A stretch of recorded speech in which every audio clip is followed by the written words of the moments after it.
Chapter 1, Assembly Point Antics. Legend of the Jokers Wild Revised. After a year and a half of listening to all the criticism and the compliments, and seeing where my writing has thus far gone, I have finally gotten around to cleaning up the basis of the bloodier half of the MultiMage Chronicles. The first section of the Jokers Wild Chronicles, The Legend of the Jokers Wild, has drawn reviews from both aisles of the Gundam fans, the dissenters, and the ravers. Drawing on the criticism, it is time to clean the closet out and correct my prior errors while strengthening the parts that have been said to be strong points. Mostly, after writing as far as I have, then looking back at Legend, I see something that I know I can do a lot better on than what I have out there. And it is time I went about cleaning it up, for it would be not but appropriate to have the whole work cohesive and proper. I owe it to both fans of the Jokers Wild and to myself to do better. As I said prior, this is a side story, an epic parallel to and tied into another epic, one that is itself 12 years in the making and is itself long and bloody to compare to only reality. That it ties to the Gundam Seed franchise as its roots and takes the Seed world in a whole new and unexpected direction is only part of it, for this is the foundation of a tale far, far darker and more sadistic than the conflict inherent to Gundam. After all, Earth is simply one planet with colonies, the rest of existence beckons to those with the will to try, and the will to kill. And thus, may the revision of the madness commence. Disclaimers. As stated prior, this story contains a lot of characters, units, governments, history that I have created and that I have incorporated from other works. A lot of this is a multi-crossover fanfiction, basically, with elements as far-flung as anime, books, television, video games, and board games. I will introduce most of the material as is needed, the rest, and interesting or entertaining facts, will be footnoted in my usual fashion. Thus, when you see 0, it means to check footnote 0 at the bottom of the document for some interesting intel. Much of it will be a clarification to something that people might find confusing, like an unfamiliar concept or term. Some of it may be humorous as well. Note that the primary warship in the story was built using BattleTech's rules from Aerotech 2, but is not legal for BattleTech/Aerotech play, as it is well over twice too heavy for the maximum weight limit.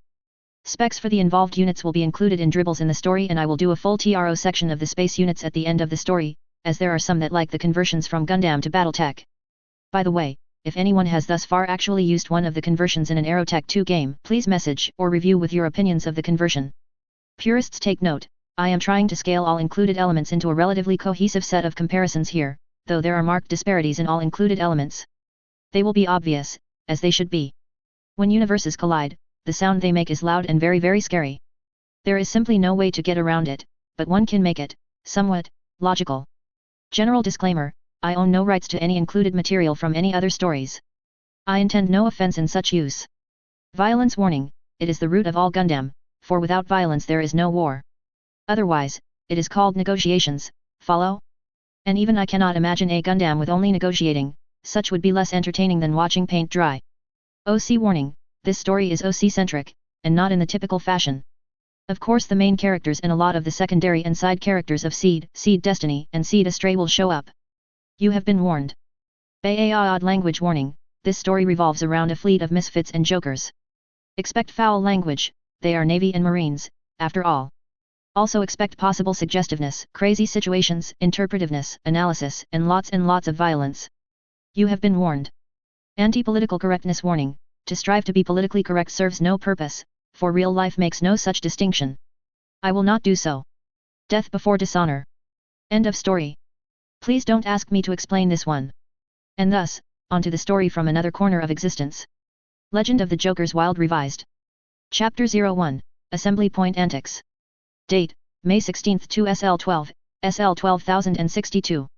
Like everyone else, Wayne was seated in the dropship passenger common area, twiddling his thumbs while he hitched a ride on one beater headed for a resupply rendezvous with another beater.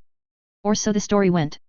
During the 7-day journey from Terra 2 to the jump ship that was to ferry him to his destination ship, he had spoke with the captain of the resupply ship Vetra, a rather ambitious name for little more than a freight and personnel hauler, and in so doing learned the dropship was a piece of junk, a kick out of the early part of the Star Empire Wars for the purpose of carrying personnel and cargo in varying quantities of either to the great fleets of the Empire.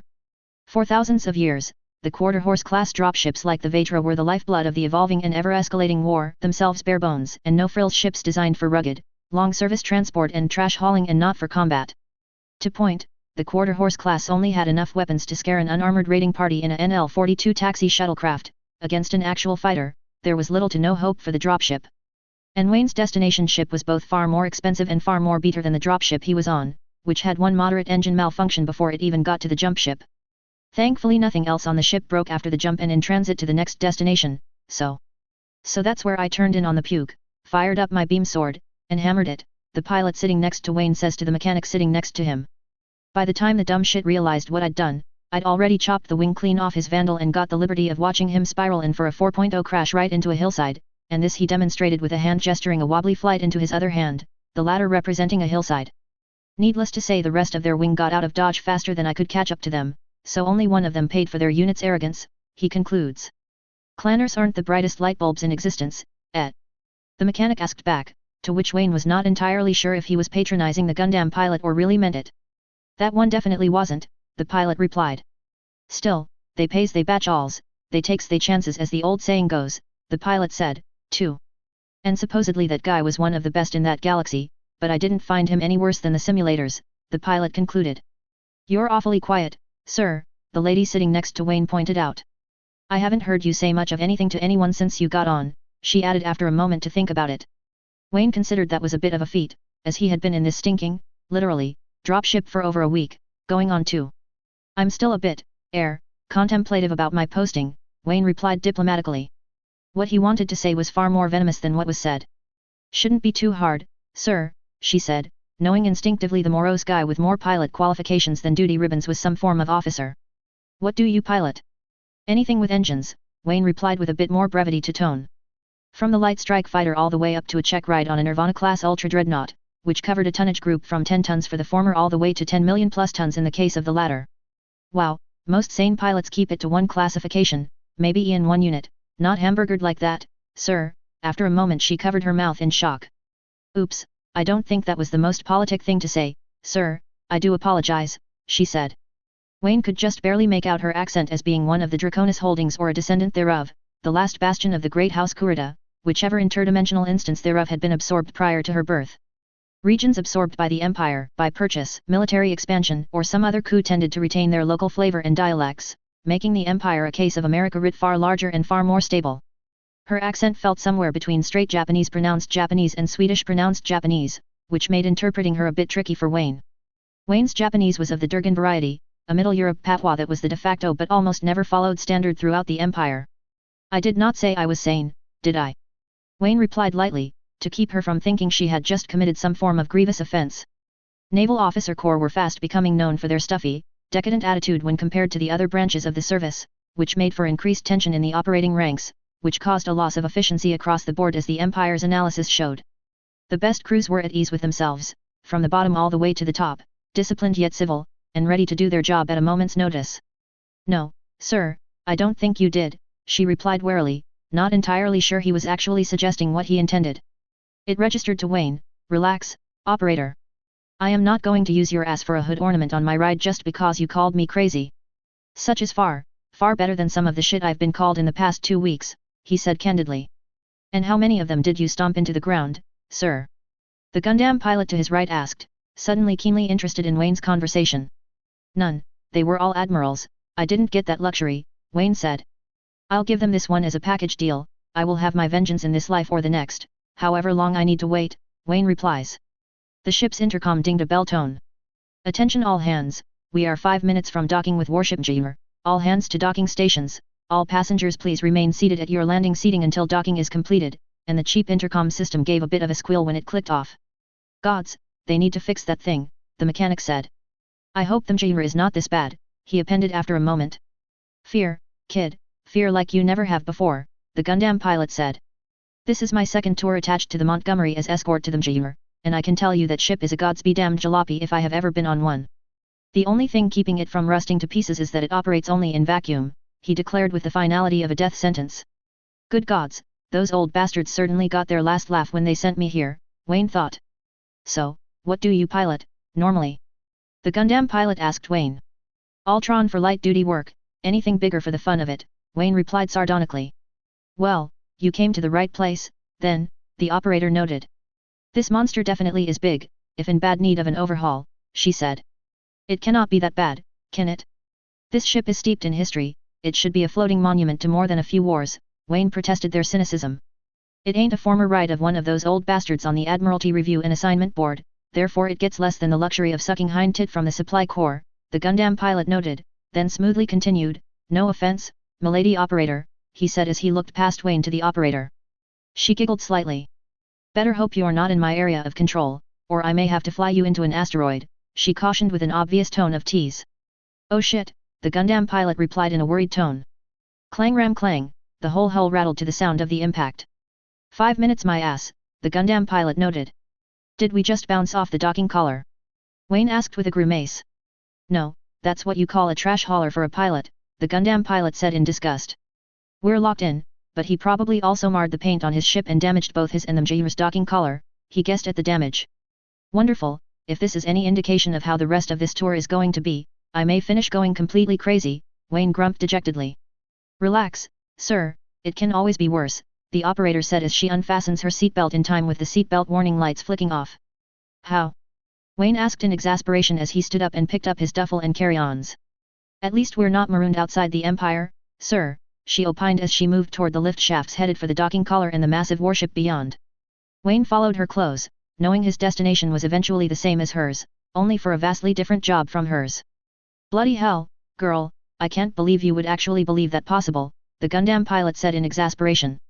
"Ah, he has no veterancy with the concept shit happens or Murphy's Law, any," Wayne said to the operator as the three, the mechanic, and about a dozen more took the personnel lift toward the ship. "No, clearly he does not, sir," the mechanic said. I am well versed in shit happens, fucked by the system, and every variant of Murphy's Law," Wayne replied deadpan. "And that is with or without the obligatory reach around," Wayne added for a ration of laughs from the other passengers. In 5 seconds the doors on the lift opened to the short hallway leading to the escalator into the embarking access on the Mjir. "I hear ye, brother," one of the engine technicians acknowledged the point from behind Wayne as they started piling on the escalator. In a matter of seconds they were down into the embarkation area, and the obligatory Marines were waiting at the bottom with senior ship's officers awaiting the arrival of fresh meat from the transport. "Are you sure you're officer material? You act like you actually do something," he added just before they hit the bottom of the escalator. Before Wayne could respond, they were accosted by something the whole group would much rather not have to deal with, an officer. "All right, all ya Logan Pukes line your asses up double time," one of the lieutenants shouted. What are you doing in this area?" the lieutenant said, singling out Wayne. "I was in this seating area, Lieutenant," Wayne replied calmly, apparently unperturbed by his rough attitude. "Great, another wannabe political admiral," Wayne thought crassly.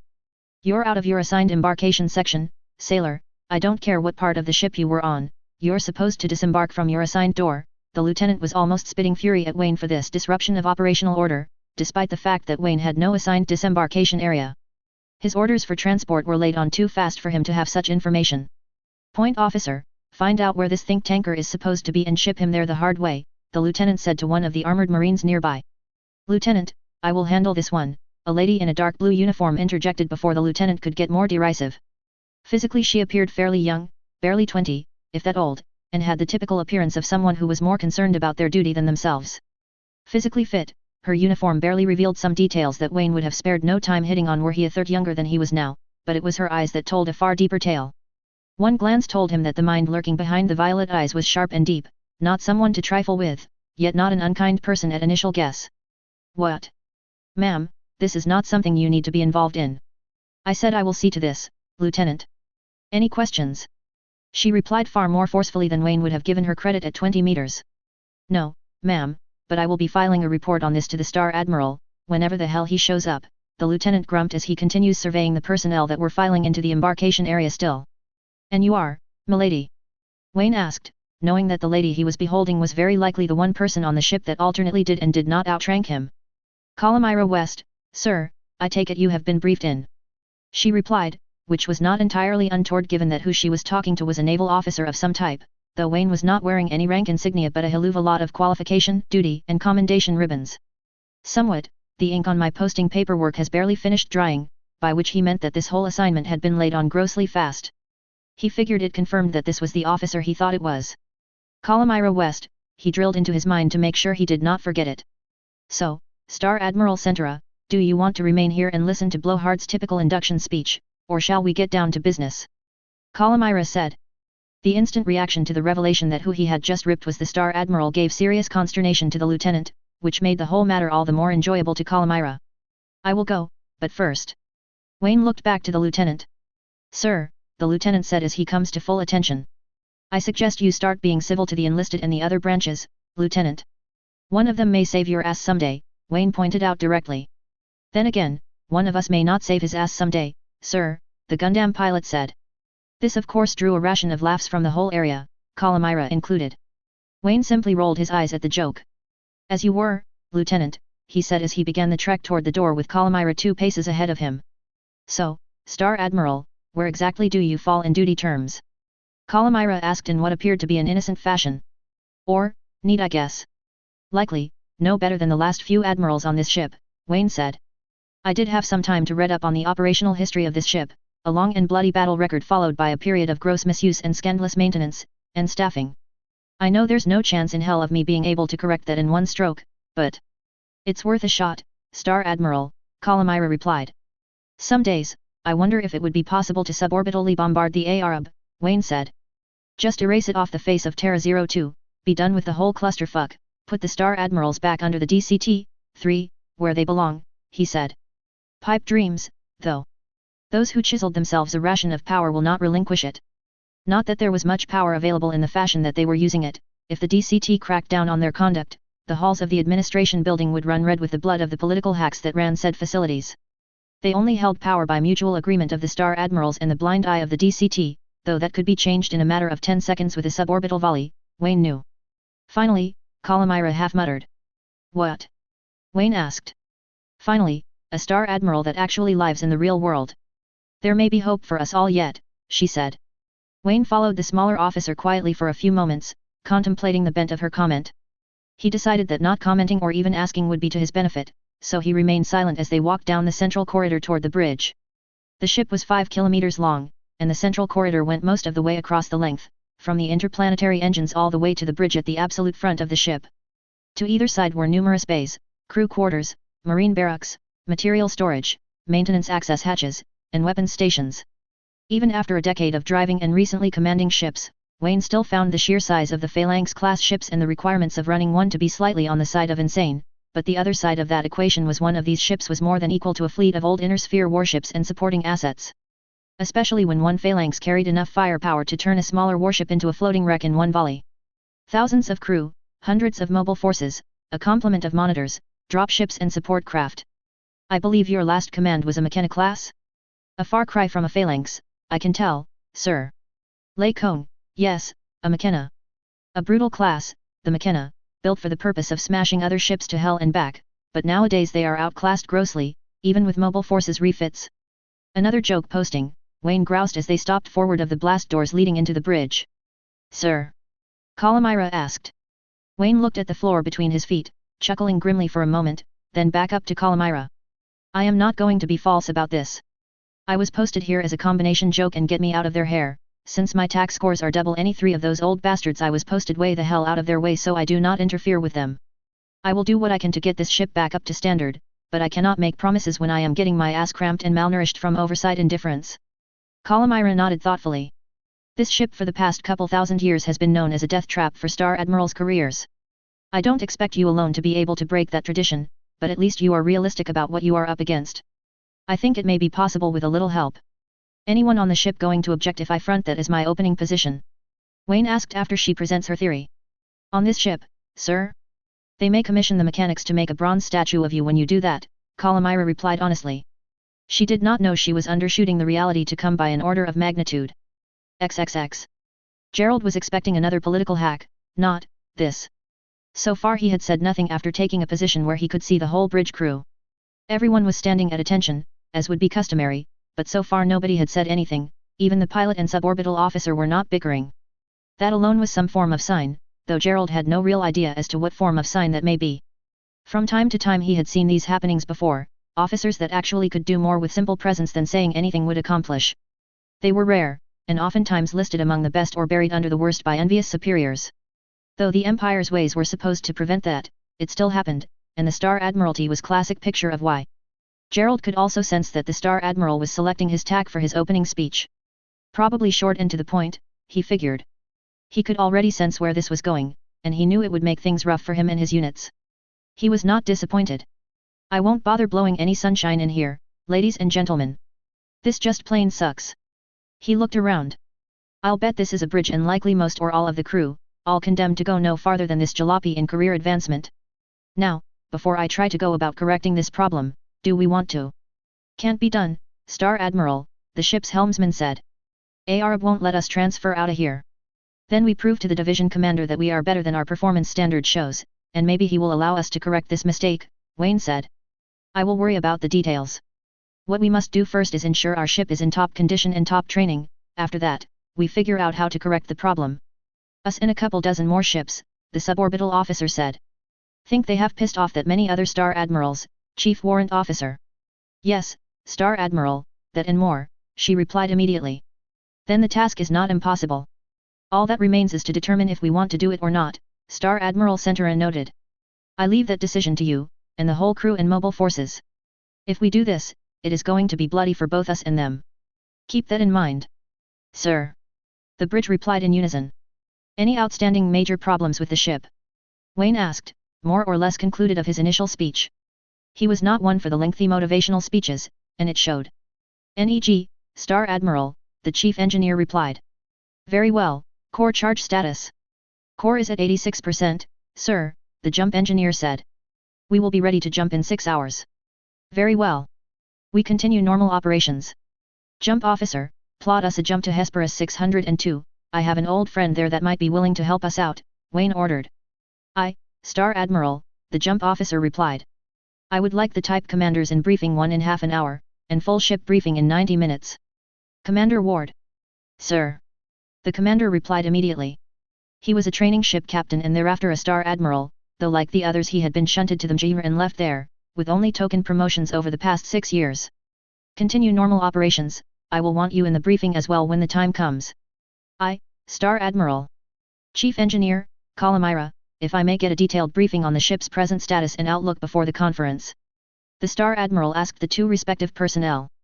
Then you'll probably want one more of us, Calamira said as she waves to Gerald. Right, Gerald nodded as he approaches the conference room behind Calamira. Century Commander Gerald Lightbringer, sir, Gerald identified himself as he came to full attention at the threshold of the conference room. Wayne Centura, Wayne replied as he came to attention himself. Grab a seat, all of you, Wayne said as he approached the Star Admiral's chair. All right, I'm going to start this off by saying that I don't expect any of you to be completely proper in my presence. We're here to do a job, and we do it. No sugarcoating matters, no bullshit, nothing of the sort. If you have something to say, I want to hear it. I may not follow it, but I will listen. Conversely, I'm not going to tell you how to do your jobs, especially in the case of jobs I know very little about, and he nodded to Calamira on this point. Nice, someone who doesn't fark around, Gerald replied. Though, I do have one gripe before we begin, do you honestly believe we have a chance against the Arab? As we are, no chance in any of the 9 hells, the Star Admiral replied. If we can prove that our performance reviews are unjustified, that we are better than the Admiralty claimed, then we can overtake them and have them dismissed by the division commander. To do that, we have to get there, Wayne laid out his initial operating concept. And that is where you come in, lady and gentlemen. I might as well start, then, the chief engineer replied. The ship is combat ready right now, but as we all know this ship is not in mint condition. I have a stack of repair requests and no resources to use to fix them. I was told this ship was refitted with a nanotech machining system, Admiral Centura noted. Correct, Star Admiral, but we do not have the necessary paperwork or authorization to convert the whole ship aggressively. Do it, my authority, Wayne replied. The division commander has said it is up to the vessel CO whether they want the whole ship retrofitted after the machining lab is installed, it is the Admiralty that put restrictions beyond that. The division commander's judgment trumps the Admiralty. Is there going to be any issue with making the conversion? Sir, no sir, the chief engineer replied with a smile. I think we can disabuse the beater stigma of this ship fast enough, if you are willing to take some liberties, sir. The Star Admiral leaned forward and planted his elbows on the conference table. Talk to me, he ordered. It will take time and material, but we can upgrade all of our equipment to the full R5 standard, that is if you are going to let me jumpstart the nanotech systems throughout the ship. Supernote it. Wayne asked for clarification. Yes, sir, that and more. Supernodes involved a series of nanotech machine shops throughout the ship, usually occupying unused cargo rooms here and there. They supported the structural nanotech grid and also allowed the unit to recycle material into something usable. With a nanotech machine shop, you really could feed the hive 100 tons of steel wool and expect to come back the next morning and see a bright, shiny Atlas assault mech waiting for you. I've been running down some computer simulations of various applications of nanotechnology on the ship, and I found an optimum distribution of nanohives and pipes that would allow the ship to literally repair itself on the fly, so long as we had enough solids to do the job and the enemy didn't hammer on us too hard. And there is another problem, Star Admiral. It is the ARB that controls the distribution of the solids blocks, leaving us to forage on asteroids and wreckage, CC Lightbringer added. Unless you have a plan for getting around that, sir. You're the kind of person that is sure to remind little kids there is no Santa, right? Star Admiral Centura replied after a moment. Best to disabuse them of such notions of universal peace and goodwill while young. Makes dealing with the cold, hard reality easier and faster. He has a creepy sort of point, the chief engineer replied. As to your question, no, I do not have a plan for getting my hands on blocks of solids, nor do I want them. We can do well enough foraging on our own with enough asteroids and debris. Solids, especially the quantity we would need, would simply be advertisement we were up to no good in the eyes of the Admiralty. This guy may actually fly, Gerald thought but did not say. Calamira simply nodded, though the chief engineer was smiling in a grossly evil fashion. Any other standing issues from the ship? No, sir. Then plan on beginning re-engineering the ship for nominal nano distribution and using asteroids and wreckage to build our own blocks of solids. We play by the division commander's rules from here on out, nothing less. Star Admiral, the chief engineer replied. All right, next would be the mobile forces. That would be you, Gerald, correct? Star Admiral, Gerald replied. Simply stated, the defensive armor forces on this ship are a bloody study in duality. On the one hand, I have some of the best in the Empire flying for this ship and the monitors. On the other hand, I wouldn't hire out some of them as mercs for fear of embarrassing the Empire. How many flying hours do you think it will take to get everyone up to PAR? Define PAR, if you will, Star Admiral, Gerald replied on the level. 80% perfect condition shot placement, doesn't get their ass blown off by wild antics, plays like a typical team, the usual, Star Admiral Centura replied. 9 months on the shooting, teamwork will take that and more even with composite drilling and heavy use of simulations.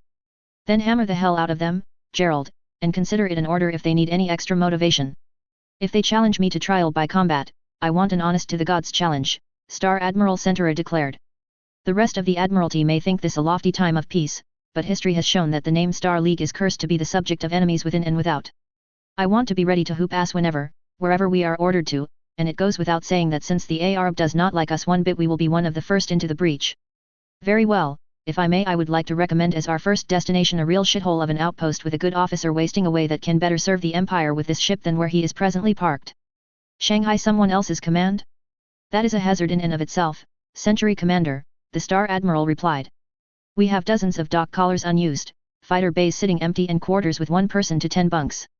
We can stand to take on the personnel, and last I checked that hellhole he is camped in should be condemned, it is that far out of maintenance routines. Therefore, we would be doing the Empire a service by better utilizing his forces and removing that station from the budget. I have some friends higher up that can sort out any political issues that may become of the action, that is if you are willing to try, Star Admiral. Wayne considered himself very reluctant to ask who his friends were in this case. Okay, before I assent to this self-destruction, what forces are we picking up and what type of station is it? Wayne asked flatly. The force is a galaxy of aero fighters, flying primarily the Fireball with a leavening of clan heavies and some others. The station is an outdated toroidal-type waypoint class recharge station. Only some of the guns on it work, the equipment is R3 standard, crewed by good guys stuck in a miserable hellhole of an outpost. We Shanghai all the personnel and equipment, to use your phrase, and scuttle the station as a practice target, net benefit the whole way around.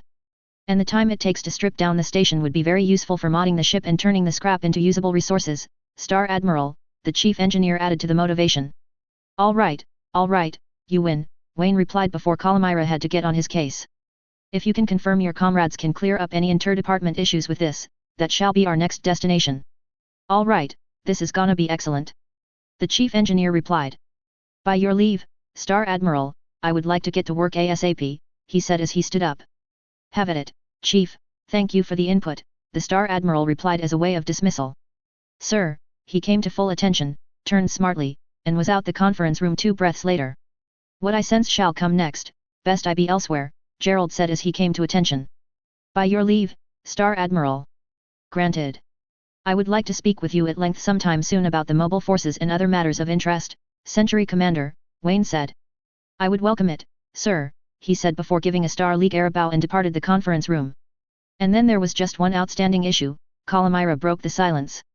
Well, 2, I should note. 1, by my count, personnel, Wayne replied warily, or am I missing something? Yet, you need a proper introduction to the ship's AI. This ship, an AI.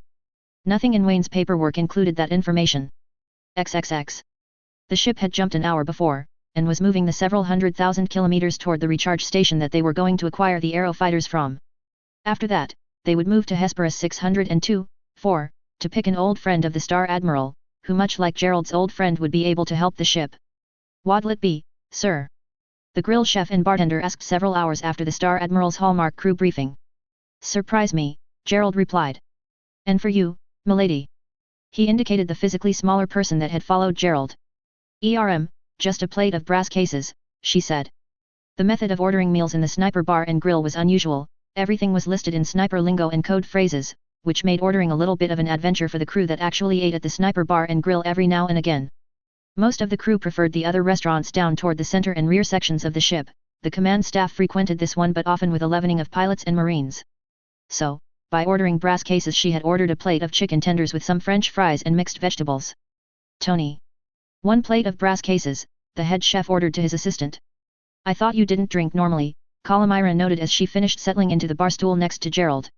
Normally, no, heavily, yes, Gerald replied in his usual sardonic fashion. His drinking habits were something of a minor legend on the ship, though he was never caught on duty drunk or hungover. I get this feeling, however, a future of bloody war is ahead of us all, and the ghosts of my past already rile in response, he explained. By the gods, I wish I did not have to do some of the things I did, but there was no way to get around them, he noted sourly as the bartender served him a drink. Thanks, comrade, Gerald said as he began to reach for it. Gerald Lightbringer, Calamira West, report to CIC immediately, the voice of the Star Admiral ordered over the intercom before the Century Commander could take his first sip. Damn, Gerald says as he stands up. If anyone touches this drink, frag them, Gerald requested of the chef. Century Commander, the cook replied as Calamira slid off her stool. Your dinner will be waiting, milady, he noted as she looked over the bar to the grill surface and ovens. The distance from the sniper bar and grill to the main door for the CIC was a matter of meters, nothing spectacular. Both entered at once, and could immediately sense something was wrong. Someone must have snaked a raid warning in with the last batch of HPG messages we dumped prior to jumping, the portside bow flight controller said. Asshole. When I catch this Vashri bastard, I'll wring his neck until his head falls off and use his skull for a shitpot, she swore vehemently. Chill out, Daisy, this was inevitable, Gerald noted from behind her. The voice, familiar and calm, still caused her to jump when he spoke. You are g***. How the hell do you do that? She asked in a rapidly growing mad tone. Silence, only silence, Gerald replied with an amused tone. You rang, boss. He said more directly to the Star Admiral. We have 2 problems here, Wayne noted. 1, we have a stoli, Wayne noted. I'll leave how to find and deal with that to you, but first and foremost we have a problem far larger than one tattletale. Let me guess, the Texas-class warship Colorado Springs, correct? Calamira asked. Indeed, they have said nothing yet but it does not take a brain canner to tell why they are out here in the middle of nowhere, Wayne grumped. We may need to deploy, Gerald, this ship is 5 times larger than that tin can but they will likely have called for reinforcements. Also, is there any way you can get our OP listed as a special operation, where we aren't reporting our location all the time to the Admiralty? Can do, sir, Gerald replied immediately. I like this guy already, he thinks like a special operator, Gerald thought inside the confines of his mind. Radio room, we have incoming from the Texas, sir, the intercom reported. Comms, put them on screen, Wayne ordered. It only took 2 seconds before comms were synchronized. This is Star Admiral Wayne Centura to Colorado Springs, state your piece Captain, Wayne began, giving the impression of being less than in the mood to put up with this crap. Star Admiral, this is Captain Maxwell Ludes. I have been ordered to arrest you for gross insubordination, or if necessary treason. Cute. And in what fashion do you think my playing by the division commander's rules constitutes gross insubordination? Wayne replied. You have a layer of command authority between you and the division commander, Wayne. And you are plotting to or have already begun disobeying them. Look, you surrender to me and they may only drum you out. Resist, and you will make this unnecessarily bloody, the captain replied. I do not believe the division commander has ordered a new rank commissioned between the Star Admirals and himself. Same from the ground side, the next step above Legion Commander is Division Commander. So, that being said, how did someone get a layer in there between? You know damn well what I mean, Star Admiral, the captain replied. If you refuse I will have to take you in by force. Hey, where did Gerald go? One of the flight controllers asked. Wayne put the thought out of mind. Captain Ludes, listen to yourself. You are going to force the issue using an old Texas-class ship against a Phalanx-class super dreadnought that has both a full mobile armor complement and 4 monitors. This combined unit has more than enough firepower to slag down your ship 4 times a minute. The only side this is going to get bloody for is going to be yours, kid, Wayne noted. Captain Ludes looked to be about half Wayne's age, and Wayne was not all that old to begin with. Be that as it may, Star Admiral, you will not survive this rebellion. There is no rebellion here, Captain. I am not challenging rightful command authority. I am simply disregarding the attempted orders of those who do not outrank me. If they want to take exception to that, they can complain to the division commander about my conduct. That was the big red line the Admiralty Review would not cross, of course, since it would require them to admit they had de facto usurped the division commander's authority on these matters. The orders under which the Star Admiral are operating put him outside the jurisdiction of the Admiralty Review, Captain Ludes, Gerald said from off-camera to the captain of the Colorado Springs, though he walked into view shortly thereafter. What is this? The captain asks angrily. What orders? Wayne considered that he had not yet received a copy of any such orders, but this situation was unfolding in such a fashion that he could avoid any unnecessary bloodshed by way of allowing Gerald to play this one through. Per orders issued by Division Commander Gerard Cecilius not 2 hours ago, you are in violation of this task force's mission profile and in violation of orders issued by the division commander himself. Summarily, you are ordered to stand down and leave this area immediately. Failure to comply will result in a trial of grievance against your unit, CC Lightbringer warned the much junior captain darkly of the price of disobedience. What orders are these? The captain asked warily. Order Package M3-2SL12-0511 DC-062 and suborders DC-062A and DC-062B. I will let you peruse these orders at your leisure, but keep in mind that DC-062B allows me to eliminate your entire ship with no hazard of trial of grievance from other parties, which if you press the issue I will eliminate your stinking, short-sighted, devil-butt-fucking crew in less than a heartbeat, Gerald noted. Nothing was said for several minutes as the captain verified the orders as legitimate. This is bullshit, the captain said after a few minutes. You can't win this one, Gerald, not you, not a dozen disgruntled Phalanx class.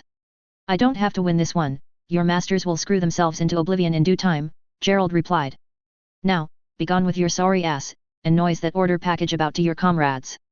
I do not want to make this as bloody as it was the last time a group wedged itself between the units and the division commanders or emperor, but I will not shy from it as a problem solver. The incident he was referring to was well over 12,000 years past but bloody without doubt. A conclave had usurped and co-opted the division commander of another of the Empire's divisions, until an enigmatic soldier by the name Eric Hess had eliminated them almost completely.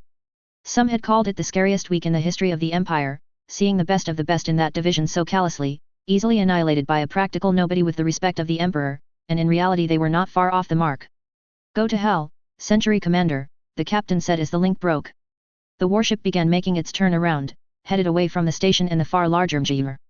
That was civil, Calamira commented on the closing from the captain. Can't be helped, Wayne replied. We threaten the order to which he has been brought up in. Therefore, we are an unconscionable threat to him. Oh well, Wayne tacked on with a sarcastic tone.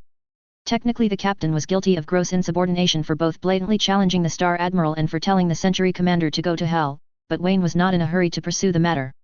By the gods, there are some times when I cannot but wonder how the Empire has survived this long without internal politics among the warriors shredding it apart, Gerald muttered to himself, though it was loud enough to be picked up by both Wayne and Calamira.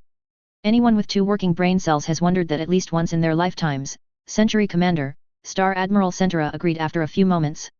What I would like to know is how the division has survived this long with internal strife among the warship captains and the Star Admirals not causing problems for the rest, he appended. They do, Star Admiral. Frequently, though you never hear about it, Gerald Lightbringer said consolingly. Is it safe for me to come out now? A separate and unrecognized voice asked on the radio band. Rico, if you knew what was going on, why the hell did you not come out and lend us a hand? Gerald asked plainly.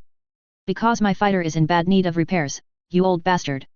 I've been camped in this backwater hellhole for years with less than hind tit to suck and no way to even scrounge parts. I've had to spend my budget on getting food and atmospheric scrubbers for the unit, the fighters, well. You've been scrapping parts, weapons off your fighters to trade for food and necessary supplies, quiaf. Gerald asked.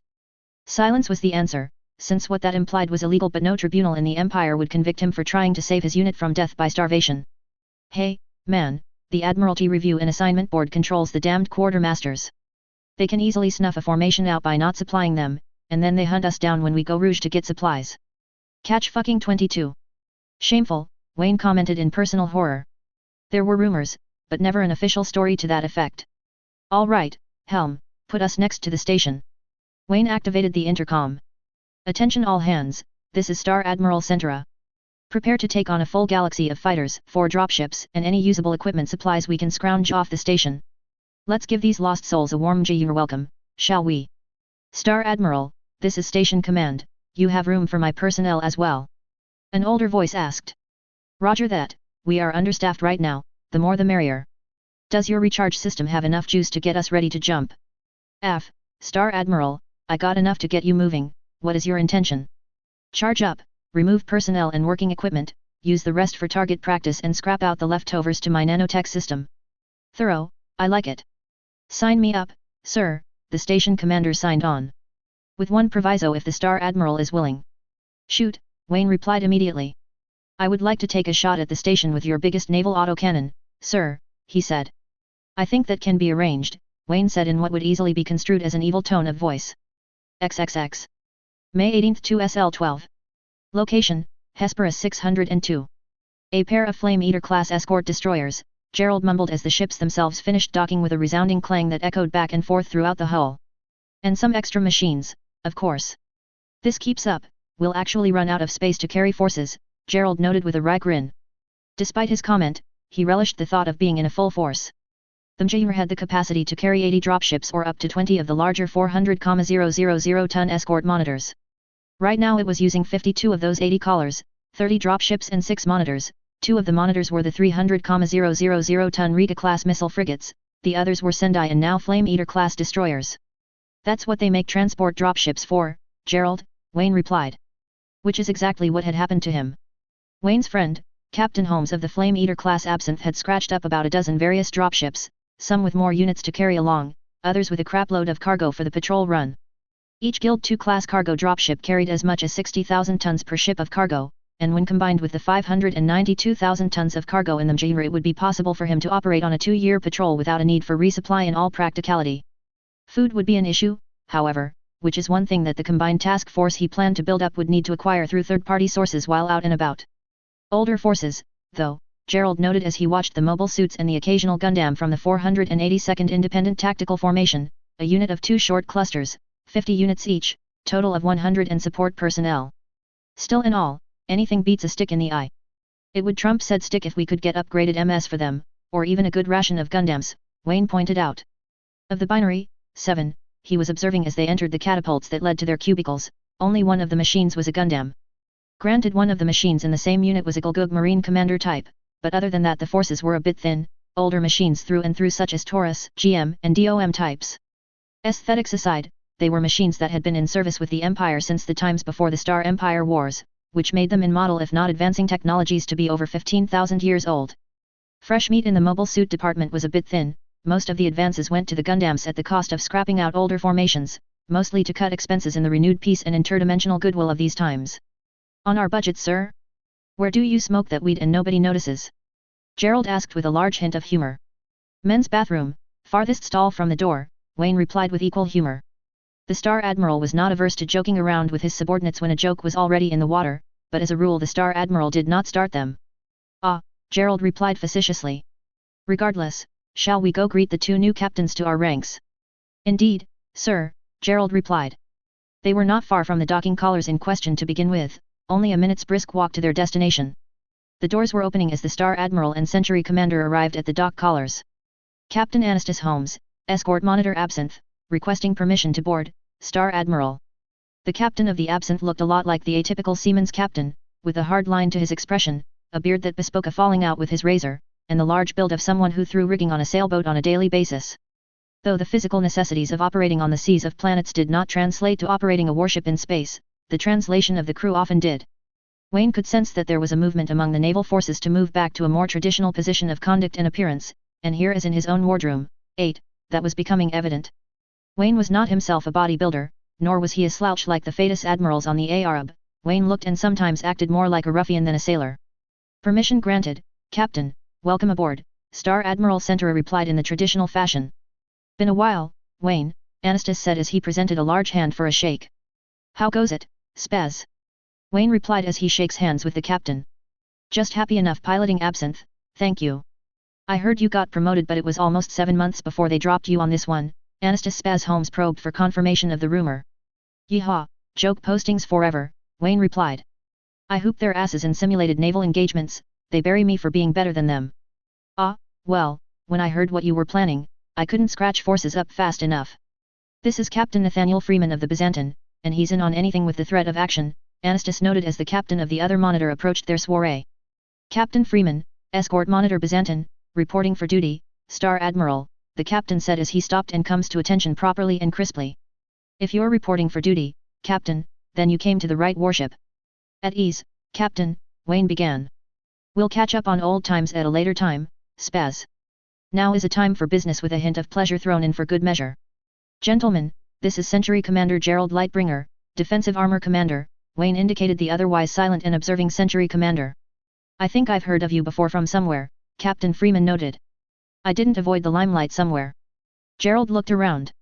Blasphemy. I must correct this. But first things first, the extra cargo ships you brought along, and the combat carrier dropships, did not upload manifests. You have them.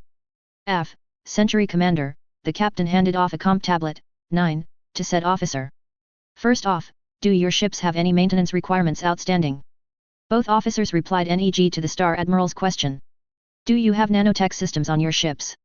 NEG, Star Admiral, our refit applications were refused, citing refits of the Phalanx-class ships, Captain Freeman replied. They've been refitting the Leviathan-class ships for some time, Captain, they skipped over this ship for reasons unknown to us. They likely skipped over yours as well. Ah, the captain grunted. Have your respective chief engineers pull a distribution pack from our nanotech systems, captains, Wayne ordered. And before either of you says anything, no, we are not playing by the orders of the Arab. They screw us, we ignore them. Problem solved. Sounds fun, where do I sign up? Captain Holmes smiled grimly. You just did. We do a joint force sim X, 10, tomorrow at 0600 sharp, get to know what we're doing and what we're going to face. If we're going to start this soon, I've got work to do. By your leave, Star Admiral. Captain Freeman requested permission to depart. Thank you, Captains Freeman, Holmes. Dinner at the Sniper Bar and Grill, 1700 hours sharp. You can meet the rest of the command staff at that time. Oh really? That sounds like a challenge. Captain Freeman acknowledged with a dangerous tone. Be warned, the patron of the establishment really was an armor sniper, Gerald pointed out. He knows his shit and he knows how to cook. Sir, the captain braced to attention and headed back down the corridor toward his ship. These wonderful days, what I would give to be here and enjoy it, Captain Holmes said. I should probably get to it, Wayne. I'll see you at dinner, no. Looking forward to it, Spaz. Thanks for tagging along on my journey into hell, comrade, Wayne clapped his old comrade on the shoulder. Don't worry about it, boss. Better we do it now than in the teeth of a far nastier problem, Captain Holmes said on his way back into his ship. XXX. Getting everyone integrated into the whole, basically turning a collection of mismatched ships into a single fleet and mobile force, was the challenge. Calamira was staring at the ceiling of her quarters, wondering how these things happened. The plan had been a good one, Wayne was fast proving himself a very rapid thinker and strategic coordinator, able to take very diverse capabilities and use them to their maximum benefit where needed. The catch was, the officers under his command did not agree with some of his methods, despite the operational plans and maneuvers being more or less by the book modified for the varying circumstances of the battle. Even when the utility of such actions should have been obvious to the most greenhorn of cadets. She rolled over, staring at the wall away from the door in her small book rack of various novels, manga, and a few non-fiction books. She wanted to strangle Galaxy Commander Rico and Captain Freeman so badly. Had they played by the rules as Admiral Centura had laid out, the simulated trap would have been sprung as was needed and the enemy Phalanx class would have been stripped of its defensive monitors and most of its fighter complement, but no, those two went after the glory themselves and basically shredded their co's hope of victory. Never mind that Calamira had ripped both of them up one side and down the other for that failing, since she was the administrator of the drill and even she could have seen the utility of the Star Admiral's plan. It was mistakes like this one that caused more naval screw-ups during the Star Empire Wars than better laid enemy plans, Calamira muttered to the wall, repeating what she had told them in conclusion to her ripping. It was the hazard of following the ethos of the clans at least partially, some people were more interested in personal glory rather than overall victory, which made winning a lot more difficult in some cases. Gods, I need a vacation, Calamira muttered after a moment. I can put you into the queue for vacation time at this time, Calamira, the ship's AI responded. Earliest possible time I could get out of here. 2 weeks after the elimination of the Admiralty Review, or I could mail the division commander for a release, the AI replied. To Calamira, the AI always sounded like an 28-year-old lady. Don't bother, then, Calamira replied. No sense requesting any favoritism from the DCT, I'll relax on this ship, somehow. She trailed her sentence off. I would advise against delaying, Calamira, but if it is how you wish to do so, then I shall respect that. Is there anything you want me to have shipped to the ship? Calamira rolled back to where she was staring at the ceiling. Yes, actually, the next few volumes of the Spellsinger series, please. She was referring to a series of novels that she had taken to reading, actual printed published paperback novels that were always fun to read and worked even when the computer interface in her cabin did not work. A pause of 5 seconds. Order placed, comrade. They appear to have been running a promotion for active duty military, you get them at 30% off. Excellent, Calamira replied. Saving a few C-bills was always a good thing, regardless of how one cut it. The next drill is at 1000, Calamira. Might I suggest you get some rest for it? Might as well try. Good night, the strategic officer replied automatically. It shall be, Calamira, the AI replied after a moment. For her part, Calamira figured they could do this if the officers could get their shit straightened out and get everything working right. XXX. Let me guess, a Bloody Mary, the bartender guessed as Gerald sat down at the bar. Yeah, and add a 6-pack of mics, on the side. You going to be able to stand after that? Wayne asked as he grabbed a barstool next to the Century Commander. Standing is not my concern. Remembering the ghosts of battles past, or not remembering them, is what I seek, Gerald explained. Defeats like today, they make me remember those I couldn't save. Of course, the two listening to him could not but guess what Gerald was referring to. They both had tried looking at his record, and it was classified to the division commander or higher. That was a big red flag that Gerald Lightbringer was not a typical soldier of the Empire, but little mention of him was seen anywhere to warrant notice. From a straight command presence, Star Admiral, we would have won if Rico had followed the game plan. Sorry about that. What was his motivation? Wayne asked, ignoring the fact that Gerald somehow seemed to consider himself obligated to apologize for Rico's performance. He thought the enemy would move in that direction. He wasn't out for a glory assault on their right flank, he misread their leaning. I think Calamira was a bit unfair on him and Captain Freeman. They both may be right, they both may be wrong. I don't know, all I know is it fell in the shitcan when they jumped too early, Wayne grumped before he had his first sip of a whiskey sour. Too far, too fast down the toilet to recover. At least we took 'em to hell with us, Gerald opined as a possible bright light in the otherwise dim sum. Some consolation that shall be, Wayne replied. I'd like to do that first time right, Wayne added after a moment's consideration on the subject. Once we can do that, we should be able to do more than that under the worst of circumstances. And, when we get ourselves a real large fleet and get them trained up, kiss them assholes goodbye, he concluded with holding his whiskey sour up for a toast. A toast, then, to the blatant end, Gerald acknowledged as he hefted his Bloody Mary. The blatant end, is it? Captain Holmes said as he grabbed a seat next to Wayne. Draft beer, good sir, and a row of chicken fingers, he requested of the bartender. It shall be, someday, Wayne replied. Someday, we will walk away and be free of attempted oppression from inside our own ranks.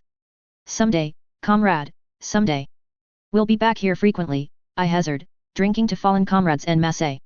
Wayne gave the captain a strange look, prompting an explanation, lazy lounge cats though they may be, pussies they are not, Wayne.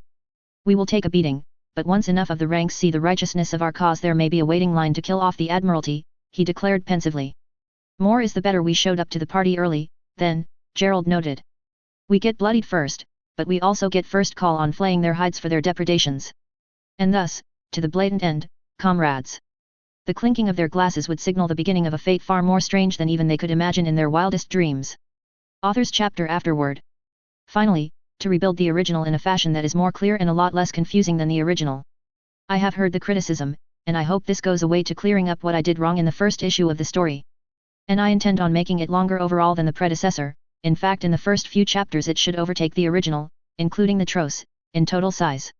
In the beginning, the plan was to basically refuse the Admiralty, get the command authority back to the division commander. Except, the fate shall change but the plan will never be buried. It may come back to haunt the Admiralty Review at a later time, of course. This chapter is just setting the stage. Be prepared for a wild and raucous multifaceted battle to come, as the battle that eventually spawned the Jokers Wild series is played out in more than just passing thoughts. It will be big. It will be bloody. And it may even be scary, if you think about it right. And that reminds me of something. Rather than putting the tropes at the end of the story, I'll drop them in at the end of each chapter where they are the most relevant. So, if you play BattleTech or AeroTech, or just want to see the logic under which I operate when writing out the battles, check the end of the chapter if a unit figures in prominently. Like the Fireball Arrow Fighter and the New Ezeal AeroTech tropes below. Authors revised afterward, May 2018. My initial writing on this chapter is now about a decade old, and it was a bit rough even for me to read through. I've had more than a few complaints about these earliest chapters being nearly unreadable or indecipherable, so I am going through my earliest, remaining, works with an eye toward correcting my linguistic nuance of days past. I won't be changing much of the meat of the chapters, but I will be correcting the major glaring issues in the story. In this chapter, though, I did delete the short and brutal battle between Gerald and the rogue arrow fighters from the Colorado Springs.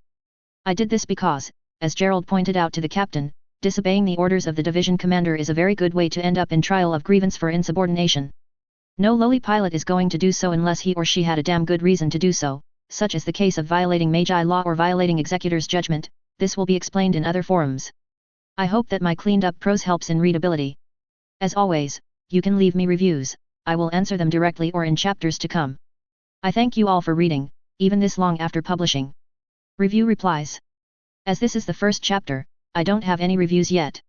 However, I do have to thank the reviewers Biacanonizado, now the Green Knight 63, Gadaman 41, Anja-chan, whom I should note reviewed practically half the story, Phrase Remage, who did several reviews and PMS on the TRO sections and who continues to review on my battle-based FIC Inferno in Chicago, and Sandy/Sandster, whose review was probably the most motivation to redo something that I have ever had.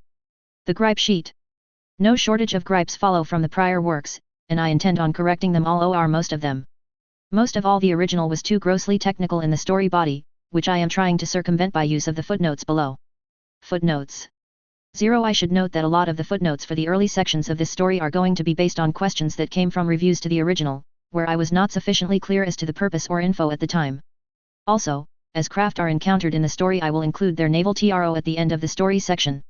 One BattleTech source material states that the buying power of the C-bill is equal to $3 US in 1999, which puts it close to 3.70 in 2008. As per this story and its background, the C-bill has about the same power right now. 2. Batch-all refers to the clan practice of rituals for issuing a challenge to another clan warrior.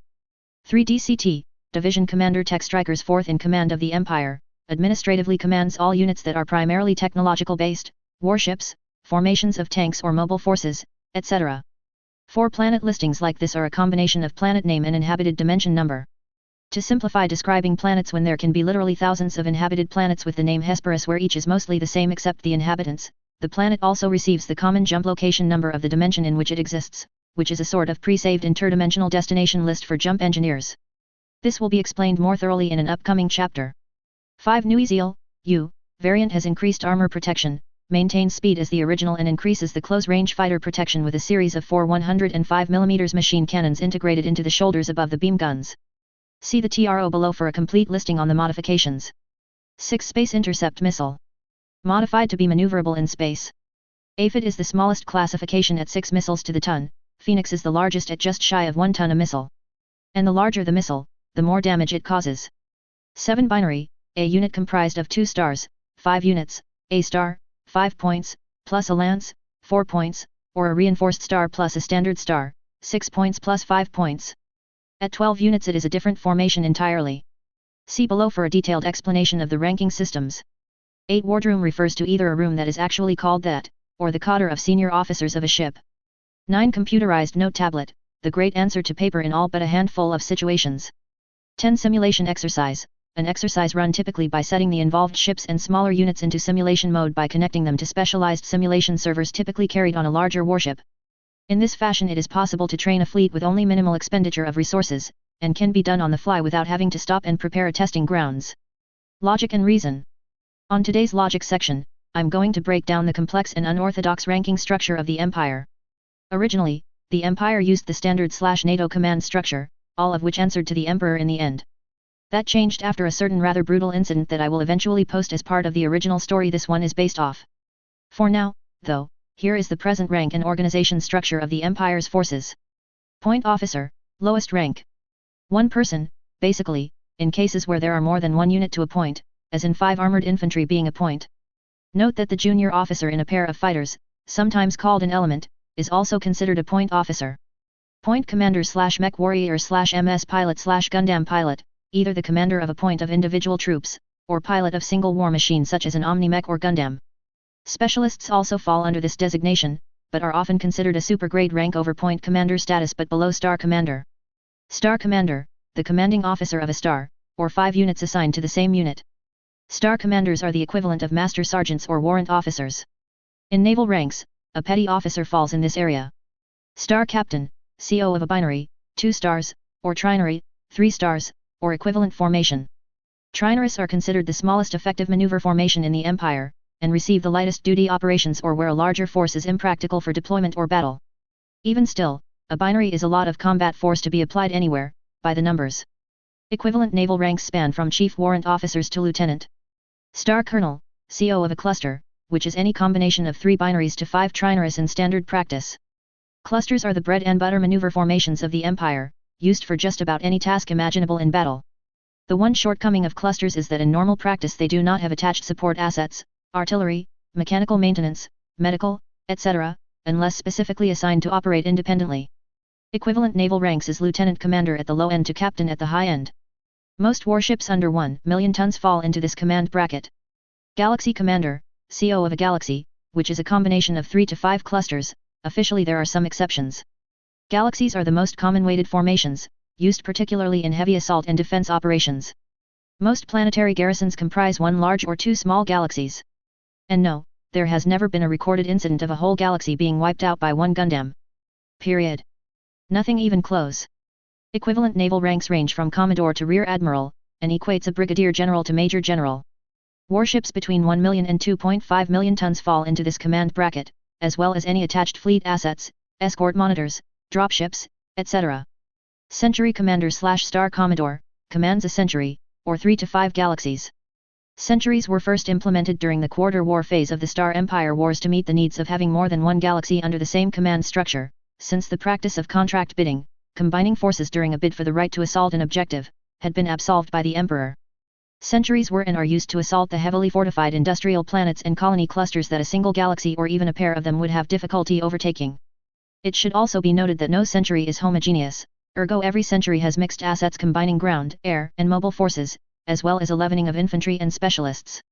Equivalent naval rank is Vice Admiral, and warships and small fleets comprising between 2.5 million tons and 5 million tons fall into this category, though there are exceptions to the weight limit for this group. Legion Commander / Star Admiral, commands a legion, the single largest maneuver formation used during the Star Empire Wars by any side. Legions comprise no less than 4 centuries and could be rated as high as 7 centuries.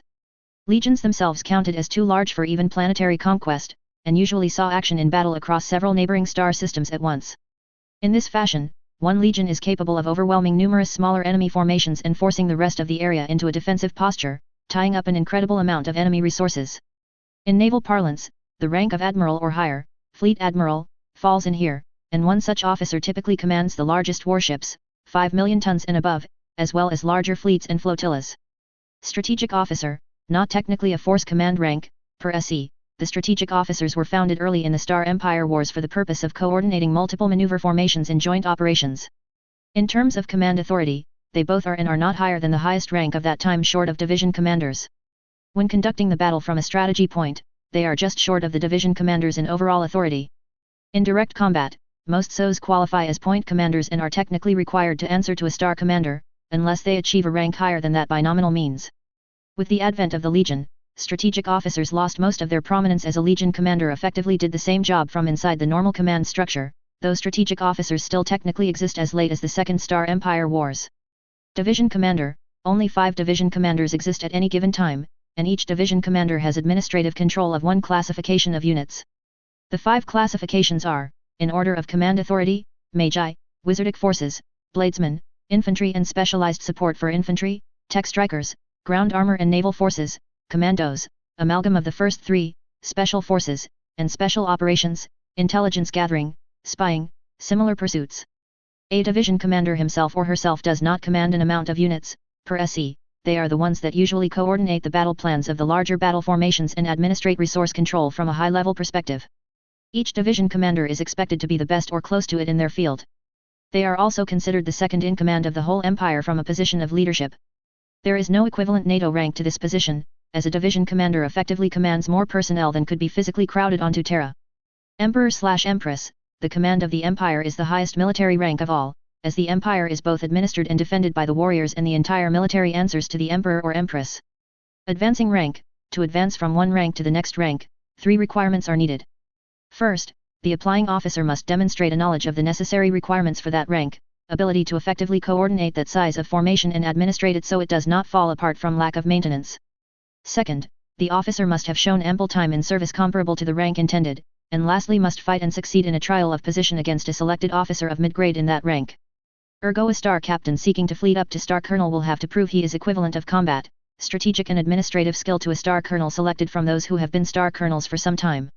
The exception is trials for division commander rank are fought as a 64-person elimination tournament from the absolute best of the division in question. The trial of position is real combat, except the strategy battles are simulated, and though death is not expected it is not entirely uncommon, either. Thus it is not uncommon to find a legion commander is also an exceptional duelist in a unit that is in his sub-classification. TRO sections, I have 2 TROs to note today, the Fireball Arrow Fighter and the New Ezeal upgrade.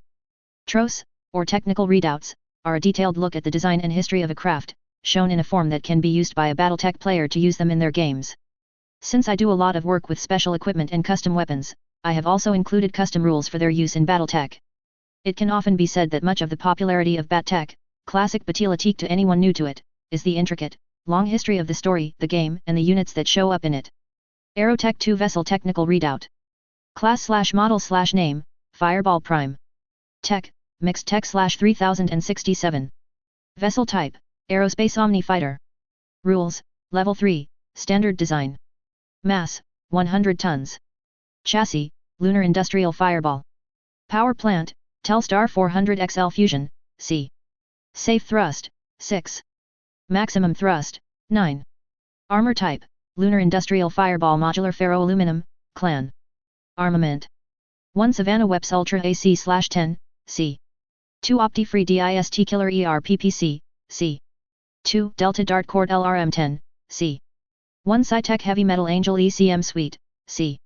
Manufacturer, Lunar Industrial and Technical. Location, Luna 02, multiple others. Communications System, Lunar FTC-1. Targeting and Tracking System, Lunar FTC-1. Overview.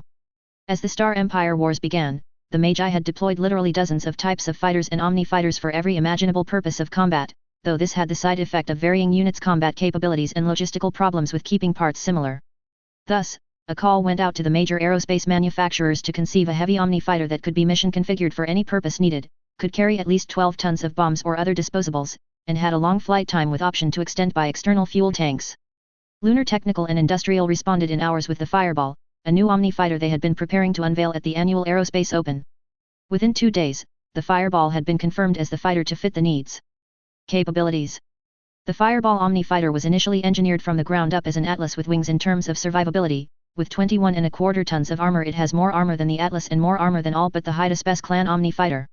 Added to this is the maximum available flight profile for its size courtesy of a 400XL engine manufactured by Telstar Engines, and a broad wing surface for ease of control and lift in atmospheric flight, as well as carrying external stores, and you have a recipe for a very effective fighter. The last leg of the requirements for the fighter, length of sortie, was completed by giving the fighter an unheard of 8 tons of fuel in the fuselage, and options to replace weapons component space with more fuel tankage as well as the ability to carry up to 15 tons of drop tanks from a ground launch profile or 20 tons from a space launch. With a full fuel tank and the standard Angel ECM installed but no weapons installed, the Fireball weighs in at 60 tons. The craft is spec-D for a takeoff weight of 100 tons, 115 from ground with external stores or 120 for a space launch, though the space launch weight max has been cheerfully violated from time to time. The remaining 40 tons of internal weight are the pod space, reconfigurable weapons space that can be loaded with any combination of beam, ballistic, or missile weapons available to the Magi and even some weapons exclusive to the Negaverse that may be captured in battle. Though there are fighters that carry more weapons than 40 tons, few fighters carry enough guns to outlast a Fireball in a shooting match, and even less fighters are manufactured and deployed in anything even approaching the flight ratio the Fireball sees. With as many as half of the Magi's fighters being the Fireball, it is a hard design to top in sheer quantity and variability. The primary and most common weapons loadout gives the Fireball heavy punch at longer ranges for intercepting other fighters and for pinpoint attacks against ground targets. The main gun of the primary variant is a 100mm Class 10 Ultra autocannon, easily capable of punching severe holes in smaller fighters and shaking up larger ones.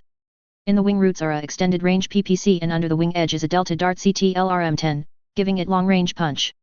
The surprising thing about this variant is that it has no lasers whatsoever, making it an interesting primary variant weapon system much like the clan summoner OmniMech. The A variant is a stark contrast to the Prime, in which the only weapons it carries is lasers. In the nose is a pair of medium pulse lasers and a single ER medium laser, forming an inverted triangle and firing ports. Each wing is studded with 2 ER large lasers, providing the craft with its main punch. This combination gives the A variant excellent strafing capabilities as well as a complete lack of ammunition. The machine carries a whopping 19 extra heat sinks to vent extra heat, which allows for the firing of all the lasers with only a very negligible heat buildup.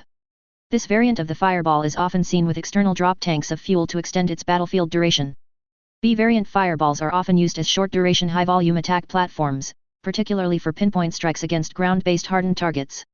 The large pulse laser in the nose is the craft's only laser, which is supplemented by a single ATM-12 and a pair of SRM-4 launchers in each wing. This configuration has enough ammo for about 12 passes at a target before it has to return to base for reload, though in the time it is operating the B variant is expected to be able to independently destroy at least 2 enemy assault mechs, and that not including bombs or missiles carried externally.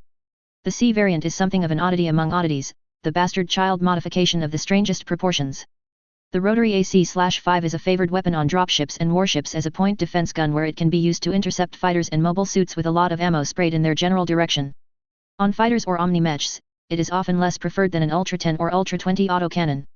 The C variant carries 2 of the rotary 5 guns, as well as 2 medium pulse lasers and 2 ER medium lasers, giving it good capability to attack any kind of target, be it ground, air, or ship. It also has enough heat sinks to fire all its guns continuously, or at least until it runs out of RAC-5 ammo. If ever a fighter destined to replace the Mechbuster conventional fighter, the Fireball D variant would be it. With a 135mm Class 20 Ultra autocannon and 30 rounds of ammo, it is more than capable of outgunning the Mechbuster in a single pass what it would take the former 2 passes or more. This is also married to a trio of ER medium lasers and a pair of Streak LRM-10 launchers, which are lock-on guaranteed to hit missile racks with no wasted firepower in their design. If this variant has a shortcoming, it is a small excess of heat if the pilot fires all of his weapons at once. On the maintenance floor, the Fireball is loved by the mechanics and ground crew that services it. Refueling and ammo reloading are conducted by way of a series of ventral surface access hatches that automatically lock down when the craft passes a certain velocity threshold, and remain locked until unlocked by the maintenance personnel.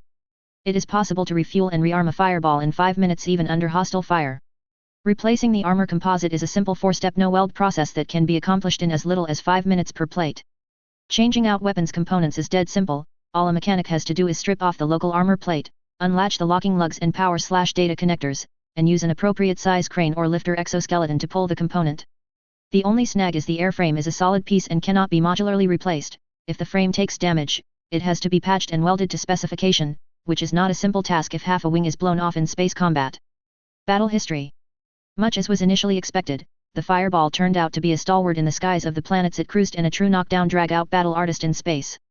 Though there are fighters out there that beat it in every classification of study, few fighters are as well-rounded and frightening as the Fireball to face down in mass combat. Many is the battle where a ragtag of enemy air and ground forces who challenged the Magi were felled by the droves as star after star of Fireballs slammed the enemy formations from above, hitting harder and taking insane amounts of punishment compared to fighters even in their same weight bracket. In one well-publicized early battle between the Negaverse and the Magi, a Magi fleet went head-to-head against twice their number in older-style warships, though the 3 Magi Phalanx-class ships had just been outfitted with full complements of Fireball Arrow fighters. The Phalanx-class ships held off dispatching their fighters until the last minute, in fact waiting until the enemy fighter screen had approached to close range and was actually shooting at the ships. When the fighters screamed past the ships, taking a few casualties from the defense array on the 3 ships, the Fireballs launched literally right behind the enemy fighter screen. In less than 2 minutes the Fireballs had scratched the entire fighter complements of 2 McKenna, 2 Sovietsky Soyuz, a Texas, and a Leviathan II, a total of 480 enemy fighters against the 675 carried by the Magi warships. Seeing their entire fighter screen wiped out in 118 seconds flat, the enemy warships retired with themselves having fired not even one shot during the battle. Variants. Being an Omni fighter, the Fireball can be so easily reconfigured in 10 minutes that there is almost no limit to the amount of modifications that can be made to it. Any combination of up to 40 tons of weapons, ammo, fuel, heat sinks, bombs, even artillery can be installed in the Fireball. This variability has made the Fireball beloved of the pilots and crews maintaining it. One of the Magi's favored tricks for ground campaigns is to load a fireball with 6 medium lasers, 5 double heat sinks, 4 extra tons of fuel, and 25 tons of internally carried bombs inside the wings, as well as external stores. This converts the Magi's premier air superiority fighter into a veritable strategic bomber with some hold-out firepower. It is also considered a legitimate modification tactic to remove half of the weapons pods in the craft to increase the speed significantly, as well as increase the ground launch external payload capacity. In this case, it is possible for the fireball to lift off with 20 tons of external stores, the absolute maximum for ground clearance on a runway takeoff, as well as allow for a decent amount of internal carried firepower. Notable vessels and crews. Gale Deggy. Gale was the initial test pilot of the first prototype fireball, and being a career test pilot was a hard sell for the efficiency of any craft, given that he had relatives who would be piloting such craft. Nevertheless, after 15 minutes of yanking and banking, he was highly impressed by the fireball's handling for its size class, and on the craft's first flight had done 2 things unheard of. First, he proceeded to almost flawlessly do each of the normal acrobatic maneuvers, though he had some problems on the barrel roll due to not applying enough thrust. Second, he had launched with what would become the craft's primary weapons load, and proceeded to one of the lunar garrison's weapon test ranges. While approaching, he had called for a set of targets, and in a move that turned heads he proceeded to obliterate a damage simulation target in one pass, which amounted to all the armor typically carried on a light mech and was a challenge for regular omni-mech pilots to obliterate in one fell swoop. By the time he got back to base, the lunar garrison's appropriation section was already on the phone asking how much for how much. The fireball he piloted that day would later become his, as he purchased it from the company on a lease program, with the company having the right to reclaim it for historical and engineering purposes. Gale would go on to use that first fireball to write up the basic tactics of the fireball, which are largely still in use as of this briefing. Peter Wilcox. Known as the gold standard of pulse laser antics, Peter would later become the progenitor of the Wilcox eugenic blood heritage for his innate skills in the cockpit and his meritorious service to the Empire.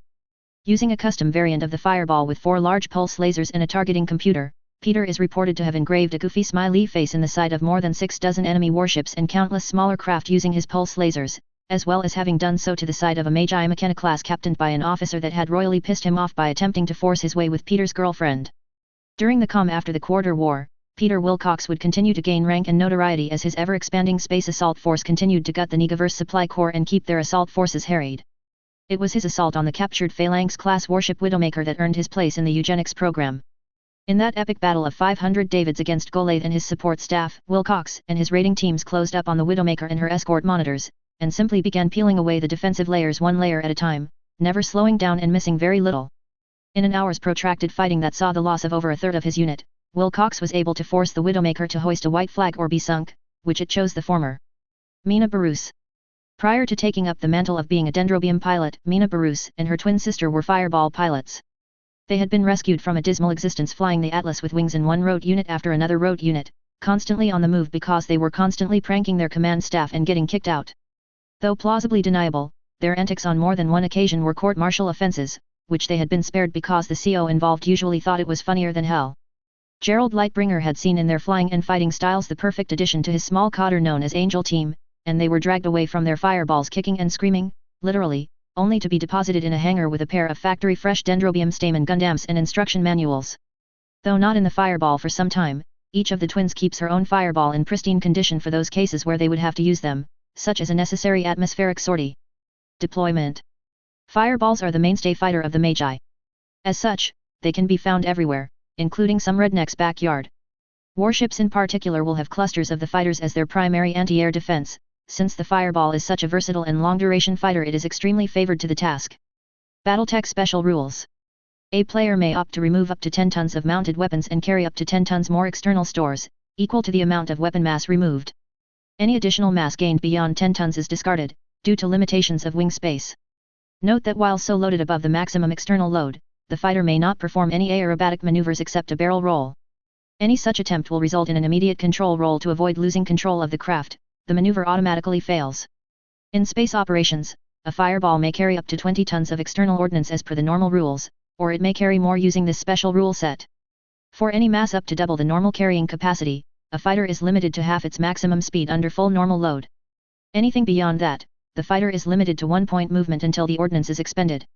A fighter may not carry more than half its mass in external ordnance. Additionally, a fighter that is carrying more than its aerotech allowed maximum that attempts to enter the atmosphere of a planet must jettison ordnance over the maximum aerotech value, or it will go out of control on re-entry and burn up. A player may use one of the above rules, or the other. They cannot be combined at the same time, as this creates an unsafe internal/external balancing problem for the aero fighter. However, a pilot may mount the usual amount of external stores for use in atmospheric operations, and mount up to the space operations max in space use ordnance. The pod space available on a fireball is 40.00 tons. A fireball may not mount a long tom artillery piece, a heavy gauze rifle, or a custom weapon, railgun or custom weapon, heavy railgun. All other weapons may be mounted as usual. Class/model/name, Fireball Prime. Mass, 100 tons.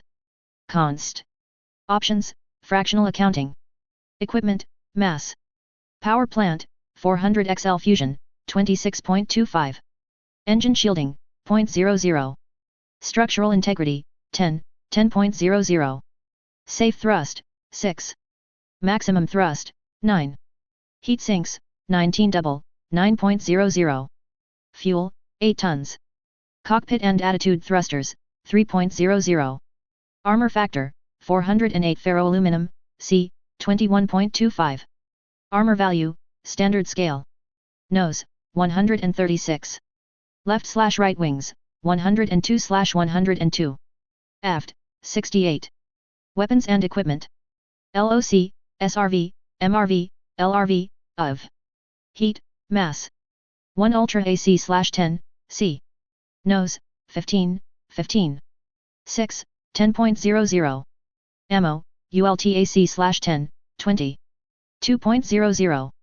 1 ERPPC, C. LW, 15, 15, 15. 15, 6.00. 1 ERPPC, C. RW, 15, 15, 15. 15, 6.00. 1 LRM10, C. LW, 6, 6, 6. 4, 2.50. 1 LRM10, C. RW, 6, 6, 6. 4, 2.50. Ammo, LRM10, 24. 2.00. 1 Angel ECM Suite, C. Aft. 0, 1.50. CASE. System. Body, 0.00. Totals. 44 heat. 100.00 tons. Tons left, 0.00. Calculated factors. Total cost, 26,713,625 C bills. Battle value, 3,056. Cost per BV, 8,741.37. Weapon value, 3,043, ratio 1.00. Damage factors, SRDMG 45, MRDMG 36, LRDMG 10, ERDMG 0. Battle Force 2. MP, 6N, Armor/Structure, 10/0. Damage PB/M/L, 5/5/4, Overheat, 1. Class, FH, Point Value, 31. Specials, Omni, ECM. Aerotech 2 Vessel Technical Readout. Class/model/name, Nuiziel, Upgrade, AMAX2U1. Tech, Mixed Tech/3067. Vessel Type, Aerodyne Dropship, Mobile Armor, see below. Rules, Level 3, Standard Design. Mass, 495 tons. Chassis, Axis Defense Industries AMAX2U1. Length, 40 meters. Power plant, compact thrusters. Safe thrust, 6. Maximum thrust, 9.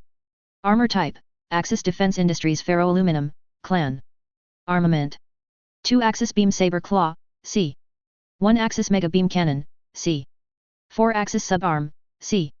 4 Savannah Weps Ultra AC/10, C. 9 Axis Mega Particle Gun, C. 4 Monaco Arms Jawbreaker Thunderbolt 20, MR, C. 4 Winters Broadsword SRM6, C. 4 Axis I-Field Generator, C. Manufacturer, Axis Defense Industries. Location, Axis Colonies, Old Terra. Communications System, Axis Defense Industries SSC. Targeting and Tracking System, Axis Defense Industries SSTT. Overview. In classic Magi fashion, that which is fought can be used against the enemy. The Nuiziel is one such case of a weapons platform that was encountered and fought the Magi to a standstill in the years prior to the onset of the Star Empire Wars. After several clashes with Naval Gatto's famed mobile armor, the Magi themselves had enough information to begin building the armor themselves. In the centuries to come, the Nui Zeal would continue to be the scourge of enemy shipping and naval forces, though with the ever-increasing power of mobile forces and the necessities of space warfare, an upgrade in more than just materials was called for by the pilots who commanded the venerable and effective Nui Zeal. Axis Defense Industries, which had been purchased out by the Empire, responded with the AMAX-2U1, a mass-production upgraded version of the Nui Zeal that sacrificed nothing and increased its firepower against smaller targets. Capabilities. The original Nui Zeal was engineered for the purpose of smashing through fleets in space, where its beam cannons could be used to destroy a ship in a single volley. When applied to the technologies of the Star Empire navies, this turned out to be an unrealistic goal, as even a humble dropship may have enough armor and internal structure to resist that much abuse, much less the heavier warships and monitors. Attempts to initially increase the gross firepower of the Nui Zeal were successful, but invalidated the existing size of the ship and made it increasingly vulnerable to return fire from the warships it was designed to counter. Though the extra boom was welcomed by the pilots, the thought of biting it from a naval autocannon conflicting with a Nui Zeal heading in a different direction from the slugs was less than welcoming to the pilots. Few of the first model were produced, and only one is known to have survived the initial fighting it saw, and is now a museum relic at Axis. After much consideration and a few prototypes, the Nui Zeal upgrade was born. Gaining only 45 tons of mass from its original counterpart, the new version makes gratuitous use of the space it has but requires a change of strategy for the pilots who drive it from the old one. The external appearance is larger and more menacing than the original, though the increased bulk is mostly from armor and it retains the same styling that caused Federal Forces pilots to crap bricks, and also Magi pilots when first encountered. This armor increase grants it almost 30% more protection over its original model. The extended survivability, when combined with the I-field generators on the machine, make the Nui Zeal almost impossible for a flight of standard fighters to kill in a running gun battle, and the increased net firepower gives those same fighters plenty of reason to be somewhere else. The main difference in armaments is not a difference in numbers, but dispersion of weapons. The original Nui Zeal carries 9 mega beam guns, 4 facing forward, 5 facing rear. The Nui Zeal upgrade carries the same amount of guns, but 6 of those are facing forward and only 3 to the rear. This gives the pilot more than ample firepower to turn most smaller dropships into flying salvage in a single barrage, especially when combined with the megaparticle cannon mounted in the armor's central axis. The missiles from the original are maintained, all of which are capable of causing major havoc to enemy craft, though the net improvement for the Nui Zeal is a series of 4 105mm machine cannons manufactured by Savannah Weapons, mounted forward to provide extended anti-fighter firepower. This increase in firepower has definitely left its mark on enemies over the years the upgrade has seen battle, as more than one pilot has claimed a kill with these cannons against mobile suits and fighters, and even kills against dropships and jump ships with the cannons. This increase in firepower has led to the 21-shot salute tactic, whereby a Nui Zeal pilot will fire all 4 of his cannons at double fire, both hip-mounted micromissile launchers, all 12 tubes, and the megaparticle cannon, all at point blank into a target. This tactic has been known to completely shred fighters weighing less than 40 tons, and severely damage or cripple enemies up to twice that weight, even if some of the shots miss. These improvements come with a price tag, and that not just in cost per unit. The original Nui Zeal had been engineered with the cooling circuits necessary to fire all of its guns at once, both forward and back, with no worry about overheating systems. The Nui Zeal upgrade cannot fire its rear-mounted weapons at the same time it fires its forward guns, due to a significant portion of the cooling systems having been removed to make up for the added mass in armor and weapons and keep it below the mass threshold for targeting by naval-caliber guns. Most pilots consider this less than a trifle issue, as they prefer to face an enemy head-on and with their biggest guns blazing. However, more than one enterprising enemy pilot has taken advantage of this weakness in a pitched battle. To prevent this, an automatic disconnect has been installed whereby only a certain portion of the weapons may be fired by the pilot before his firing circuits are temporarily locked out until the cooling systems catch up with the heat. Battle history. The Nui Zeal upgrade came as a rude shock to the Negaverse in its debut battles, where it was found to be up to a quarter more effective against enemy smaller forces and over half more effective against enemy shipping. Individually, the Nui Zeal upgrade is not a unit to be trifled with, as its combat record is matched only by the mission variable Dendrobium and that only in competent hands. The few times that Nui Zeal upgrade units have lost notably were in battles where the whole Magi side was hopelessly outclassed by their assailants. If anything, the Nui Zeal upgrade is mostly known for Pyrrhic victories, whereby it loses but does so while taking down a number of the enemies at the same time. Many tales and legends abound of ace pilots and their mobile armors taking apart forces far larger than their own in concentrated pinpoint assaults using the Nui Zeal upgrade as a shock weapon to destroy ship after ship after ship while the enemy mobile forces are handled by the rest of the unit in question. To date, the only effective Negaverse tactic against the Nui Zeal upgrade is to counter it with masses of smaller units or to attack it at standoff range with barrages of naval Gauss rifles or long-range anti-ship missiles. The Magi tactic to counter the Nui Zeal upgrade is to counter it with another Nui Zeal upgrade, a Dendrobium, or a larger mobile armor such as a Big Zam or Alpha Aziru. Variants. There are few variants of the Nui Zeal upgrade, and none of those are official variants. Most are simple weapons replacement variants, changing out combinations of the weapons systems for special purposes and slash or removing armor to add more heat sinks. These variants, while slightly better under certain circumstances, are not considered officially approved and are unique from one machine to the next. Notable vessels and crews. Harold Leffett, machine, monster magnet. Harold Leffett was, for lack of a better explanation, an oddball. He frequently slept on the roof of his quarters by reversing the gravity polarity in his room, believed there was a conspiracy on the part of aliens to fatten all of humanity up for eventual slaughter and serving as dinner, and even had his new Ezeal upgrade painted hot pink and the cockpit upholstered in pink fur a la bondage porno. Nevertheless, he well and truly earned the rank of ASMA pilot during the Red Blitz, using his mobile armor to single-handedly sink over 100 enemy transport, carrier, and assault dropships as well as countless smaller craft, fighters and mobile suits. Harry is also the only known New Ezeal pilot to have a kill against a Leviathan II class warship with the moniker Kraken, a ship which masses over 4,800 times more than his mobile armor and has the firepower necessary to completely annihilate his mobile armor 15 times a minute. He brought down the ship by expedient of directly targeting only the engines at point blank with repeated shots while flying around behind the ship in random evasive patterns. Though his armor needed over a month of repair before it was combat ready again, he received the Order of the Triad for his accomplishment, the highest honor of the Empire's forces. Elione Deville, machine, beauty of the beast. Eugenic by birth, Elione always believed herself to carry more than her fair share of combat detail and should act accordingly. Standoffish, haughty, and professional, she counted herself as having no need for a social life while a war was going on, and her service record proved it. With over 5,000 kills on targets ranging from 20 to 85,000 tons, Elione was one of the most decorated mobile armor pilots of the latter years of the Quarter War. She also had the single highest personal reprimand count in the Tech Strikers, bar none, courtesy of her acid tongue and attitude. It was rumored that she had mouthed off to the Emperor on an occasion where he was attached to her unit, and it is courtesy of that incident she never made any rank higher than Star Captain, though the Emperor claims no involvement in her lack of advancement. Her new Ezeal upgrade, which was retired to the Museum of Naval Warfare in orbit around Strinomecti, the planet on which she was eugenically conceived, was painted in standard matte grey with orange war stripes and zigzags across her armor plates. It was often said that those who got away from her fury alive were plagued by nightmares of the demonic war paint her armor was colored by. Gerald Lightbringer, machine, Archangel of Death. Arguably the most famous and infamous of New Ezeal upgrade pilots, Gerald Lightbringer made a name for himself by not being seen by the enemy, per se. The Archangel of Death was never seen nor recorded by a surviving enemy formation on the expedient of Gerald Lightbringer and the rest of his team, colloquially known as the Angel Team, having killed all the enemies in the vicinity. Tales of his exploits reach as far back on the calendar as before the Second Star League, before the Quarter War, and even as far back as the initial prototype testing of the New Ezeal upgrade, though all reports are unconfirmed and his codex has no mention of such battles. His New Ezeal upgrade has no recognized serial number on it, meaning that the date of manufacture of his armor cannot be verified. His craft has no flight logs, no black box, only a maintenance auditing program that keeps track of when parts need to be replaced. Gerald himself does not even have a listed age that can be verified by any person short of the division commander of the Tech Strikers, whom he theoretically answers to, much less a declassified combat record.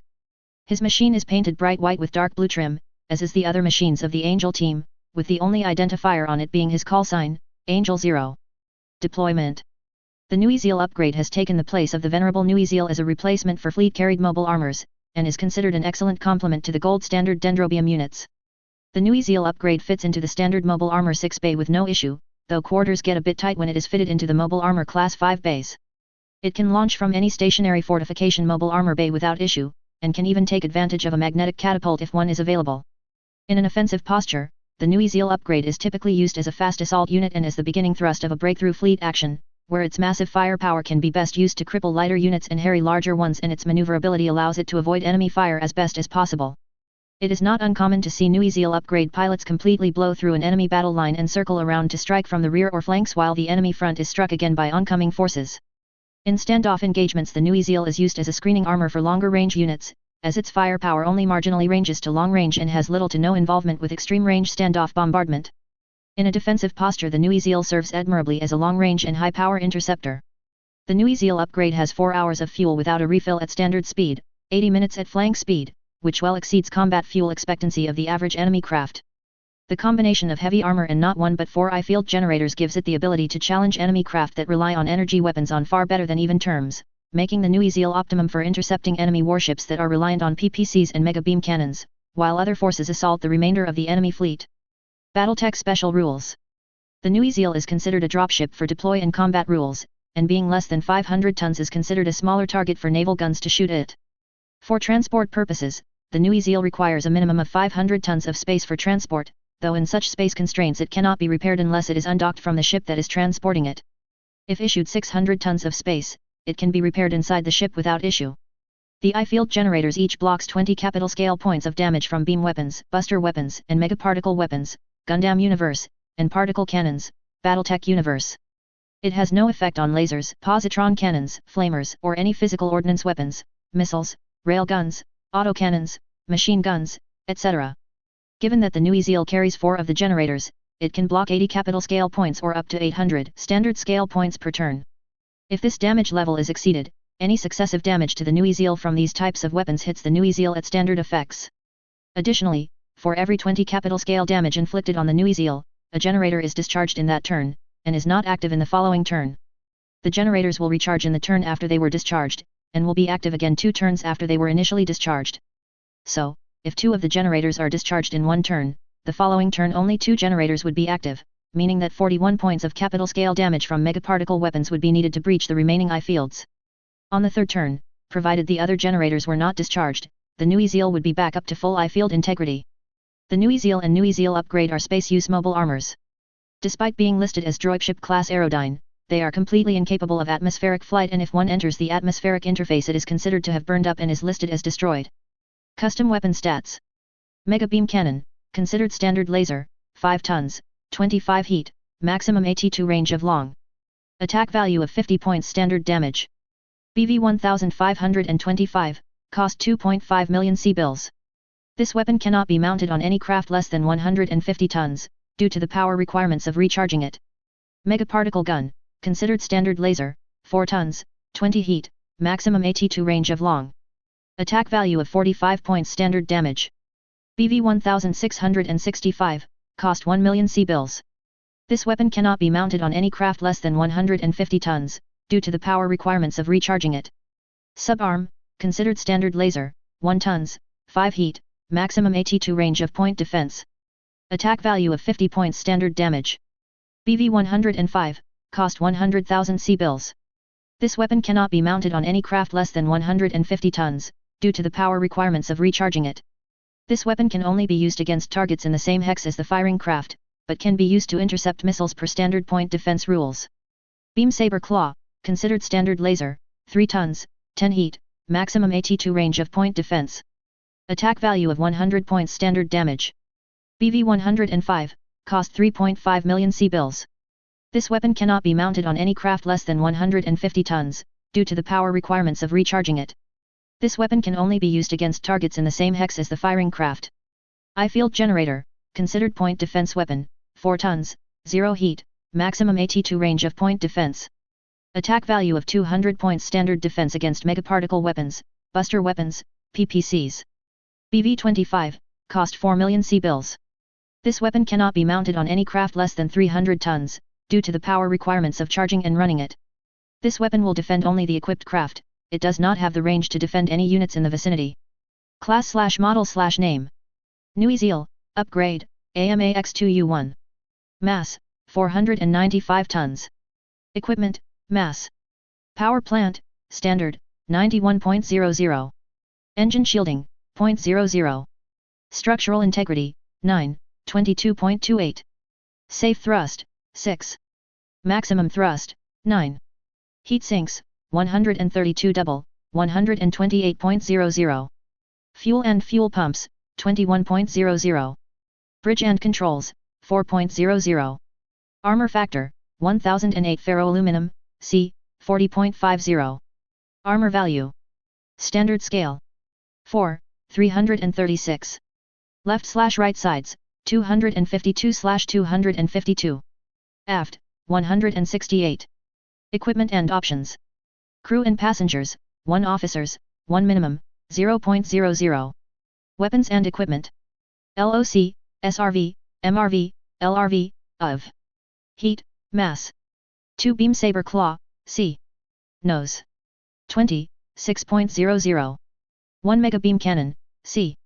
Nose, 5, 50, 5, 50, 5, 50. 25, 5.00. 4 subarm, c. Nose. 20, 4.00.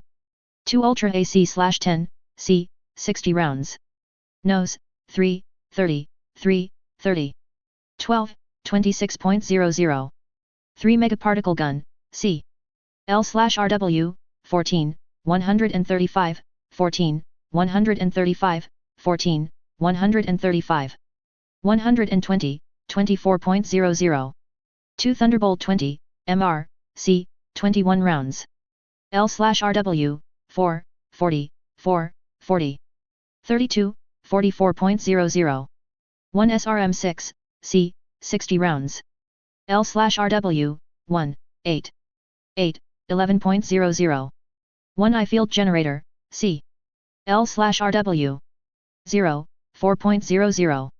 1 Ultra AC/10, c. 30 rounds. L/RW, 2, 15, 2, 15. 12, 26.00. 2 SRM6, c. 120 rounds. Aft, 2, 16. 8, 11.00. 3 Megaparticle Gun, c. Aft, 14, 135, 14, 135, 14, 135. 60, 12.00. 2 I Field Generator, c. Aft. 0, 4.00. Totals. 317 heat. 494.78 tons. Tons left, 0.23. Calculated factors.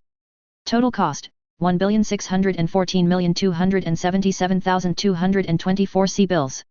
Battle value, 22,287. Cost per BV, 72,431.34. Weapon value, 16,194, ratio 0.73. Damage factors, SRDMG 793, MRDMG 352, LRDMG 101, ERDMG 0. Maintenance point value, MPV 16,920, 2,308 structure, 960 life support, 13,652 weapons. Support points, SP 3150, 19% of MPV. Battle Force 2. MP, 6N, Armor/Structure, 17/17.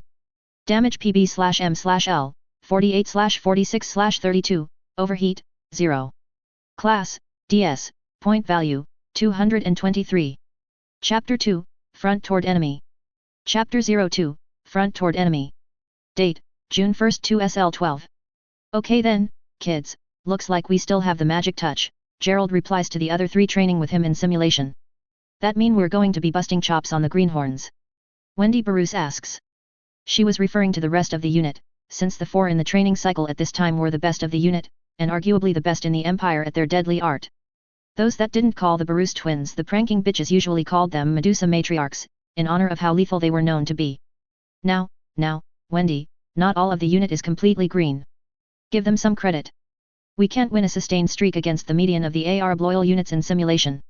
If we can't do that, this pseudo-rebellion is fucked from the word go and we both know it, old man. Thank you for the operational briefing, Mina. I'll keep that in mind while I grill your arse. What? Me? Complete shock from Mina. By the numbers, you did the worst of us all in this one. Regardless of the sharp way of stating it, Mina had still managed an astounding 91.4% shot placement and no shortage of kills overall. Wendy was third with 93.8%, Kika at 95.7%, and Gerald at the insane amount of 98.7%.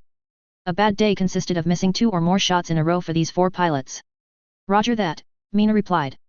Back to the hazard course firing range for me, I guess, she replies, which was an inside joke as well as a real training simulation. The hazard course firing range was an ace pilot simulation, few elites could complete its rigorous regimen, and a veteran mobile armor pilot had no chance in hell of completing it and very little chance of surviving it. It was the ultimate skill sharpening course, all the more that the course itself and the obstructions and traps were entirely random from one run to the next. Alright, while Mina goes back to basics, we'll take on a theoretical against a covered, elite Gundam force under our tactics, as a defense for the MG rapid deploy scenario. If we coordinate right, this should take less than Mina will on the hazard course. Kiss my ass, old man, Mina replies. It is such a cute ass, regardless, Gerald replies. Ready, boss, Kika replies. The alert system activated before the screens in the new Ezeal came active. And it was not the alarm sound that was default for the Sims, this was the ship's actual alarm of the Mjir, the song known as the Imperial March from an ancient movie called Star Wars. It was distinctive, there was no mistaking the song for anything but a call to combat, much as was the songs in the shadows by the Rasmus, 10th Man Down by Nightwish, and Rip Out the Wings of a Butterfly by him, among a long list of even louder and more powerful songs. Abort Sim. Abort Sim. Systems checks now. Gerald orders as his left hand dances across his communications panel. Bridge, Lightbringer, what the hell is going on? We're at General Quarters, sir, we have a force of unregistered mobile suits coming out of the asteroid field we're parked nearby. No IFF we recognize, not even a subtype common to one of the star empires. This doesn't look good, sir, the controller replies. How many? If it's any indication, the computer is still estimating the enemy head count. And we've been watching them for a few minutes now. Good gods, war of attrition, kick in notes on the same channel. We have, what? Close to 1,000 units? More. More, Gerald replies. They were still counting coup, though the computer put the total at 150 mobile armors, mostly dendrobium, 300 mobile suits and Gundams, 225 aero fighters in the ship, plus the escort fighters and mobile suits in the monitors and carrier ships. There were literally over 1,000 individual craft on the ship plus the ship itself. Which was about typical for one Phalanx class operating alone. Larger formations tended to have less units per ship when compared to the lone wolves. Essentially, it boiled down to more firepower than the Great Zan army could have mustered in the battles of Solomon and Aboachu, and by Magi tactics they could easily have taken both Zan space fortresses. So now what? Kika asks, staring forward at the VID screens in her cockpit. We go to smoke them and enjoy it, Gerald replies. He tripped his message system that informed the bridge that he was ready to go. I'm in, Kika replies. Bridge, this is Lightbringer with 3, ready to deploy, over. Lightbringer, you are on standby, the controller notes. We're still not sure if they are hostile or not, she adds. Roger that, but if we fuck around too long they'll crawl up our ass before we know it, Gerald notes coldly. How many people in this conversation you think doesn't know that, Century Commander? Daisy, his assigned controller, replies immediately. The Mjir had a total of 20 controllers, 1 per 50 units as per the absolute maximum allowed under Magi combat protocols, and all 20 of them got one hellish workout for their paycheck when the operations began. How close until we can type their units? 1 minute at their present close rate, Daisy replies. The way it sounds from the dedicated radar controllers, if one of you's got a miracle stashed up your butts, best you pull it out and preheat it. We'll probably need it before this one is over. XXX. Con, sensors, beginning typing enemy formation now. Con, radio room, tangos have refused contact on all frequencies in a whole slew of languages, the radio personnel says.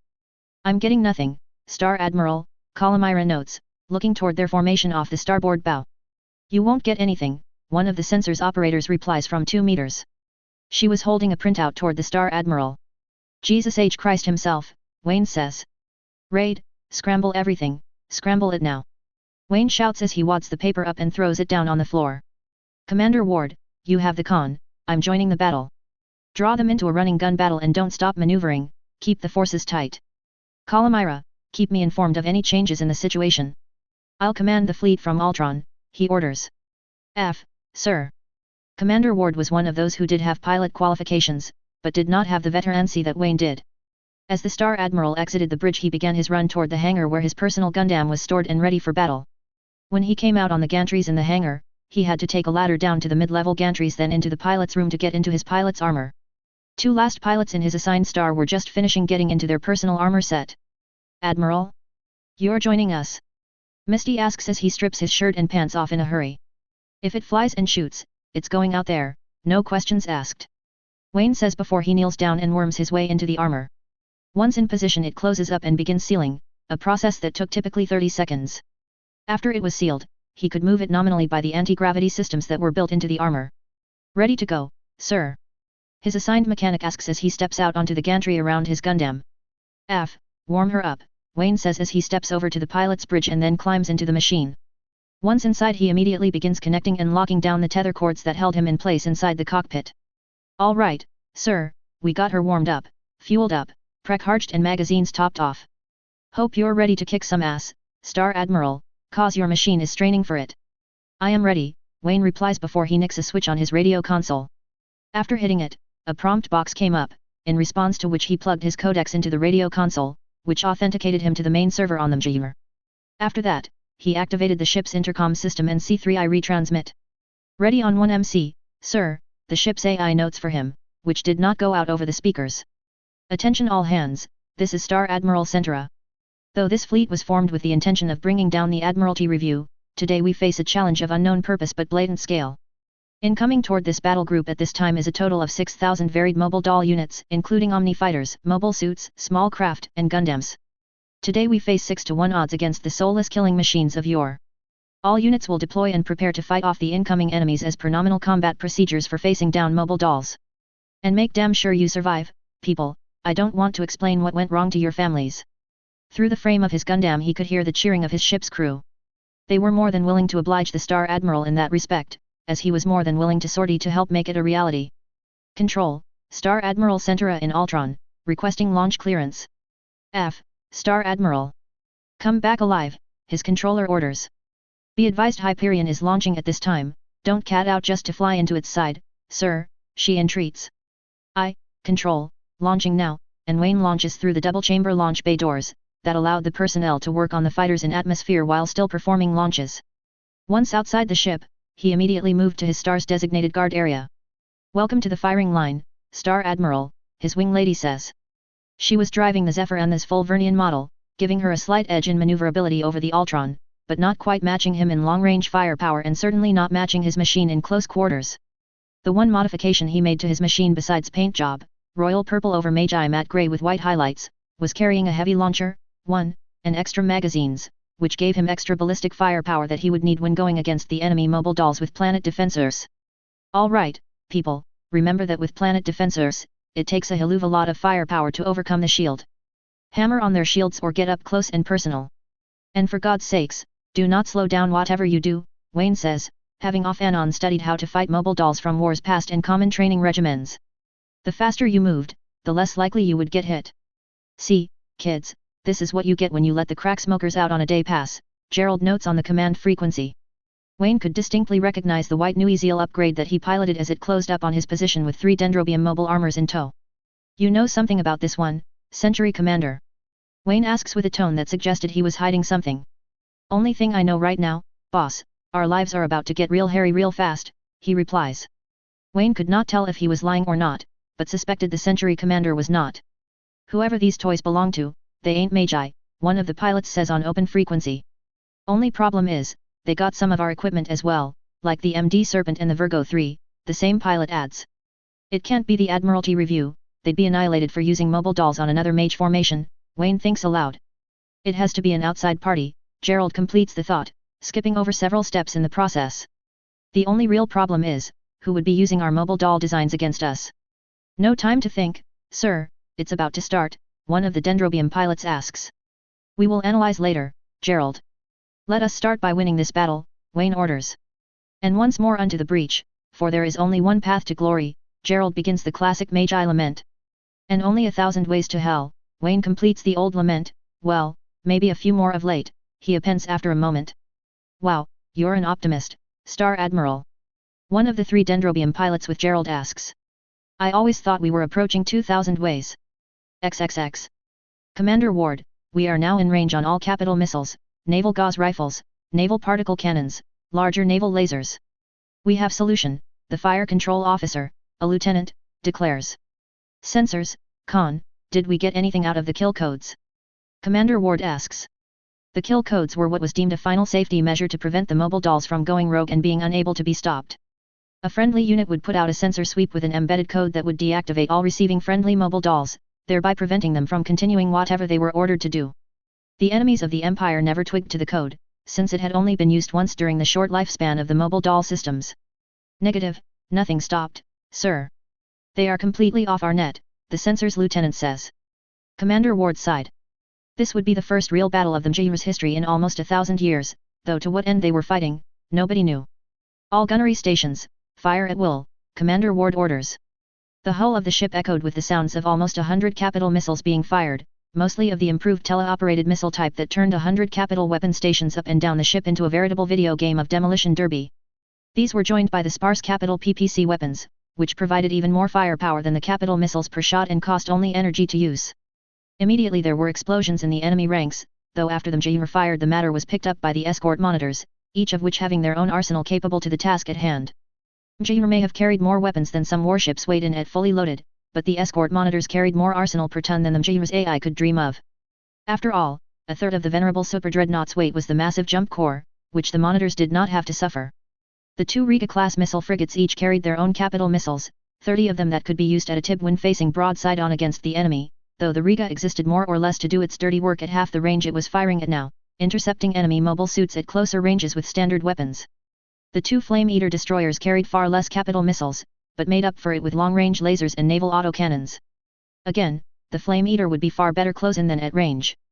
Slightly better in a long-range posture, the Sendai class opened up with the capital particle cannons, capital gauze rifles, and capital lasers in volley, intending to completely erase quite a margin of enemy assets from the skies that were quickly becoming congested.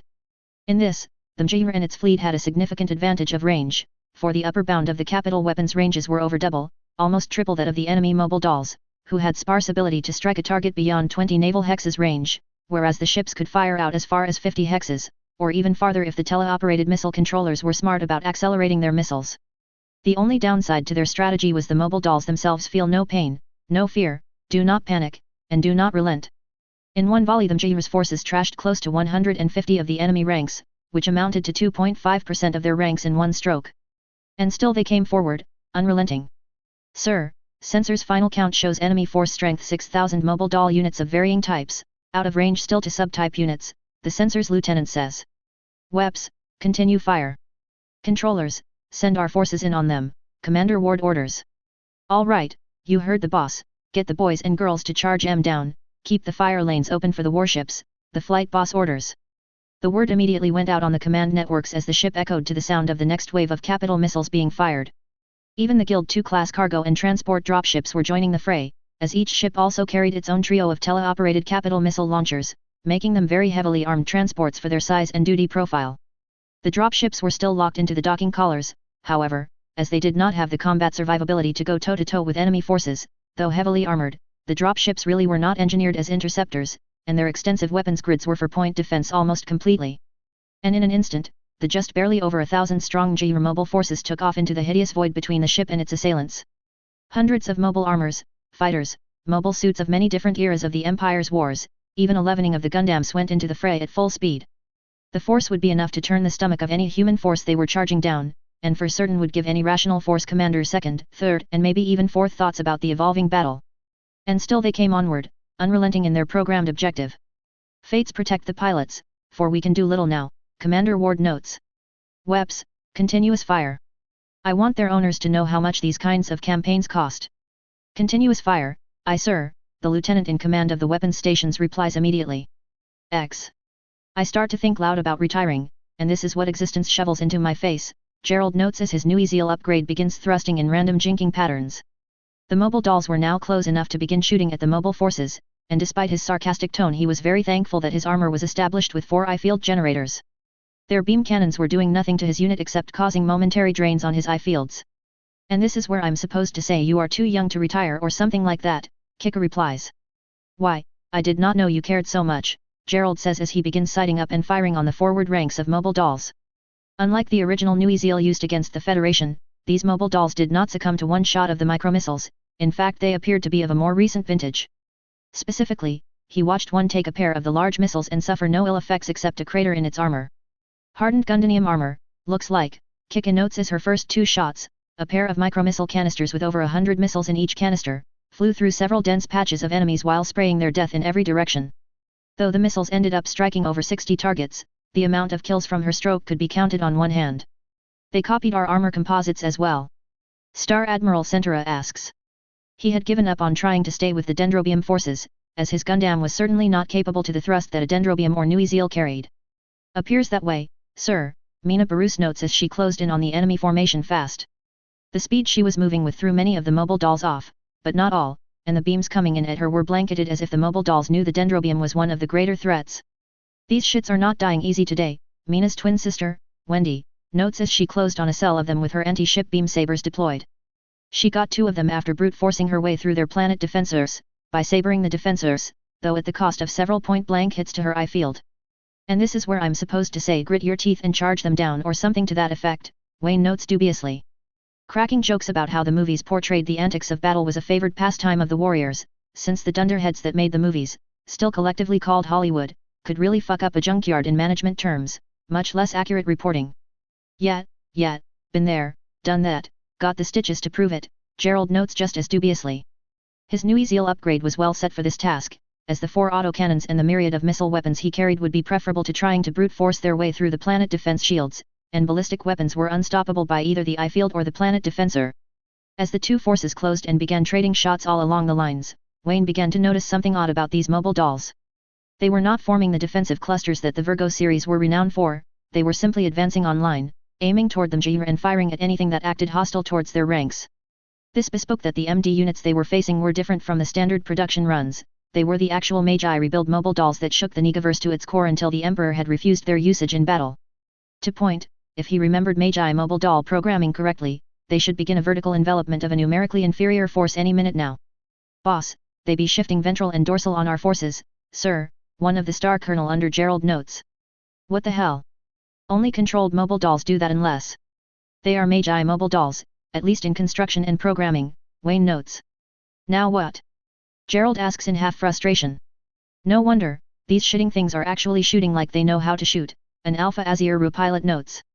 Everyone change tactics, if they want to envelop us above and below, we squeeze out the sides and flank their own formation center, Wayne immediately orders, as it had been one of the few Negaverse tactics that worked. The other was for Negaverse units to replate with reflective armor and the blue shield systems, which significantly reduced the damage that mobile dolls could cause but made them supremely vulnerable to ballistic, missile and physical weapons. Since rearmoring his own formation in an armor plate that was damn near unheard of in the Magi ranks was not a possible solution, and Blue Shield had more problems associated with it than it solved, changing tactics was the way to go. Mobile armor forces, I want 100 forward, 50 top and bottom. We'll take the heat while the fighters, mobile suits and Gundams do the dirty deed on the flanks, Gerald orders. Galaxy Commander Rico, take a detachment of fighters and check out that damned asteroid field that these shits came from for a warship or other carriers. If you find them, type them, identify nationality and sink the fuckers, clear. F, Star Admiral, Rico replies immediately.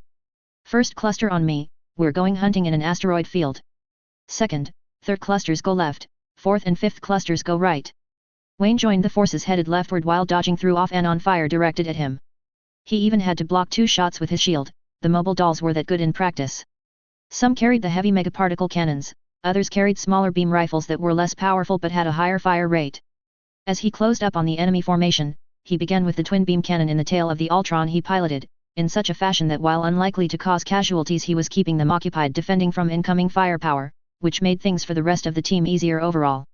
Ultron was not meant for standoff combat, though he had added a heavy launcher to his arsenal to give him some range combat options so he did not have to chance getting close yet.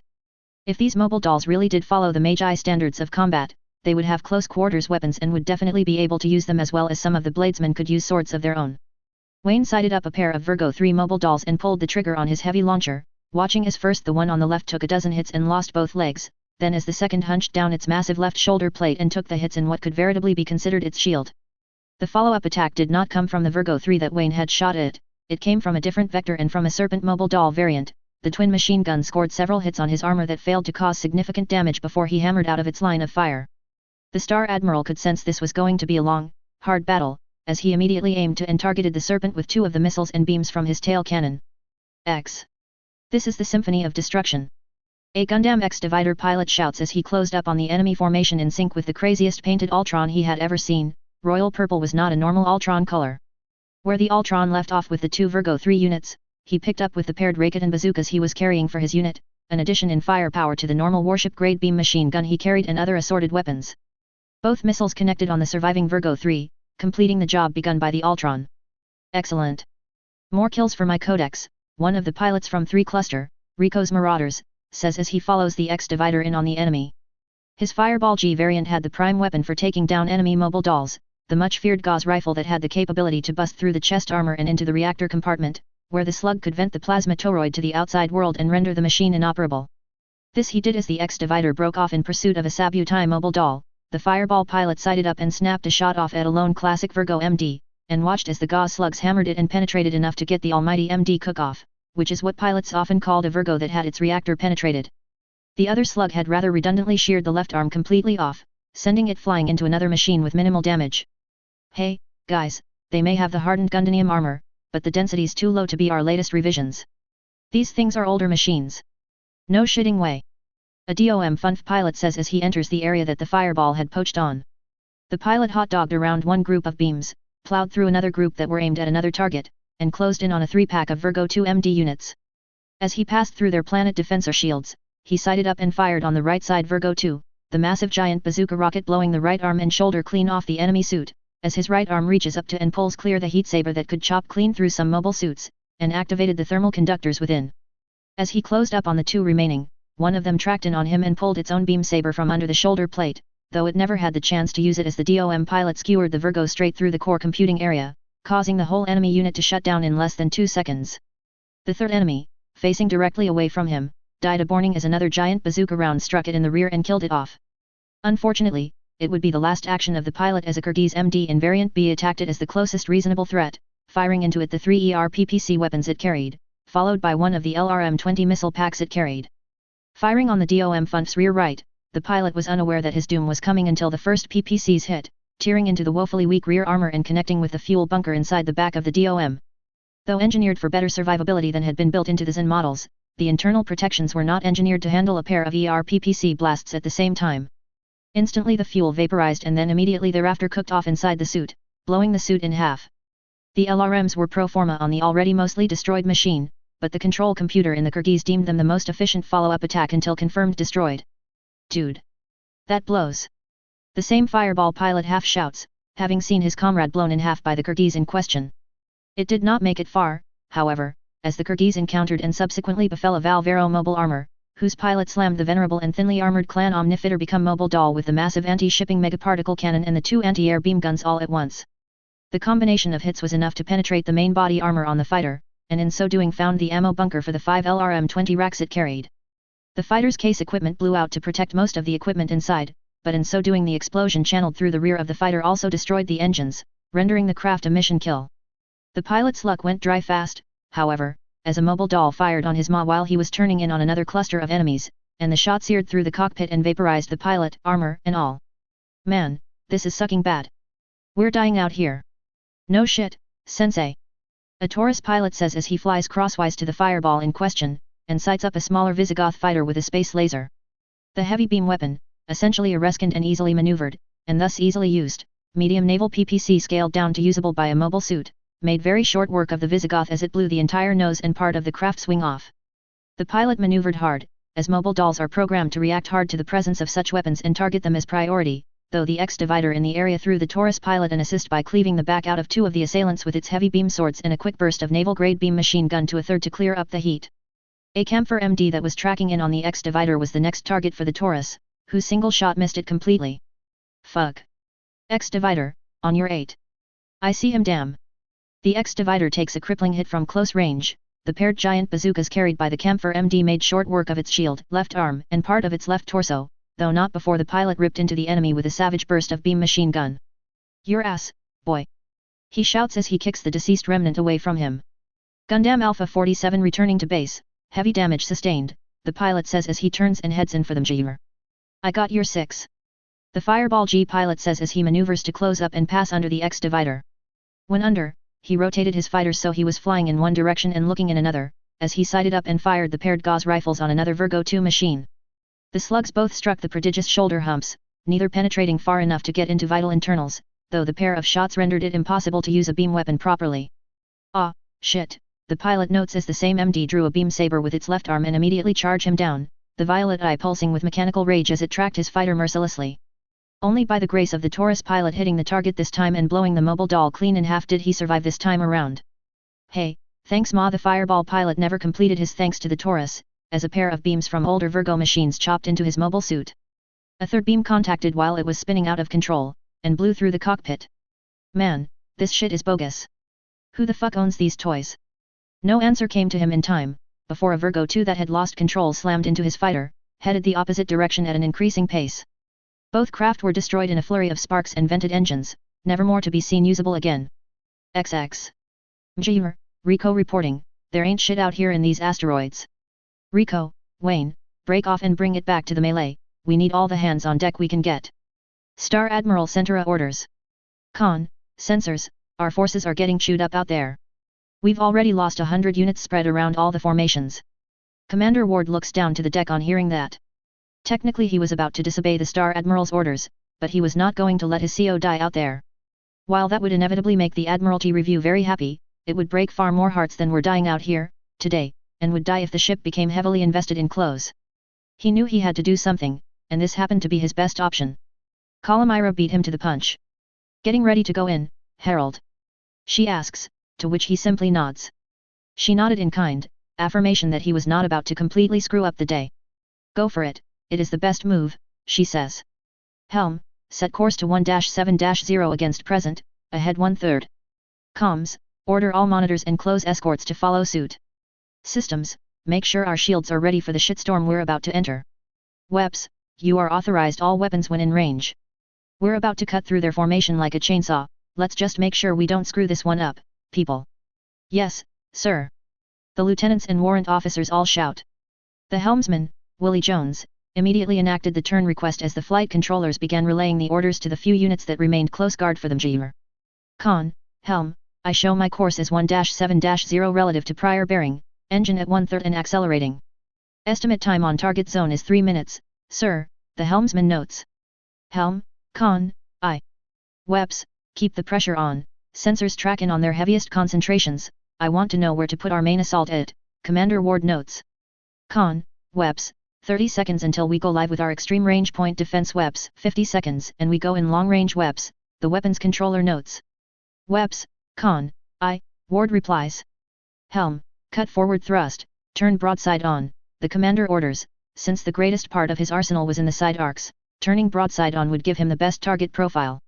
Sensors, have the mobile forces begin sucking the enemy toward the ships. We'll have the mobile forces bring them to us, and we'll slam the door shut on their dicks. Roger that, sir, the weapons lieutenant replies. Con, sensors, all forces acknowledge pullback order. We should see them coming our way here in a few moments. Sensors, force status. Us, 823, enemy, 3947. When this is over, we will find the bastards that did this to us. And when it is over, we will skewer their dicks on a pike and mount it forevermore in the courtyard of their Reichstag, as clear warning to the next 10 iterations of their government that attacking Magi comes with far too high a price. What are they playing on the battle radio? The suborbital officer asks. Right now they were nowhere near a planet, so she was functioning as a sensor officer until she could do her job. Sounds like Metallica, for whom the bell tolls, if I don't miss my guess, the helmsman says. Con, sensors, enemy formation within range of our point defense grid, now. All weapon stations fire at will.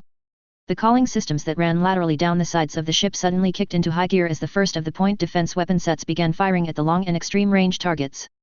Streak LRMs, Gauss rifles, large lasers of both ER and pulse variety, as the grid began firing heavily the enemy began falling in greater quantity.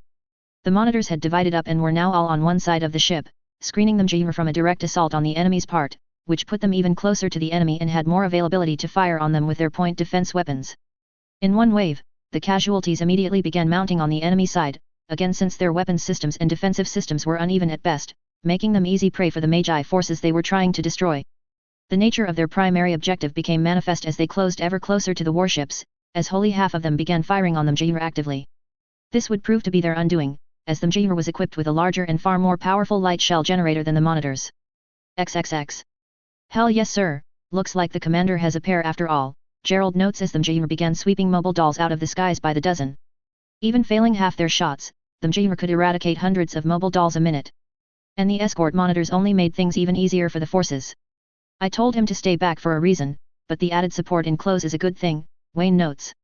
He had given up on trying to stay at range once an enemy blew his heavy launcher in half, instead he had closed up with dual beam trident and claw arms, taking the battle to the enemy with all his dueling skill. Wayne actually held the status of elite Gundam pilot in his own right, and in reality was an undeclared ace of close quarters combat. Though not quite as skilled as the original Ultron pilot, Wu Fei Chong, the improvements made to the Ultron made the battle against mobile dolls all that much easier for him. The help may just save our asses, one of the pilots notes as he passes over Hyperion, headed for another part of the enemy line to help out there. Mjir, what's our status? Wayne asks in a rush, having just brought down another mobile doll by way of impaling it. 781 to 3252, enemy favor, Star Admiral, the controller he was operating under immediately reports. Bring the warships in closer, keep the pressure on.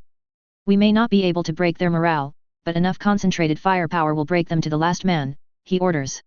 Immediately thereafter he was on the offensive again, Ultron attacking outward and at close range against non-close capable mobile dolls like the Serpent and Taurus. Sir, keep it moving. Wayne's systems immediately identified the transmitting unit as a big ZAM unit that was moving perpendicular to his course. As it reached a position the unit's commander estimated to be optimal, he fired off all of the circumference anti-air beam guns, and though most of them befell the planet defensors in the area, the one mobile armor just smoked 8 enemies in one salvo and damaged 2 more. Wayne moved in on one of the damaged units as the said mobile armor continued with the large megaparticle gun, giving him another 3 kills as one blast annihilated a cluster of Virgo that were tracking them. For the other that it had damaged, the 105mm Vulcans dispatched it as it sputtered, attempting to regain balance. Big Zam 3, this is Hyperion, be advised we are entering your operations area, over. Hyperion, bring it in, I'll lock you out of my firing arcs, the CO of the Big Zam replies. Wayne got a good showing of why the Sendai class was considered the reborn destroyer of yore, as its main guns were good for sinking ships but the myriad of smaller armaments were enough to cause serious damage to the Virgo IIM and Virgo 3 units due to the fact that the lasers bypassed the planet defensors. Much like the UESA, 2, high-output cutting lasers, the ER large laser blew its way clean through the enemy mobile doll, though it usually took 2 or 3 hits to cover all the necessary damage to get rid of the mobile dolls if fighting a fair fight against them. The damage-to-thrust ratio was superb, and of course the Magi would pick up a collection of the mobile suits and Gundams, to further their understanding of the enemy and increase their own production capacities with any processes they could infer from the machining processes used by the enemy. This doesn't seem right, their units are bipolar in practice. Hey! Someone asks on his command network. The units, they hit like our latest revisions, but they are armored 2 steps backwards in some cases, less or more in others, Wayne notes as he gets inside a planet defensor grid and applies the beam cannons on his unit to all 3 enemy machines.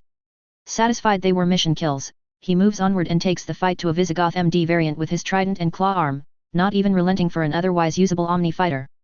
Bipolar or not, we gotta kill 'em all, boss, the same person asks, and this time Wayne could tell the person was a lady significantly younger than he. Mjira from Centura for Calamira, Wayne prompts. Go, sir, she replies almost immediately. Anything? Wayne asks, hoping she had some knowledge of enemy personnel controlling their fates. The answer was seconds in the coming, which was more than answer enough for him before she confirmed it. Nothing, sir. Not a damned thing. Blast. Wayne shouts as his left fist comes down on the engine panel for his craft, causing a loud bending and creaking of the metal in question.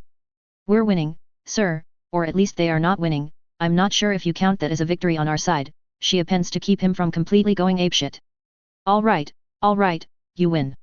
Maintain the pressure, we'll eventually end up killing them all.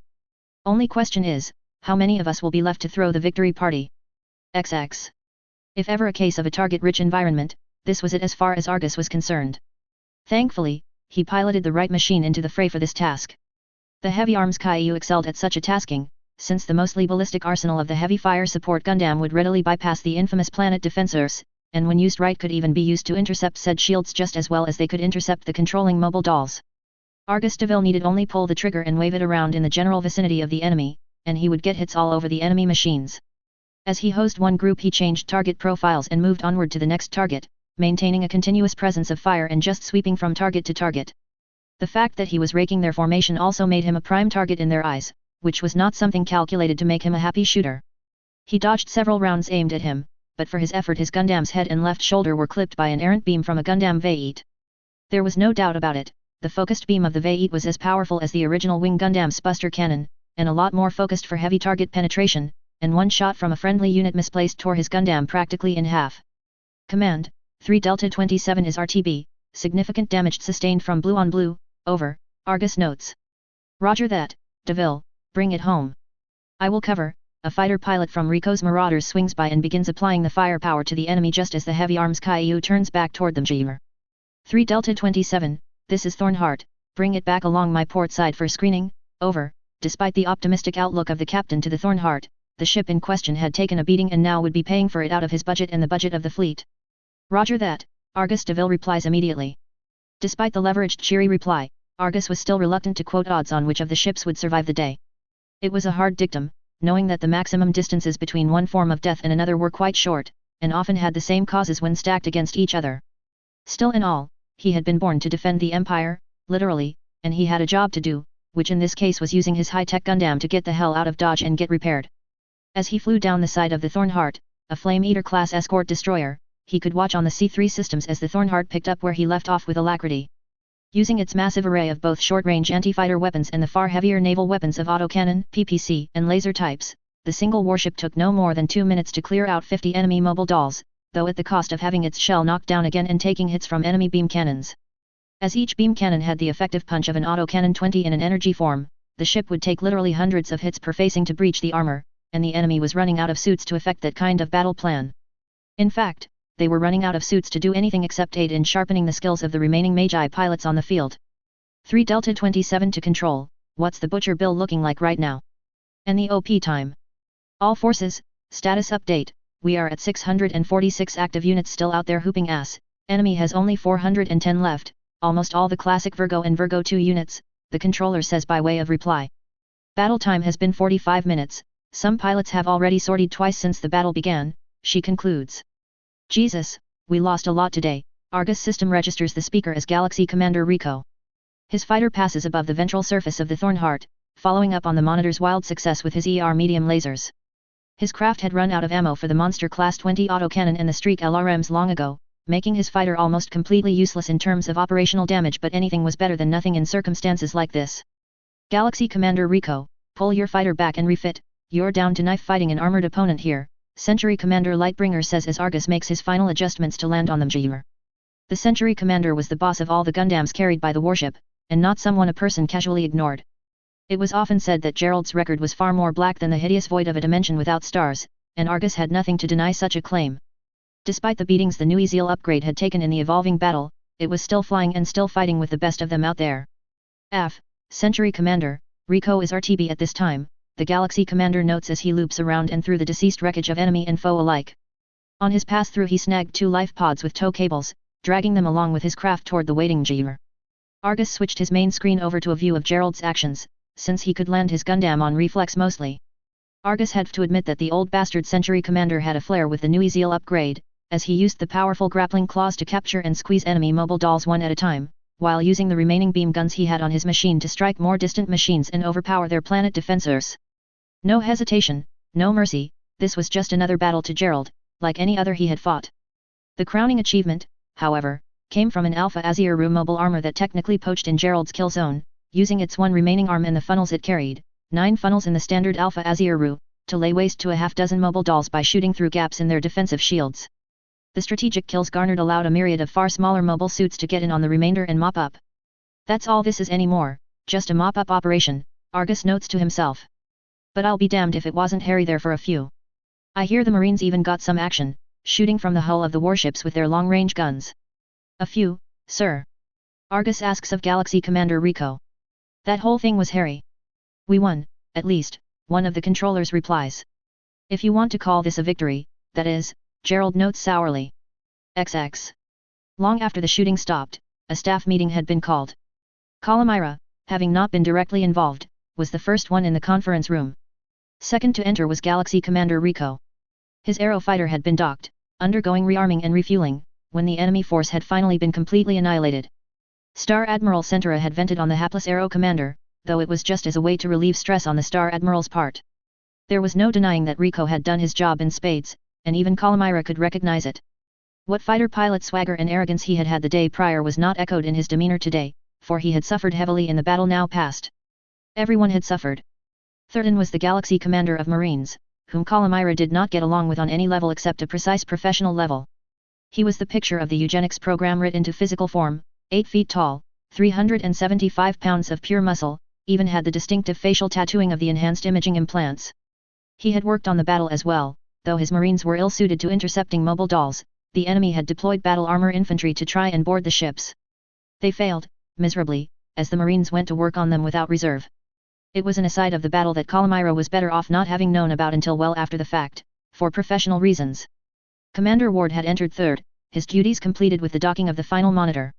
The flight controllers were recovering surviving pilots and any usable salvage, of which there would be a large amount. Whole parts of fighters downed by the battle were being brought in at an alarming rate by the Marines and any mobile suits that were functional enough to do salvage work. It would be the Century Commander of the Defensive Armor Forces that had the final butcher bill, but Calamira already know that far too many persons had been lost in this one battle. Commander Ward simply reinforced her sinking feeling with a sour look. Star Admiral Centura entered 3 minutes later and immediately moved to his normal spot, which was one seat immediately to the right of Calamira and at the head of the table. Immediately Calamira got a whiff of the Star Admiral, and it was not all that pleasant. He reeked of sweat, gun propellant, and burning electronics, as during his battle the Star Admiral had taken several hits that caused some of the electronics in his machine to short out. Despite the pilot's armor he was wearing, some of the stench of friend computer processor had followed him into the conference room, though Calamira suspected part of that was creative on his part. So far, Wayne was a serious guy in general, but he did have a flair for the dramatic, and smelling like the south end of a fried computer would strike him as appropriate for the mood here, unless he had been operating without a set of pilot's armor, which would make him crazy, not dramatic. The chief engineer and the Star Commodore of the monitors both entered at the same time, likely having had their own side conversation before entering. The chief engineer was looking dazed, the Star Commodore, grim. The look he gave the Star Admiral was enough of an explanation why, of course. Even the monitors had taken a beating during the deploy operations, which would make things even more sensitive and risky if they waited around for the enemy to come back for seconds. Calamira definitely was not on speaking terms with the Star Commodore, but she still had to deal with him on a professional level. The persons around the room traded info nervously, waiting and eyeing the door with trepidation. Each of them had bad news to report, but the final butcher bill would be in Gerald's hands. It would be his force's status that determined the fate of the fleet, and not necessarily the other parties. When the Century commander finally entered the room, it was with a startling hissing sound of the door opening and the other soldiers in the room immediately looking to him. There was little to no explanation needed, the look on his face was answer enough for most of them, though before the questions began he came to attention as was proper to acknowledge his superior in the room, Star Admiral Centura and Calamira, then took his seat at the table. The question diriger came from the Marine, of all persons. "How bad we screwed, sir?" A quick sigh from the Century commander. "Per the Star Admiral's request, I ain't going to bullshit this one. We're fucked. Between all 4 branches of our mobile forces, the MS, the Gundams, the mobile armors, and the fighters, we've lost a grand total of 41% of our mobile complement. They hit us again, we won't last 15 minutes. Ain't that a bitch?" the Star Commodore notes. "A cold, hard one," Star Admiral Centura closes down the grumbling in a hurry. "What did we get in return for losing close to 500 of our units and innumerable pilots?" Final tally, slightly more than 6,000 enemy mobile dolls, Calamira notes. "Over a 10-to-1 kill ratio," Rico says immediately thereafter, which thought made everyone happy. Getting kill stats like that always made people feel very happy, it meant that they were the baddest MOFOs on the block and the competition just proved it. "Did anyone find a command or control asset?" the Star Commodore asks. "NEG, Rico says. "We got jack shit in the asteroids. No assets around the enemy battle lines," Gerald says. "No manned MS on the sensors," Calamira says. "Hey, that is really weird," Wayne notes. "Normally mobile dolls do not operate autonomously, there is almost always some form of control asset in the area, even if it is just a MD carrier. Strange as hell. And we killed them all, but..." Calamira notes. "All right, people, I want to hear your thoughts. We need to get lost." "Literally," Calamira fronts. "Concur," Gerald amplifies. "We hang around here for seconds, we're screwed without the obligatory reach around." Calamira grimaced at his phrasing, but said nothing. She was not going to argue semantics with someone who was likely far, far older than she. "Any dissenters?" Wayne asks. Nobody opined against. Recommendations. Class 3 jump, head backwards and repair, then back forward and alert the fleet that someone is out here sticking their crank in our business again, Galaxy Commander Michaels, the GC of Marines for the formation, replies. "Ain't this the same way the first Star Empire's wars started?" Rico asks. History class was over 2 decades past for him, he had been flying for the Empire for that long. It is, Gerald says. "Someone sacked one of our orbital fleets when it was out on maneuvers, and we know who that someone happened to be." "Oops. It goes without saying who that someone was," Calamira says. "I concur with the fronted A plan, sir, the only safe location right now is outside the normal paths. After pissing in the Admiralty reviews pool, we can't just put into dock and get repairs somewhere, regardless of what happened to us," Gerald notes. "They'd still take that time to try and kill us off or have us arrested." "Very well," Wayne replies, having considered both possibles. "Calamira, please issue orders to the jump controllers to plan for getting us to the Gone. I want us so far off the beaten path that God himself would be hard-pressed to find us." Sir," Calamira replies as she stands up. She knew what she had to order them to do, even though she absolutely detested it. As to the rest of the personnel, I want this ship locked down for jumping by the book, but I also want as many hands as possible out there bringing material in for salvage. We just slagged down 6,000 plus mobile dolls, averaging 60 tons apiece. That is a hell of a lot of salvage. Get as much of it in here as possible. If we even get a fraction of that, we are doing good. Also, prioritize recovering our lost armor units and fighters. We may need them sooner rather than later, and we have a lot of ejected pilots with no machines. We need to get them flying again ASAP. Sir, Gerald says as he stands. Get to it, gentlemen, he says as the door slides shut from Calamara's exiting the room. We don't have all day here. Sir, Star Commodore Michael replies. He was not the first or the last to leave the room. Wayne waited until the doors closed automatically again, sealing him into the conference room alone, or not alone, depending on one's point of view. Out with it, comrade. The warship's artificial intelligence entity finally broke her silence. We took a hellish beating for our efforts, sir. I'm already receiving detailed reports from the techs, the units, and the other ships themselves, and the repair costs are rapidly approaching 1 billion C-bills, not including replacement of destroyed units or salvage being brought in. That much, is it? Impressive, for bipolar MD units they did very good for themselves. What did we kill of theirs? Close to 8 billion C-bills, maybe more, the AI replies. We really counted coup on this one, but the price is too high for what we got. Too high, he echoes. It cannot be helped, sir. They hit us too hard, too fast to call for reinforcements. And what is your opinion on my decision? Wayne asks.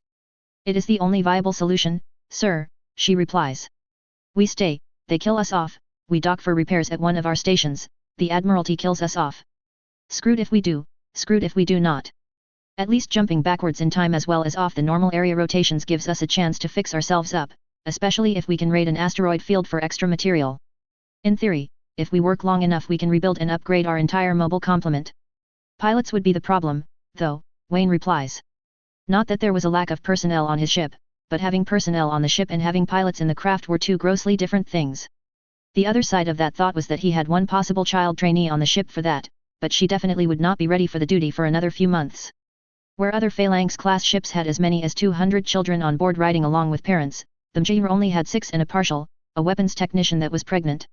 The AI replies simply. All right, opinion time, Wayne notes after a brief silence. He did not consider it strange that he would ask the opinion of the ship on matters, especially pertaining to the fact that the ship itself was going to be in harm's way a hell of a lot more in coming months, if he did not miss his guess. Some other ships' captains were grossly unwilling to deal with their ship's AI in such a fashion, and some were somewhat indifferent on the matter. Why did they do it? Simple. No appreciation of history, like usual, the AI replies. Explain that, please, Wayne requests. Basically, it comes down to two possible military issues, one political, and one historical. First, the enemy may have misgauged the power of our fleet and just debauched over 16 galaxies of mobile dolls on us, with very limited gains. The AI fronts as a possible. In that case, the enemy CO is likely already dead from a self-inflicted gunshot or knife wound, Wayne replies, knowing that he would not go back to the Empire after incurring that kind of grievous loss on the Tumen. Second possible, they were playing a very one-sided war of attrition, with a total ratio of 12.76 units on their side per kill on our side. That's really not an efficient way to win a war, all things considered. No fooling, comrade. Of those two, I think I like the former as a military solution. I don't think anyone would readily pay such a price to win a war against us. We're actually fairly low on the fighting charts for the Empire's fleets, their cost is going to get a hell of a lot higher if they start attacking more fleets. Worse, the cost is going to get astronomical if they start attacking ground forces like that. They can expect 30-1 or 40-1 kill ratios if they start attacking our planets. Wayne knew her calculations were predicated on the fact that there is nowhere to hide in space, but on the ground a force can be dug in and concealed, making it very hard to knock out. And, this brings us to the point that someone is now at war with the Empire again. We don't know who, but after this stunt, it will become a full-blown interdimensional war soon enough, the AI concludes. Casus belli, a reason for war far more direct than an outright declaration, Wayne notes. The Star Admiral had an appreciation of history like few others, since knowing what had transpired in wars past often helped gauge the wars to come. In this case, the circumstances replicate the depredations of Germany in WWI on Terra during the 20th century, sinking neutral and uninvolved shipping eventually precipitated America's involvement in the war.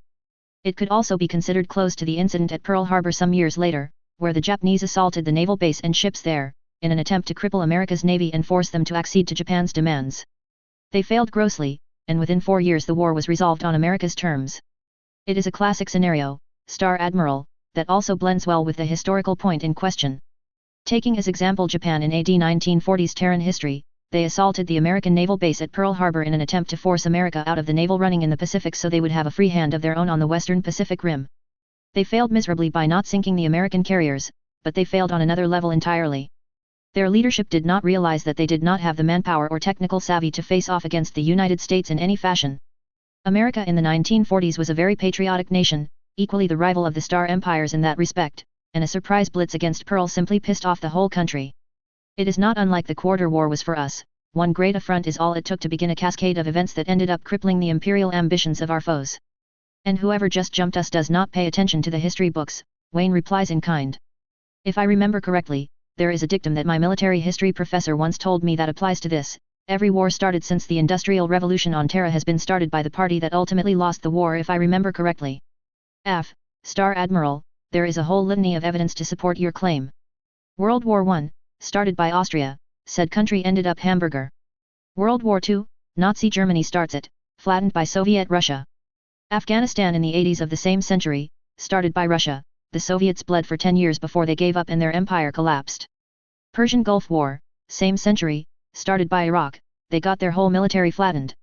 The 1-year war between the ZN and the Earth Federal Forces, ZN started it with a colony drop, they lost it all in the last weeks of the year. Stefan Amaris started a war to usurp the Star League throne in the Inner Sphere timelines, he lost when General Kerensky came by and kicked his arse hard enough to break his back. Same timeline 200 plus years later, the clans invade the Inner Sphere on the bleedings of the Jade Falcons and the Smoke Jaguar, the clans lose when the Federated Sons in particular and the other nations in general counter-invade the clan home worlds. And I don't think I need to mention the Star Empire Wars, for we know who started that and who ended it and how bloody it was. Message received, comrade, Wayne replies. So, in essence, starting a war is a great way to lose a chunk of your army. More than that, sir. Modern practices of warfare, even our clean fighting, lends itself well to collateral casualty. Start a war nowadays, expect economies and industries to get blown to hell, much less the political and militaristic ramifications. Well, that leaves only one question, Wayne notes wistfully. 2, sir. Who, and how badly did we just inflict damage on their Tumen? The AI replies. Someday we will know, Wayne notes as he stands up. Someday. For today, we will rest, the AI replies. The jump klaxon sounds. Attention all personnel, begin lockdown for non-standard jump. 1 hour until jump at this time. That is all, Commander Ward orders over the intercom. Author's chapter afterward. And here is where the revision meets the original. On the original, I did not show the battle except in passing briefing. This time around, since I am a lot more confident writing mobile forces battles, and even pretty good at doing random result battles, like you see several times here, so you get to see the totality of the engagement that sent them packing, right into the thick of someone else's war. For those of you who are new to the Jokers Wild series, I will state that this does actually belong in the Gundam seed section for very good reason.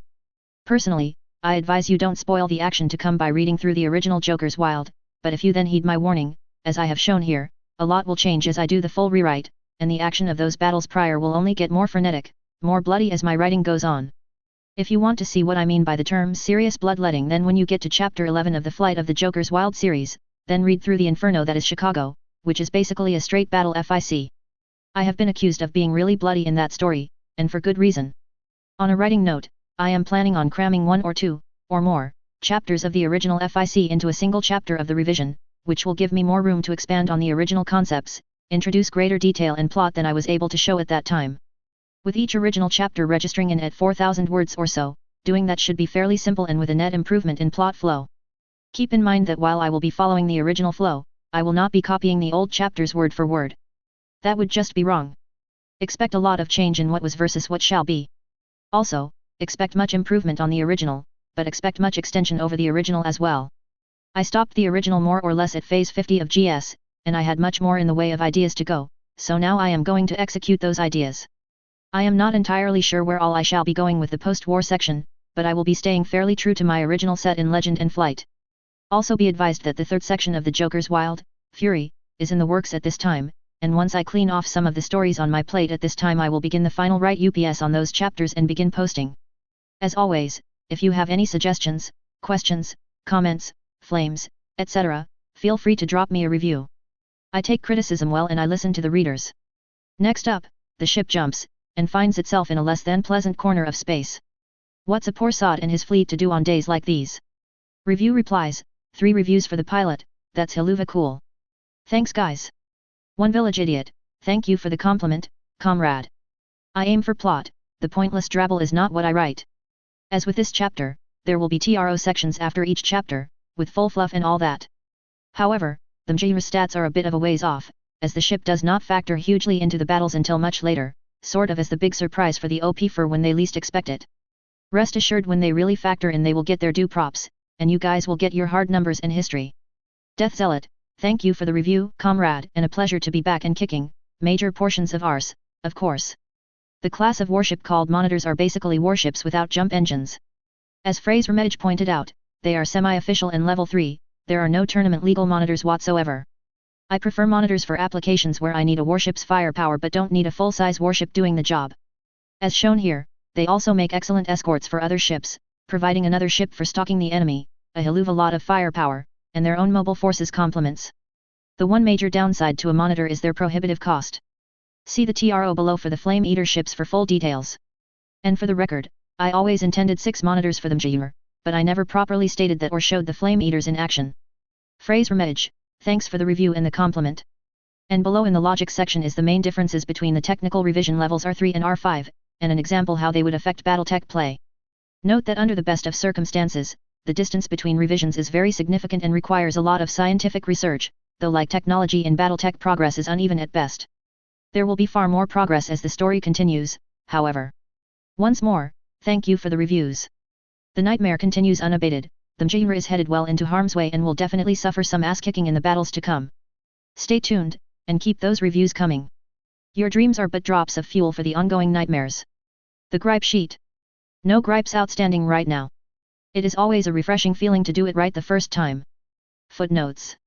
One heavy launcher is a combination weapon with a 4-barrel machine gun, 65mm, and 4 missiles built into it. Used by one of the Gundams from the UC era, I can't remember which offhand.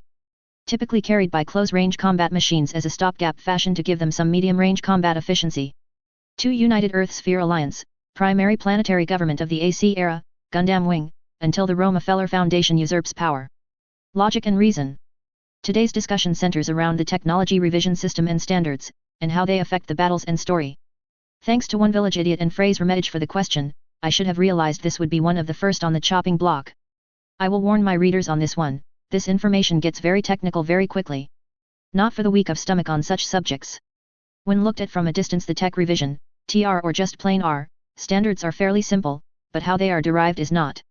Over the flow of time, technology will improve drastically, so long as the means by which it advances is not slowed down by outside factors. On the flip side, it is that advancement that creates disparity between older technologies and newer ones, even inside a fairly homogeneous group like a star empire, and invariably somewhere devices will get left behind without being upgraded. A drastic show of this was the recharge station that was 2 revisions behind the present standard. The revisions basically boil down to materials sciences, electronics, computing power, engine, or motive systems, and extended features. Classifying the revisions is actually fairly simple and direct, though the gap between revision standards increases geometrically.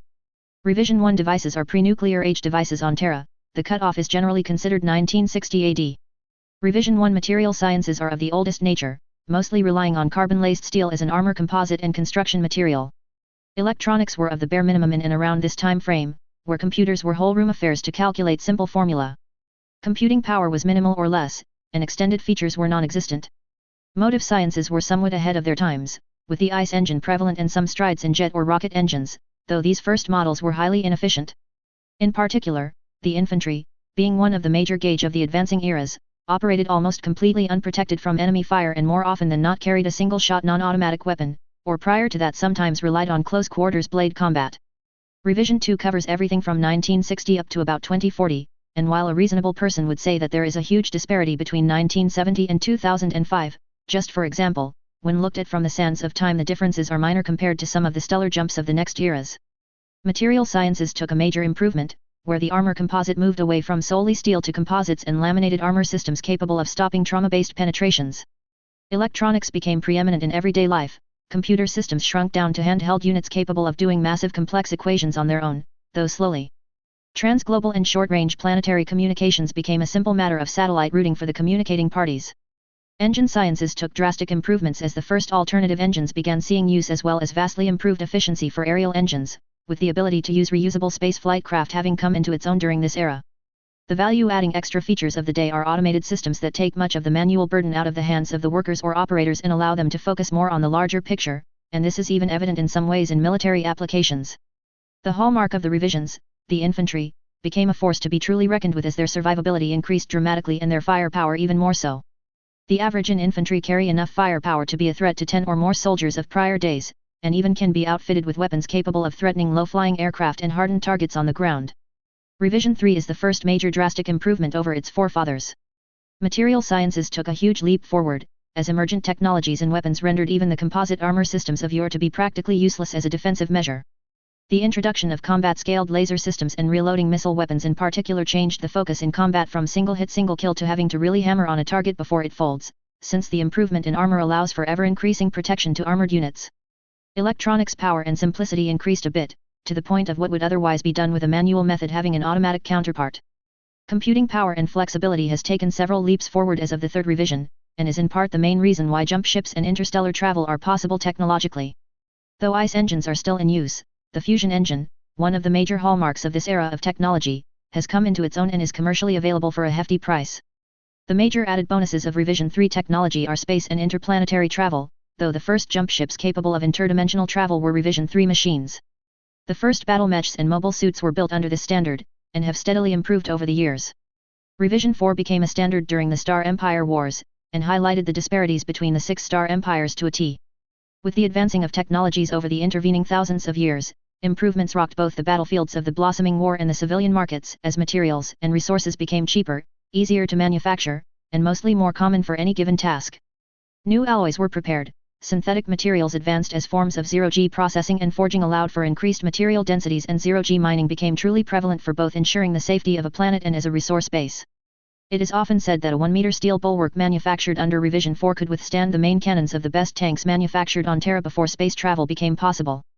With the advent of multi-directional processing and mass-scale distributed processing, the ability for computers to literally outthink the tasks they were assigned became a reality, making the battlefields even deadlier than ever before and the civilian fields even more productive and straightforward.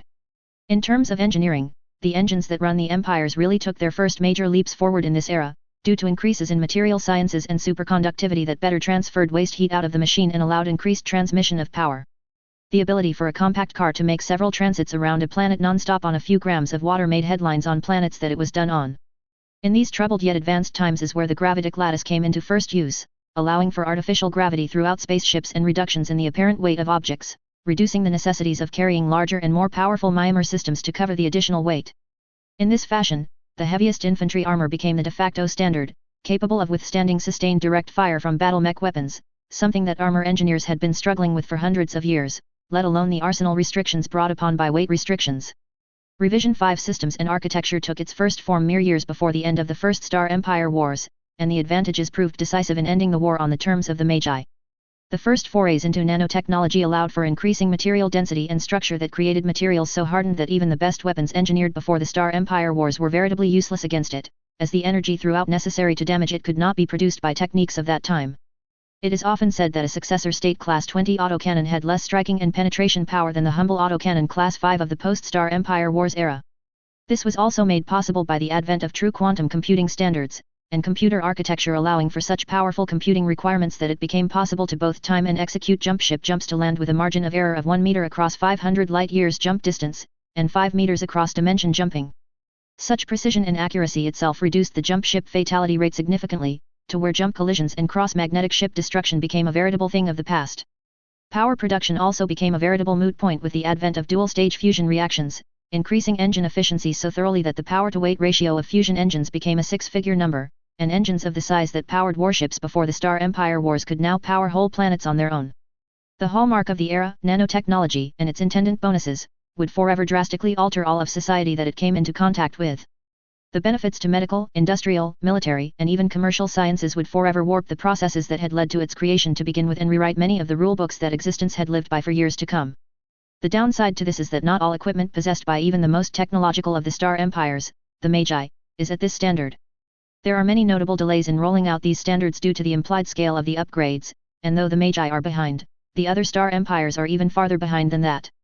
Revision 6 architecture is the blossoming standard of technology as of the beginning years of the Second Star League, and actually some would claim it to be founded in the year 2SL11 with the first forays into quantum object manipulation and quantum energy manipulation. Though still incredibly theoretical, the believed possibilities of these states of matter and energy may themselves herald the answers to resource consumption, energy transfer, physical aging and deterioration, and a host of other issues still plaguing existence. Due to its infancy, these sciences have not yet migrated to the military sectors, though the promises they hold are already stacking up to make the super weapons of tomorrow. As this affects all aspects of a subject in question, there is a rather simple equation to determine the effects of technology. When comparing one base to another, first the distance between the two bases is determined, and the direction. If the base is higher, the base unit is going to be better in every aspect than its older counterpart, and vice versa if the base is older than the compared unit. The distance is the major factor, however, in such comparisons, as one level increase or decrease will increase or decrease effectiveness by half respectively, though the scaling changes after that. With 2 revisions, the difference is double on the increase and reduction to a quarter effectiveness on the decrease. On 3 revisions, the difference is quadruple on the increase and reduction to an eighth on the decrease, and 4 revisions nets a 8 times modifier on an increase and 0 effectiveness on a decrease. Further increases will result in doubling the increase in power over the original, and still a net 0 effectiveness from the older technology. Using the example of the successor states, the inner sphere of the early 3050s, which are universally considered to be at revision 3 for most applications and revision 2 for some others, there will be a significant change in its effectiveness when applied to different standards of combat. A successor state Atlas can be expected to take some damage from an American M1A1 Abrams when fired on a revision 2 unit, but will be able to take down the MBT with laser fire at close range and missiles at longer range without issue. However, the same Atlas when wagered against a Magi Atlas produced during the Star Empire Wars, R4, would only cause half damage per strike, and would take a 50% increase in damage from all return fire. The disparity for the successor state Atlas becomes even worse when wagered against an enemy mech constructed after the Star Empire Wars, as the successor state Atlas would deal only quarter damage to the target and would receive double damage from the enemy. This also applies to the enemy's relative speed compared to the successor state units, though the weapons ranges are affected differently, they are still severely increased. The medium lasers on a R5 Atlas, inner sphere lasers, would easily be able to outrange the LRM pack on a successor state Atlas by almost half, and Kerensky helped the poor inner sphere sod if the same R5 Atlas decided to take it out of him using the LRM rack it carried. I hope this more clearly explains the issues between the technical revisions. Gundam is a strange one in these terms, especially Gundam Seed, since different parts of all the sides' technology would conform to different levels of standards, such as the beam weapons would fall more along the lines of R4, while armor composites are more along the lines of R2, phase shift would be closer to R6, maybe R7. The disparities are rather amusing, and interesting to write into story. Remember, if you are not thoroughly confused, you have not been thoroughly informed. TRO section, today I have the Thornheart's TRO, the Flame Eater class of warship. Not a ship to sneeze at. Aerotech 2 vessel technical readout. Class/model/name, Flame Eater Destroyer. Tech, Mixed Tech/3067. Vessel type, Monitor, Warship transportable.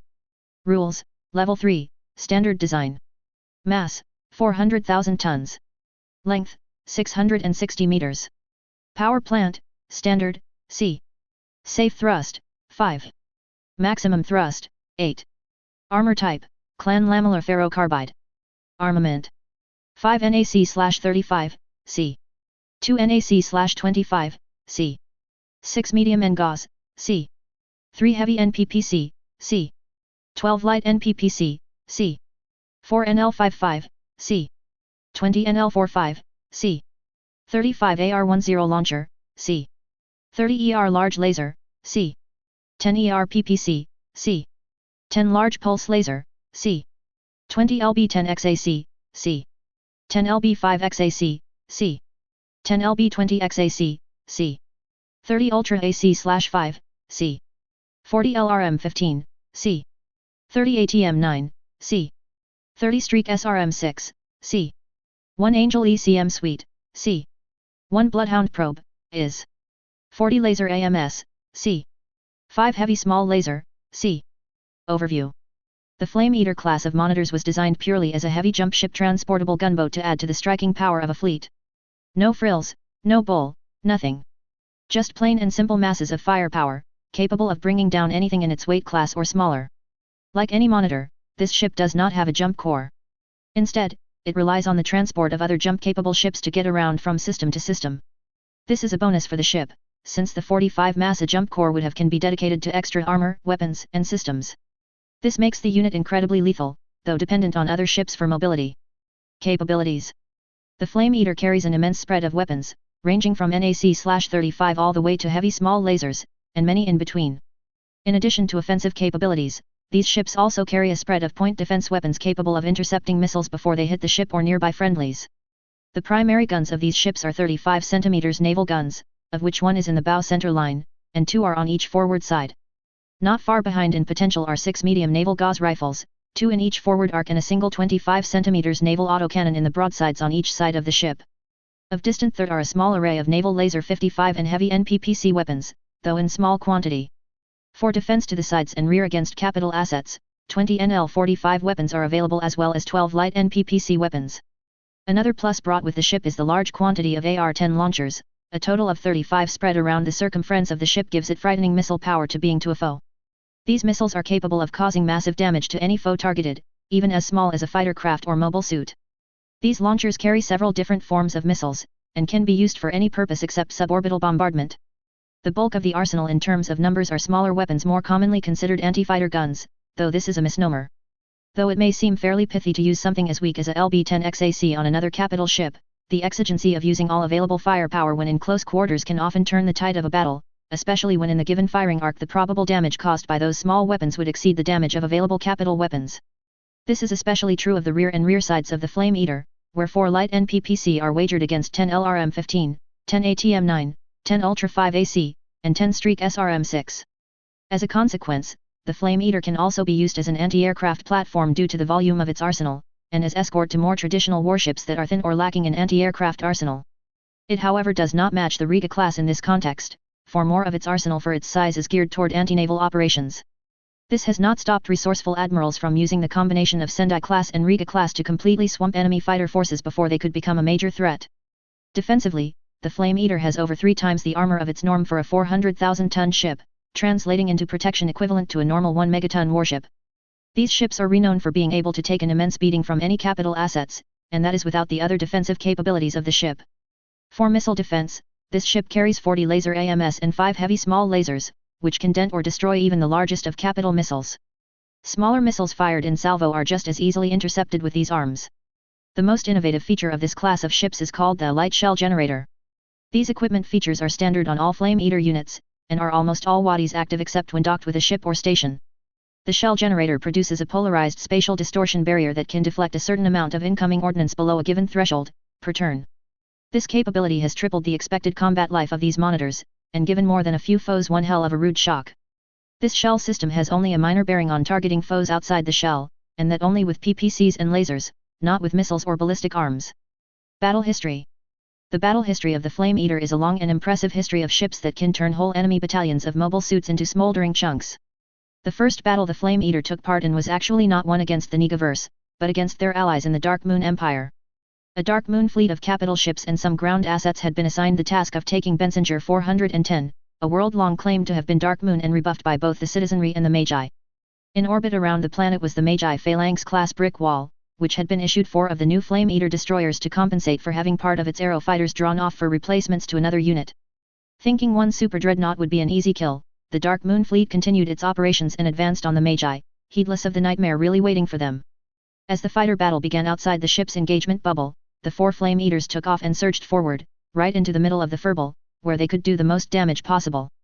With armor well exceeding that of the average 400,000-ton ship and a light shell generator, the Flame Eaters were able to absorb a massive amount of damage from the fighters, thereby distracting them from taking down the Magi fighters.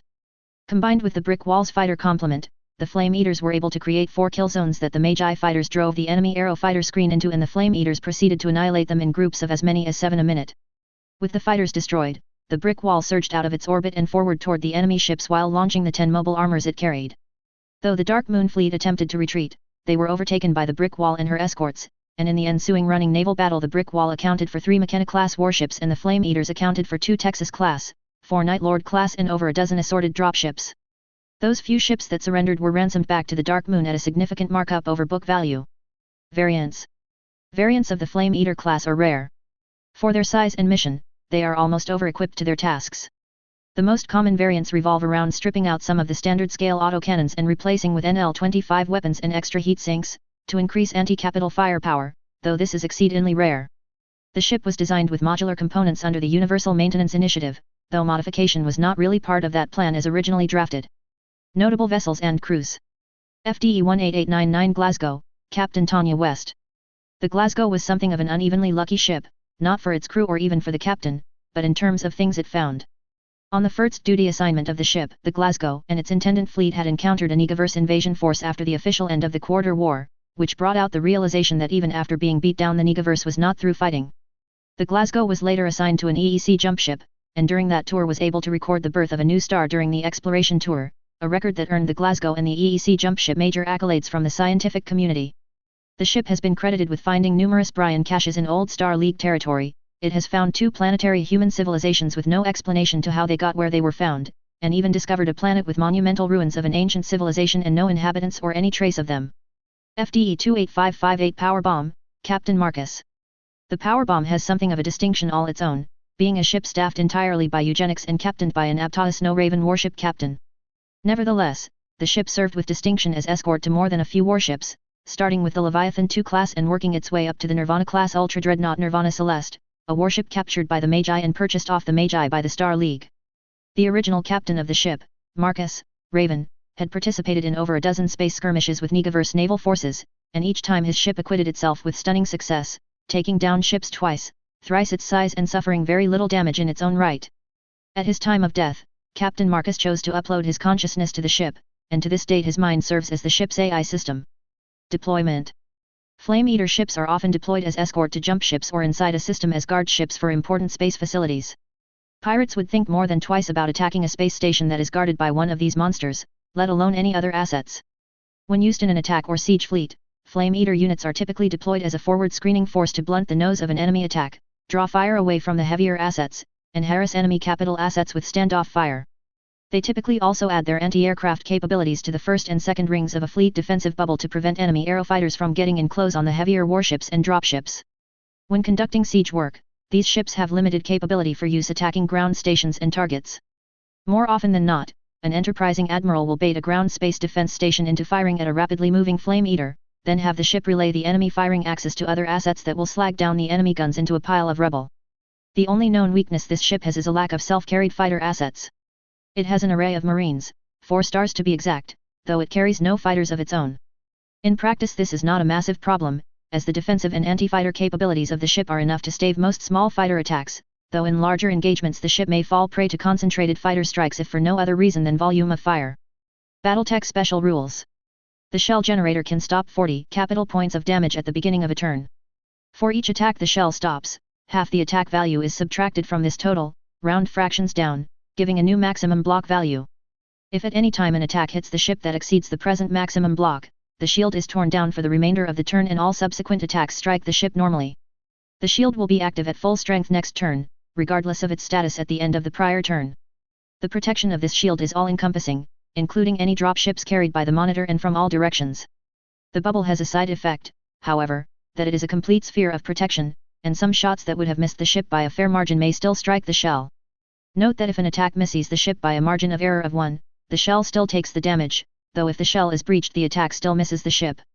Standard scale weapons with a capital AV of below 1, i.e. a standard scale damage of 9 or below, and any missile weapons, excluding the Kraken T, have no effect whatsoever on the shield. Their damage effect is completely turned aside with no ill effect on the shell generator. No reduction from the shell's threshold is made when such an attack hits it. For outgoing weapons, due to the nature of the shield, energy weapons have a reduced hit chance. There is a random error firing through a mostly polarized spatial distortion. The variance is 98 polarization for safety's purpose, since 100 polarization can instantly destroy a ship encompassed within and create a small black hole. The system is designed to fry out at 99.75 polarization as a final safety measure. This variance translates only to photon, ion, and plasma weapons. Solid objects are unaffected passing out the polarization. Any energy weapon, capital or standard, firing from inside the shell to a target outside receives a +1 to hit penalty due to possible minor random deflection when transiting the polarization. This penalty does not apply when the shield is down for any reason. If an attack strikes the shell at the beginning of a turn with a single shot capital AV of 41 or higher, the controlling player rolls 2d6. On a roll of 4 or lower, the shell generator is overloaded and rendered inoperable until repairs can be made. A competent crew can do this while still under fire, since the shell generator was engineered for just such a happenstance. The controlling player will then roll 2d6 and add 5 to the result, which will be the amount of turns after the shell was disabled that it takes an engineer to replace blown components and recharge the system. This presupposes such components are available. Usually 3 sets are carried in spare parts, though sometimes more can be carried in stores. After the time has elapsed and a standard piloting roll has been made successfully, the shell is working again. If the piloting roll is failed, the player can attempt to reactivate the shell on the next turn with another piloting roll. If the roll is fumbled, result of 2, the replacement components are fried out and must be replaced anew, following the same process as above. Class/model/name. Flame Eater Destroyer. Mass, 400,000 tons. Equipment, Mass. Power Plant, Standard, 120,000.00. Structural Integrity, 240, 96,000.00. Safe Thrust, 5. Maximum Thrust, 8. Heat Sinks, 3,522 double, 2,988.00. Fuel and Fuel Pumps, 5,000.00. Bridge and Controls, 1,000.00. Fire Control Computers, 15,460.00. Food and Water, 200 days supply, 375.00. Armor Factor, 2,256 lamellar ferrocarbide, C, 1,920.00. Armor Value. Capital Scale. 4, 414. 4 left/right, 376/376. Aft left/right, 376/376. Aft, 338. Equipment and Options. Cargo. Bay 1, Cargo, 1, with 5 doors, 1,547.00. Dropship Capacity, 8 docking hardpoints, 8,000. Lifeboats, 35, 7 tons each, 245. Escape Pods, 35, 7 tons each, 245. Crew and Passengers. 50 officers, 47 minimum. 85 crew, 75 minimum. 135 gunners, 132 minimum. 5 first-class passengers. 100 Marine Battle Armor Troopers/Elementals. Weapons and Equipment. LOC, SRV, MRV, LRV, OV. Heat, Mass. 1 NAC/35, C, 30 rounds. Nose, 35, 35. 120, 4,030.00. 2 medium and gauze, C, 60 rounds. Nose, 50, 50, 50, 50. 30, 11,024.00. 3 heavy NPPC, C. Nose, 45, 45, 45, 45. 675, 9,000.00. 4 NL55, C. Nose, 22, 22, 22, 22. 340, 4,400.00. 10 ER Large Laser, C. Nose, 10, 100, 10, 100, 10, 100, 10, 100. 120, 40.00. 10 LRM15, C, 160 rounds. Nose, 9, 90, 9, 90, 9, 90. 50, 55.00. 2 NAC/35, C, 60 rounds. FL/R, 70, 70. 480, 16,120.00.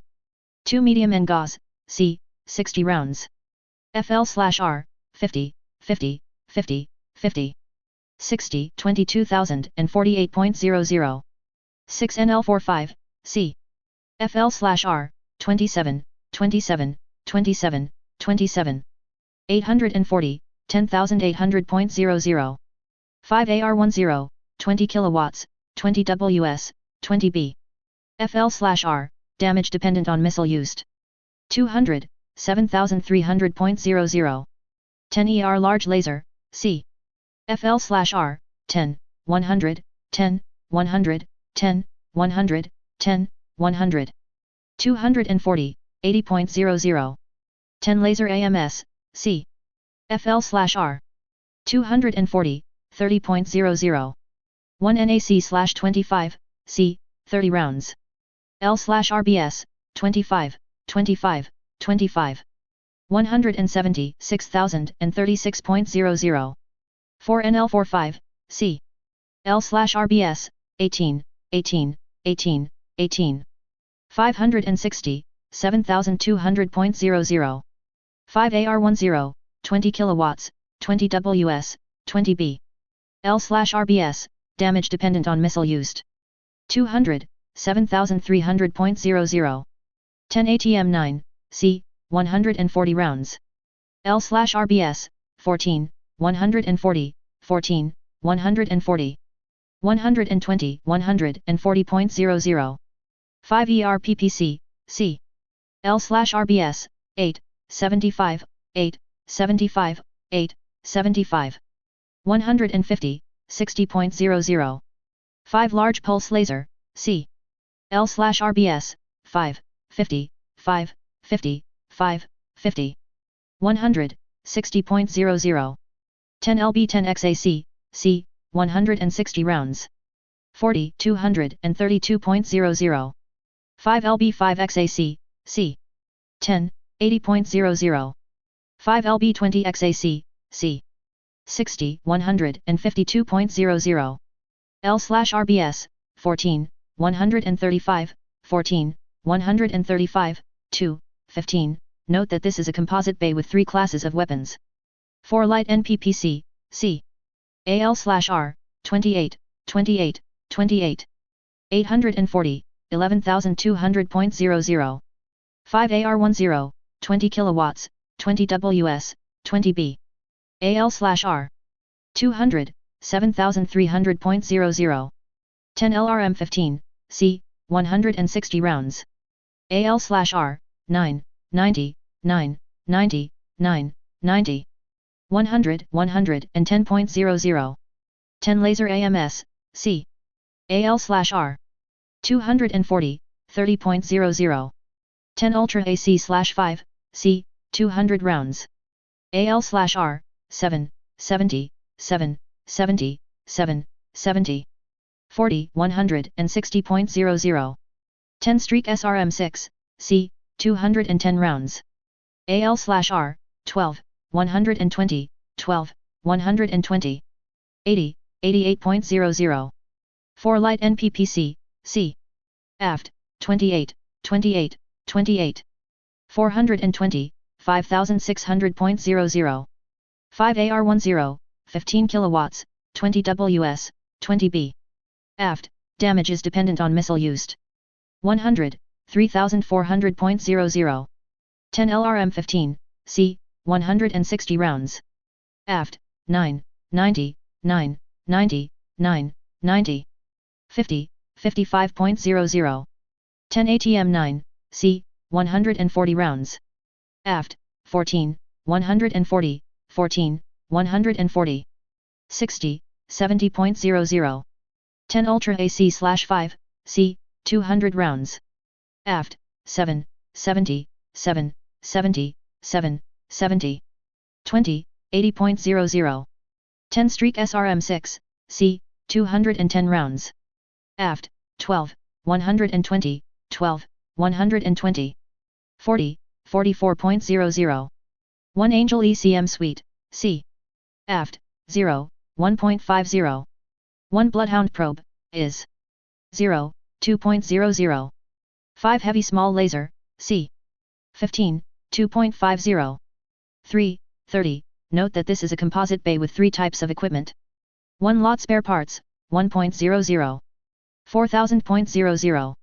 1 gravitic lattice. 4,000.00. 1 light shell generator. 2,000.00. Totals. 7,010 heat. 400,000.00 tons. Tons left, 0.00. Calculated factors. Total cost, 1,700,000,000 C-bills. Battle value, 261,054. Cost per BV, 6,512.06. Weapon value, 158,788, ratio 0.61. Damage factors, SRDMG 9136, MRDMG 8517, LRDMG 5803, ERDMG 1666. Maintenance point value, MPV 752,790, 195,735 structure, 258,750 life support, 298,305 weapons. Support points, SP 765,025, 102 of MPV. Battle Force 2, not applicable. Chapter 3, Bridge over the River Styx. Anyone with a working pulse could sense the quiet dread throughout the ship. Little of it was said by anyone, but all knew it was there.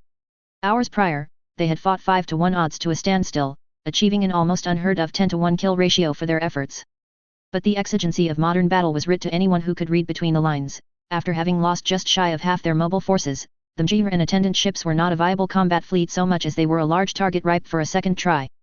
Thus, the operational plan to relocate the fleet after a 3-hour window to recover as much of the ORD combat and other miscellaneous salvage as possible.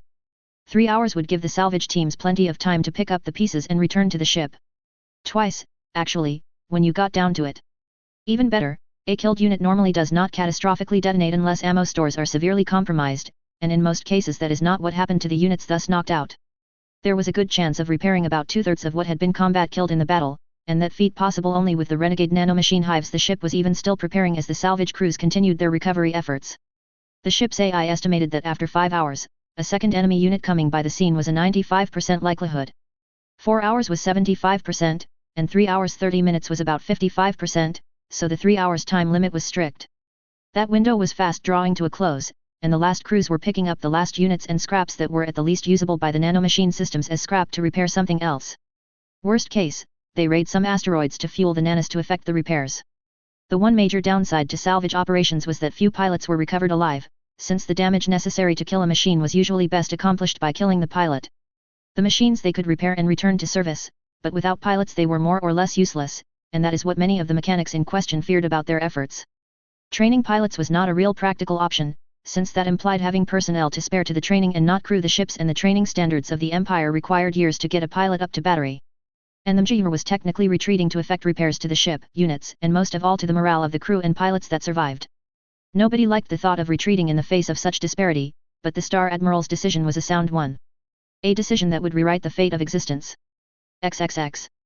Calamira walked out of the ship's bridge as the jump klaxon sounded the 1-hour warning. She had no desire to be anywhere near the bridge when the jump occurred, since she could more or less be guaranteed to be knocked unconscious by the jump. A side effect of her position and duty to the ship, any jump affected her to an extreme that most did not feel, but the planned jump the ship was expecting was so far gone from the normal process that it would practically guarantee a rather embarrassing term of unconsciousness. Her first tour on a Phalanx-class ship made the problem infinitely clear to her, as she had awoken hours after the jump in the medbay. Outside the bridge, it was a matter of meters to her quarters, as 3 doors down and to the port side rested the room that she rested in. Despite her rank and status, her quarters were less than special. Like any of the quarters in the ship, the walls were little more than woven diamond armor plating with a few amenities here and there, like the integrated bookcase or the sink and personal hygiene cabinet. The bed was a practical given, of course, and underneath were storage lockers. Being a strategic officer, her room also had a secured firearms locker and a safe that contained the almighty Dark Book, the book that contained her personal issued operation authorization codes to do all manner of wicked things, such as authorize an invasion of one of the other star empires for certain reasons, deploy nuclear weapons, request immediate assistance from the Star League, or even order the ship self-destructed. Other than those two oddities, her room was practically nondescript, loaded with books of various types and not much more than that. It was a mostly nondescript room for a simple reason.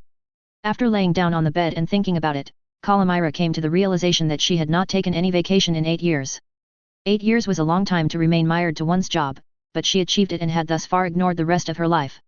Married to the job as the saying went, and when it sprang into her mind she could only laugh at the thought. Calamira had engineered her life around her duties, an arcane support function of the Magi naval forces that could literally decide the fate of planets based on which side could red the other faster. A grossly professional way to think, in the end, for she acted as if the Star Empire wars never ended, even though the chance of a new interdimensional war was nil, at least discounting the force that just attacked them. The crux of her duties haunted her for 5 minutes, staring at the ceiling and awaiting the inevitable. With nowhere to go, her mind ran circles around her inability to do her job right, then her lack of a social life, she had not even bothered trying to chase guys since her days in the academy, then her lack of even a decent way to distract herself when she wanted to.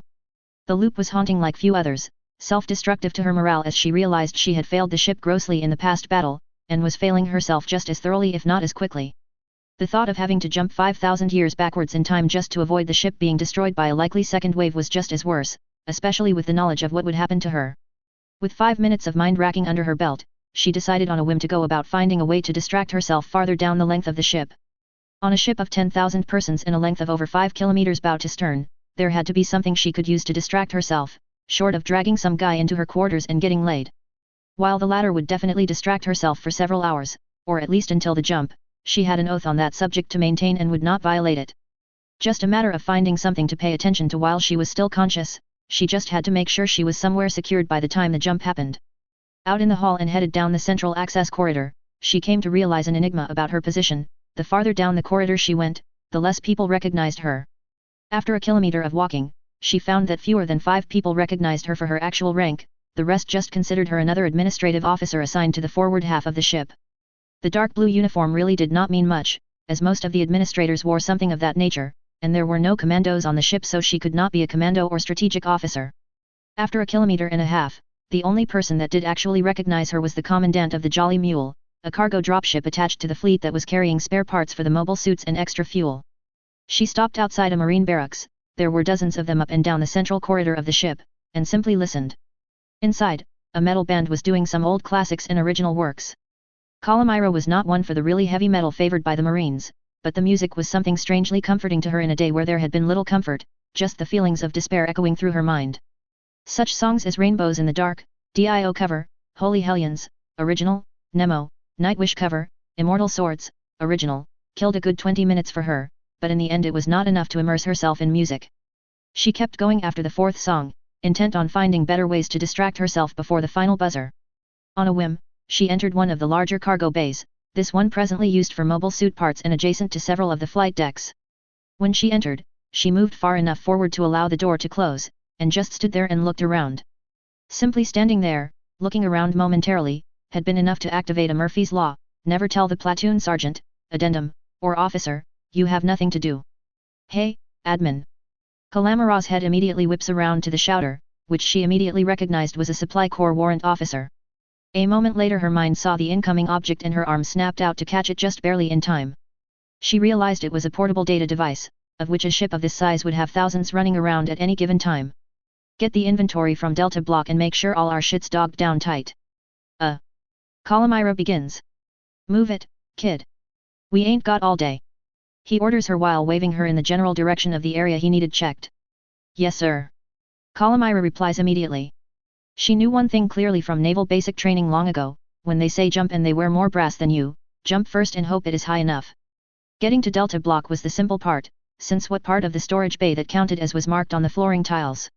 The task was a simple one that everyone on the ship did as part of their basic naval training: worm your way through the crate stacks, scanning the RFID plates to get the information on what was in each crate.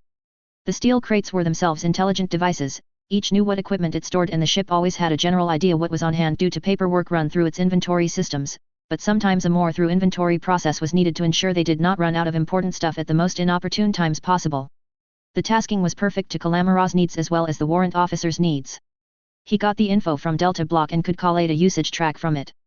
Calamira got her supreme distraction, as the exigency of doing an unfamiliar task in very cramped quarters took her mind far away from the battle long since past. The minutes dropped away as she worked from one end of the Delta crate maze to the next, scanning the plates and verifying the woven diamond/tungsten draw cables were all anchored tight and drawn taut to prevent them from shifting during a jump operation. An unsecured object involved in a jump operation could literally become a missile of mass death in the short time a ship was plowing through hyperspace due to the varying gravitational and magnetic forces involved in such activities, and over the millennia of the Empire's existence there had been casualties, lots of them due to unsecured objects. It was common practice on the training ships to place a gas cylinder in a reinforced fighter bay and close it in before the first jump of a training rotation, just as a demonstration of what would happen. Calamira remembered the site as the outside of the bay had been vented to space by a hellish explosion that was laced with fragments of the cylinder. Oops did not normally cover the result of such an oversight, so everything was checked and double-checked as she was doing now. Delta Block. The warrant asks by way of greeting as she enters the room. The other crew members assigned to this bay had moved to some of the pilot lounges to await the inevitable, leaving just Calamira and the chief warrant officer in charge of the bay. Everything is secured, sir, Calamira replies as she loads the data device into its cradle. Within a matter of moments, it uploaded the revised inventory estimate to the mainframe and the data was ready to be sorted through for an eventual report. Something wrong, sir? She asks as he grimaces at the terminal. Well, not counting what got slagged but can be used for parts, we used about 20% of our available stores for mobile suits and more than that for mobile armors. We pasted them, but we took a hellish beating ourselves. You know where we're going. Calamira had actually not troubled herself with the where, but the when was what dragged at her heart. Dunno where, sir, but we're supposedly jumping 5,000 years backwards to avoid a second assault. This elicited a surprised whistle from the chief warrant officer. That's a hell of a long way to go backwards just to avoid those bastards, he opines. We gotta do what we gotta do, Calamira noted. Yeah, I hear THA. The phone rings. Bay 310, the warrant answers. Right, Tina, thanks, he hangs up. Apparently since the reason she called needed no explanation he had only needed a few words. Your bridge admin, right? He doesn't give her a chance to answer.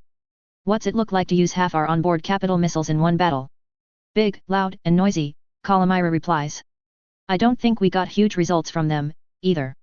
The warrant relents, it ain't something to shit a brick about, admin. Yeah, we used a lot, but we still have the cargo dropships to supply the fleet with. Only thing we need is pilots, he adds. We'll live, and we'll be back to kick their asses another day. Such refreshing bluntness, Calamira replies. If anything, the denizens of the Empire were very well known for not allowing an attack to slide. They would be back and they would kick ass, it was just a matter of time.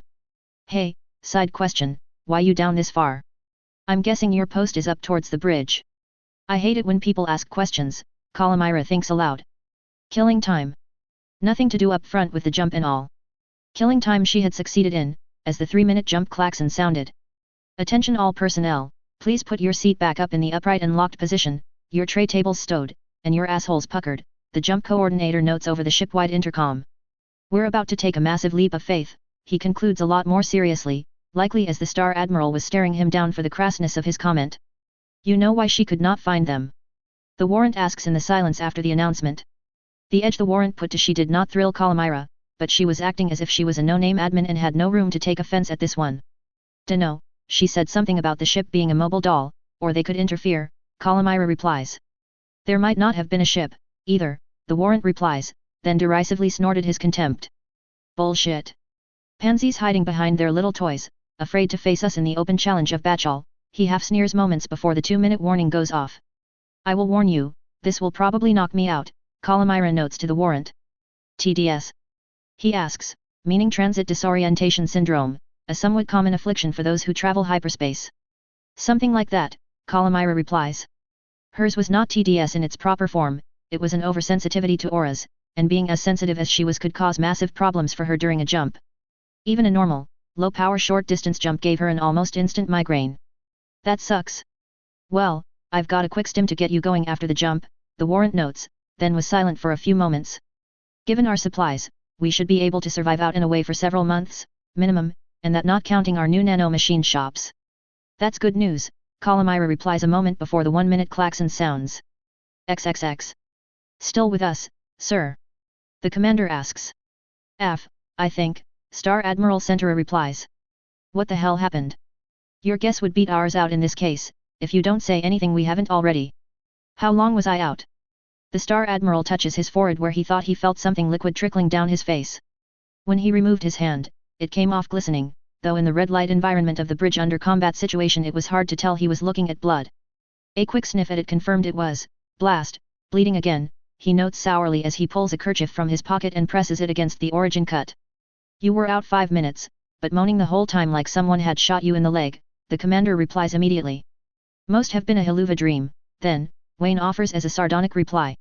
It must have been the nature of the moment that nobody replied with their own witty comeback, leading him to examine his surroundings a bit better. The internal damage alarms were going off, which was something Wayne did not expect on a day like today. He was supposed to have gotten away clean, all things considered. What's the status? Full status report, all stations, he orders next. Helm, engines coming online right now, Willie notes. Sensors, we're in a debris field, man-made objects, no details yet. 10 minutes. No threats detected. No objects within 10 minutes of striking the hull, so we're safe where we are, for now. Weapons, automatic grid shows online, manual grid online, I have callbacks from 65% of the weapons stations and rising at this time. Flight reporting, I have 60% callbacks from our remaining mobile forces. Mechanics in the area report a lot of unconscious pilots in their cockpits. Flight referred to the mobile forces controllers and the flight boss, the guy that controlled who launched in what order and how the forces egression or engression from the ship. Engineering control reporting, we have some small flash fires throughout the ship, damage control crews are on it right now. The hull took some minor damage from the jump, but I think that is the least of our worries right now. Why? Wayne asks almost innocently. Hit M, Janie, the engineering controller replies. Con, jump control, all jump drive systems show critical failure. Jump drive enclosure warnings, internal jump drive temperature has exceeded failing point for runners and solenoid. Coil is down, initiator is down, controller is down. Suspect possible core critical scenario, unknown damage to core components. We are not going anywhere without a helluva lot of overhaul, Star Admiral. Just fucking great, Wayne replies sharply. All right, we go to condition 2 without battle stations until further notice. All personnel are to break down, squelch fires, pick up the pieces, and begin hull repairs, and any weapon systems knocked out of order are to be repaired immediately. I want a fleet screen up and extended out to a minimum safe distance, to be expanded as we have more units available. Until we know where we are and how we're doing it, we need to assume the worst. Type commanders in briefing in 15 minutes with detailed zone reports. Get to it, people, Wayne orders. Sir, Calamira is missing, the commander notes after people begin executing their orders. Last known location? Wayne asks in response. I don't know. The AI might know. Wayne grimaces, he was getting tired of all this pussyfooting about the existence of an AI on his ship. AI unlock, authorization Star Admiral Wayne Centra, full control. Strategic Officer Calamira West is presently en route to Medbay 7A2, sir. She was knocked unconscious and is unresponsive at this time, even after a dose of quick stim, the AI reports immediately. I can guess why, Wayne notes. He knew something of the issue at hand, but was not going to press at this time, since she was confirmed alive even if unconscious. Even if she was awake, she would not be able to her job for some time to come, so best he not poke the issue. All right, we'll worry about that at a later time. Get some fighters out to start checking this debris field, cautiously, for any signs of intelligent life, of which he loosely used intelligent in this case, since man-made debris this far away from Earth at this scale typically meant war. Most history lines had a stringent recycling program for space debris this far into their lines of time, thus debris in significant quantity meant either war in space or a breakdown of the parent organizations that did the recycling, which also typically meant war as well. Star Admiral, Commander Ward replies immediately. Control, I want a trinary of fighters out and about beyond the screen, playing the part of nosy assholes. Condition 2 rules of engagement only. Move it. F, sir. The nearest controller shouts as she begins selecting the best available fighters for the task. This is the part where it gets hairy. In what fashion do the locals fight in space, if there is this much debris? Is there even a war going on right now? Are the locals going to see us and instantly attack? Is the mess hall going to serve some Mexican that will give the whole ship the super shits? The helmsman asks in response to all of the above. The ship may not want to know, all things considered, Commander Ward notes. What? To be hit with super shits inducing foodstuffs and not know it? Such deplorable conduct, Willie replies. Beware the shit from the helmsman, it is more caustic yet, the suborbital officer replies. Last I checked, your arse doesn't exactly smell like a rose, either, Willie retorts crassly. Enough, you two, Commander Ward orders before things got really out of hand. Are they always like this? Star Admiral Centra asks. Thus far he had heard them go at it twice, but his shift did not completely coincide with theirs. Indeed, sir, Commander Ward replies immediately. And this is mild compared to average, he appends after a few moments of silence. Why, thank you Commander Ward, I did not know you cared, or paid that much attention. Such grandiose illusions, the suborbital officer replies immediately. All right, kiddies, will you two grow up and do your fucking jobs? Commander Ward replies extremely crassly. They, anger. One of the nearby flight controllers notes sourly. You as well, controller, he replies immediately. F, sir. The chastised controller replies. Con from communications, the radio chirps. Go for con, Wayne notes as he presses a button on the console for his chair. Sir, we have an issue down here in the radio room. Our radios are coming back online, confirmed Green. ESM/ECM/Sigint gear is still rebooting from our hard crash, estimate 10 minutes from now before we're full up on that, it is routine. The problem is the HPG, sir. The communications officer could not but be 16, 17 at best, Wayne figured, gauging just by her voice. Talk to me, Wayne orders. The HPG is rebooted and I've run one full diagnostic over it, as well as having the AI logic trap the inputs and outputs, and everything keeps coming back 200 green. Only problem is, the HPG is seeing nothing out there, not even the cross-dimensional fleet orientation pulse from the Star League fleet beacon. It's like we're somewhere that interdimensional HPG systems do not exist. There was no immediate response from the Star Admiral on that thought. Sir? Commander Ward asks, wondering why the Star Admiral had gone silent all of a sudden. Acknowledged, communications. Bring our SIGINT and ESM gear up priority, ECM is less of an issue at this time. Once everything is live, run a full system sweep and have your type commander bring me a report as soon as the paperwork is run off. Thank you for the report. Sir, the radio officer replies before she kills the link. This is turning out to be the tour from hell. Good thing we brought all the hoopass we could muster with us, Commander Ward notes. If the locals use antimatter weapons indiscriminately, Commander, we're grade A fucked, Wayne replies. Otherwise, all I can do is hope we're up to the challenges, he says as a child's teddy bear floats by the bridge window close enough to be clearly seen. XXX. 10 hours after jump. Love the decor around here, Delta 6 notes. You must be psycho if you think chunk of colony is good decoration, Delta 17 notes. It's better than the frogs glowing green-blue at night, Delta 9 notes as his fireball jinks around a 1,000-ton chunk of colony exterior plating. I was once in on a sweep for life operation on a post-apocalypse Terra, circa 2040 AD. After all the firecrackers, went off, we were hard-pressed to find enough life to fill a dropship. At least the atmosphere didn't superheat to flash fire temps, Delta 12 notes. The thunderstorms, they were absolutely horrid to watch, after the apocalypse. Great plumes of dust created their own thunder cells, infinitely more powerful than normal water-based cloud storms, each cell with dozens of strikes per square meter per hour as the storms rolled along the surface of America.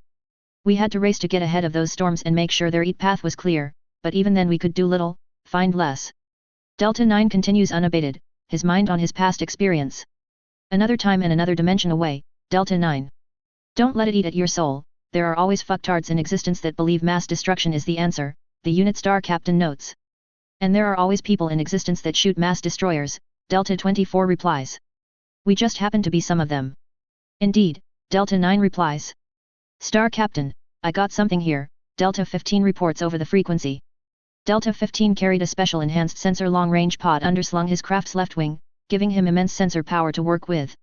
The downside to such specialized gear was that his craft also had the electronic signature of a small warship when running in active search mode with the pod, making the Trinary a rather interesting target to someone with ESM gear. Talk fast, kid, Delta 1 replies. Large, sir, possible non-toroidal colony. Definitely too large to be even an ultra-dreadnought. Course 0-8-5 Mark 1-1-0 Sol True. What his course description reported was that the object was at heading 085, almost due east on a compass, using the center of Sol, the star that Earth orbits, as a reference, with a vertical deflection of 110 using the zenith of Sol's gravity well as reference for 0, straight up from the center of the Sun, similar to north on Earth. Roger that. Reorient 0-8-0 Mark 1-0-0 Sol True, approach formation line abreast, sensors active. Move it out, the star captain orders. His directions did not match the exact location of the colony, since in space searching a potentially hostile area was best done at strange angles to make ambushing a force a lot harder. Sir, the pilots immediately begin reorienting to FO0RM align abreast on the target zone and begin forward at an easy pace. There was some obligatory dodging of debris from what they could only guess was another colony destroyed, and though inspection time was minimal they had identified some spaced body parts from otherwise normal-looking people, which made things a bit more urgent around here. Time to target intercept, 16 minutes at present velocity, Delta 15 notes. Roger that, eyes sharp people. Anticipation caused the minutes to pass quickly. With 6 minutes flying time, the fighters were able to clear out of most of the debris and get a good look at what they just chased down. Good gods, Delta 5 breathes, looking at the object in question. Another civilian colony assaulted by the military forces of the realm, the star captain notes. But, if I don't miss my guess, the structural integrity held on this one. The colony appears to still be viable. They had already encountered one smaller colony that had enough warship-grade cannon holes in it to have vented it to space. There was nothing worthwhile in that colony, for the time being.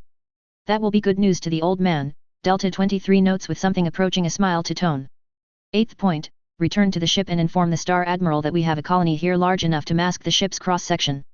Remainder of Trinary will scout area and verify no bogies or tangos. Sir, Delta 15 replies.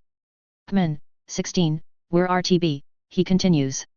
And when you return, bring a box of ration packs for everyone and some oxygen bottles. We've been out here for a while, might as well top off. Fuel was not a concern for the Trinary, since each fighter had an extra 10 tons of fuel internally mounted as well as 10 drop tanks externally mounted. Their orders were for long-range recon patrol, not recon in force, and certainly nothing with the words attack, siege, or immolate. Therefore armaments were less important to the units than deploy time or fuel consumption. Roger that, Star Captain, Delta 16 notes. Within minutes they were even off the C3 retransmit, meaning that there was too much debris in the area to read from each other's sensors. Shall we begin the recon and inspection? The fighters began breaking down into constituent elements, each pair of fighters moving in a different direction to begin checking the exterior of the colony and also check the surrounding space for any possibly hostile contacts. The fighters first passed close to the colony, scanning outward from its hull to see if they could ping loose any contacts, and got nothing. Everything in proximity to the colony was dead already. Most of it was chunk of colony with some strange polymer-based tether cables holding various chunks of the destroyed colony together. The fighters were instinctively careful not to trifle with the cabling, since a few meters worth of that cable contained a significant amount of mass compared to even a heavy-loaded fireball. Nothing, sir, no contacts that don't qualify as lost, drifting souls, Delta 30 notes. All right, I can live with that, the Star Captain notes. Start searching radially away from the colony, increments of 40 degrees on all three axes. Bring it back on -20 degrees from your prior course after, call it 20 hexes worth, which amounted to over 200,000 kilometers distance outbound and inbound. A simple feat for fighters, actually, since in space there was no wind resistance to slow down forward inertia. All they would have to do is maneuver around the debris on their course. The fighters broke down and began on their assigned heading, moving slow with their sensors active to check and clear the whole area around the colony.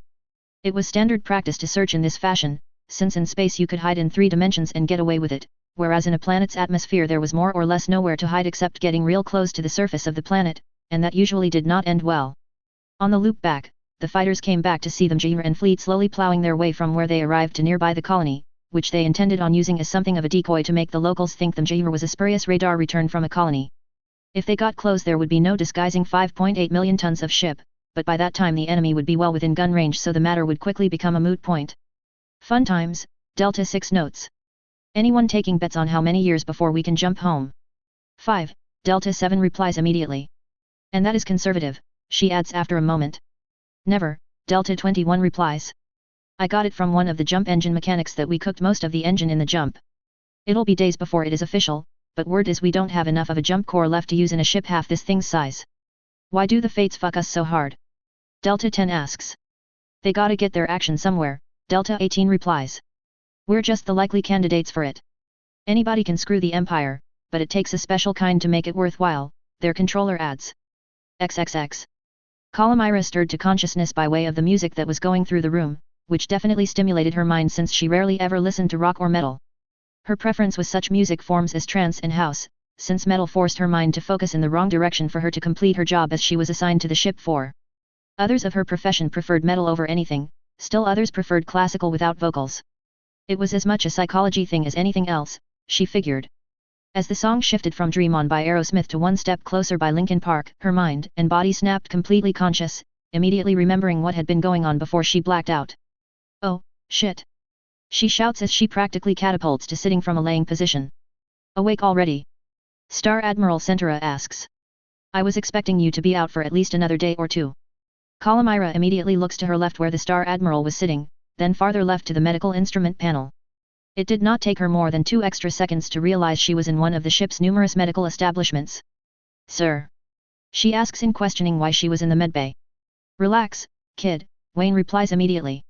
You were knocked out at jump. Unsurprising, really, every person I've dealt with that has your quals or higher has the same problem. Sir, I think I should submit my resign. Stow it, Wayne cuts her off, though not harshly. You resign when you do something wrong. Simply being what you are is not cause to declare yourself wrong, clear. Still, sir, if the enemy is that close to a warship emerging from jump, they're frag bait from the conflicting magnetic fields. Gods help them if they're anywhere near the initiator, either, the Star Admiral notes. You have not earned any form of reprimand for your conduct over the past several days, Calamira. Let it go, he concludes. Sir, she replies warily. How long was I out? Oh, 16 hours, or so, Wayne notes after checking his watch. Do we know where we are? In space and time, that is, Calamira asks, her second greatest dread about what happened. No and no, Wayne replies as the medtech enters her area. Awake, I see, he says as he gives the scan device panel a quick check over. Well, Other than being in dire need of a decent meal, you should be good to go right now, he notes. If you still feel tired or dizzy, strategic officer, you should rest. And I don't mean climbing around a cargo bay taking inventory as rest, either, I mean honest to God rest, clear. Sir, even despite her rank, doctors and medtechs still counted as sir when addressed as far as she was concerned. You are released, strategic officer. Have a good day. He hauls open the curtain around her ward, to the view of an otherwise empty medical ward. Of 20 beds, there were only 2 occupied beyond hers. The medtech was on his way toward one of the other wards before she could say anything to him. Think you can walk straight? Wayne asks as he stands up. I think I can manage, Star Admiral, she says as she braces, stands, and finds that she was not as dizzy as she thought she was. Within moments of testing her balance, she was headed for the door out of the medbay, followed quickly by the Star Admiral. Wait a second, did anyone tell the warrant of that cargo bay that? She asks as she notices that they were a lot closer to the bridge now than she was before she blacked out. Oh, yes, the doc told him. The warrant in question promptly shit a brick. Problem solved. Anyways, we've got some problems, so don't be surprised about the grim looks on the bridge or around the ship. Problems, sir? She asks promptly. Our jump initiator and solenoid blew when we were in the middle of the jump. Changed the dimension and time we were aiming for, but not the location. Quite luckily, we're in the Terran L3 pirate point, but, well. What, sir? Calamira prompts when he hesitates. We're in a pretty rough neighborhood. We're parked next to a colony with some bullet holes in it, nobody occupying it as far as we can tell from the outside, and we're in a debris field comprised of chunks of at least one other colony. Colony doesn't match any engineering we've encountered before. Blast marks suggest we're dealing with people that know how to make and use some pretty big guns, but nothing to match ours, so we may be somewhat safe for now. Ah, okay, Calamira notes. How long did you say I was out for, sir? Calamira asks. 16 hours. Last I jumped backwards in time, it was 1,000 years, and I was out for 30 minutes. If that is any gauge of how far out of it we are, no way, that would put us back so far that the Empire doesn't exist, and won't exist for at least another 16 millennia, she gasps. BA 16,000, basically, too, the Star Admiral replies grimly. Well, in as far as corroboration goes, the HPG is completely functional but not receiving any kind of timing pulse from anything, including the Star League transdimensional fleet beacons. You may very well be right as to where we are, Wayne concludes. All right, I will be dead of old age 266 times over before this ship gets back to its normal time. Provided we can't fix it, that is, Wayne replies. I think we can, and that's what we're going to try, he notes as they approach the bridge and CIC facilities. Ready to get back to it, or do you want some time off? All due respect to the doc, I don't feel whack right now. I can handle it, but I won't be able to do my real job for some time. Magnetic stunning, basically. I expected as much, the Star Admiral says before he thumbs the control panel to allow him into the bridge. Calamira followed quickly thereafter. Con, I have the bridge. Sir, Star Admiral Centura has the bridge, Commander Ward notes as he evacuates the command chair. Sir, Galaxy Commander Michaels reports ready to deploy with up to 1 full galaxy, the commander notes as Wayne takes his seat. A toggle was thrown on the Star Admiral's radio console. Carlos Michaels contact the bridge on channel 9. It only took 4 seconds. Bridge from GC Michaels on 9, come back, he replies. Michaels, Wayne. We're go for draft plan 6. Take a team in and check that colony out thoroughly. We may need it before this is over. Smelling that bad up there? Michaels asks. If it doesn't smell that bad down there, Galaxy Commander, find your nose and screw it back on, Wayne replies diffidently. Right, boss, Carlos replies. I'll be heading out in about 10 minutes. Can we get some high-speed transport to the location? We'll have a series of dendrobium armors waiting for you, Wayne replies. CIC, out, he concludes. Despite things advancing smoothly, there was no respite, of course. Con, sensors, I have an anomaly toward the planet. Sensors, Con, go ahead, Wayne orders. I show disturbances in space equivalent to phase shifting on a small scale, definitely not large enough to be a phase shift from a jump core, but running continual. I also show, whoa, sir, we got a problem here, I'm reading an antimatter flux planetside, continual heavy output. Computer's crunching it now. Also showing a second contact from that area, distinct second contact with the signature of an orbital rail launcher, he notes. Someone coming up to say hello. Coincidental, likely, Wayne replies to Commander Ward's question. I used to live on a planet that had orbital rail launchers, and you had to book those things days or weeks in advance, they were that busy. I will not bet cash on it, but the rail sig may be commercial traffic. He flips on the channel to sensors again. Sensors, track for any signs of those contacts coming this way, over. F, Star Admiral, the sensors operator in question replies. XXX. An interesting colony design, one of the Marines says as they approach the colony in question. Sealed, no reflective surfaces to bring light inside, another Marine notes on the open frequency. The formation was moving spread out in 3 axes, that way a single shell, laser, or PPC blast could not strike more than 2 of them at once, and a hasty shot would hit only one. It was a translation of tactics from ground warfare to space, since surviving the battle still counted as paramount even in these days. On battlefields extensively ruled by the machine, the humble man or woman had to do their job in the hopes that they walked away, after all, or there would be no blue side, 3, to face off against the enemy. Thankfully, in the survival department the armored Marines are top-notch. Each trooper was issued their own set of infantry armor, Revision 5, which gave them immense defensive capabilities. A single trooper with full Marine armor and a heavy or assault shield could withstand several direct hits from Gundam-class beam rifles, battle McCaliber autocannons, and even warship-grade missiles. If anyone tried picking Marines off, they would have a hellish fight on their hands. And so far, all things were appearing that there was nobody around to even talk to, much less get shot at by.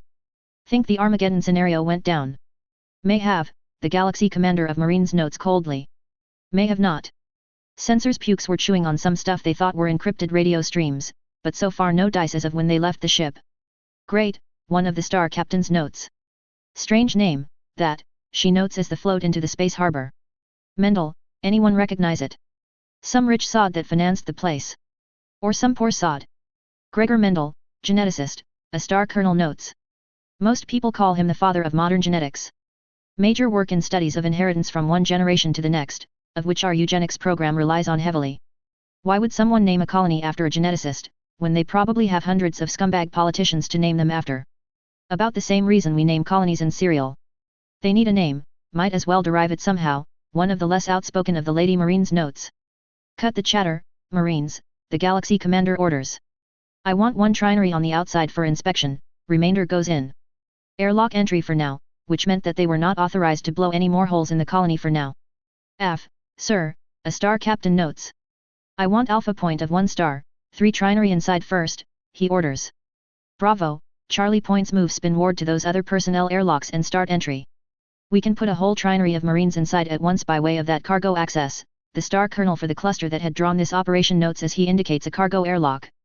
4 trinary, move to and enter through there, he orders immediately thereafter. 15 Marines moved to personnel airlocks to enter the colony, though the locks made things real tight for them. Another 75 moved in by way of the cargo airlock, though there was room for at least another star's worth. This was the real touchy part, though, as a really competent enemy security detail could make the airlocks into death traps for the otherwise trapped Marines, and an enemy military force could probably do better faster. The 2 minutes of waiting came to a head, as precisely nothing happened when the Marines passed through the airlocks and into the colony interior. The view they got, however, was enough to dishearten anyone who looked, and that included the Marines still outside that were pirating the inside Marines' view camera feeds. Jesus, just like the Holos of Texas colony from Earth Federal Territories during the Fedzan War, a Lady Marine says as she looks over the area inside the colony. Her M60A3 was held forward and low, so as not to be an immediate threat to anybody who came upon her. Not that there would be much question about a threat, since an armored Marine is not a less than intimidating asset. A man-made wasteland, with buildings thrown in for good measure, another on the armored Marines that had entered the colony through personnel hatches notes. This all appears to be pretty high-tech, what caused them to abandon the colony? Her question was predicated on the fact that the buildings and equipment in the distance did not appear to be low-tech or low-quality. Galaxy Commander, sensor sweep shows no life signs in here at this time, one of the Marines notes. I figured as much. Stand by for entry of the rest of the teams, then we will begin a sweep and clear. Roger that, the same lady says as she just waits there, looking deep into the colony interior. XXX. Thankfully, we can spare the time to do this the easy way, Ralph notes as he drifts along the outside of the port side of the hull on the Thornheart, a Flame Eater class escort destroyer. As vicious as it was in reality as it was on paper, it had nonetheless taken too much abuse to just leave repairs for another day, so the techs were out in EVA exposure armor with repair plates, nanotech cartridges, and plasma welders for space use. The plan was simple: put the appropriate repair plate into the hole created by the enemy weapons. The nanotech systems had pre-machined the plates to rough specification, spot welded in at a couple places, and activate a nanotech cartridge against the patch plate to finish machining the repair to the hole and repaint the area damaged. The nanas could even match the paint on the repair to the rest of the ship, they were that good. The process would take 4 hours for the machining process, and 1 more hour for the repaint. The sensors on Mjir were back up to full strength, and a brief blast at full power was taken and recorded, then all electronics except a handful of local search radars were turned off. The results showed no contacts in the area or within a day's burn at 1G thrust, therefore the decision to begin repairs by nanas was executed. Which meant that a whole lot of mechanics had to head out and apply the patches and the repair cartridges to the various nicks, cuts and scrapes on each ship, dropship, and mobile army unit. Yeah, you got that right, Tina notes as she floats along with the welding gear and nanotech cartridges. Ralph was moving along the holder with the repair plates, and would hold them in place while Tina welded and secured them. Here's first, Ralph notes as he pulls the appropriate plate from the rack he was pushing along for it, then orients the patch plate into the hole in the right direction and pushes it into place. Weld me, he requests as the plate get into place properly. Done, Tina notes as the welder burns the plate's corners into the rest of the armor panels in 5 locations. She loosed the plasma head to free float as she pulls a nanotech cartridge matched to the size of the patch and slaps it dead center in the middle of the patch plate. A thumb applied to the infamous red button got the process started, though it would be 5 minutes before the action really started. Think we're screwed or can we make it? Ralph asks. You're asking the wrong super bitch here, Tina notes. She always qualified herself as a super bitch for some reason or another, and so far only a few of her friends and structural techs actually knew why. Okay, what do you think, then? Ralph asks in counter. Find me their command section and I'll rearrange their attitudes with a 5 cm wrench, she notes. Weld me, Ralph requests again, this time on a smaller but deeper hole caused by a 60 mm cannon. The patch was designed to fit mostly into the hole, the nanotechs would do the rest and fill in the gaps with damage material in the area. Hell, if most of the slug was intact, the nanas would use it as repair material. Done, she notes, then places and activates the nanotech cartridge. The two were moving onward toward the next hole they had to patch, and the repairs were 20 holes per team. Over 200 teams were out and about repairing the damage, though about 50 of those teams were handling the large hole in the side of the Hyperion, one of the Sendai-class escort destroyers on the other side of the Mjir from where Ralph and Tina were operating. Number 3 of 20, this one was a shallow scratch, basically, where a Virgo had fired its cannon into the side of the Thornheart at a sharp angle. Long and wide but definitely not deep. Get ER done, Mark, one of the other structure's techs, notes as he floats by with his partner close by. Get ER done. Ralph replies as Tina begins spot welding the patch chunk into place. Got this one done, Tina notes as she places and activates the appropriate cartridge. The travel distance to the 4th hole was short. This one was a direct, deep penetration. Round 4. Hold, Tina begins, looking at the hole strange. Something ain't right here, she notes gravely. Hey. That hole is way too deep for the caliber of projectile, Tina notes. Something ain't right on this one. Whoa, you're right, Ralph notes as he tests the depth of the entry wound with a tape measure. It came out to have been 297 centimeters to the back of the shell. Should we call main control and have them investigate? Tina asks, more than a bit worried herself. Yeah, might as well, see what they have to say. He checks the diameter of the hole, and even with material displacement the hole was only 65 mm across, a lot less than would be displaced by a Vulcan. Main control from repair 87, come back, Tina asks on the maintenance control frequency. Go ahead, 87, the maintenance controller for her OP replies. We got a strange one here, a projectile that I'm guessing is probably only 30 to 40 mm that sunk in almost 3 meters. You're joking, the maintenance controller replies immediately. Do I sound like I am? And no, it does not match a Gauss rifle or railgun round, those things are normally a lot larger than 30 mm, Tina replies immediately. Alright, skip that hole for now, move on with the rest of your waypoints. As soon as the extraction crew is done inside with a Gauss rifle slug that did get all the way through the exterior armor, they'll pull that one and plug the hole. Shit, who said they had weak weapons when this shit was flying our way? Ralph notes as they move onward toward the next waypoint. XXX. I am beginning to wonder if this is some form of crass joke on someone's part, or if this alternate, 4, is so depraved that they really would evacuate a colony without due cause, Victoria notes as she approaches the Order Department building. Depravity score pretty high, by my guess, Elisa notes cautiously. She was even talking quiet, since she was in sniper mode as her team called it. By training, Elisa was one of the most feared forms of infantry on the battlefields hounded by the Empire. Every army in existence detested and feared snipers, but Elisa trained to be and readily was an order of magnitude worse than even the one-shot wonders of the battlefield. The armor sniper rifle she carried with grace was the true tool of the armor sniper, used primarily against materiel targets to kill the all-important pilot or crew of a mobile army asset and render the unit harmless. During the Star Empire Wars long past, the other 5-star empires had issued 5-digit kill bounties for a confirmed kill of an armor sniper. They were that dreaded and feared by the enemy. And all because a sniper could reach out and touch the enemy at his or her most vulnerable, outside the normal process and control of military action, and with deadly precision. Elisa had stationed herself with an overwatch position about 300 meters away from the glass entryway to the apartment building they had been ordered to sweep and clear. Her own teammates could not clearly see her position with magnifying optics and a clear cut to where she was courtesy of her C3 and IFF systems. She was that skilled. I'll bet it is something else, Helga notes. Clear inside the entry. I don't see any evidence of a trap from here. Clear to go, Elisa notes. So far it is appearing they don't know jack about defense. In all fairness, the thought of these people having automated defenses in a civilian apartment building is pretty close to zero. On the flip side, there is a bad chance of traps here, Karen notes. Her thinking was predicated on the thought that a competent terrorist force would leave traps behind for any persons or organizations they came back to investigate the colony at a later time. In some cases, this had happened in both the First and the successive Zan wars, where follow-on occupying Federation forces had been killed by the dozens by traps set by Zan fanatics. Both automated defenses and traps were a moot point. The entry team, consisting of the other 4 members of Elisa's point, encountered no traps as they entered the unlocked apartment building. Even the potted plants in the lobby were dead, a sure sign that the colony had been abandoned for quite some time. The team could also see on the communications network that the other teams were not encountering traps at all. This did not lessen their concern nor their alertness, but it did give them a little bit of a relief to know that whoever forced the evacuation of this colony was not himself or herself sadistic. As the entry team entered the structure, the elevator in the main lobby was completely ignored. As a matter of practical tactics, the elevator was almost always ignored by the Marines, since an armored Marine was typically too large to fit in an elevator, and there was no way out of an elevator except the main door, which made the elevator a veritable death trap under the right circumstances. Instead, the Marines moved up the stairways after dropping off their assault shields, since the shield was too large for the kinds of close-quarters maneuvering they would be subject to in short order. Can we kick in locked doors? Diane asks from the 3rd floor. Rachel and Diane were sweeping the odd-numbered floors, Karen and Helga the even-numbered ones. Wait 1, Elisa replies. The waiting lasted about 30 seconds as she passed her request up to the Galaxy Commander. Negative, we are not authorized. If you can pick or bypass the locks, yes, no damaging the doors unreasonably. Roger that, Diane replies. Move on, she notes to Helga, who grunted as they moved toward the next door.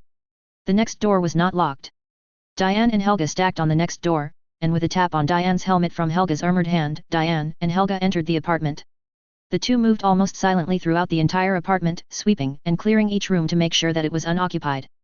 Despite the fact that their sensors declared the entire colony bereft of people, the Marines were not fools and were not paid to take chances. Every room, every hallway, every building they entered was cleared room by room, corridor by corridor, entryway by entryway. To them, this was simply another hostile environment to sweep clear. 9 rooms later, including closets, this apartment was declared clear. Given these furnishings, I would say these people were fairly well off. I cannot but wonder what caused them to abandon this colony, Helga declares. Diane had already come to the same conclusion, though she was focusing on something else and did not acknowledge Helga's comment. She had found the apartment's communication terminal, which was actually very similar to the user-friendly communication and voting terminals in use in the Empire in civilian and commercial structures. The terminal itself consisted of a 10 cm x 15 cm view screen, some basic controls, and likely used basic voice recognition to process commands and make calls. The voicemail button even lit up, when it had a message waiting. Hey, check this out, this terminal still has a stored voicemail. It did not take Helga long to approach. Fire it up, she requests. Diane hit the button carefully with her armored index finger. She knew that too much force could damage the terminal. When she pressed the button, the screen immediately came on, showing what appeared to be the inside of some sort of cubicle farm, which seemed to be the major form of architecture and organization inside an office building just about anywhere in existence. It did not strike Diane nor Helga as surprising that this trait would follow in this dimension as well. The guy on the screen, however, did not strictly fit the average businessman's prototypical form, with his exceptionally bright but somewhat worried eyes, goatee, and appearance of above-average physical fitness. Behind him, Diane thought she saw something, but decided she was going to listen to the message first before trying to track something down that might be a ghost, or worse, something that she thought was the more or less reserved premise of the so-called politically incorrect empire. Hi, honey, just wanted to call and see how you are doing. I know it's still 5 weeks off, but our last one was early, so I thought I'd check and make sure everything is all right. I'll bring some dinner home from that new restaurant on 62nd, they do carry out as well as dine in. Love you, bye. At a guess, I would dare to say his boss is the kind of asshole that demands perfection from the company and all workers, and this guy was not supposed to be VID-mailing his wife on the clock. This comment was from Karen, who had watched the playing by way of their shared communication link. What one of the Marines saw and heard, everyone did. Diane may have first noticed it, but it was Helga that first commented on it. Did you see the others? Notice the physical disparities. Hey. Diane's confusion was quite apparent. Helga hits the rewind button on the terminal, then immediately paused it. On the first frame, the ghost that Diane thought she saw was quite evident, though not for the apparent reason that she thought it was. The lady she thought she saw had otherwise normal-appearing hair, if a bit on the light side of blonde. Helga presses the play button, waits a mere 5 seconds, then pauses again. Again, another lady with long blonde hair. 7 seconds later, a guy with blonde straight hair. 3 seconds later, a real shocker crossed the screen, as a guy with green hair, almost emerald green hair, crossed the screen from right to left, and Helga had paused it where his entire body was visible. Enough of his face was visible, though, to make a positive eye color verification as well. 4 blonde/blue combinations, 1 emerald and violet combination. Diane tallies off what she had observed on the video. Genetic engineering, and not for the purpose of battle as we do it. I can't tell if there are any enhancements, but most of that appeared cosmetic. There is playing God, and then there is playing God, which comment from Karen rather abruptly reminded Helga that just about everybody else in existence decried the genetic engineering techniques used by the Empire as well as their sinister, cruel, and even unnatural, unholy, unorthodox, uncivil full-encompassing eugenics program that turned the genetically enhanced and artificially bred children into almost completely trained military recruits by as early as 12. And the list of complaints against the genetic engineering and full eugenics program went on and on and on and on, most of which complaining Helga could only describe to liberal bleeding, sore losers, and what most rational people called the French effect, the belief that any given problem absolutely had to be caused by somebody else, usually America. Of course, Karen was not through doling out wisdom. We do it for ass-kicking, they do it for decoration. Somebody is bound to think that is wrong, which gives us a possible as to why there is nobody in this colony. Makes sense. Remember the old history from back in the days after the Divine Wars, the rash of terrorism against the early eugenics programs? Somebody always hates genetic engineering, so they killed the eugenics in God's name or something to that effect. Ironic, that, killing in the name of a God of mercy. How much more pointless can one's actions be? Helga replies immediately. Some would think her a typical Marine knuckle-dragger, but her heavily developed and trained physical exterior masked a razor-sharp intellect and a tongue to match. I will report this one up the ladder. Keep searching the apartments for more evidence, maybe one of these things has some evidence as to why they left in a hurry, Elisa orders. Author's chapter afterward. It is the days after the election, and I am Hiluva pissed. All we need is a scumbag Chicagoan politician in there, and we're fucked. Guess what America just elected?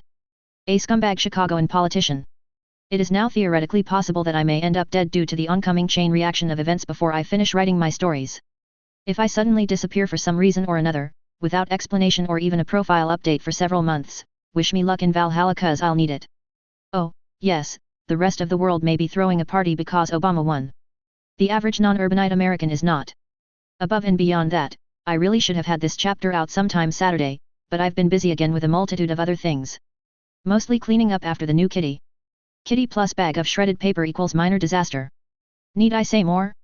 I'm also still trying to get my voice recognition system properly tweaked into ready, but so far it appears to be doing good. It's hard to tell from reading the above, but a lot of this chapter was prepared with both keyboard and voice recognition. And thus, the setting takes hold a lot faster than in the original. I think I got away with smashing 3 chapters of the original into one here, which gives a better length as well as opportunities to clean up the mistakes of the past, be more detailed in some areas and less detailed where it is not needed. I'll get a lot more opportunity for that come next chapter, as well as the first meeting of characters. Just goes to show that even writing from old releases, things can change drastically. This is just really the prelude to the Jokers' real effects on the Seed timeline. Expect to see quite a bit more of the original characters from Seed in coming chapters as well as the cast from the Astray novels, the latter being something I wanted to include properly but did not at the time because I was still a bit new to the writing and presentation process overall. 2 years can change quite a bit, I dare say. There's nothing really special to note about this chapter, except for the logic and reason section below is quite detailed and wordy. Be prepared to roast some brain cells if you go about reading it, but if you want a good look at how jump engines work, here you go. Next up, Mendel gives up its dark secrets to the Marines, though any real reverie is cut short by the arrival of the locals as the Empire's personnel typically call the residents of a planet. Review replies, 3 reviews on this chapter. As of right now, with 2 chapters against 25 in the original, the rebuild has half the reviews of the original. I'd say that is telling that something is doing far better than the original, no? Twind, the Admiralty's first warning about the unknown mobile dolls will not be for some time, not to mention they would ignore prior warning signs as something less than threatening in about the same fashion that America ignored warning signs of Pearl Harbor. Funny how history repeats itself, no? Knives 91, the brutal battles are yet to come, if you think that is bad. The Battle of Yakindo will definitely get some brutalized out of this deal, and there were some minor skirmishing done after the close of the original Jokers Wild that I never put to paper, but shall now. Stay tuned, comrade. One village idiot, I did glaze over my first edition battles, mainly because I was not as skilled in writing the mechanics of a battle at that time. Practice solves problems, of course. As to the MS numbers for each side, both outnumber them Jira's mobile forces by the numbers, but they do not have the sheer quantities of Gundams, they do not employ effective mobile armors, their training standards appear to be practically non-existent and they have practically no tactics beyond small unit, platoon at best. I will give credit where due, but ZAFT and the Earth Alliance would get shit-stomped by any NATO country on equal terms, and get at least soundly defeated by most other real-world countries on equal terms of equipment.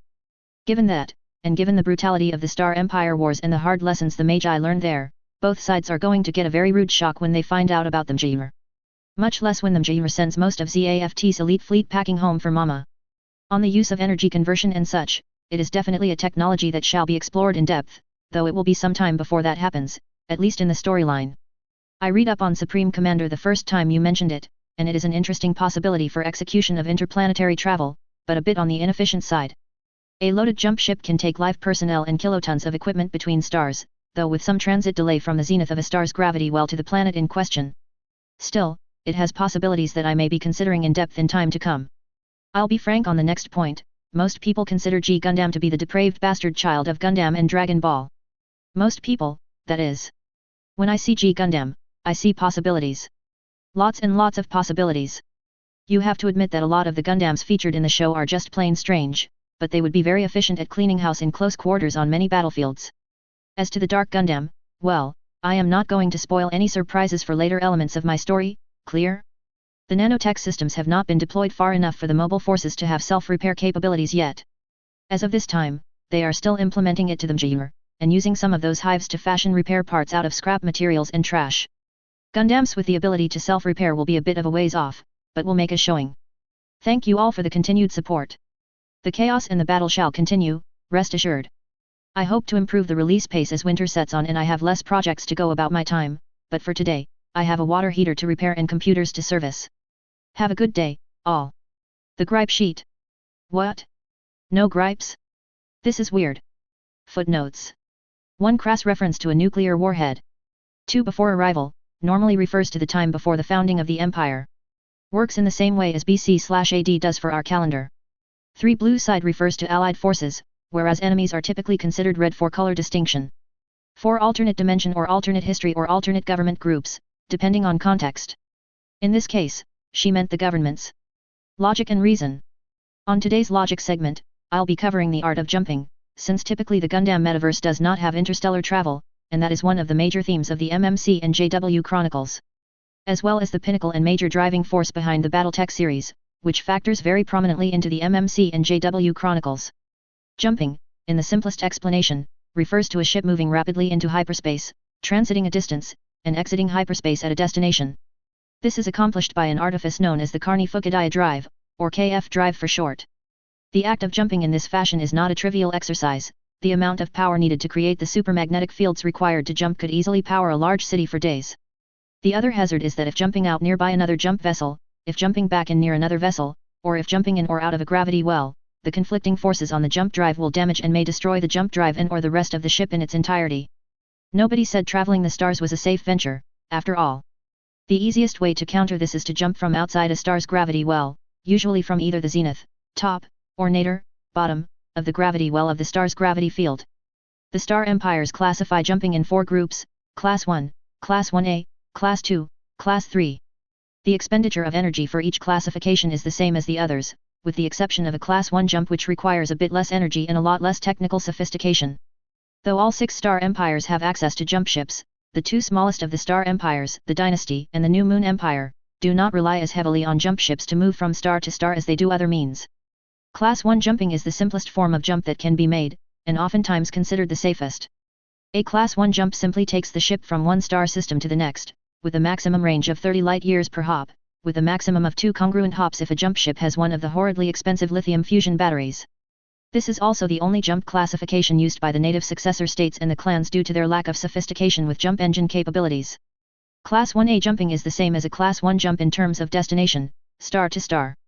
The major difference is that with a heavily modulated jump drive, rather than punching a random and somewhat variable hole in hyperspace, the modulation additions to the jump ship allow it to control the hole generated and lengthen the magnetic discharge, allowing for increased distance by a significant factor. Depending on the revision of the jump core and modulation systems, a jump ship made using a modulated core can achieve distances up to 600 light-years per jump, 20 times that of a standard jump core, though increases in such distances cost more energy per jump and require lengthened recharge times. Class 2 jumping is a whole different kettle of fish from Class 1 and 1A. Where a Class 1 gives star to star, a Class 2 gives dimension to dimension.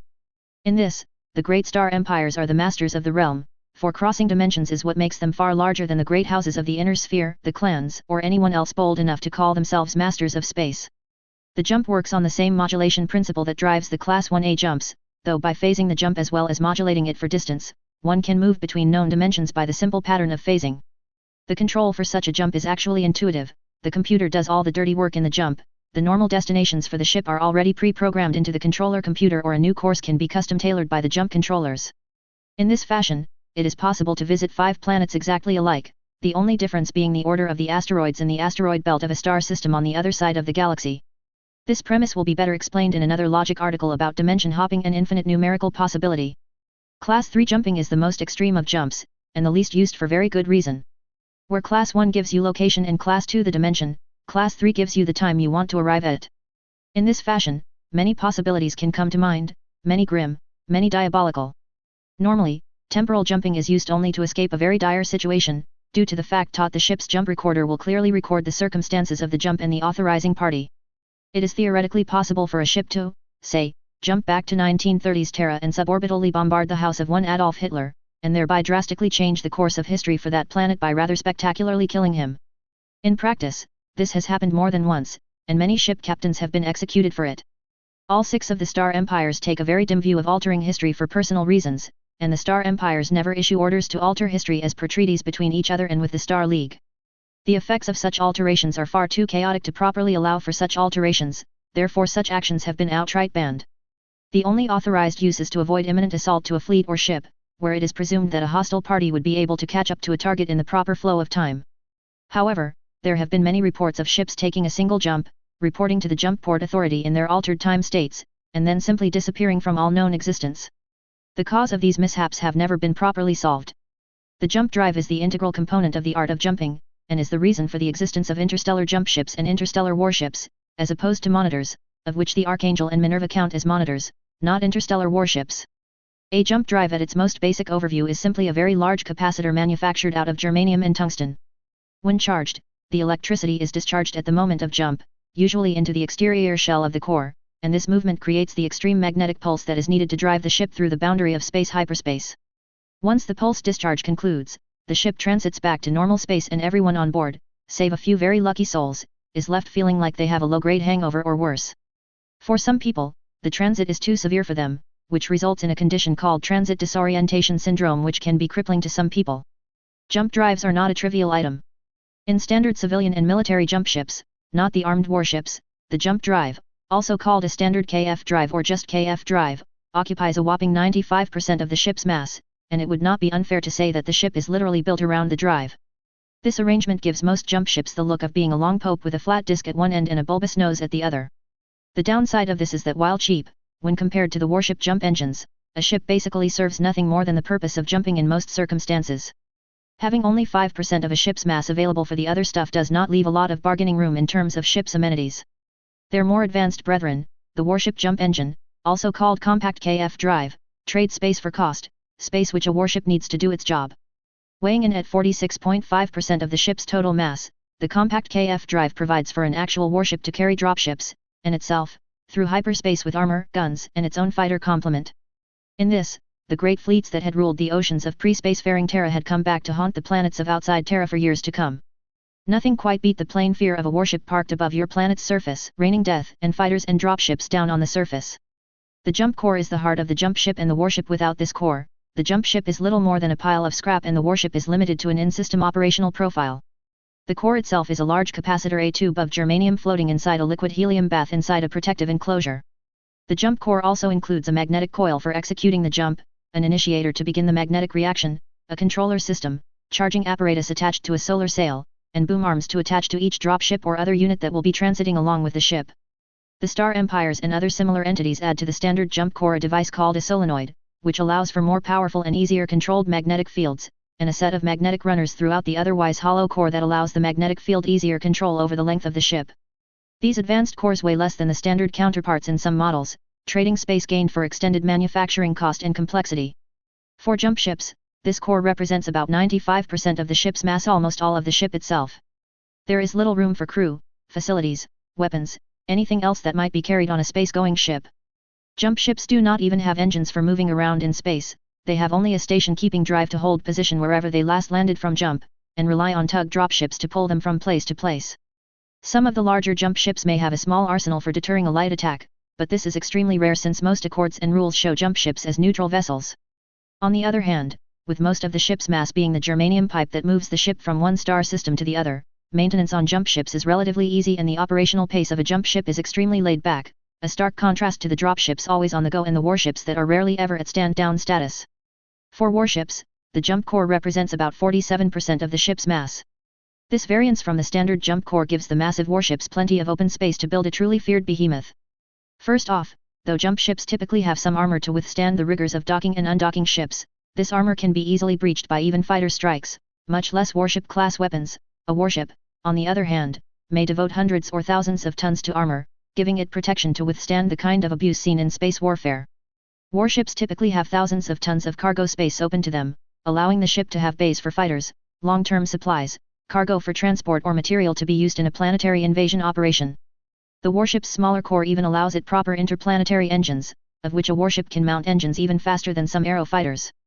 And lastly, the warship also carries the much-feared naval cannons and lasers that truly make the warship a feared instrument of Star Empire policy, with guns that can weigh more than some dropships and far more than enough firepower to turn even a Gundam into a floating monument to the pilot's haplessness.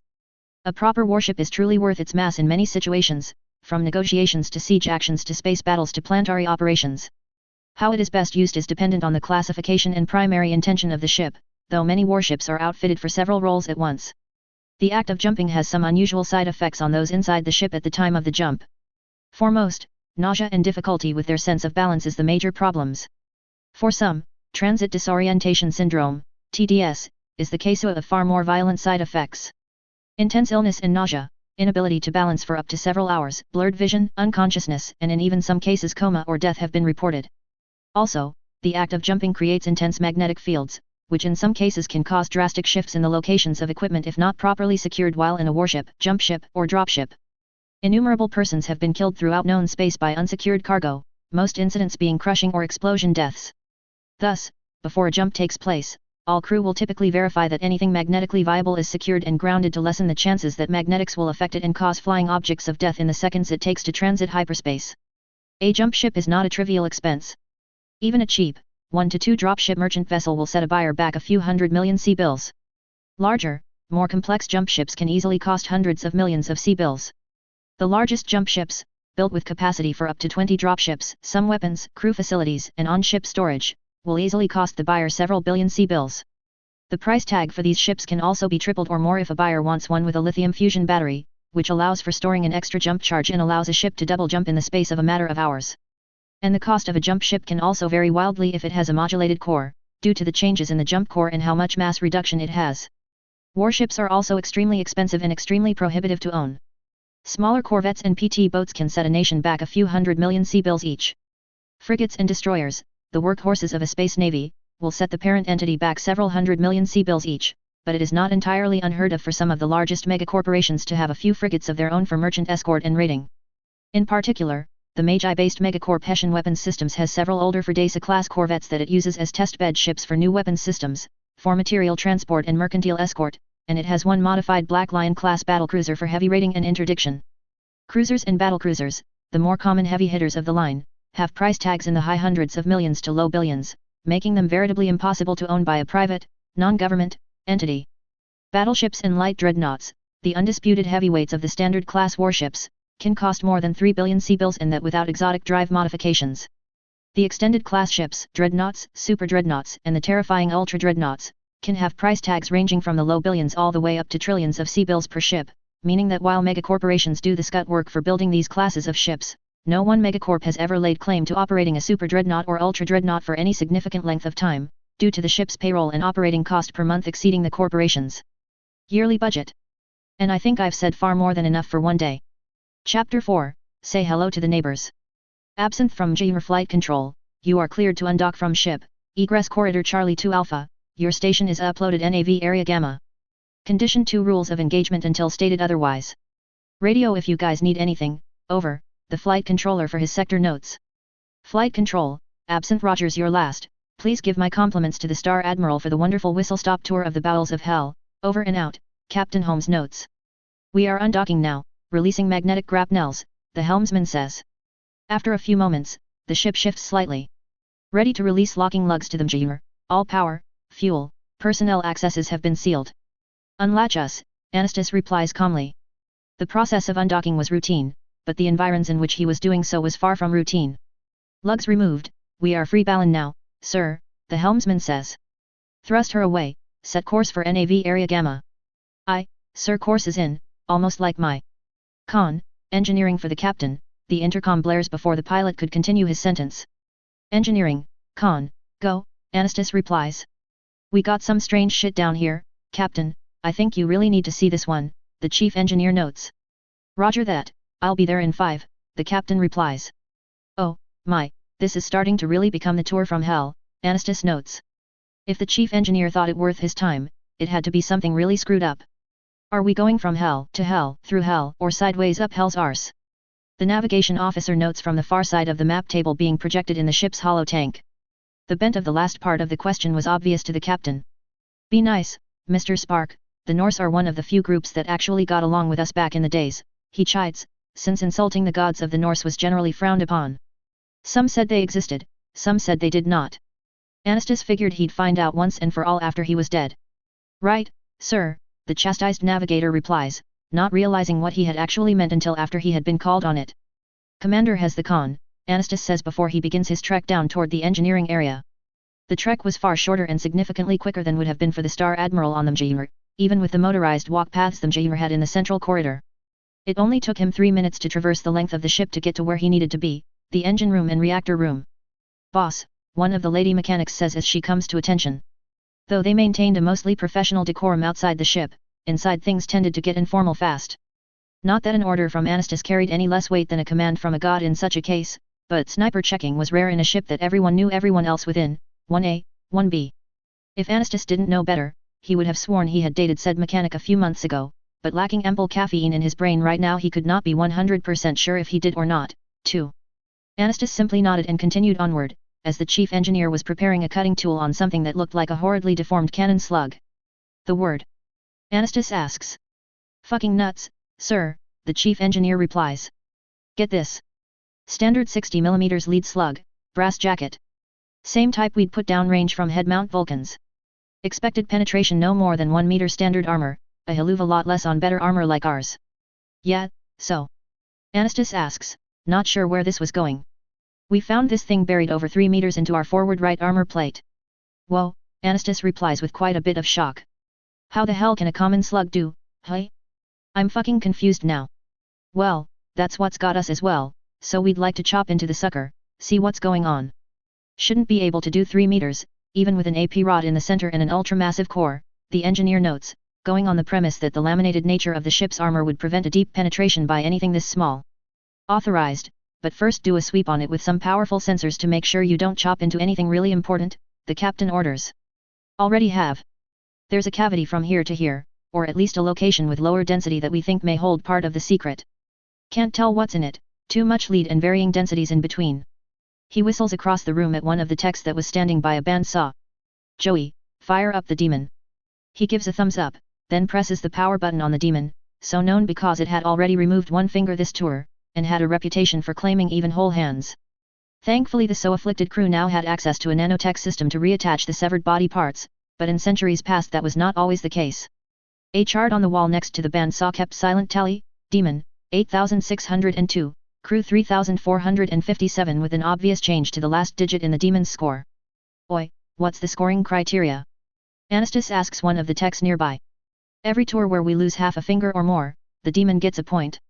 Every tour with no notable injury, we get a point, the fusion reactor tech replies. Had a guy lose a thumb chopping through some engine shielding plate last week, so the Demon wins this round. The slug was carefully carried over to the waiting, running bandsaw, and the chief engineer slowly chops the slug laterally to avoid damaging the contents of the cavity inside. Everyone in on the examination figured they were in for a surprise when they opened it up, but not to the extent they found. Whoa, it's just a PCB, 3, and a battery with some wires headed to the jacket, what the hell? One of the techs asks. No, something more, the chief engineer replies. Here, he notes as he chops the larger piece between the battery cavity and the nose of the slug. We thought this was a super dense penetrator head, but I'm not so sure now. He says as the saw chops into the lead with ease.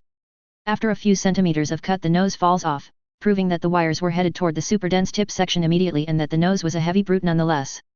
Another cut exposed the dense part of the tip of the exterior jacket, though what they found was grossly confusing. What the hell is that thing? Some kind of inverter. A phasing inverter, looks like, an electronics specialist among them notes. Hey, I wonder. What? The chief engineer asks. Give me a second here, I'll be back. Don't pork with it until I return, he says as he wanders off toward the electronics shop. After 2 minutes, the other techs hanging around were beginning to get antsy until the electrician returns. He had both arms loaded with gear, which he set up on the tables surrounding the bandsaw, and began powering the devices up. The first thing he checked was the circuit resistance headed to the lump at the brass jacket, and came back with just over 1 ohm there. Satisfied, he checked the specifications on the battery and board, and smiled. What's so good? Whoever built this thing did so logically. The device is designed to use a hell of a lot of power, like 10 amps, but the actual board is 12 volts and less than 1 amp. I can rig this thing to power up and we can all see what the fun is about, no. He notes as he begins running new control wires from the PCB to the chopped wires. With some creative soldering and a little knife work he had everything reconnected to where it was supposed to be, and he connected a DC transformer to where the simple battery normally connected to the device. The battery made things easy, it had a voltage and amperage rating on it, which the electrician dialed into the device easily. Do it, the chief engineer orders. Anastas, like everyone else, had put on safety glasses but was watching intently despite the possible hazard. Power, on, he replies. Immediately the brass jacket changes color from very dull bronze to almost a silvered sheen, definitely not the same as it was before the power was applied. Whoa, what the fuck? The chief engineer says as he pokes at it with a gloved hand. The round skitters almost effortlessly across the surface of the bandsaw, of which the saw itself was still running. When the slug's upper half struck the spinning blade, it bounced back from the blade after letting go a massive shower of sparks. The blade did not cut into it, despite the expectation. By the gods themselves, the chief engineer grumbles as he looks where the blade had conflicted with the slug. Not a damn scratch. Bullshit. Joey, the master of the Demon, replies immediately. This is a nano-machined microtooth blade. It'll chop through pure ultra-dense Gundam, much less a frigging brass-jacketed slug. They got the best blades for the bandsaw from a retailer that used nanomachines to build the blades, but somehow the warship had not been upgraded until recently when the Star Admiral had upgraded it illegally. Here, the chief engineer says as he takes the slug and pushes it into the blade's cutting surface again and holds it there. The blade sparks for 5 seconds before failing, the turning blade loop immediately causing the hot blade to pile up on the chief engineer's gloved hands. Holy fuck, good sir captain, the engine mechanic that had been watching with some others notes. I do believe we just got shot at with some serious firepower, he notes. Hate to see a gauze rifle slug with that shit built into it, it'd plow through half the ship before it stopped. Guys, the electrician says after Joey turns off the bandsaw without a blade. Check this. This 5 seconds and change is where the shell was in contact with the blade. The part of his readout he was highlighting clearly showed one thing, the amperage used by the device jumped severely when it was in contact with the object. It's trading amperage for resistance to outside physical forces, Captain Anastas Holmes says. If that had struck the bridge window, the battle would have turned out significantly different for this ship, maybe the whole fleet. Good gods, could you image armor made out of that shit? Complete resistance to autocannon, railgun, missile weapons, land mines, demolition charges, physical attacks. Does it work on energy weapons as well? Here, and the engine tech presents a laser pen torch to the chief engineer. In moments the chief engineer had it in place and cutting into the device. No, it does not resist energy, the chief engineer notes. The laser had burned through the jacket and the slug readily. This is more than enough. Write up a report, full tech analysis. I want to present this to the Star Admiral within 3 hours. If we can duplicate this, we can give ourselves a hellish boost in battles to come. Anastas sounded grave and worried nonetheless, as if there was a chance of having to face these again. He would not know for a long time how correct he was. XXX. The investigation of the building continued unabated, as the 4 Marines in Elisa's point continued the stylized dance of going apartment by apartment, room by room, clearing a building that logically they knew had not seen occupancy in months but would still need to be cleared prudently. Upon the 4th floor, they found evidence that the apartment building, and likely the whole colony, had last been occupied year CE 68, where a few digital calendars found here and there declared the present date to be June 17 CE 71, early in the day standard time. While not strictly speaking useful in determining which way to go to get home for the Marines, the information did tell that any bodies in the building would be 3 years old at the minimum. All hands attention, stand by, we have bodies at our location, one of the Marine points from 2 trinary notes. Karen, Diane, Helga, Victoria, hold, Elisa orders immediately. Report, 2 Alpha 2, the Star Colonel orders. Hold 1, still analyzing, the point commander reports. 1 turned out to be 3 minutes. All hands alert, I have 4 samples showing civilians killed by anthrax attack. Confirm anthrax as vector of elimination, the Galaxy commander orders tersely, which really meant for them to test again on other bodies in the collection they had come across.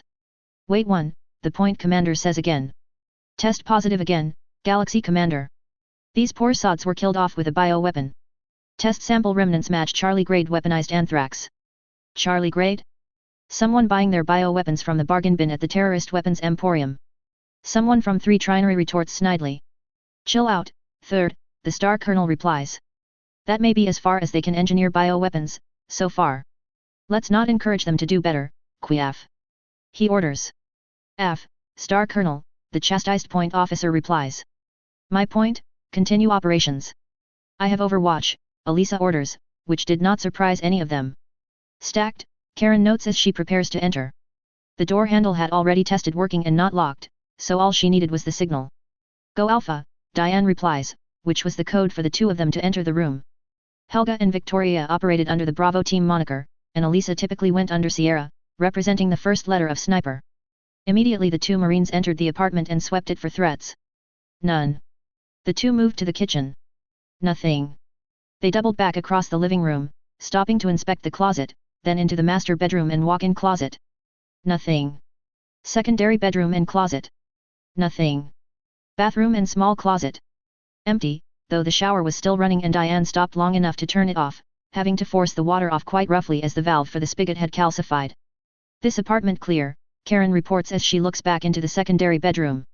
Hey, the Marine mumbles aloud, looking at all the artwork, wall scrolls, center folds from magazines, and other triptych in the room. Much of it centered around a singer and songwriter by the name of Lakis Klein, though not all of it, as there was a healthy smattering of some obviously pop star boy bands around the room. That more than most declared the occupant of the room to be a teenage lady, to which confirmation came as Karen idly checked a dresser drawer and found a stack of B-cup bras in the drawer.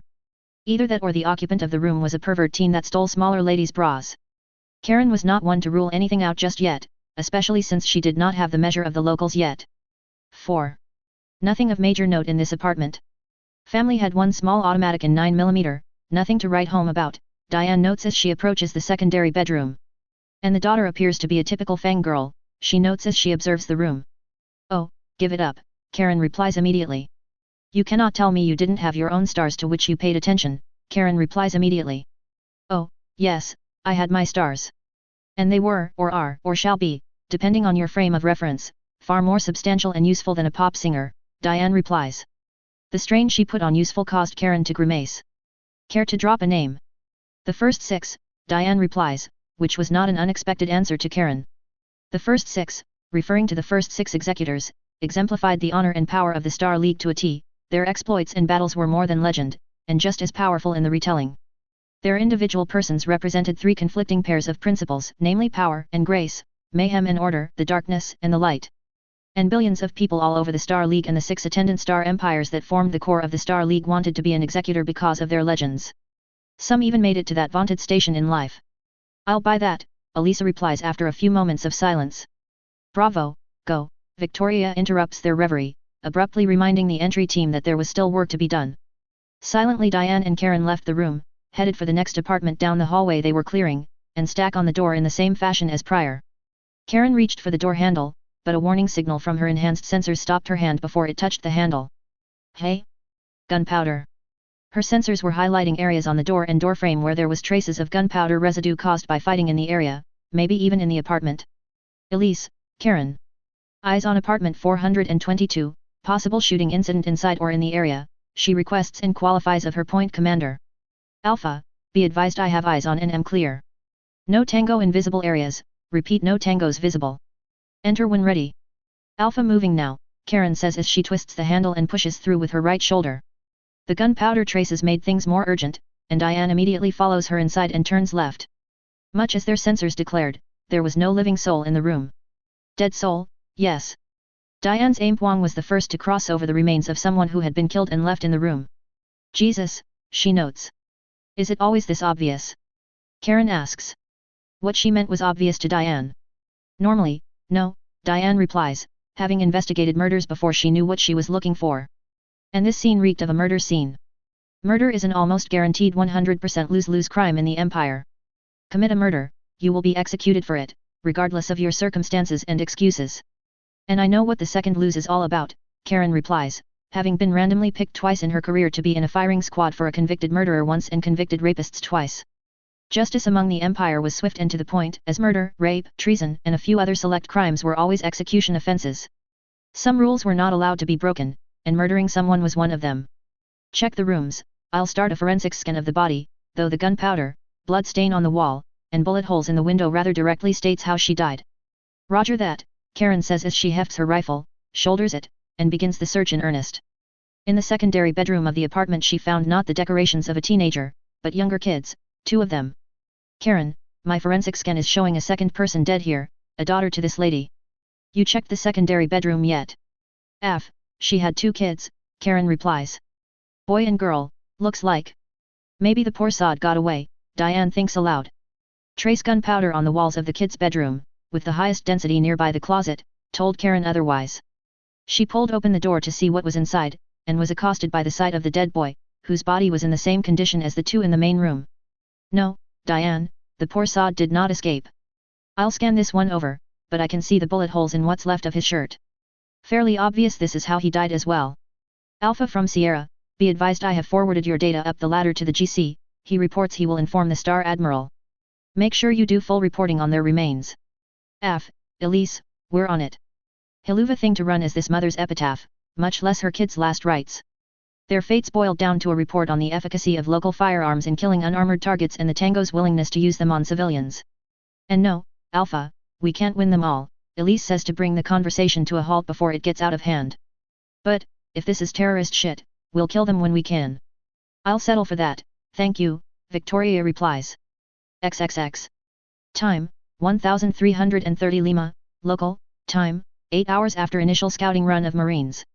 Star Admiral Centaurum matched the movements of his Ultron Gundam to the rotational frequency of the colony and thrusted down onto the ground to bring the unit in sync with the colony's artificial gravity.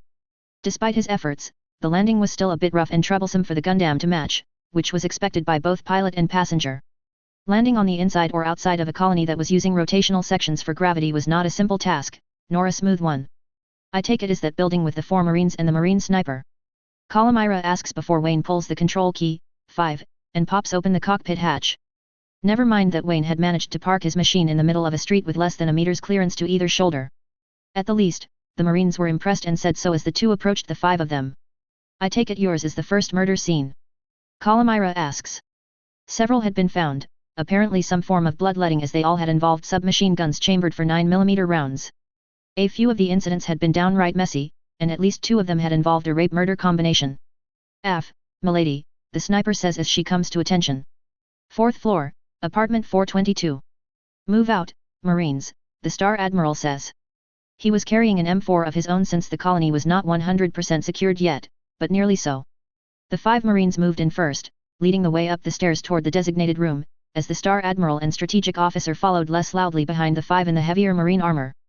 Both Calamira and Wayne wore the pilot's armor, which though expensive provided the pilot far greater protection than the pilot suits common to mobile suit and mobile armor pilots. And here we are, the sniper notes. She had pulled and was carrying a far lighter and smaller .308 caliber sniper rifle instead of trying to maneuver the monster armor sniper rifle she carried in small hallways. If anything, even the smaller rifle made her seem more sinister than she likely was or seemed to be in Calamara's opinion. I will take it from here, Calamira replies. Inside the room, Calamira removed her helmet out of habit. She could still perform her job functions as needed while fully encased in meters of armor, but she preferred operating with at least her head exposed to open air. In this case, she got lucky as the facility air recycling system had already cleared the stench long ago, recycling the same stale air into the room and out the room that was in the rest of the colony. Calamira surmised it was the same all over the facility. Given the people within had been dead for years, the chance of their bodies stinking was pretty close to nil. Most of the dead in the colony could be chalked up to the anthrax attack, but not all. With her helmet removed and set aside, Calamira knelt about a half-meter away from the head of the lady that had been killed, and began her duty. Among the Empire, there were people of mental discipline so powerful they could hear the thoughts of other persons at planetary distances, they could move, heat, electrify objects with thoughts, they could see and hear into locations without ever having been there, and even sense the events of strong emotion at a physical location. In this case, her technique was the lattermost, as she searched the area to see what had happened to cause the death of a woman and her child by gunshot. Even years after the incident, the emotions were strong enough that she could see the incident by after-image, in the same fashion that looking at a bright light would leave an impression upon the vision of a viewer. In moments she saw what had transpired, a mother speaking to her daughter about something worrisome, the door being kicked open, a man shouting in accented English, the submachine gun firing a short burst, the terrible pain of not being killed immediately by being shot until a point-blank headshot finished her, another man entering the room and going for the bedrooms, more shots, curses, and they left. Only 3 words really echoed in her mind from the incident: coordinator, Blue Cosmos. Calamira bolted back into standing, in the process impacting the Star Admiral hard enough that he was knocked backwards into one of the Marines. What? What happened? It was brutal. 2 of them, UZ submachine guns at close range. They never stood a chance. Did you understand why? Wayne asks after a few moments. His imagination did not require much in the way of work to understand how helpless an average civilian mother would be in the face of a submachine gun carried by a half-competent terrorist. I couldn't tell. The only 2 concepts that came to mind were the words coordinator and Blue Cosmos, separate from each other. Calamara's voice was still uneven, and Wayne expected it to be. Witnessing the after-image of a murder was not a simple task as far as he could tell. Coordinator, as in the ruler of the Draconis Combine. One of the Marines asks. Not likely. What would the nobility of the Kuritans be doing here, and where is the rest of the Combine? The sniper retorts almost immediately. Coordinator may have to be left as a mystery for now, but keep an eye out for any materials on them. It is the other, the Blue Cosmos, that has my attention. I have heard that name before, Wayne notes. Be wary of the ethos of Blue Cosmos, for the path to hatred is based on genetics, not on the person, to quote the Emperor's Remembrance, one of the less talkative of the Marines says. Ah, I remember that passage now, Wayne notes after a few moments. A passage warning of the price of hatred, disunity, distrust, jealousy, arrogance. And of the value of having just one chance to do the right thing, and having the will to do the right thing when all hell is loosed upon existence, the same Marine replies. Wayne's sensors registered her name as Victoria, and her rank as point officer. Given that there might be promotions in order in months coming, if Wayne was smelling the environs right, she might make a good officer several ranks above her present. The same, Wayne replies. Still in all, Blue Cosmos was always interpreted to be a terrorist group, but what is their true aim? Usually their actions were attributed to something along the lines of a race war, and judging by your expression, Calamira, that is not the case here. Both were OWG by any other description, Calamira replies. It has to be something deeper, she notes. Don't dig unless you want to. What the fuck? Someone shouts on open radio bands, bringing all conversation to a halt. Who said that? Wayne asks immediately. Identify. X. Carrie, point commander in the Sandstorm Trinary of the Marines Force, was leading her forces with her usual reckless abandon. They were essentially assaulting this abandoned facility, a facility listed as a genetics research facility above the main entry. The first level was little more than waiting rooms and short-term hospital wards. At the worst it could be used for a makeshift hospital, when it was cleaned and recommissioned with proper medical staff. The whole area continued to show the signs of being an otherwise normal medical facility as the point continued delving into the facility with her usual reckless abandon. Wait up, Carrie, Ranaldo Centura says as he closes up on his co's position. Now, you were not thinking about beginning the clear on the second level without us, he asks as the other 3 approached and stacked on Ranaldo, who was awaiting Carrie making her move. They had cleared all the rooms in the lower floor, and found nothing more than what appeared to be short-term medical wards. Interesting, that, but not incongruent with the nature of the facility. Ready to go, Carrie replies indirectly to Ranaldo's question. At your leisure, he replies, given that she outranked him by a margin but was not senior to him. Ronaldo had been on active marine duty for over a decade, and showed no sign of quitting any time soon. The commensurate elemental, Ronaldo stood 2.2 meters tall and could bench press over 600 kilos weight at normal Terran gravity.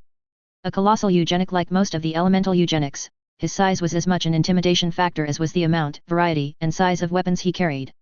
Being a big target was little of a problem to him, since he could carry a reinforced shield as well as the IDF-6, and more than ample energy sources to run it all day long. On the next level, the floor area was limited to a ring around the central column of the facility and a ring of catwalks around the outside of the cylindrical main structure, with catwalks crossing between the outside and inside rings at 90-degree angles.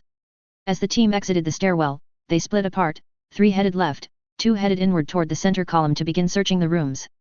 Carrie was in the threesome with Ronaldo and one other, a demolition specialist with a love for incendiaries. These pipes, coolant pipes for something. The demo expert, William Tell, notes as he touches one. Could be, Ronaldo replies. Could also be temp regulation systems or just fluid in/out systems. Depends on the machinery on this level, Ronaldo says as he traces the path of the pipes to this floor, somewhat down the hall. The first door they entered was an office for a research scientist that smoked heavily. They checked it for anything obvious, but found nothing and simply declared the room clear. When outside they continued clockwise around the exterior catwalks, the next room being a large conference room with some diagrams on the whiteboard representing the structure and some possibly planned facilities expansions, since the structure only vaguely resembled what had been drawn. A third door led to a locker and break room for the research personnel, which the 3 rummaged around inside for anything interesting and found only a pair of matched 9mm pistols and a dead body of a female person wearing a lab coat, nothing more. Autopsy checks again showed she had been killed as had the poor sods across the colony, 9mm submachine gun, 5 rounds at close range. The 4th door is where part of the pipes led to, and by stenciling one pipe showed incoming to the room, one outgoing from the room, suggesting Ronaldo's theory about fluidic in-out controls was high on the possible list here. As normal, Carrie stacked on the door, her hands gripped tight on the MDBS-08D combat shotgun, 7, as she prepared to move. As Ronaldo gave her the signal, she jumped off and immediately swept into the room with grace. She made it no more than 1 step before she came to a dead halt, which immediately brought the whole stack to a halt before they could even see what was inside. After 2 seconds, the shotgun hit the ground with an echoing clang of one metal against another, clear signal that something was gravely wrong. "What's wrong, Chief?" Ronaldo asks as he steps forward to attempt to look over her head and shoulders into the room. His 100mm short-charge autocannon was already armed and ready for any threat, but what he encountered was the same shock, not a threat. It only took his mind 2 seconds to really realize what he was seeing, then the inevitable reaction, what the fuck? 2 seconds later, who said that? Identify. Someone shouts back, but the Marine only vaguely recognized the voice and never responded. What they? William moans as he sees what the other 2 did by way of looking just past Kari's shield. What in the name of 1,000 hells is this? He concludes his rhetorical question. Report, Marines. Their Galaxy Commander orders sternly. What kind of depraved fuckoid would abandon a eugenics facility in the middle of a gestation? Carrie asks in close to a whisper. Oh fuck no. I did not just hear that. Someone shouts on the radio bands. You did, Strategic Officer Calamira replies immediately. Feed 2 Delta 06 is the point commander in question, she notes. Within moments every other Marine had pirated her visual retransmit by C3, and everyone could see what she was seeing. The telltales were all there. The small iron wombs of a proper eugenics facility, themselves surrounded in batches of centrally regulated thermal fluid, each with their own filtration housing to avoid cross-contamination, and each with its own internal sensor panel. The Galaxy Commander of Marines, somewhat versed in eugenics himself, could tell they had a good, solid setup except for the fact that someone had walked away. And the children in the wombs were all dead, unborn, and never raised, never to see the light of day. The instrument panels all confirmed that, but Point Commander Carrie turned her sensors on the canisters to verify. Every one of them registered dead, all the same reason, cardiac failure, believed induced by failure to maintain proper blood filtration. Requesting support, from the strategic officer at this location, Point Commander Carrie airs on the radio frequency. I will be there in minutes, Carrie hears on the radio. It was not only the strategic officer that had come into the facility, but the Star Admiral, the Galaxy Commander of Marines, and almost a full binary of other Marines had joined them. The Marines had been tasked to continue the search throughout the structure and adjacent facilities, with orders to inspect everything, take notes, and catalog and collect documents for analysis. The Star Admiral, the Galaxy Commander, and the strategic officer convened at the canisters first found, since the facility had several banks and all had casualties in them. Regardless of what Calamira thought, it was infinitely worse for those who were elementals, themselves gestated and then born into existence in the same fashion that these hapless souls died. Calamira walked in on one such officer, an elemental staring at the third canister on the right side, the monitor showing several red bars whose import was not hard to guess. His right hand held a BMG-09A2, the infantry-scaled copy of the beam machine gun used by Gulgug Marine MS units. His left was on the rail of the walkway, and gripping said rail hard enough to already have bent it. "All of 'em dead, ma'am. All of 'em," he managed to say to her in a level voice, never once flinching from the one he was observing. She nods just slightly. "Sick shit," she notes. "Clear out, Marine, I'll try and discern why this place was abandoned. If they who are responsible are still alive, we can discuss options later. Find them, please," he entreats, "this shit can't go unpunished. If they are not already reposing in hell, I think we can make an arrangement." The Star Admiral says quietly. "You heard the lady, Marine, fall back. F." He walks around her and out into the hall. Calamira began her process. Since the building had been dead for a long time, finding the last time it was active was dead simple for her. She saw backwards, heard and sensed just the same, the fear, the panic, the sense of impending doom was overwhelming, coming from the impressions of thousands.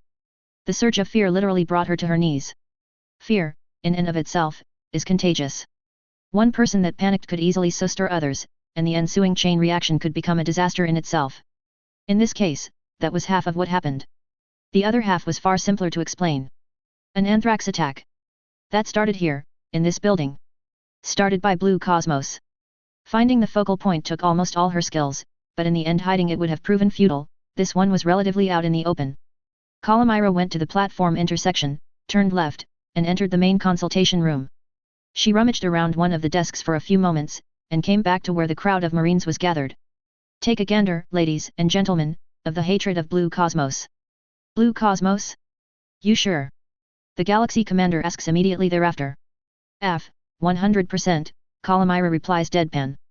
"That makes them another anti-eugenics terrorist group in a whole lot of them," Point Officer Ronaldo notes. "By the gods, what gives people the right to say another person cannot live based on how they were born? Don't bother trying to figure it out, Marine." "There is no logic," the Galaxy Commander replies. "There is a solution, of course," he says, though the Marines figured it as much a prompt to the Star Admiral, to see how magi he really was on such subjects. The answer was not against what they wanted. "Of course, we're not going to bother going hunting on our limited resources right now. Waste of effort, waste of lives. However, if we do happen across members of this Blue Cosmos, we kill them as we do any other terrorist. Those who would perpetuate these manner of tragedy will be killed for their mistakes." You heard the Star Admiral. Marines, start strip searching the facility, end to end. "I want to know what was so special about this place to warrant a biological attack," the Galaxy Commander orders. XXX. June 23 CE 71, 2000 hours.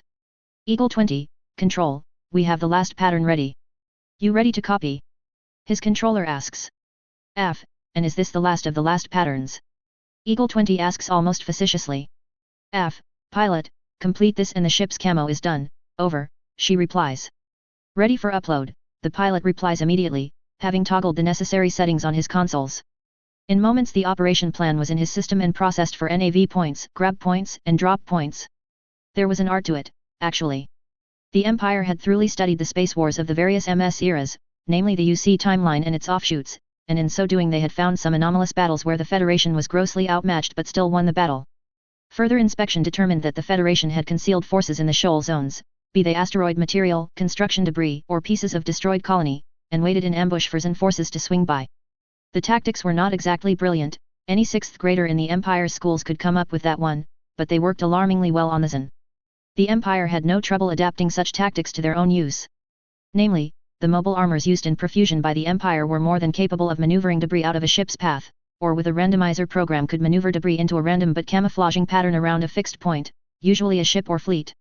In this the Empire struck lucky, as the other star empires were less than properly expecting an ambush from a debris zone that would kill most warships in a matter of minutes. After the first few times such ambushes and flanking attacks happened, the enemy fleets began spraying down the debris fields with energy weapon fire to provoke a reaction before they approached it. Sometimes it worked, other times the force was able to hold their nerves until the enemy closed to optimum striking range. And one of the things that Eagle 20 had done during training was take a 4-week graduate course in setting up such debris fields, along with more than a few other MA pilots in the force. In 6 days from settling into position next to Mendel, the MHW hull designation MHW 6428, was now parked on the far side of Mendel, whereby it could not be observed from anywhere on Earth and was partially obstructed by the colony when viewed directly from the lunar surface. What other concealment was needed beyond hiding behind a derelict colony was provided by the debris that had been randomly arranged around the colony. And with enough debris stationed at varying depths around the area, a craft with powerful sensors would not be able to see the warship or the bulk of its escorts, which they were more than capable of doing using junk on hand. An investigating unit would have to get real close to Mendel itself to see the ship, but by that time it would already be subject to ambush, electronic jamming, and other hostile actions. Read the Elent reports. His controller asks. NEG, not yet. I am still going through the reports from the geneticist on what they found in the colony. How about the cliff notes? Someone's still alive out there, and by news reports it appears everyone is still at war right now. There was 3 major factions before this thing picked up, ZAFT, OB, and the Earth Alliance, but it appears that the Earth Alliance crushed OB. They swear ZAFT is next, and they appear to be preparing for it as well. Conditions on planet. Eagle 20 asks as he begins moving a piece of colony chunk toward where the ship's AI thought it would be good to have it. Horrid at best. The Earth Alliance is too devoted to the war to provide proper sustainment for the civilians, there is a huge amount of unrest on the ground, and the military is suppressing rebellion in the name of the greater good and purifying the cosmos. Blue Cosmos, Eagle 20 replies, catching the hint. Right. And since ZAFT is centered around some unusual colonies on the far side of the moon from us, the war is about to shift up here, which puts us at slight risk of becoming involved. The controller did not sound all that sour about it, however. Cute, Eagle 20 replies. His mobile armor was in excellent condition right now, giving him a good chance of surviving the oncoming slaughter as he saw it. You know, as soon as someone finds us, we're going to have shitloads of problems. Honey, we're already there, the controller replies sardonically. What? Where do you want me to begin? Whoa, hold off, honey, Eagle 20 replies immediately. What's changed in the past 6 hours? First damage report is in from the jump core, and it ain't pretty. 2 years to repair damage, and that is even using the nanos, as well as pure strain material to make sure it is done right. I hear that, Eagle 20 replies immediately. I take it thousands of tons of material. Namely germanium for the core itself, the controller replies. Fuck, Eagle 20 replies. Oh, but it gets worse, sweets, we can't get a decent read on the initiator for at least a couple months. The temp is going to be too high inside for at least that long, maybe longer, the controller notes. And without the initiator, oops, no jump core, not to mention an initiator has to be custom built for the core geography, which after this ours will definitely be different. Even if the core survives, we're probably still screwed. Well, worst case, we don't go home, we beat the shit out of the local terrorists and take up residence out here in the colonies, love, the controller notes. Fuck this sideways. Whose leg do I hump for a ticket home? Eagle 20 replies. You could borrow mine for that purpose, if you're half as good looking as you sound, Eagle 20, the controller replies. Getting a little corny on the comms, aren't we? Eagle 9 says. At least it wasn't a straight load of pussy jokes, Eagle 14 adds. Given that 14 was a female pilot, that made the use of the word straight a double entendre in and of itself. Hey, 20, control, if you two are going to have any radio sex, take it over to a private channel, eh? Some of us don't want to hear it. Eagle 11 requests. You sods are no fun, their controller replies in almost a pout. XXX. June 30th CE 71, 1000 hours standard time. If nothing else, the time it had taken the Archangel to move from Earth to the L4 colony cluster was a refreshing break from combat and plenty of time to relax their frayed nerves. After all, having gone from fighting ZAFT to fighting the Earth Alliance for their lives in a space of a few weeks had made things rough on everyone, and the losses did not improve morale. Captain, what are we really supposed to find out here? This place is supposed to be dead, Romero Pal asks. That's exactly it, Captain Ramius says. Nobody around means we can lay low, plan our next moves and resupply if the Junk Guild contacts with Morgan Roet are as good as Ms. Simmons says they are. It went unstated that the crew was not completely readied for the next few steps, mentally and physically both, nor was the ship in material condition to fight an extended guerrilla campaign right now. Sai could do nothing but sigh. His job had become 95% boredom interspersed with brief and very violent fits of terror induced by someone shooting at the ship. The continual swings of stress were doing nothing more than giving him headaches, and the doctor was considering putting him on blood pressure medication to better manage his vitals. While he could not complain whatsoever that his life was boring, the closet thrill of being shot at had gotten old real fast. Not to mention his home country had just given up the ghost, the sponsor nation of the ship he was in wanted him dead, and the enemies of sponsor nation wanted him dead. Therefore, any way they went except into battle, they were screwed. Which was good for another sigh. Since there was nothing going on and Tonomura had his full sensor panel up on his console, so he figured he could get away with diddling around on the radio, see if he could find something worth listening to. So, with a few shell commands he set his system to scan the airwaves and classify what it could hear out there that was not straight noise. Captain, we're entering the approach alley in the debris. We should be able to see the colony coming up here in a few minutes, Newman notes. Thank you, Newman, Murray replies. The ship continued maneuvering, heading around dense patches of debris and in one case a chunk of a colony larger than the ship entirely. Several of the colonies in the area had been destroyed using nuclear weapons after the Bloody Valentine, to keep the coordinators from using them as staging bases and the like, or so had gone the logic of that time. Nowadays the thought of such did nothing more than turn Sai's stomach. The results of Sai's check came back far different from what he expected. Both ZAFT and the Earth Alliance had their own directed radio stations that put out propaganda all the time, but those two never showed in the list. Over 100 data streams showed in the list, instead, each heavily encrypted, as well as one radio stream that was clear channel. Captain, I have something real strange here, Sai notes. What is it? A lot of radio traffic, Captain. Most of it is digital, very heavily encrypted. This is real unusual. Frequency sets? Tonomura asks, since the ZAFT and Earth Alliance always operated in certain bands. None we've ever seen, Sai replies. Above the Earth Alliance range, below and into the ZAFT ranges. Has to be someone else. Starting a break on their streams now, Chandra replies before he was even ordered to. They do have one unencrypted stream, close to starboard, audio only. Checking now. To their own shore, came the World War. Gleaves and the Ingham leading the Berry West. In their own track, came the Wolf Pack. Gleaves led the convoy into the Hornet's Nest. What was that? Chandra asks, clearly confused by what he had heard on Sai's earphones after he yanked them off his head for being too loud. That was intense, Sai mutters as he rubbed his ears. That was some wolf pack by Sabaton, the DJ says after about a minute more of song, which sounded martial but rather depressing to him. What was that weak shit? Someone put on some Dead Gardens, another person says on the radio channel. Will the Turun fanboys, 8, shut up or take your bitching to another channel. Some of us aren't old school zombies like you, a third person, this one being a lady, requests in a very tired fashion. Oh, that's freaking low, even from you, the same guy who declared the prior song weak shit says. Everyone on the bridge was listening in fascination that someone, somehow, was arguing over music and not race. It was also fascinating because their accent was so strange as to be almost lilting, definitely not the normal speech patterns one heard over the radio. No, Lo is trying to invade the ladies' showers for drainage maintenance while they are in use, knowing full well there is no such problem in that shower block. That's freaking low, pilot, get your definitions straight. There were some chuckles and stifled sniggers on the radio channel.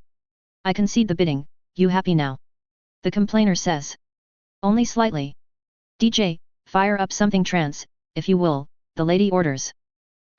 Milady, the DJ replies half facetiously, unknowingly starting a trend that would take a while to truly catch on but would last a long time to come.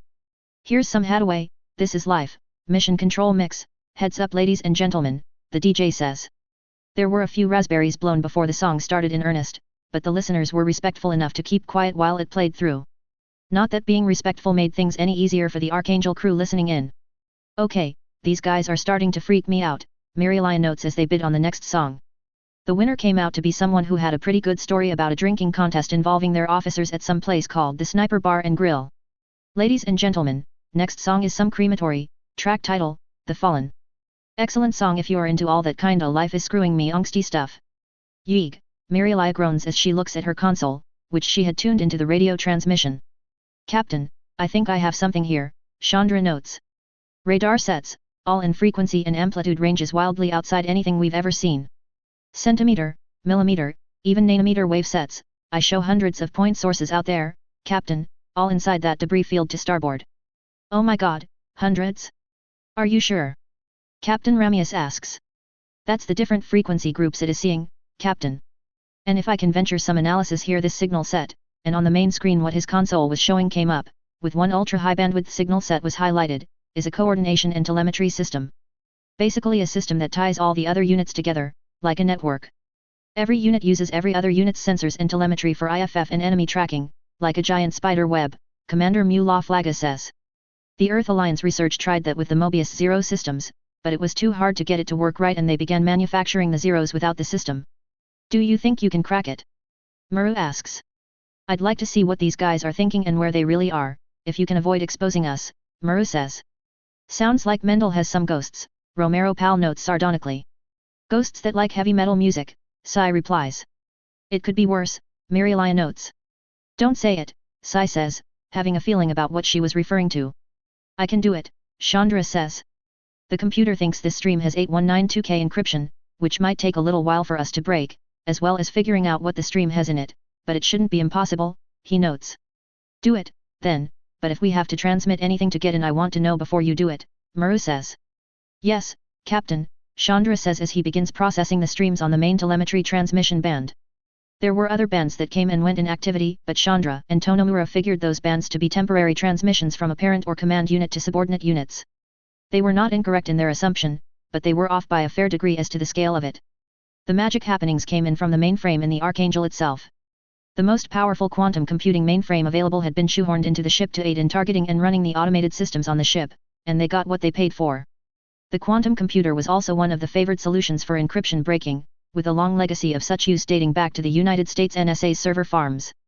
In this case, it took only a minute of processing on the streams before the computer analyzed what the stream was really for and began interpreting it properly. The computer itself struck it lucky, guessing from the lower probability side of the hashes first, given that the encryption and authentication systems were engineered for months of hacking resistance as well as constantly mutating active keys. In one pass, the Archangel had defeated a system that had stood for over 14,000 years unbroken by 5 governments far larger than the former owner of the ship they just broke into. Captain, I got something, definite contact with their network, and holy shit is it big, Chandra barely squeaks. I show over 550 contacts on the network, most of them inactive, some down for repairs, a little more than 100 active. I can't go any farther without spoofing into their network as an active node, Captain. Chandra could feel the adrenaline running through his system, the risks and challenges were giving him a thrill like none other. Risk assessment? Muru asks, knowing now that she was playing in insanely deep waters against someone she knew nothing about.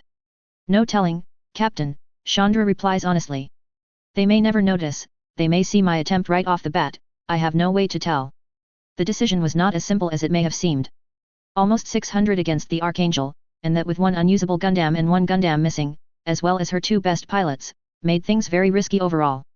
Additionally, there was no guarantee that if the shit really did hit the fan, she would be able to escape the enemy forces, which almost assuredly included ships as well. The whole scenario was a recipe for disaster, but Mendel was the only place they could stay for now, and something told a dark corner of Muru's mind to go for it. Logically, she was. Muru had relied on her gut instincts before, and so far they had not led her wrong. She decided to go for it. Do it, Chandra, see if you can, what was it you said?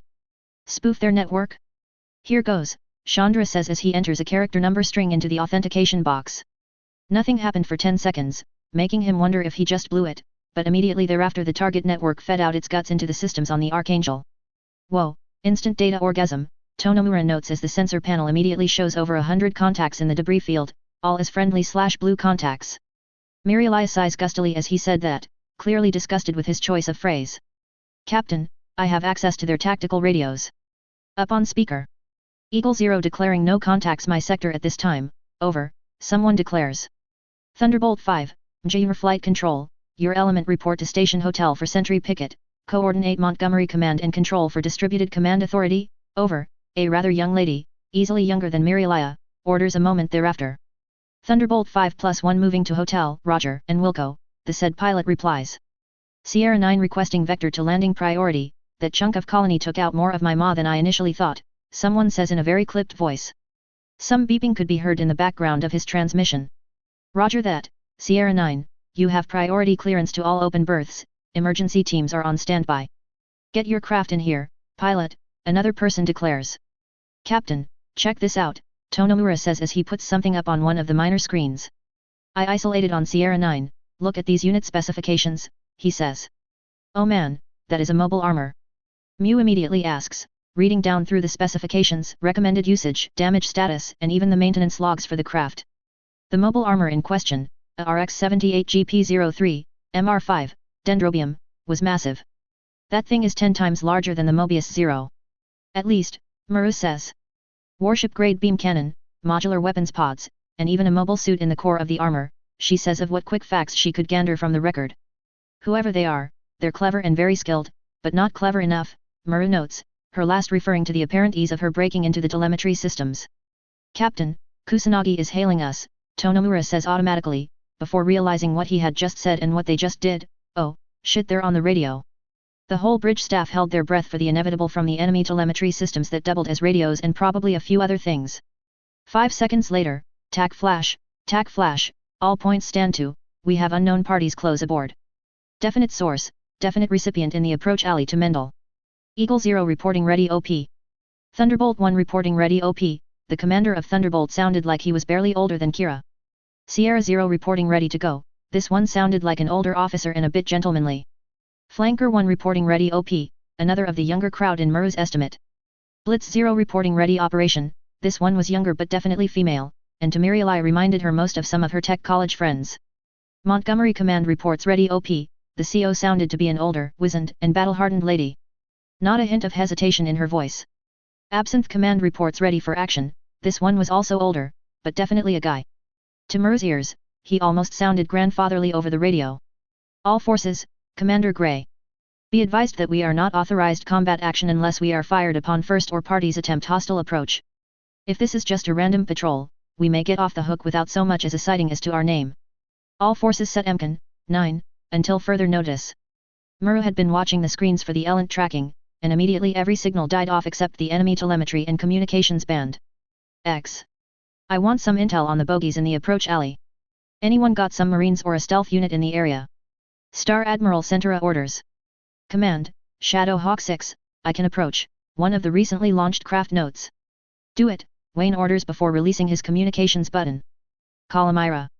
I'm still trying to focus in on them, give me a few sir, she requests. Take it easy, Kalamira. We're in a position to hammer back hard and fast if necessary, nobody is going to fault you if you can't get the read in one shot, Wayne orders. Elent, I want some word. Sir, they're silent, no traffic, no radar sets, no heavy sensors, nothing. They must have been spooked somehow and went black hole on us, he concludes. Right, Wayne grumbles. Shadow Hawk, command, time to intercept. 15 seconds to position, sir, request final sneak check. The sensors operator gives Wayne a thumbs up. Shadow Hawk, command, we show your active cloak is 5x5, only electronic noise is C3. Take it in, Star Commander, and watch your ass. Don't hang it out in the breeze without good cause. Sir, the pilot of Shadow Hawk replies. 5 seconds to good position. Stand by, those 5 seconds elapse. Command, pirate my visual, cause there just ain't no describing this shit. Pair of monitors, look fairly well sized to ours, Wayne replies. Bigger than the Riga, smaller than the Sendai or Flame Eaters. Can you get a read on those suits? Getting some data in now, sir, Shadow Hawk 6 replies. X. Roger that, we got a read on the loose ones, as well as what they got hangared. 1 mobile armor, 1 atmosphere-only fighter, 3 machines we're going to classify as Gundams in the spin ward ship, 8 inside and 4 outside of the other ship that show as lower grade, likely mass production mobile suits. Estimate no larger than a Taurus, equivalent combat capabilities. Those Gundams got me worried, sir, Shadow Hawk 6 says. The MS show is not having a fusion reactor inside, Star Admiral. My sensors think they are solid-state capacitor or battery systems. You have got to be joking, no, you are not. What the hell is up with that? Someone unrecognized asks. Those things would run out of power less than a third into the battle, necessitating a Hiluva resupply effort to keep them going. Bad Joss, that, it's a major weakness for any pilot dumb enough to pilot one of those. Muru could do naught but groan. In less time than it took for the shit to finish distributing across the walls after it hit the fan, whoever these guys were had already discerned one major weakness of her forces and had comparative analysis of her warships to their ships. Or so she thought. Captain, look, Sai says. My screen, he continues. Yet. She gags immediately as she starts reading the file for the Mjr, a Phalanx-class super dreadnought after replicating his screen to hers. Mother of God, how are we supposed to even scratch a ship that big? Romero Pal asks after a few moments of looking the stats over. That thing's engines are bigger than this whole ship by double and more. David meets Goliath, Phil Med 11, Muse says sardonically. The bigger they are, the harder they blow up in the end. They shoot, ram and die harder, too, Romero replies. Please, oh please don't let us have to shoot it out with those things, Sai says as he looks over the unit stats for flanker team, which was all space use fighters of a type called Fireball. X. Comms, request immediate kill all external radio, including C3, from our ship, the commander in charge of the radio room requests. Wayne did not get as far as he had by questioning the logic of his subordinate specialists. When asked, he immediately killed the bridge squawk. Talk to me, Commander. Sir, screen 14, pay attention to the last entry. The screen in question was halfway down the bridge on the starboard side, and immediately all eyes looked to it. It showed the C3 distribution of major command nodes, which in space action was typically warships. The first 7 entries were all expected, being the Mjr, followed by the Flame Eater class monitors, then the Sendai class monitors, then the Riga class monitors. Entry 8, which to everyone's logic should have been blank, showed LCAM-01XA Archangel. Holy fuck, Gerald Lightbringer says as he looked on with the rest of the really senior command staff as he thought of Wayne and Calamira. That's literally a first. Someone cracked and spoofed the Empire's C3 systems in real time, Calamira says, since it was part of her job to keep tally and abreast of these things. No shit, Sensei, Gerald replies acidly. I'm heading out. If they're this good, we may need all the bloody firepower we can muster to bring them down. Gerald, Wayne begins, then halts. Star Admiral. He requests after a moment. Watch your ass, and don't start shooting until after they do. This whole scenario may work to our advantage if there is just 2 of them. You are gambling loud and hard, sir, are you sure you know the stakes? Life or dishonor are the inevitable outcomes, Gerald. All we have to do is make sure we fall in the former category, Wayne replies evenly, which was enough of a morale booster in and of itself to the rest of the bridge. I hear that, Star Admiral. By your leave. You are cleared, Wayne replies. Comms, continue monitoring their activities on the C3 network. Now that we know we have a flea in the system, we can use this to our advantage. We can clean up later. Star Admiral, the commander in the radio room replies. Wayne hovers his hand over the squawk. You have them yet, Calamira? I'm searching for the needed info now, sir, she replies. I know the game, I'll talk to you when I have it. Wayne depresses the squawk trigger, turning it back on. Stauhawk 6, return to formation at this time. We have enough intel on bogey warships and mobile complements, over, Wayne half lies. Star Admiral. Looks like another frigate navy among many, if I may venture a guess, sir. Keep in mind, Star Commander, that if the sandbox you are fighting over goes no farther than the Lagrange points around Terra, all you need to hold territory and defend it is frigates, and Wayne pauses for a few moments. I read you, sir, the Star Commander replies. The big toys are for the big boys playing the game beyond the small sandbox.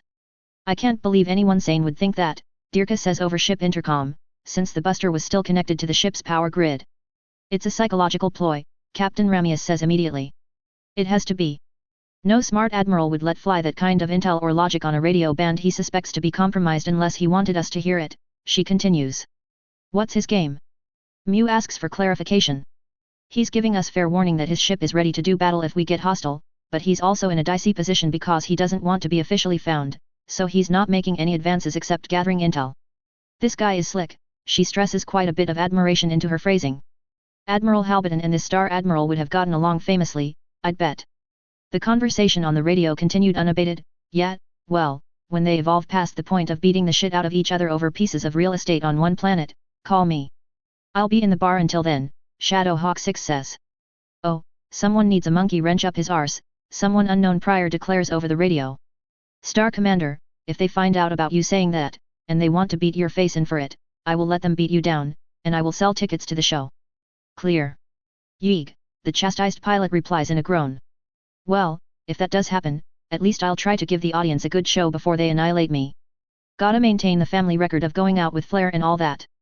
Until then, I'm taking a nap. Chuck Norris doesn't sleep, he waits. Which was good for some laughs among the other persons on that channel.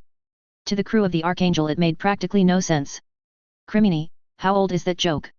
20,000 years? 30,000? More. More, likely, the Star Admiral replies. Doesn't matter, though. Somebody stuck Chuck in cryo and just thaws him out whenever ass needs kicked. And if you believe that, I have a bridge outside the Admiralty Review I would like to sell you, real cheap. Which was good for even more laughs among the listeners, except from the Archangel. Oh, come on, no bids?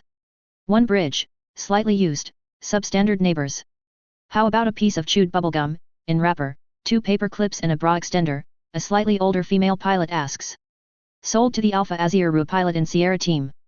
These guys are completely crazy, cracking jokes that don't make sense in the middle of a crisis situation, Chandra notes drolly. It's more psychological ploy, Muru says. They're showing demeanor, they're cool, calm, ready to act at a moment's notice, but they aren't going to start things. The jokes don't mean anything to us, but it shows they're completely in control of themselves, not scared stiff and not panicky. He knows his stuff, Muru concludes. And still the radio antics continued. Guys, guys, guys. One younger and almost ditzy-sounding pilot puts out on the waves. What? This is not the time for a discussion about geology, Eagle 12, someone else says.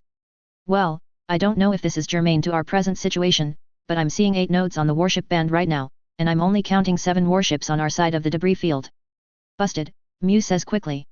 You're smoking it, kid, unless, whoa, she's right, there is another node in the warship bracket, the same punk-sounding guy declares. Harvey, are you spoofing command authority again? A lady asks in a very alluring sing-song voice. Fuck off, Matilda, I don't spoof the command net during an alert. The guy assumed to be Harvey replies. Guys, guys, guys, no fighting during a crisis situation please. The original caller on this section of the radio notes. We're not fighting yet, honey, Matilda replies still in her alluring voice. Okay, that's just freaking me out, Mirieli says.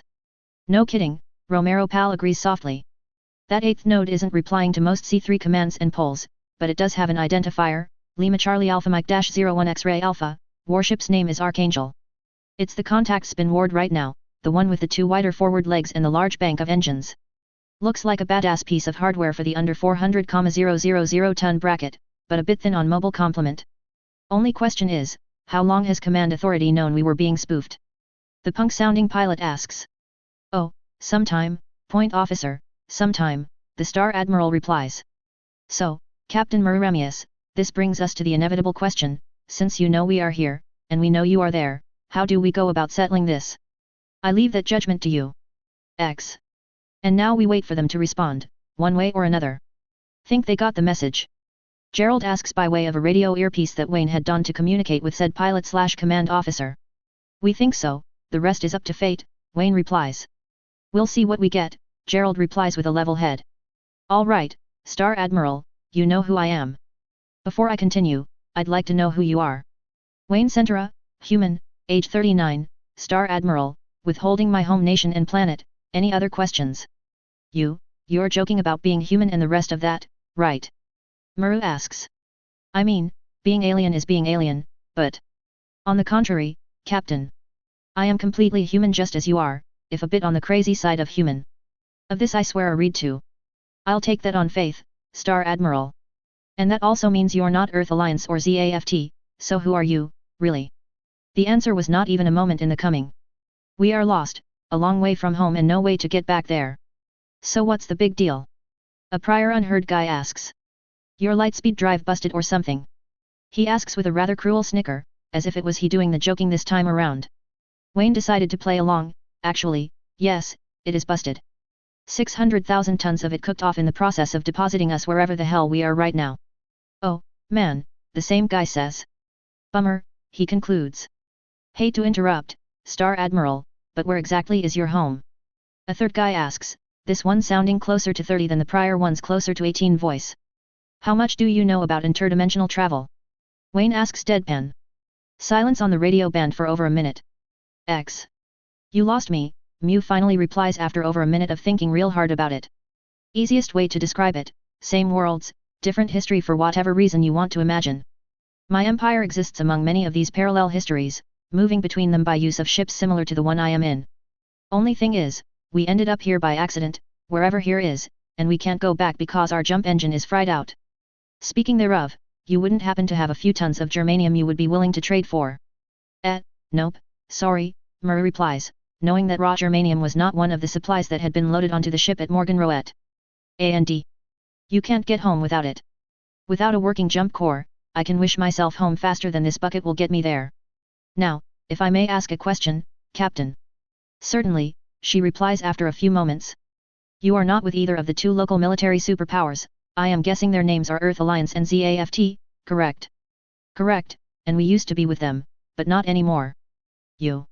We've been here for 2 weeks, prior to that we were jumped by a force that outnumbered us practically 6 to 1.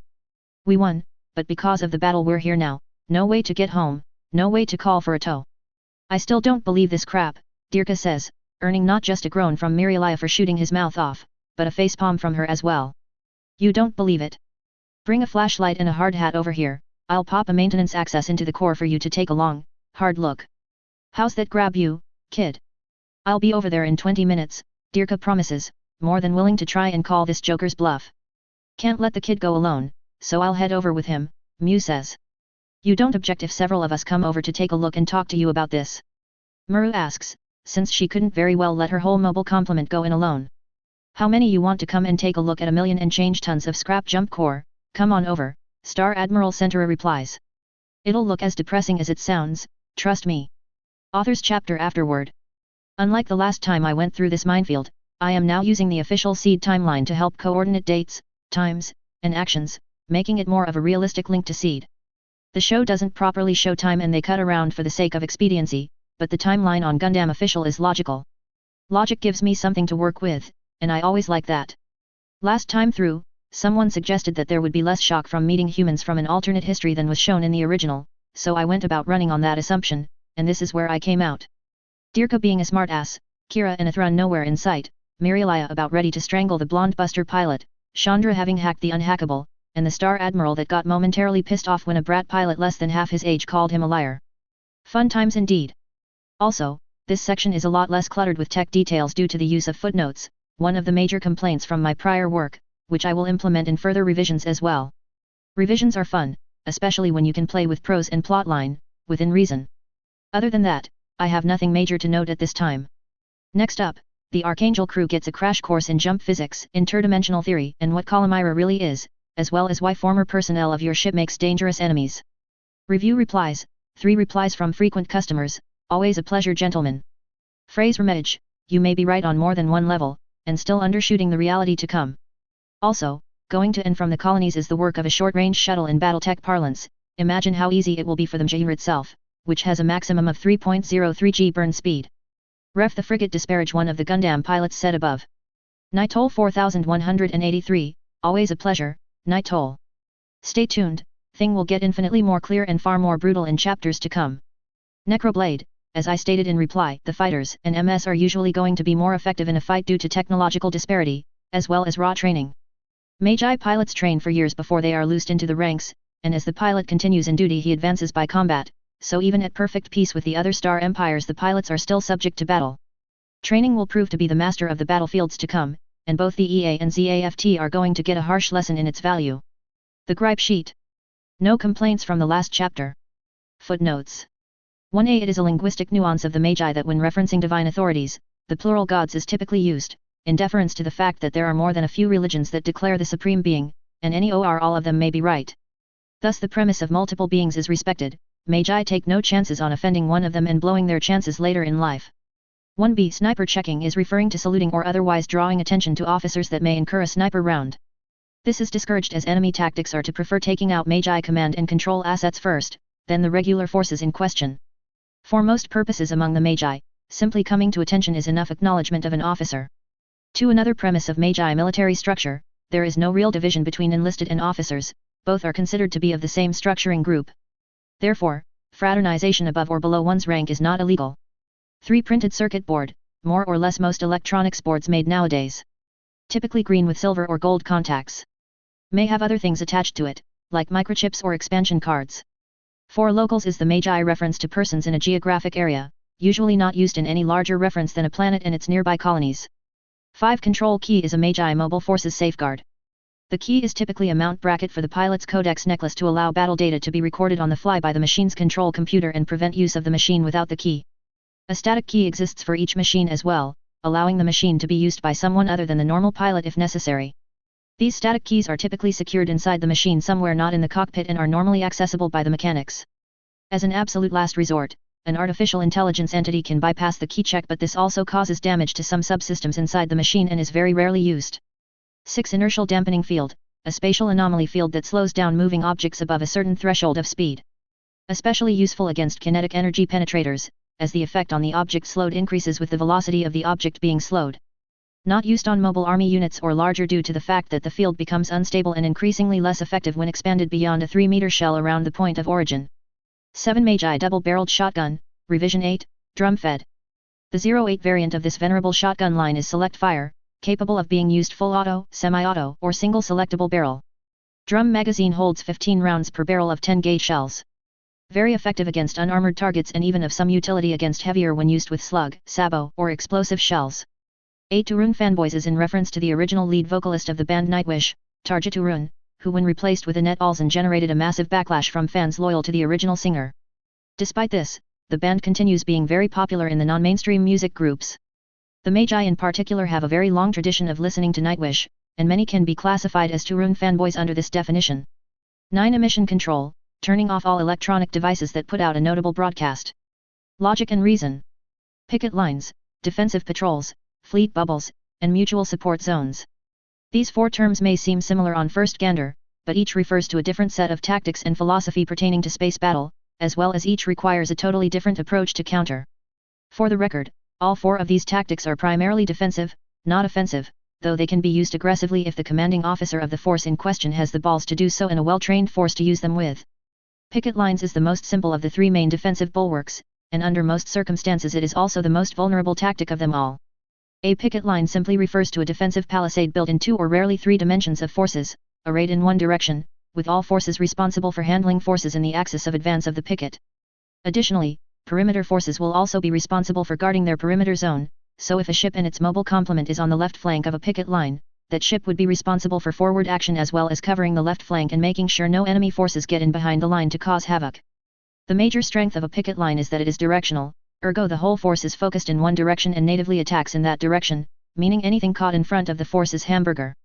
The secondary strength of a picket line is that it is infinitely scalable. A picket can be done by as little as 2 units and as many as your whole navy. The major and crippling weakness of a picket, however, is also its major strength, in that being directional once the force is flanked it is all over and the only thing left is the screaming.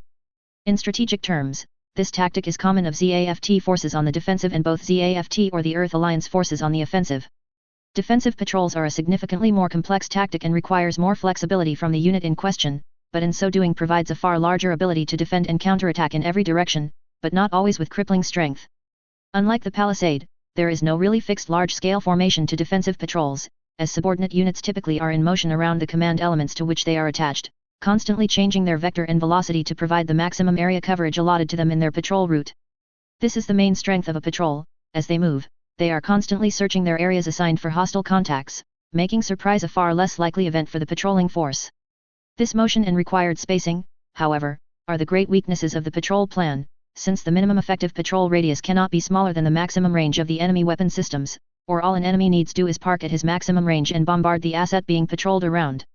Additionally, this operation plan requires a significant amount of forces to patrol in every direction, as well as early warning assets, to provide the necessary striking power to stall an attack while the rest of the forces get in place to stop it outright without compromising the rest of the patrol, or the protected entity becomes vulnerable to a secondary attack vector. Additionally, a patrol system can be considered scalable to multiple layers, provided enough forces are available to do the job, making surprise even less likely for the defending party and an effective offense infinitely harder. Typically, both ZAFT and the Earth Alliance use patrols around fixed ground locations, though in space the Earth Alliance is more reliant on their sensor systems, whereas ZAFT practices some minor patrolling and early warning techniques. Fleet bubbles are the most complex of defensive practice, as well as the most cohesive and powerful in defense. Unlike the prior 2 formations, the fleet bubble is not really rigid in application, as the positions of ships, mobile forces, and fighters can be adjusted on the fly to suit combat necessities, whereas adjusting patrols requires time and changes vulnerability during that change. Fleet bubbles consist of concentric rings of force stations, with the protected asset or main fleet ship in the center, the main combat warships forming the next outward ring, followed by the mobile forces screen. The rings are always arrayed in 3 dimensions, commonly called shells or spheres, providing coverage in every direction from every layer, meaning that an attacking force has to hammer its way through several concentric rings of firepower to get to the center assets, and even if they do get to the center they risk counterattack from the other vectors that are not tied up.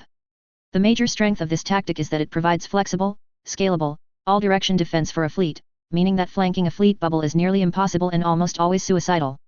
The major downside of this tactic is that it requires flexibility for the involved forces of a level not commonly seen among contemporary naval forces, and this tactic also requires an honest-to-the-gods fleet comprised of multiple capital assets with a large complement of mobile forces both active and on standby for rapid reaction.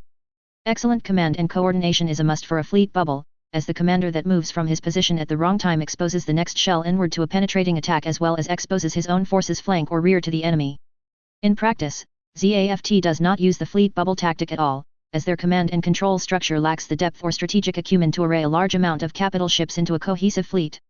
Additionally, only under the hands of an expert admiral does the Earth Alliance use this tactic, most notably Admiral Halberton, though it is also arguable that Admiral Sutherland tries to do so during the Battle of Yakindo and fails at it. The only failing point Halberton had in using a fleet bubble tactic against the LE Cruiser team was that the Gundams simply blitzed the bubble, pushing through the defenses in a rapier-style assault to attempt to attack the Archangel, and Halberton's mobile forces were unable to stop them in the attack. The fourth tactic, mutual support zones, is not so much a defensive formation as it is a defensive philosophy and modifier to how the other formations are arranged. In common practice, formations are arrayed as wide as possible that they cover the most front possible, giving them the appearance of a larger size than they actually have. Mutual support philosophy is the exact opposite. Formations are tightened up to the maximum interval that forces are apart from each other but still capable of providing fire support and assistance to neighboring units. This reduces the cross-section of a force and makes it look smaller than it actually is, as well as focuses more of its firepower into a smaller cross-section to maximize fire on target. In this fashion, an enemy that attacks the defensive formation has to face the guns of up to 3 units at once, making attacking any given area of a formation a dicey proposition at best, and guaranteed suicide at worst. The major downside to this is the fact that it has a reduced cross-section, making for a more dense front and therefore allowing an enemy to envelop the formation easier. In practice, this tactic is used to an extent by ZAFT, and in limited amount by the Earth Alliance, though the main provenders of this tactic are the Three Ships Alliance, who use the tactic to great success in the Battle of Mendel. Magi naval forces have learned their lessons of naval combat in millennia past from many early defeats in space combat, and it is standard training that Magi learn the appropriate way to structure each formation and when to use them. A standard operations fleet consisting of 2 Phalanx-class ships, 4 battleships or battlecruisers, typically Leviathan II, Texas or McKenna-class ships, and up to 20 smaller warships and monitors will operate using all 3 defensive tactics in a mutual support clustering, a fleet bubble surrounded by an active patrol zone with a picket line forward along their axis of advance or along the axis of a known or suspected enemy attack. This array provides a massive amount of defensive frontage as well as a strong forward guard or offense, depending on the fleet's assigned mission at the time. The downside of this tactic is that it literally requires hundreds of active fighters, mobile suits, Gundams, and mobile armors at any given time to complete the patrols, picket and defense bubble, and that above and beyond the warships and monitors themselves. Such deploy operations usually measure their fuel consumption in the thousands of tons per day, which does not make the Echoinis happy but makes the enemy about to be assaulted by the fleet even less happy and usually very skittish.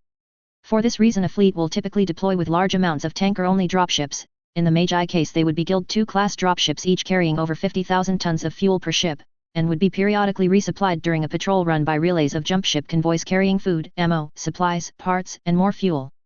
The Mjir, in contrast, tends to focus its efforts into a tighter fleet bubble and use long-range sensor systems to guard against intrusions. In this fashion Star Admiral Centura gives himself the maximum response time possible as well as several overlapping fields of fire, at the cost of possibly having an enemy able to range to any point in his fleet with long-range fire. Though typically considered bad form, in practice it provides excellent fire density especially from the Mjir and its escort monitors, as well as very short cross-fleet response times for mobile force assets. This tactic is hedged against the bet that an enemy commander would not have the time to capitalize on his formation's density before his warship has been raked several times over by capital fire from the Mjir and the nearby monitors. Just a quick primer on space defensive tactics, tongue sticking out, TRO section. No TRO to deploy today. No unit really took a starring role today or kicked major portions of ass. Stay tuned, however, some real crowd pleasers will be along in the next chapter, tongue sticking out, 05, fast breaks, insane belief, slow torture, cold hard reality. This is freaking insane, Dirka says for not the first and probably not the last time. I know. The amount of resources and manpower that went into making a ship this big could make 2 colonies, at least, Mew thinks aloud, staring at the broadside, literally, of the Mjir as he flew down the starboard flank of the long and slender super dreadnought, headed for the far end of the ship nearby the bridge. They had approached from stern of the ship, flying across the presently silent engines, where each of the engine nacelles was literally so large that the buster could stand on the shoulders of the strike and the pair could fly into the engine cavity without a chance of scraping the sides or running into any part of the engine until they got to the combustion chamber. To point. The maneuvering nozzles on this thing are bigger than the engines on the Archangel, Dirka notes as they flew by one that had lit off momentarily to keep station nearby the colony. He knew all about the Archangel's engines. He had tried and even a few times succeeded in blowing them apart before he was defeated by the Archangel and forced to surrender. Which had led to a change of heart toward the crew that he had tried to kill, which led to here. I'd hate to have to find out how powerful these weapons arrays are, Mew says as they continued the trek towards the landing bay designated for their use. They were passing the central section of the ship, commonly called the broadside, and in so doing passed within touching distance of paired massive naval cannons on the center line of the broadside in a sponson assembly, 1, as well as a twin to the first gun on the same plane another 300 meters down the length of the ship. Of the two gun turrets, there were also matching cannons higher on the ship's carapace, and matching turrets lower on the ship in positions where they could fire straight down to quite a bit of a ways up in the case of the lower guns, and straight vertical to most the way down, allowing for impressive fields of fire. The same structuring and emplacement also applied to 4 turrets of what they could only guess were some kind of beam cannon, though not as large as the ones on the Archangel. Numerous bays of smaller weapons as well as banks of torpedoes lined the side of the ship nearby where they were passing. And not one of the weapons twitched, not even a noticeable movement from the smaller weapons.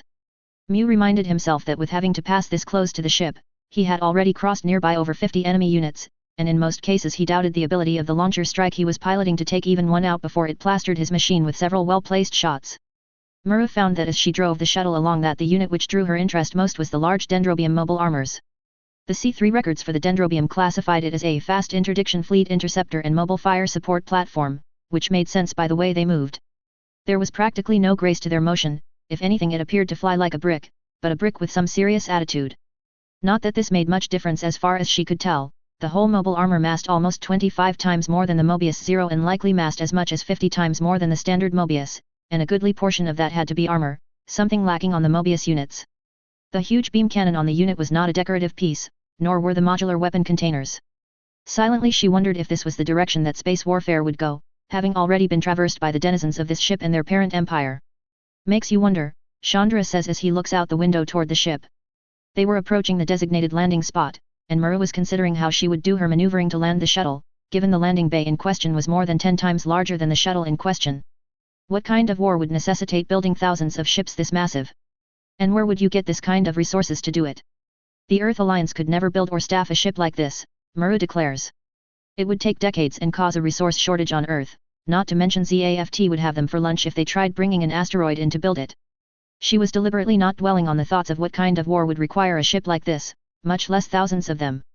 As they passed the forward structure of the ship, nearing the landing bay designated for them, they got a good look at the artwork on the side of the ship, being a picture of a large hammer with a lightning bolt trailing out of the pommel, too, of the hammer. Mew could tell everyone was looking at it. It represents the Norse god Thor throwing his hammer. It was said that when he threw it a lightning bolt trailed from the rear of the handle and gave a resounding thunderclap when it struck. And with guns like this thing has, I don't doubt it would leave people thunderstruck, Chandra replies. It went unstated, those it did not kill outright, of course. Coming up on the landing zone, Mura says. She switches the radio on to begin. Mjr, Shuttle 1, requesting landing instructions, Mura requests. Shuttle 1, Flight Control, you are authorized to dock at Bay 2 Sierra 01, personnel are on standby at this time. Be advised that said bay has an intermediate airlock system to maintain pressure on the inside, repressurization of the lock should take 3 minutes. After you are inside, follow landing and parking instructions as per flight marshals. 3, on the ground, over, the flight controller replies. Shuttle 1 Rogers your last, thank you, Mura replies. Don't thank me yet, Shuttle 1, the flight controller replies sardonically. You may come to want to get away from the insanity more than you want verification of our dead jump core. What? Mura asks the radio blankly. What does that mean? I'll let the Star Admiral explain thoroughly, Captain. Flight control is over and out. Well, this may get interesting fast, Mew declares. I'll go in first, then Shuttle, then Buster. Looks like we're all going in at once, Dirka says as the doors finishing opening into the airlock. It was easily large enough that 5 mobile suits could enter or exit in line abreast, and by the scuffing on the paint in the airlock it appeared that some had as well as a crash landing of some kind. When the 3 craft entered, a flight marshal tripped the door close to begin sealing the exterior doors, which by guess had to be over a meter thick and appeared to be of the same material as the rest of the ship, good and heavy. The doors sealed, and the mobile suits immediately began registering the pressure change inside the lock. It was rather alarming how fast the pressure was going up. From no pressure to 1 atmosphere took less than 3 minutes by Mura's count, then the doors began opening on the inside. The first thing they collectively noticed was the red and white striped box with the words Gravity Transition Zone in the middle of the hangar. 3 marshals were standing by and began guiding the 3 units into the transition zone where 3 of the apparently 20 landing zones were lit up and flashing. The marshalling signals were the same for them as it was for the Earth Alliance, Mura realized as she followed the wand commands to her positioning, as did Dirka and Mew. Landing apparently would be a cinch, if this was as much effort as they had to put out. It was the other occupants of the bay that had them wondering. There were 20 various MS hangared here, half of them beat to hell, missing limbs, some even missing whole chunks of their torsos and the almighty head of the unit. 30 cubicles were present, an ominous figure given that so many suits were damaged. There were half a dozen techs per suit, a far larger distribution of labor per machine than either the Earth Alliance or ZAFT would dream about. They could only guess as to how they got by with such an amount of personnel assigned to technician duties and not combat duties, but Muru guessed she would get a chance to decipher it later. One of the marshals reached back to his belt and pulled a portable radio from it. It had occurred to the pilots that the marshals were outside the box and were standing unassisted on the deck, without a hint of weightlessness to them, and this without a massive rotating section on the ship. Attention pilots, we are now going to begin raising gravity to 1G Terran reference. Stand by, and on a short-range hologram projected just outside the landing zone a scale showing present gravity came up, and as the number began rising Muru could see and feel the shuttlecraft sinking towards the deck. To her right she could hear the buster hit the deck once, then twice, then to her left the strike hit the deck once and stayed there, followed seconds later by the shuttlecraft coming to rest with a slight creak of the landing skids, and the gravity listing was still only 0.45 g on the scale. Within another minute, however, they could tell they were at 1 gravity, just by how their legs felt when they stood up. The marshals were not through, though. As soon as the gravity hit 1G they began marshalling the 2 suits to temporary staging areas outside the landing zone. The shuttle was left in place due to the fact that it had no real maneuverability options under gravity, and 1 landing point less would not cripple the landing patterns, Muru figured. Well, shall we? Chandra says as he pulls the 4-point harness release to get moving. Might as well, Muru replies. Both officers were at the outside door to the shuttle in moments, and Chandra popped the hatch to let them out. They were down on the ground and completely under the influence of gravity in a matter of moments, which really had Muru wondering why someone with such an advanced ship would be necessitated to fighting, and apparently still fighting with mobile suits. There were over a dozen of them just in plain sight as she exited the shuttle. Inside the craft it was quiet, but outside the craft they were immediately assailed by the sounds of working technicians, and a lot of them. Everything from impact drills to arc welders to metal saws to straining cranes. And, of course, the shouts of frustrated technicians, Marin. Tell those pricks on 3 to slow down. If they wreck that reactor, it's their ass. Someone nearby a data terminal shouts. All right, all right. A lady in tech uniform to the left of the bay shouts in response. Crane 3, slow it down. We ain't got a huge amount of spares, and the foreman is getting antsy. Look, man, I'd seal this reactor breach with money if it would help, but it ain't going to do the job. I need 2-inch reactor plating down here in 2 Sierra 01, and I need it now. I'm already 10 man-hours behind schedule and you ain't helping matters. A tech was heard shouting into a growler phone attached to the side of a mobile tool cart. That he was less than 10 meters away was something Muru wasn't expecting to see or hear. She thought landing bay meant landing, not maintenance. Rico. Tell those dickheads in stores to get the parts down here. I can have this freaking machine OP ready in 5 minutes if they'd get off their lazy asses and bring the stuff. One of the techs in Bay 22 shouts at the guy on the phone. You think I don't know that, amigo? The guy on the phone asks, then ducks back to it. Yeah, you'd better bring the parts lot for Cube 22 and 2 Sierra 01 as well, get these loco pukes to stop busting my chops. Short pause, yeah, been there, heard that. Say, beers and pizzas after shift's up. Another short pause, sweet. I'll drop by after they let me loose. Captain Ramius. The guy that brought her attention back close to where she was, instead of the army of techs around the bay, was the marshal for her shuttle. Star Admiral's over there talking with the foreman and some techs, he asked me to send you over there ASAP. Your craft have a GFLM manual. What? Muru asks. Ground fueling and line maintenance manual, he clarifies. Yeah, check the tool storage compartment inside, Muru replies. She wasn't entirely sure such a book existed, but that is where it would be if there was one. Thanks, Captain. It'll be fueled and ready in 15, he says. Muru, Chandra, Mew, and Dirka had to wait for the passage of a heavy trailer tug that had several trailers loaded with parts of various sizes on them. There was some cheering from some of the techs, apparently because they had been awaiting parts for some time, but otherwise things continued in what Muru judged was their normal fashion. Things of this nature were hard to tell, sometimes, and in this case they were in the hard to tell category. It's amazing how many different languages these guys operate in. I've heard 6 so far, Mew says. English and Japanese, for sure. Something that sounds like Russian, Spanish over there, and he waves at a green-gray MS with a large oval shield, German, and one other I can't recognize at all. I've only heard English and Japanese so far, Chandra replies. They're bouncing between languages over there, Dirka notes. I can't recognize more than a quarter of what they're saying. The small knot of Archangel personnel had approached the small knot of personnel that supposedly included the Star Admiral. Of the 5, 2 of the 5 persons they were looking at were female, which discounted them as being the Star Admiral, above and beyond the dirty technician jumpsuits, that is. The shortest of the guys present, only slightly taller and larger than Dirka at that, had 6 bars on his collar insignia, but also a technician's pants and shirt that were only slightly less dirty than the ladies'.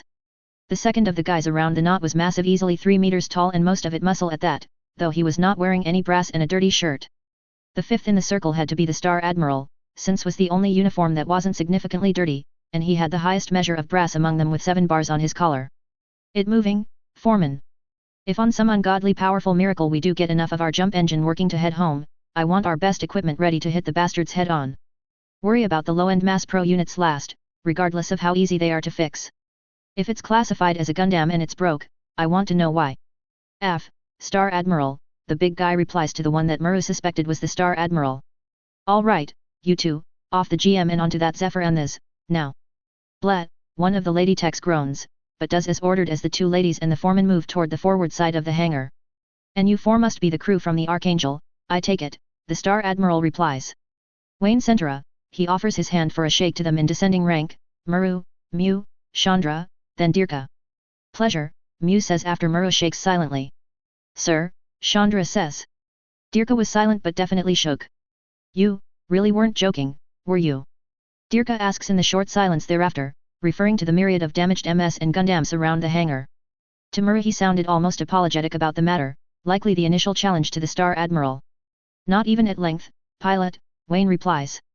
This is the cost of 7 warships and 1,000 mobile units against 6,000 plus unknown unmanned mobile dolls. We won, in the end, if you count losing half your forces in the process as a victory and if you count being marooned far, far away from home, that is. Oh man, you lost more units in one battle than we lost in the first 2 months of fighting here, Dirka replies, quite shocked of tone.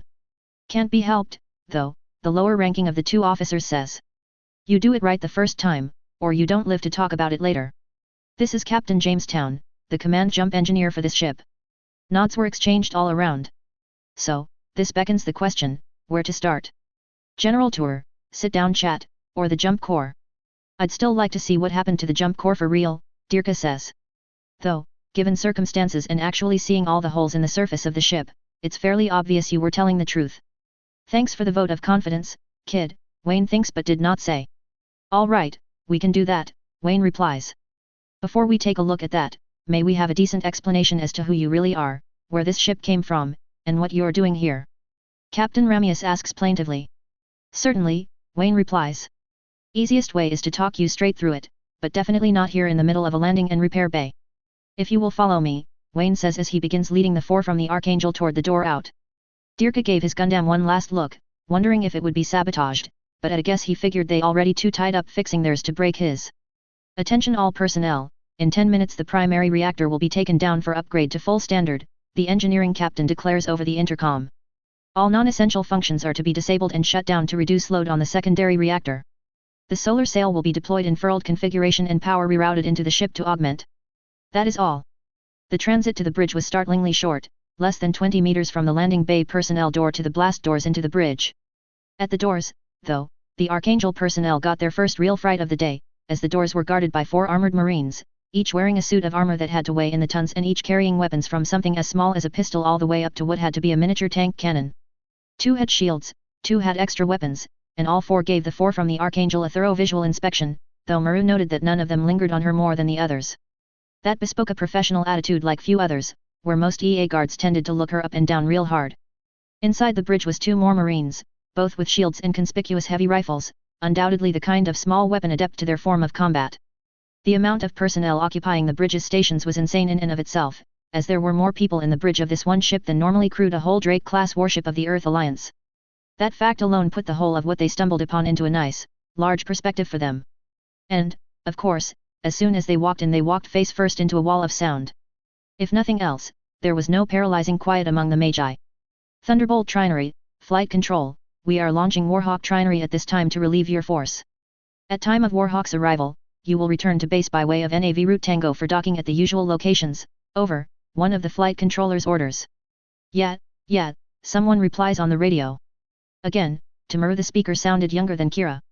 Mew took stock of the stations that he could read the designations from where he stood, and the array was immense.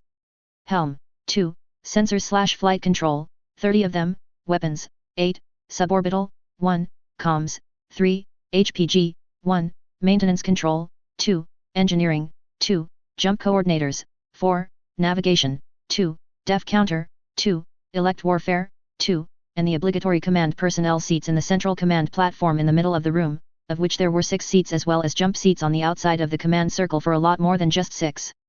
Con, sensors, no movement from Warship Archangel or unidentified partnership, one of the sensors/flight controller technicians declares. Sensors, con, one of the personnel in the command platform notes. The whole room showed age to the members of the Archangel crew. The metal was browned, not a polished or sheen material, but not rusted, simply old and discolored because of it. The architecture of the whole facility bespoke a different philosophy of shipbuilding, as all the personnel stations were built into the walls and not stand-alone terminals. Though their screens were multifunction, there was a far greater amount of screen and control per crew member than even the Archangel had, belying that these were elite personnel capable of handling immense task loads and doing so with flair. Con, jump, solar sail is deployed in furled configuration, no interference from debris screen. Power input from sail is showing at 8,000 kilowatts, the female jump crew member declares. The other 3 coordinators were men, 2 of them early 50s or older. Con, engineering, secondary reactor is now holding the load at 57% capacity. Draw on the primary is down to 2%. Power from the solar sail is going straight into batteries at this time, no major flux at this time. Con acknowledges, again, from the same officer that looked about as old as Mew. As the Star Admiral moved toward the central command area, the 4 focused in 4 different directions, observing without the major appearance of observing. Mura found herself examining the navigation boards, of which every major artifice in space from Artemis to the plants had already been mapped out, as well as the Earth's surface, and transit lines had been laid in. She could only guess each line represented a different contingency plan. Mew had taken a harder look at the sensors and flight controller personnel, and could only guess that they had veritable control of every unit outside the ship itself. Chandra had a look at the weapons controllers, and each of the 8 had a lot of screens with a lot of entries per screen, which really had him worried. Dirka's focus was on the holographic projection coming from a large circular plate on the floor and ceiling forward of the command seats, and how the projection showed a full 3-dimension image of everything around the ship, and could be easily manipulated to show different areas, angles, or scaling.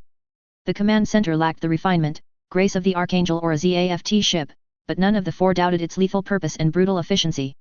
FZZZZT ho ho ho pop, the sound of a dying electronic device to their right drew glances over to one of the maintenance controller stations. Damn it, my console just took a king-sized dump. Can you call a tech up here, Kate? Roger that, the other maintenance controller replies. Anyone on the electronics band that is available, come in, she puts out on the radio. Go for electronics, someone replies. Main control station 1 just took a dump, can you spare a few to come up here and take a look? Roger that, the tech in question replies in a bored fashion. You guys got it pretty rough, Dirka says. If it hasn't broke yet, it is waiting for the worst possible opportunity to break, Wayne declares. Please, have a seat, Wayne says, indicating the command chairs. Nothing to report, Admiral, the only other ship's officer on the platform reports. Thanks Commander, keep it stable for now, Wayne replies. Sir, he replies. Helm, con, confirm station, he orders immediately thereafter. Helm, con, confirming station at -0.1 meters per second. We definitely ain't headed to Granny's place at this rate, Commander, the helmsman replies immediately. Thank you, Helm, the commander replies drolly. As Mew sat down, he thought he could sense something unusual about the place, and his eyes were drawn to a figure nearby the forward windows. One person, staring out into space, and at a guess the lady in question was maybe 25 at best, likely younger. Otherwise she was nondescript in every sense of the word, from what he could see of her at 30 meters, with the exception of the uniform that looked black, maybe dark blue at range? Some kind of distinction that had to be, since even the Star Admiral wore grey the same as the rest of the officers around the room. So, which beginning immediately snapped Mew's attention back to the Star Admiral, who had been seated after they did, where to begin. He prompts. First off, who are you, exactly, Mura prompts, more than ready to get down to the details and showing it. The Star Admiral's answer was not over long in coming, we are a patrol fleet of an interdimensional star empire known commonly as the Magi. You do understand this principle, correct? No, not really, Mew replies. Grumbles from Dirka and Chandra confirmed it, though Mura was silent about it, she figured she had the concept mostly nailed but definitely not completely. Either way, she wanted to hear his explanation through. Okay, here's the easiest way to think of it. Consider everything in the universe, known, unknown, comprising all matter in the three physical dimensions x, y, and z, and time, and consider it as just one history, one origin, continuance, and series of events, persons and material. Follow? You're saying think of everything as one object, basically, Dirka replies. Yes, exactly, the Star Admiral replies. Now, given that set of history as where you stand, you can look at all of existence, meaning your present history and any other history you can imagine, and find it with the right tool and the right logic. The tool is the modulated jump drive, which naturally punches a hole through the four planes to take the ship from one place to the next, and can be aimed at another history if you derive where you are going. This immediately had Dirka's curiosity, for more than a few reasons, and how do you derive that? Every history, similar to wildly different, can be found and entered by way of answering a series of questions, in series, that derives the destination location. Computer, show theoretical existence diagram, empty, on floor map zone, and after a few moments at their feet in the center of the platform a tan circle appeared that was about 3 meters wide. Let us oversimplify for a few moments here, and consider that this circle consists of all existence, every different history both visited and not. Now, finding the position where you stand is a matter of deriving the events that led to where you want to be. The first and automatic assumption is that where you want to go has matter, and on this the circle was cut in half. Second, you assume that this matter has reacted in such a fashion that you have galaxies, and one half of the circle was cut in half again, then planets, then life on planets, and here is where things get dicey, Wayne says as they were looking at a 16th of the original circle highlighted. If you were to say sentient life instead of human life you get two totally different subsets, and one hell of a rude shock when you land. Trust me on that one, Wayne says, having read the old histories that dated back before the Divine Wars on this subject. Follow so far? You reduce the variable until you find out where you want to go, Mew says. Only question is, where do we fall on this diagram? Somewhere inside this 16th of the diameter of existence. The whole equation is empirical, and has to be by laws of interdimensional travel, because the amount of parallels contained in even this small wedge is infinite. No matter how far you drill down in events, objects, and temporal state, there are always infinite dimensional parallels you can look to given those constraints. The difference can be literally so minute you may never be able to find it, say a couple of water molecules in the ocean traded places with each other, that is how exacting it can be. So, you're saying that somewhere else in existence there is another me that is just exactly like me, Dirka says with a small hint of humor. By the rule book, theoretically there are an infinite amount of entities just like you, pilot, the Star Admiral declares. Just a matter of finding them, in the end, though I don't advise you go looking anytime soon. The farther you drill down, the more dangerous the jump and the more power it requires. The engine in this thing, and he stomps the deck to reinforce he was indicating his ship, was capable of drilling down to the arrangement of Christmas decorations in people's yards, but no farther than that without risking blowing the ship up. I noticed the stress on the word was in that, Star Admiral, Murray replies. Wayne nods twice, silently. About 5 hours before we landed here, which was a couple weeks ago this time, this fleet was involved in a head-on battle with more than 6,000 unmanned mobile suits. We won, we killed off every last one of them, but in the end we took far too many losses to chance hanging around for a second go at it. We were aiming for an uninhabited history of Terra, well away from the usual places a wounded ship and fleet would go, but in transit our jump core malfunctioned.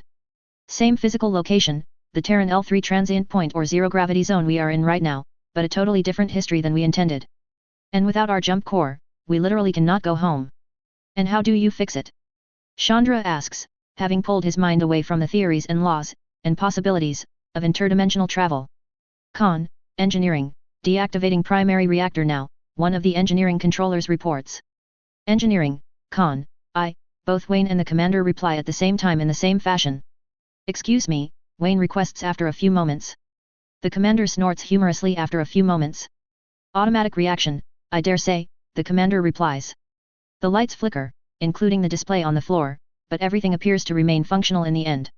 Fixing the jump core is going to take a long time, Jamestown replies after the lights stabilize.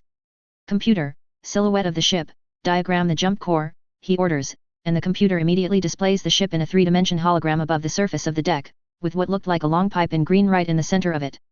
The jump core in this class of ships is 30% of the ship's mass, which comes out to about 1.7 million tons mass. The whole core, due to its construction and purpose, is basically a large capacitor pipe floating in a liquid helium bath in the center of the ship, with some more complex components at the end away from the bridge, and as he spoke the parts in question were highlighted. When it failed, the whole thing superheated. We estimate that about 600,000 tons of the core was severely damaged or destroyed in that incident, and the catch is we can't get more detailed analysis because from the midpoint back is still too hot to enter and inspect, even for remote equipment. It will be months before we can get accurate numbers, and months more than that before we can begin servicing it. And, to make things even more difficult, we need the materials to fix it before we can do so.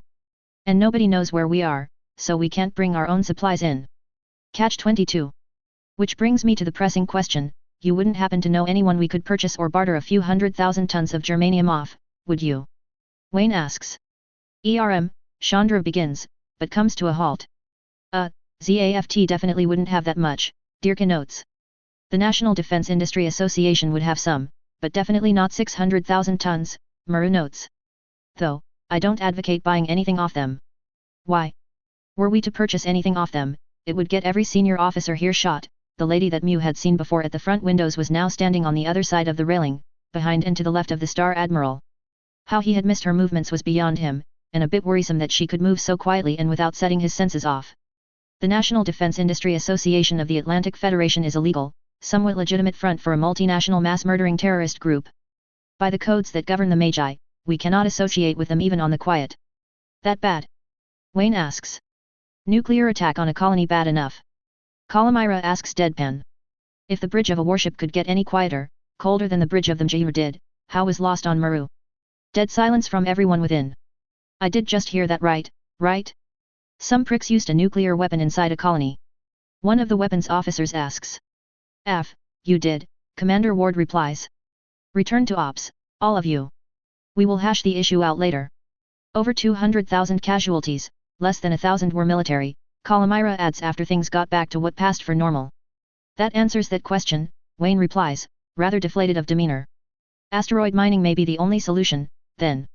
What, wait a second? Muru half shouts. If you've only been here 2 weeks, and you haven't had any contact with anyone except the dead in the colony here, how can you know that?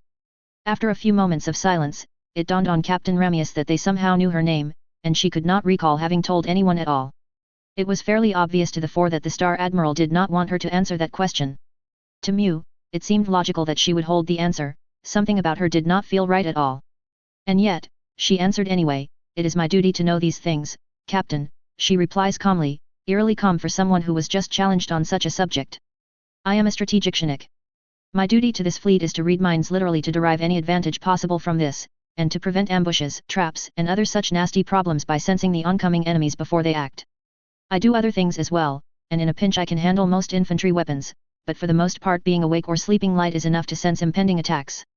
And I can also coordinate with allied personnel using the same set of skills that I use to find enemies and discern their intentions." Completely stunned silence from everyone in the room.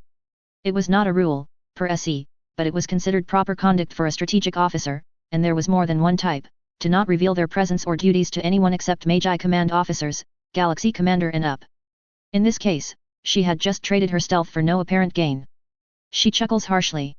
"So, say what you will. I will readily trade battered feelings for going home in one piece and living through the inevitable review." Muru's spate of silence was one of dread tinged with a little bit of anger. The capability to read minds whatsoever was an insanely powerful tool in any way, and it went without saying that she had dredged their brains for intel once already, at the minimum. Her reaction shifted to shock, almost to panic when her mind inevitably began wondering what memories she had examined yet she could not ask, and trying to strangle the little wench would mean passing by the Star Admiral, who did not look like a slouch any way you cut it. Mew's reaction was straight-line shock. He thought the ability to sense others was very limited at best, and despite the creepy feeling he had sensed from some of the larger units outside when passing them, figured it was still his domain only, maybe Ra-Le Cruzat's domain as well. If what she said held an ounce of truth, she was not just capable of sensing other people, it was her job to sense them and deal with them long before they knew what hit them. Not to mention she could read the whole of their thoughts, derive intention and methods, and communicate these facts to anyone she wanted, in essence playing a game of chess against a foe blindfolded and whose logic she could read or distort at whim. Chandra's reaction was that of an intellectual posed a new slant on an old fact: mental disciplines like psychic abilities and telepathy were actually real, and they knew how to use them. More to the point, they knew how to use them in a brutally direct and most useful fashion, using a Chinook to fill in the gaps of sensor coverage that did not always see around walls or through debris fields, but could easily read the mind of a pilot or the minds of a warship's bridge crew without trouble.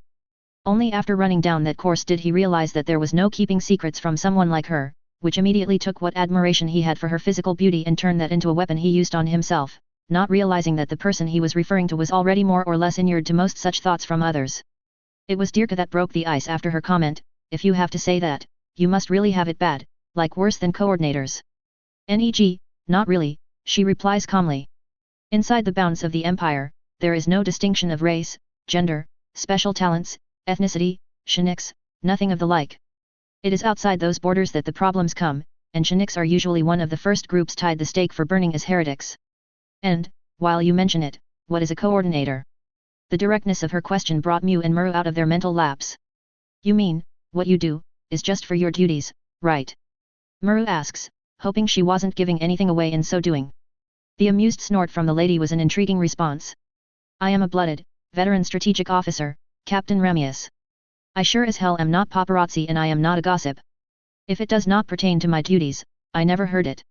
She was stretching the truth, and just about everyone could tell she was, but an official position it counted as, and one that Muru could breathe easier knowing she had to deal with a professional in this matter, not a gossip.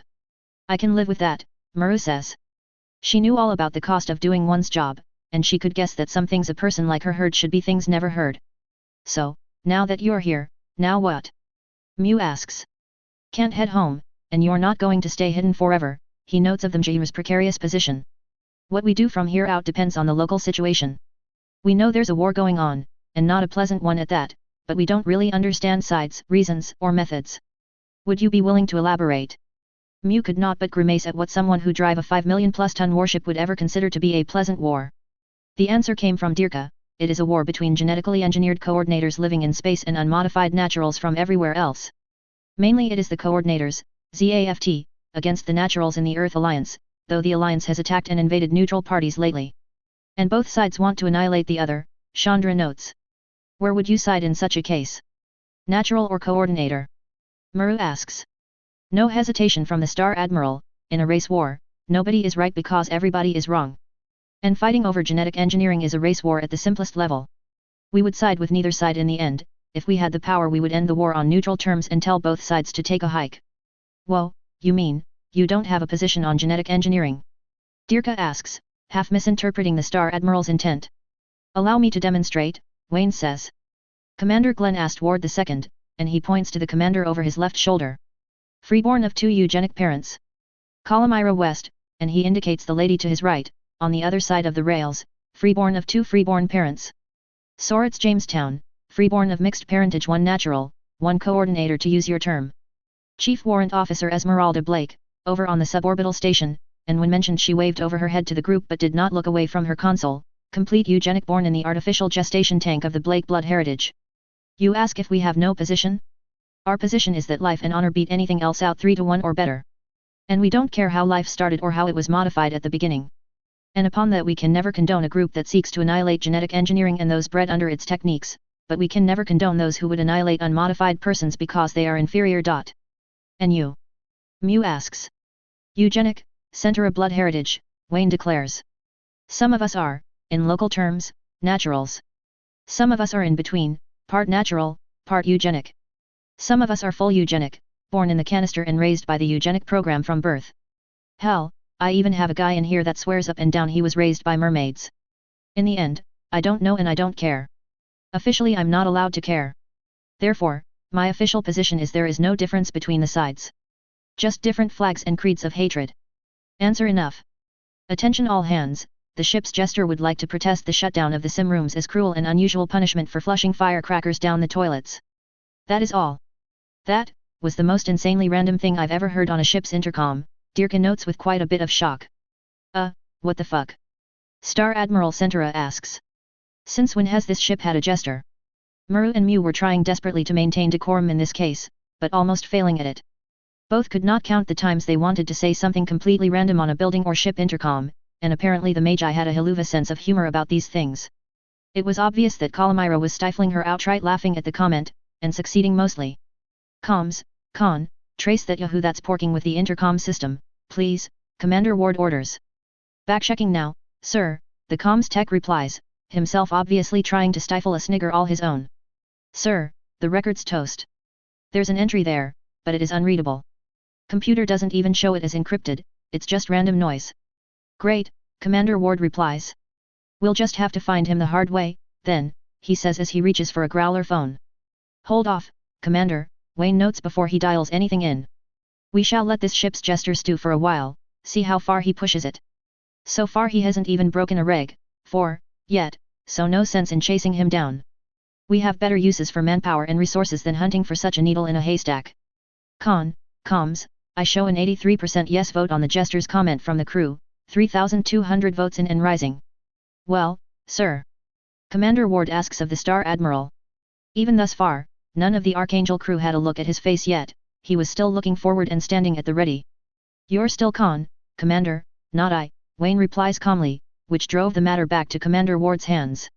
Regardless, any outstanding questions, Captain Ramius? If you had a chance to end the war, would you? She asks after a moment. Again, he spoke with no hesitation, instantly, Captain Ramius. War is a terrible thing, to be used sparingly and restrained when not needed. But when times comes to act, one must act, or the damage only gets worse. I gather from your direction of questions, you want to end the war as well. Yes. As you said, neither side can be right if both sides are wrong, she replies after a moment.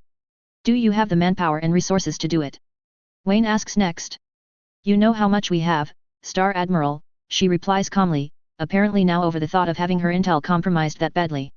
Then I offer my assistance to your fleet, Captain, Wayne says.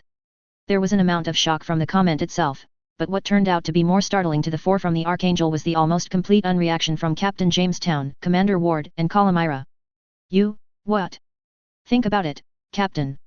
We're stuck here, as in not leaving for the next 3-4 Christmases minimum. There's a war going on, and as soon as one of the parties finds out about us the crap has well and truly hit the fan. While this war is going on, there is no way we would be able to acquire the manpower or resources to fix the ship, meaning our exit is delayed even longer. Therefore, the most logical and most honorable solution is to end the war on neutral terms and negotiate with both sides to calm down, stop killing each other and look past their own damned borders and prejudices. Follow. Admiral, Murray replies instinctively, since in so doing he almost sounded like Admiral Halberton, despite the fact that she knew said admiral was dead. Now, do you want the assistance or do we try to accomplish the same thing in 2 different ways? Wayne requests. Again, the decision was not as simple as first appeared, but in the end it was the only logical answer possible. Your offer is accepted. XXX. July 5 CE71, 1330 hours. Sensors detected a warship outside the area, gross mass estimate 300,000 tons, moving to approach Mendel by way of the approach alley. This may be it for our stealth, the mobile armor pilot with the call sign Warhawk 0 notes. It is also possible that, no, I don't think Kira and Athrun would have been able to commandeer a warship, even under the best of circumstances, Dirka declares. He was riding along with Warhawk team, a unit of 8 Dendrobium and 3 Nuiziel, mobile armors. Anything is possible, so we check before we blow them apart, okay? Commander Mula Flaga says. So far there was no evidence that the Magi forces were trigger-happy, quite the opposite, their restraint in the face of a threat was well past commendable, their discipline was astounding. Except, when given the opportunity they cracked massive jokes in massive quantity. Warhawk 0 replies. Warhawk element, confirm weapons safe, he notes after a few moments of mulling it over. 1. Master arm disabled. Pause. 2. Safed. Pause. 3. Locked out. Pause. 4. Clear. Pause. 5. Clear. 6. Dry. 7. Empty. 8. Safe. 9. No joy. 10. Sock on, the whole unit reports. Range to contact is 25 hexes, estimate time to contact 3 minutes. All units cut engines and coast.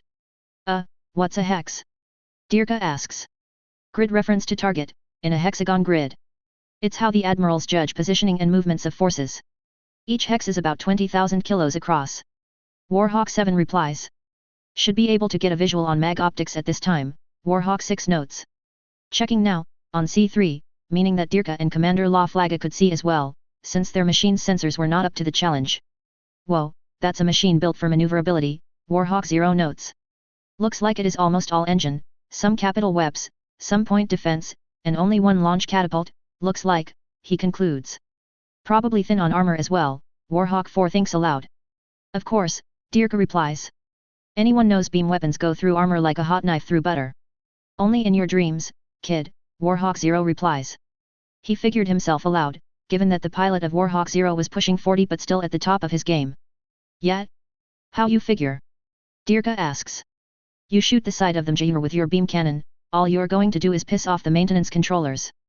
You can hammer on the same area of the ship all week and not punch through the armor, Warhawk 0 replies. My battery wouldn't last that long, Dirka grumbles. 0 from 7, I just got pinged. They know we're common in, 7 notes. Commander, your turn, 0 notes. Attention unidentified warship, this is Commander Mu La Flaga. Please identify yourself, intentions and destination, over, he requests amicably. Commander, it's Kira, a rather young man's voice declares. What are you doing with, what are those things? Leftovers from someone else's war, kid, Mu replies. The two sides approached close enough to establish visual link, which confirmed that it was Kira in the freedom and not being held under duress. They saw your ship coming in and decided checking it out would be prudent to use their phrase. I tagged along, and good thing I did. 5 days of exposure had made one thing clear to Mu, when the Magi sent mobile armors to take down a warship, that warship didn't live long enough to learn from its mistakes. Are those things mobile armors? A second voice asks, an older guy. Is the Earth Alliance moving ahead with their armor programs? Nope, not Earth Alliance, someone completely different, ERM. Mu could not recognize the guy, but the girl in the seat below his he did recognize, Lakis Klein. Andrew Waltfeld, formerly of ZAFT, the ship's commander replies. I don't believe we've been formally introduced, he prompts. X. Mu La Flaga, formerly of the Earth Alliance, the younger guy on the left of the COMM screen says. Ah, the Hawk of Endymion, no wonder the Archangel survived as long as she did, Waltfeld replies. And you, sir? Star Colonel Estelle Grieg of the marooned warship Mjir. Mjir, Thor's hammer. Waltfeld asks to clarify. The same, the Star Colonel replies. Can someone tell me how you ended up with Mu? Kira asks. Short version, the Archangel came to the Mendel colony looking for parking space and found us, trying to avoid being found. After some talks, we found out the only hope we have to get unmarooned and go home is to end the war in an honorable fashion, the Star Colonel declares. What's wrong with your ship? Anything we can do to help? Lakis asks. Only if you have a couple 100,000 tons of germanium you can spare us, milady, the Star Colonel replies with a tone that just spoke of seriousness in volumes. Whoa, Waltfeld moans.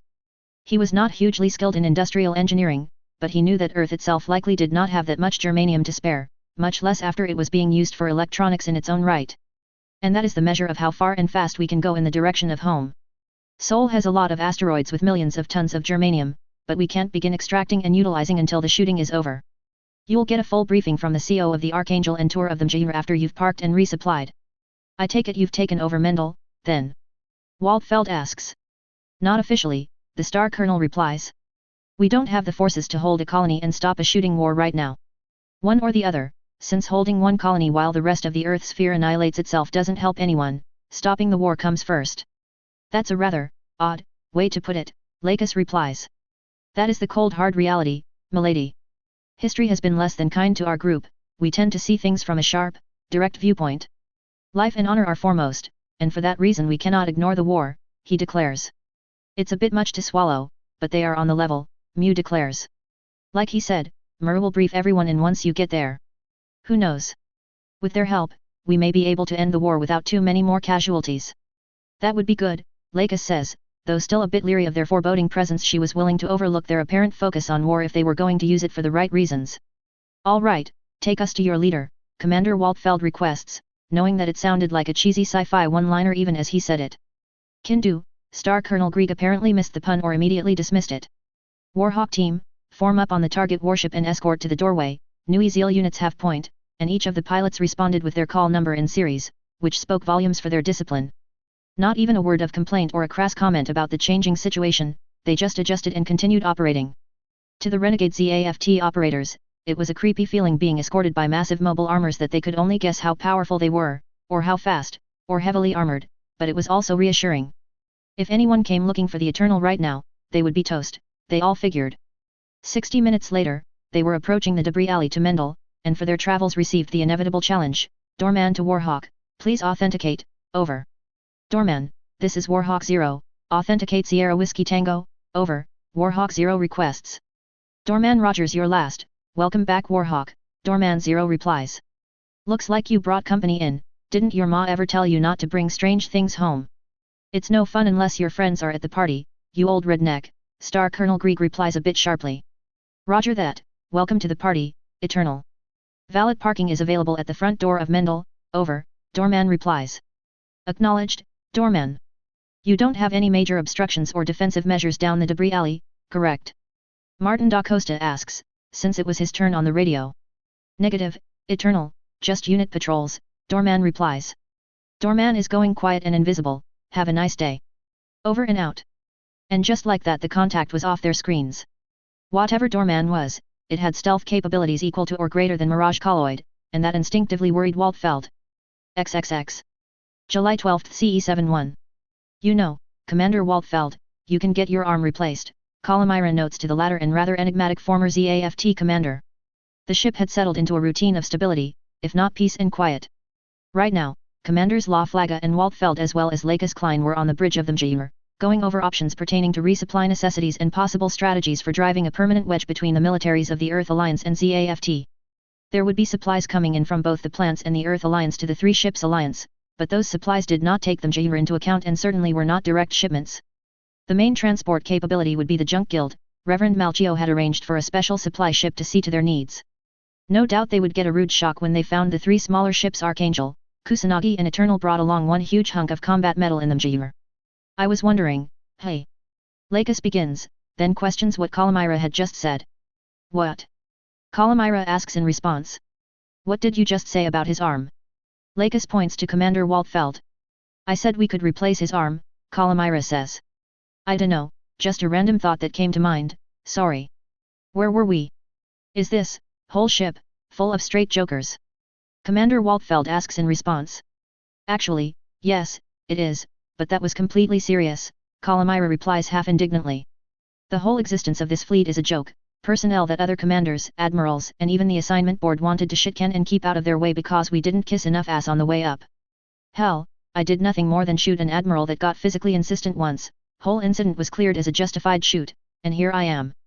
She did not of course tell how much it hurt her mentally to hear the thoughts of some schlub she had put 2 rounds of .45 ACP in his chest.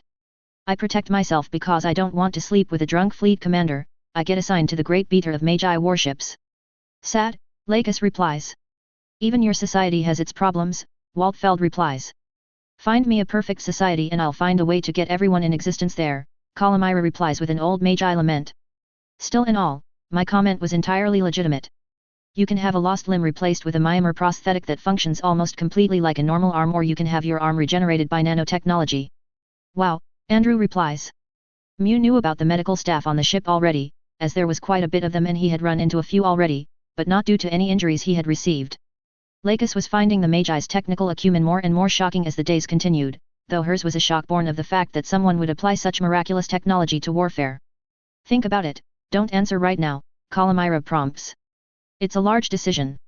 You lost your arm doing something monumental, some people don't look at losing a limb as something you correct lightly. Ship's jester reporting, will the cook in Galley 12 quit serving the bean casserole? We have numerous restrooms with maintenance calls in that area. Thank you. Of course there was quite a bit of laughing up and down the bridge, but some were still silent about the matter. 5 seconds later, oi. Will this maggot ship's jester come down to Galley 12 to make me stop serving the bean casserole? You're the only one complaining right now. If anything, the response sounded like it was from a very large guy. The joking is a way to vent without causing undue external damage, Commander Ward notes, still staring forward at the helm stations. When it comes to the duties, Magi are deadly serious. Oh, Commander Waltfeld replies. You were about to ask something, Lakis. Calamira prompts. The command officers had no problems considering Lakis to be the masthead for the 3 ships, since commanders came from all vectors. After all, the first emperor of the Magi had been a complete nobody catapulted to instant fame for his skills and willingness to put down a brutal tyrant and his regime without having had any prior involvement in the conflict. Oh, no, you just answered it, Lakis replies. Engineering, secondary reactor is finished with the upgrade process, scans certify it ready to go online, one of the engineer controllers notes. Bring it up, slow, and keep your eyes on the indicators, and that includes you as well, AI, Commander Ward orders. Commander, the ship's AI replies. Okay, where were we? I forget, Calamira asks to get the conversation back on track. Movement, Mew replies. Yes, movement, Calamira replies. I suggest we use them as, Commander Ward, which of our monitors is nearest the entry to the debris alley? It had come to be the official name of the path that led from beyond the debris pretty much to the entrance to the docks at Mendel, though it was far from a straight shot and had more than a few blind turns before you even got a decent look at the entrance to the colony. The sudden and rather aggressive shift of demeanor in Calamira was enough to startle Lacus, who had known Calamira to be a very serene person thus far. Is something wrong? Possibly, Calamira replies. Montgomery, followed by Hyperion, Commander Ward replies after checking the placements in the hollow tank. Please have the Montgomery ping everything in proximity once, quick burst, nanowave only, full power and range gate, Calamira requests. If Star Admiral Centura was not going to question Calamira, Commander Ward sure as hell was not going to think loud about it.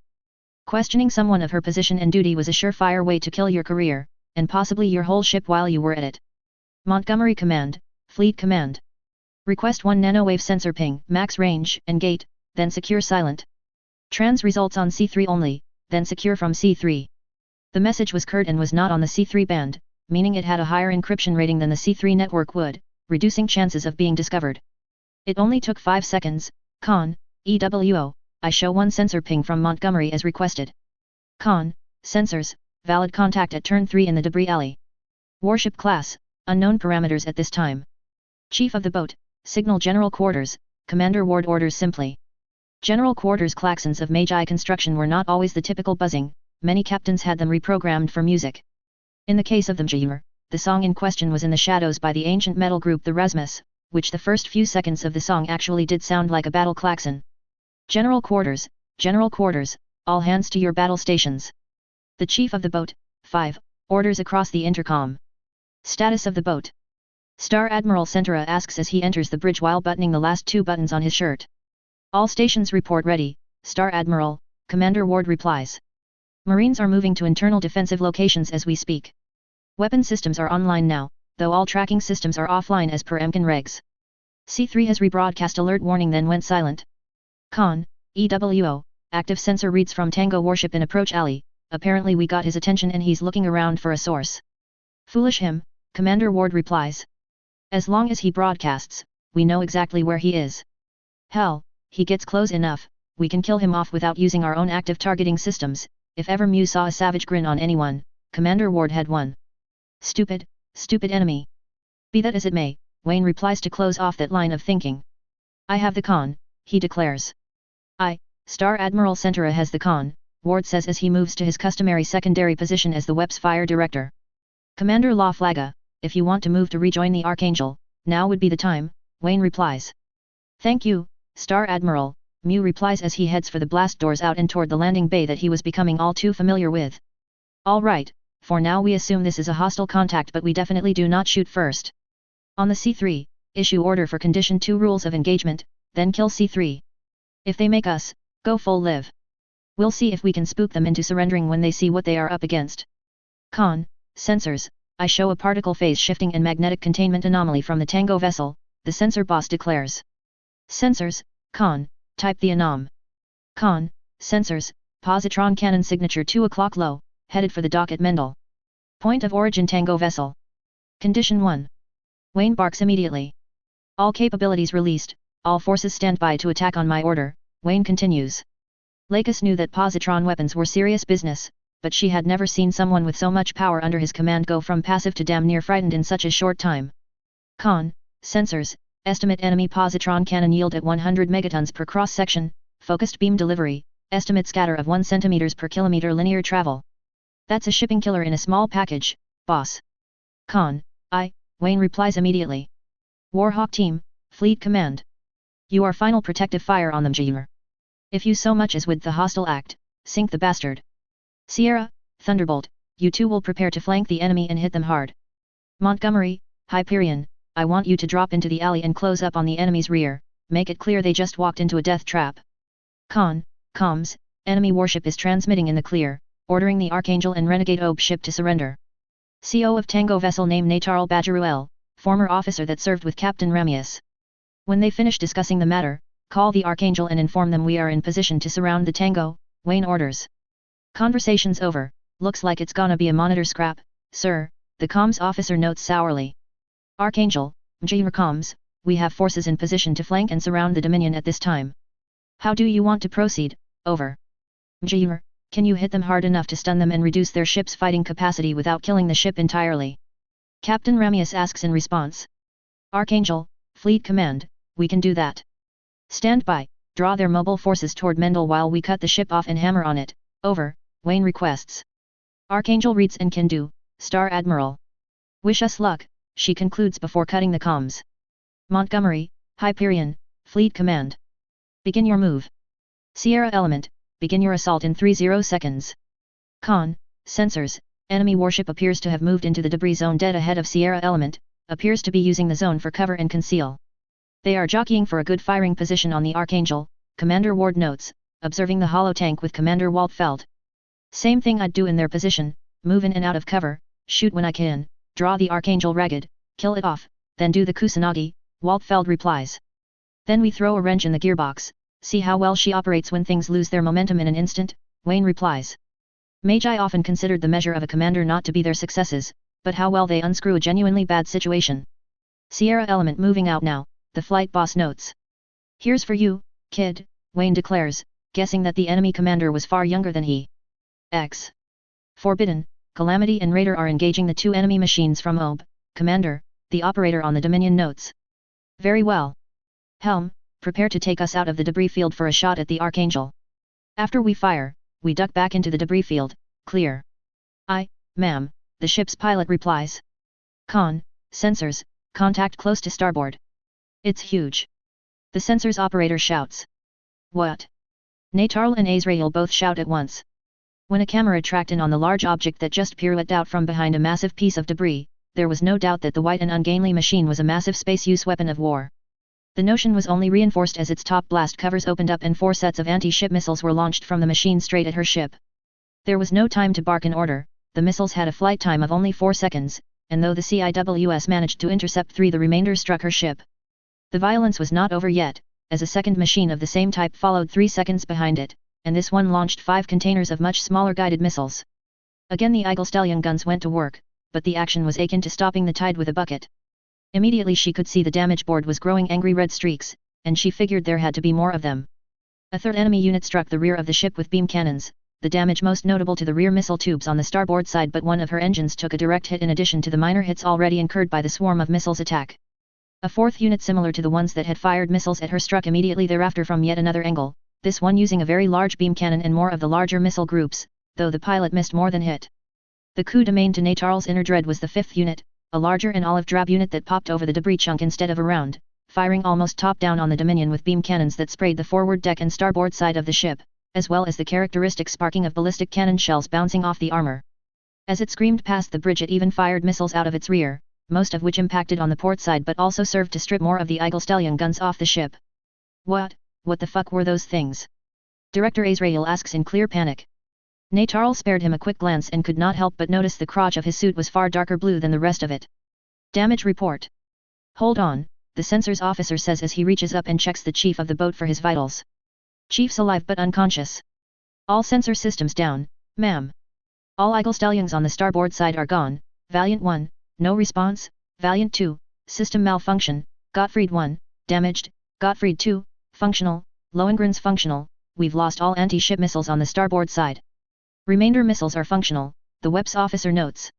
Engine output down 15%, Captain, our thrusters must have been hit, the helmsman notes. Ship structural damage at 35%, Captain, the sensor officer notes. Starboard MS catapult is jammed closed, deck crew reports 50 minutes or more to repair. Port catapult is functional, the operator notes. Something is not right. Those weren't like anything ZAFT uses, and they weren't Alliance. Natarl muses. Helm, take us back into the alley, then away from the colony. Fire control, as soon as we have a shot at the Archangel, take it. Fire signal flares as soon as we're clear of the debris. This doesn't feel right. Natarl's immediate reaction was what she deemed the best for the ship, get the hell away from whatever those things were, since they had the firepower to tear up an Archangel class in one speedy hit and run they definitely could destroy her ship. Captain, estimate clear of debris in 2 minutes, the helmsman replies. Sensors, I want a read on what's out there as soon as we clear the debris field, use the infrared tracking if needed, she orders. 2 minutes turned out to be a hellishly long time to wait for Natarl, much less the rest of the crew. Captain, contacts to port. There the sensor operator never got a chance to complete his sentence. Immediately the ship was rocked massively by 5 hellish impacts. The 5 slugs struck the forward section of the port side leg, tearing into the catapult in the hull with ease and venting it to space. It didn't take Natarl long to track in on the firing platform, either. Damn, what kind of warships are those? They're as big as the Dominion. Azrael had moved to the afflicted window to check. They're not ZAFT, he moans just as the nose of the portside ship was backlit by the flash of a naval cannon that fired several rounds in volley, and Natarl watched the tracers zoom in on her ship with lethal accuracy, even counting for her attempted maneuver and inertia. The violent impacts struck the Dominion amidships, leading to the next damage report. Captain! Portside Valiant is destroyed. Gottfried's. Natarl shouts. Oh shit!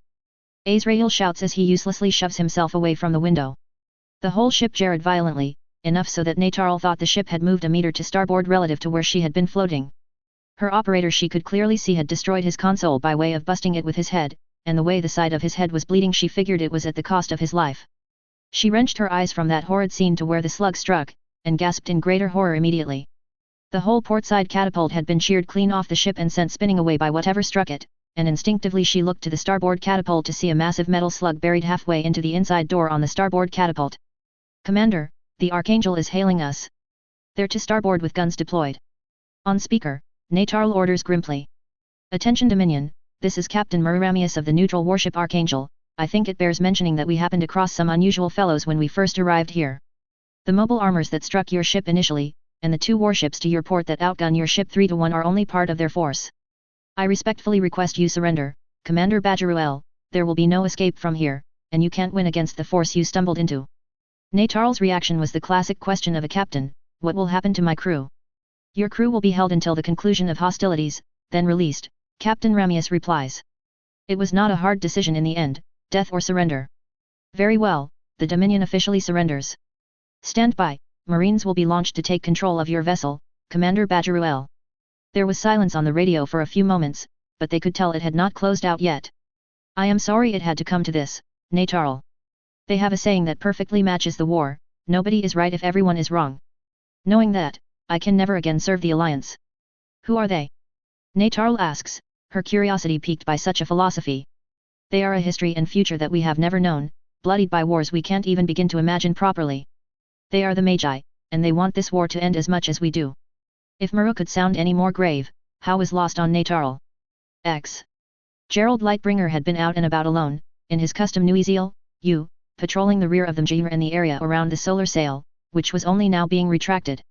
When the call to combat came, he immediately began moving forward, toward the area where he figured combat to be most likely between the MS, being about 100,000 kilos forward of the front docking bays at Mendel. When he emerged from the debris field, it was practically face-to-face with enemy MS facing off against the M1 Astray team from the Kusanagi, which was itself entangled in one of the structural cables from a destroyed colony. One of the pilots was attempting to use a beam saber to free the ship, but the beam wasn't slicing through it nearly fast enough. Move aside, pilot, Gerald orders on the Astray frequency. Yes, sir, she replies immediately, then jets aside. Gerald moved in close, grabbed an undamaged section of the cable with the right side remote arm on the Nuiziel, and pulls it away from the ship's superstructure. In classic dirty trick of the Nuiziel class of mobile armors, he ejected the 4 subarms, lit off the heavier beam sabers contained in each, and in seconds had all 4 of the sabers applied to the cutting area. Sir, behind you. The pilot of the Astray unit shouts as she fires on something approaching the back of his Nuiziel. It did not take Gerald long to sense the pilot's inner feelings, and automatically he tripped the micromissile launcher to fire 12 anti-MS missiles at the incoming bogey. As hoped, the pilot ducked around them, firing his own beam weapon at the Nuiziel which made it no farther than the eye field carried on Gerald's machine. Fool, Gerald says as he fires the 3 beam guns to the rear of the machine, one of which missed but the other 2 were deflected by the heavy mobile shields the enemy MS carried. Not bad, yet not good enough, he declares after the beams are deflected. Tag, you're it, the enemy pilot declares as 4 railgun slugs impact the back of the Nuiziel. Not one penetrated, as expected. Very well, Gerald replies with an obvious ration of cheer to voice. After a moment the left claw arm launches clear of the Nuiziel and immediately vectors in on the enemy Gundam, the arm itself being half the size of a decent mobile suit. Hey! No fair! The enemy pilot shouts as he ducks around 2 beams and deflects a 3rd. This kid is good, he can dodge a beam weapon from travel latency across a few thousand kilometers, Gerald notes. Let's see how well he does up close and personal. The Nuiziel had almost completely chopped through the cable with its 4 subarms even while Gerald controlled the arm separate of the rest of the armor.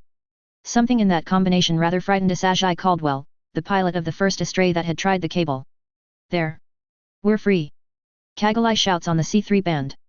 And now I play the game in earnest, Gerald declares as his Nui Zeal rotates to inverted and immediately jets away from the Kusanagi and straight toward the much harried enemy Gundam. Come back here you pansy! Gerald shouts as the enemy turns to try and flee toward the Dominion, which was just coming under fire from the Montgomery and Hyperion. The pilot found little solace in that direction as the whole starboard launch bay of the ship was ripped clean off by weapons fire, one of the doors flying almost within distance where his Gundam could have reached out and touched it as it passed. The momentary distraction of trying to retreat was all Gerald required. The right main arm from his armor launched out and grappled around the enemy Gundam, squeezing in to the point that the Gundam began making creepy creaking sounds and the main monitor busted out audibly over the radio. Man, you fight dirty. Knock this shit off. The pilot shouts. I don't remember anyone putting rules to this game, kid, Gerald declares in an evil intonation. Oh, when I get loose, it is so your ass. He declares. Oh, the times I've heard that one before, Gerald replies sarcastically. Hang around for a few, kid, let's go talk this over with your friends, and as Gerald moved forward toward the two other Gundams, he drew his arm back in to hold the captured machine in close.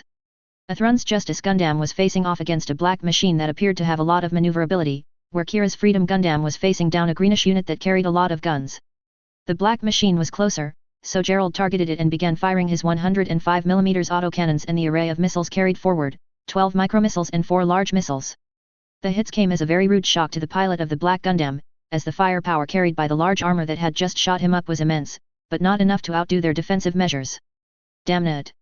Who put this final boss in the game? Someone shouts on an open channel, likely the pilot he just shot. A final boss, am I? Such an honor, I dare say, Gerald notes.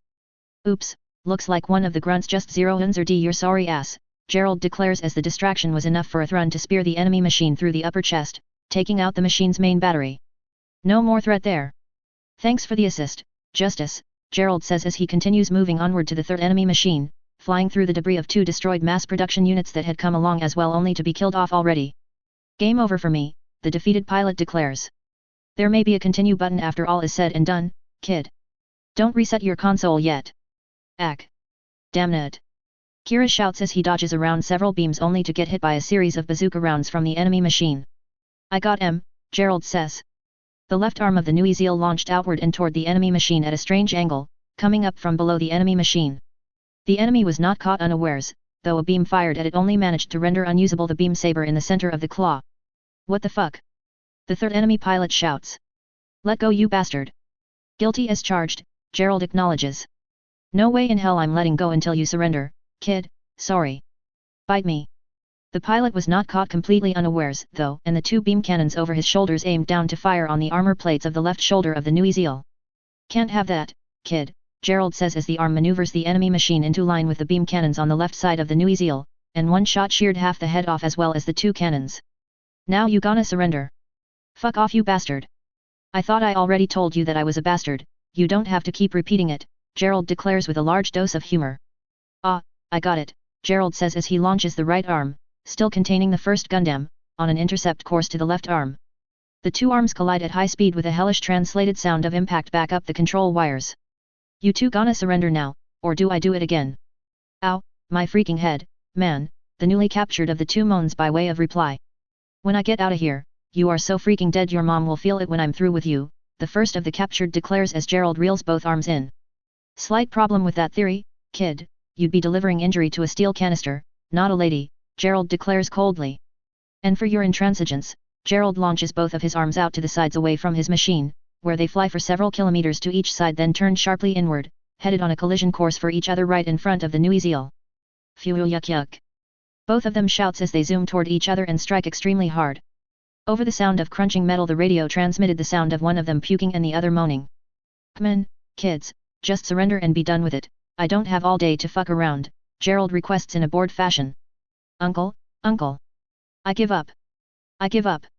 I surrender. Whatever it takes. The more recent of the 2 captured declares. You rat bastard, I'm still gonna get you for this, the first captured declares in a very tired tone. But for now, I need some rest, he concludes. Good decision, gentlemen. We'll discuss vengeance here in a day or 2. Gerald had reeled the arms into the body of his mobile armor as he begins the trek back to the ship. On the way, he stopped to grapple and restrain the last of the enemy Gundams by way of the sub-arms on the Nui Zeal. XXX.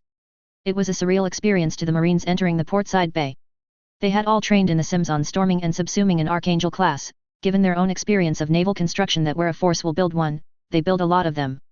In this case, things were shaping up in that direction, as this was ship number 2 of the Archangel line and it had taken a severe beating to bring to a halt.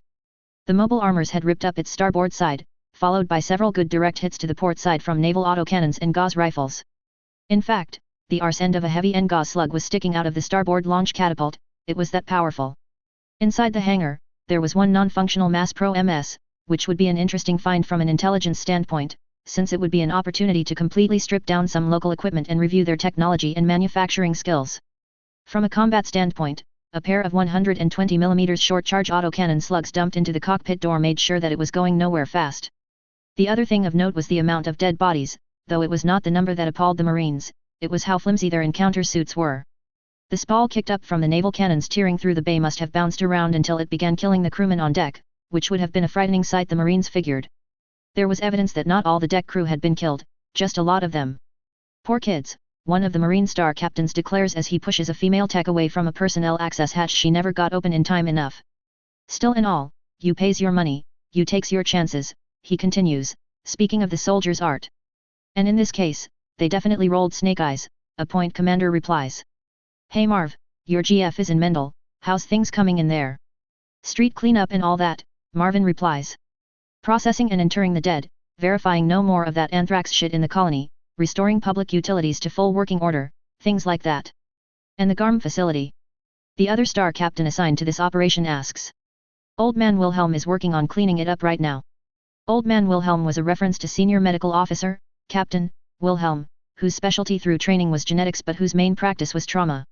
If anyone on the ship could clean up the facility and get it functioning at 100% efficiency, he was it. I'm in, the Marine at the door says as the door slides open. The airlock was large enough for 2 Marines to enter and transition to the inside of the ship at a time, though with 6 personnel airlocks across 3 decks of the ship, they were getting in a lot faster than 2 at a time. Inside had become a significantly different story. Gunfire could be heard up and down the corridors of the ship, something the Marines immediately picked up on. Hot ship, people, they be a mutiny on board, sounds like, one of the other Marines declares. Roger that, someone else replies. 6 Delta, I want you guys to head up for the bridge. 4 Delta, start sweeping corridors but do so only in full point formations. No jerking around here, I don't want to explain to your mommies what went wrong, the Galaxy Commander orders. F, Galaxy Commander, the star captain of 4 Delta replies. The rest of Marvin's point had formed up in about 3 minutes, all the while as the sounds of gunfire shifted from corridor to corridor, the echo patterns changing with it. Once readied, the point of 5 Marines moved out, their anti-infantry specialist taking point in such a case.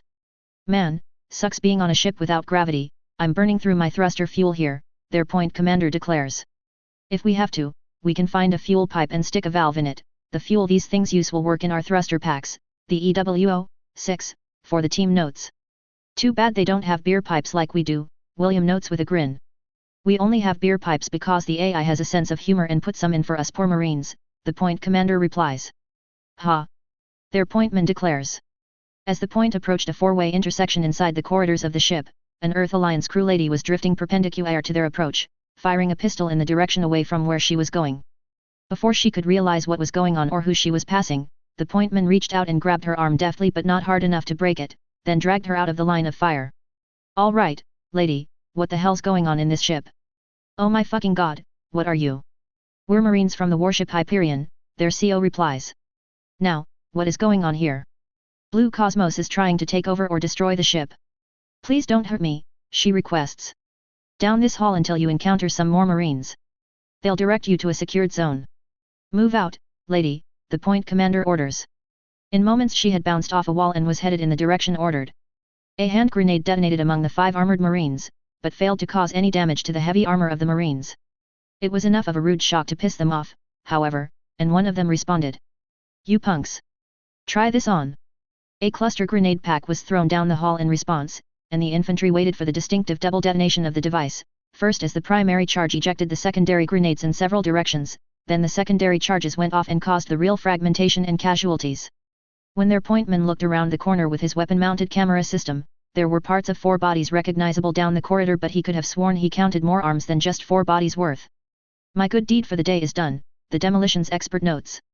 Hey! You the Marines! An Earth Alliance officer shouts as he drifts down another corridor towards them. Yeah, we are, their pointman declares. We've got a problem up on the bridge.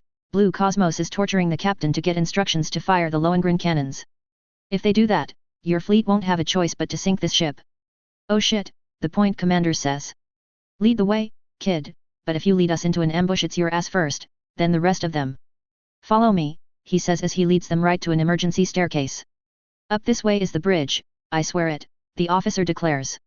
Johnny, Marvin, drop your shields and head up. Kill off the Blue Cosmos pricks and secure the rest. Sir, Johnny, the infantry specialist, says as he ejects his shield and also ejects the heavy machine gun he had mounted to the right shoulder of his armor, since it was obvious the 2 meters of barrel would not fit well in an emergency crawl space. Marvin did the same, of course, though his weapons ejected included an infantry particle cannon and a 50mm short charge autocannon. I got point, Johnny notes as he worms his way into the crawl space and starts heading up. Marvin followed close to the infantry specialist, and as he hit the top Johnny had already jetted forward and into the bridge, firing his M4 assault rifle into visibly threatening persons. Marvin jetted forward and immediately turned right as per proper entry form, and only one armed tango was in sight, so Marvin gave him a pair of 3-round bursts in the chest from 5 meters. Damn it! Some lousy punk in a blue pinstripe suit shouts as he reaches into his sports jacket to pull out a pistol and take aim at the Marines. He only got one shot off before Marin sighted him up and fired 3 rounds. Both were drifting in the zero gravity, though, and instead of 3 to the chest the punk took 3 to his right arm. Point commander, we need a medic up here, Johnny says. Marv, secure those guns, Johnny orders. Who are you? One of the other officers asks. Marines, Johnny says. Oh, good gods, he swears as he gets his first decent look at the captain. Sir, better make that real fast, the captain's been shot up real bad. Unlock the turbolift and the med will be up there in a moment, the point commander orders. Where? Side, my chair. The captain moans out. Since Johnny could not see any controls on the port side of the chair, he moved around to the starboard side and found the panel. He retracted the blast barrier and threw the toggle for the turbolift power. It's unlocked, point commander, send him up, Johnny declares. Hey, guys, which console is the weapons console? Marvin asks. That one of the remaining guys points to the upper starboard operator's chair. Marvin rips the back panel off the console by hand and looses it aside. Unlike the others in his team, Marvin carried smaller grenades but a lot more of them, for a larger number of smaller detonations. In this case, he pulled one of the smaller nades, hooked the pin on the pin catch built into his shoulder plate, 7, yanked down to arm the weapon, and set the grenade into the exposed circuitry for the weapons console. Fire in the hole, he says without moving away from the console. Moments later the electronics were rapidly evacuated from the back of the console as the polymer face cover and screen was shattered and sent flying upward. All weapons systems disabled, command, threat to fleet has been neutralized. Good show, people.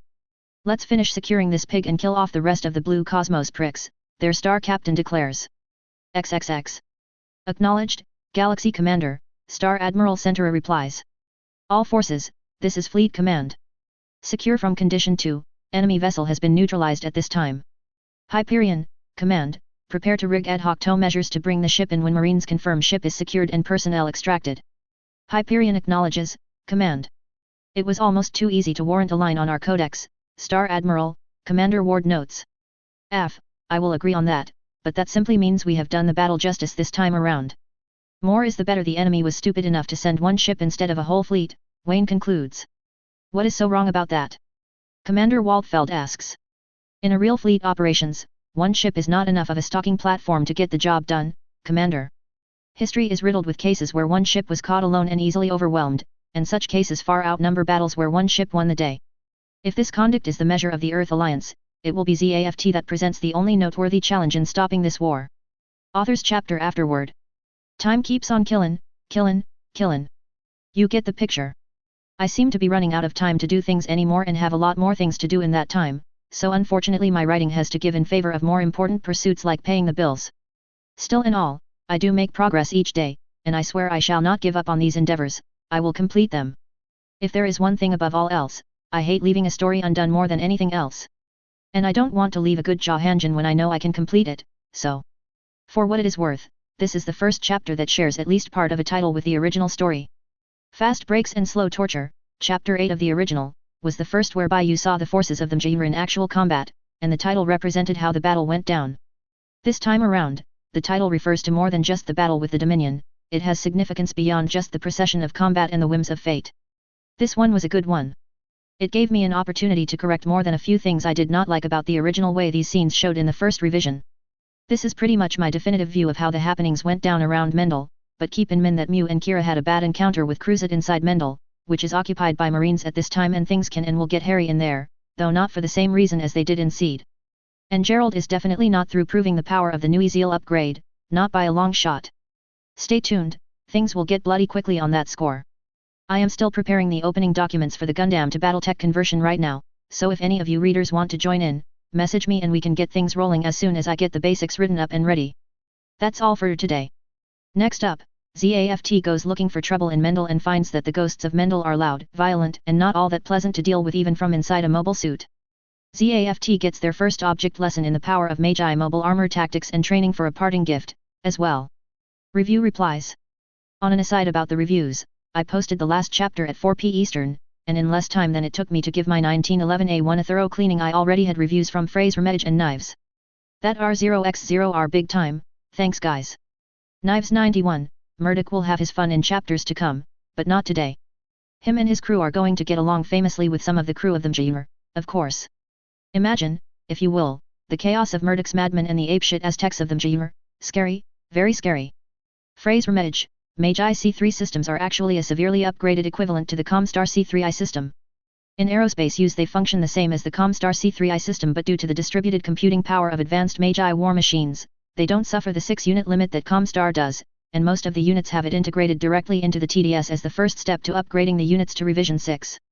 Definitely not fair for the enemy, but it is a nifty counter to thousands of enemy mobile suits and smaller warships, tongue sticking out. The joke about the lightspeed drive, referring to the jump core in the Mjir, is actually Dirka, not Mew. Mew can be a smartass sometimes, but he knew that this was not the time and certainly not the place to be pushing his luck like that, outnumbered 7-1 in warships and almost 100-1 on smaller units. 8 Yen of the West Wind, you did not interpret the autopsy incorrectly, but keep in mind that such stories are almost always more complex than initially appears. Well, though Gundam official did not write out after the end of Seed, I will have to write it out as per the modification of the history here. And the Earth Alliance is not going to get to take all the liberties they did between Seed and Seed Destiny. Diana and Lakis will cross paths in time to come, rest assured. It will be a bit of an unusual encounter, as well. The GARM facility is going to be a lot more of a hotbed this time around than it was in the first revision, and you can rest assured that the Magi Eugenics program is going to get a few good revisions once Coordinator Ingenuity is applied to it. As to Kira's status as the only known viable product thereof, he will be informed in a far more civil fashion than Ra did, but not for a while since Dr. Hibiki's records still have not been cracked open, too much encryption for smaller distributed computing systems like the Marines' armors. Necroblade, why, thank you for the compliment. Always a good thing to hear I have someone hooked, tongue sticking out. Your analysis is pretty much on target about them Mjir, but as this chapter's discussion demonstrate, there is no getting around impact on the world and its politics. The ship literally can't go anywhere until its jump engine is fixed, and they can't do that in the middle of a global race war.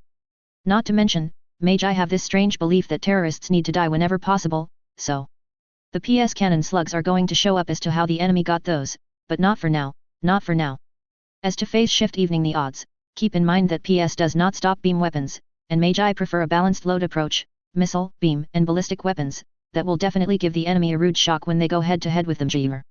The other thing to keep in mind is that the Magi favor defensive capability over raw firepower, and Magi armor is dual use, protects against ballistic and beam weapons equally, so even ZAFT's latest MS is going to have to hammer on Magi units to score a kill.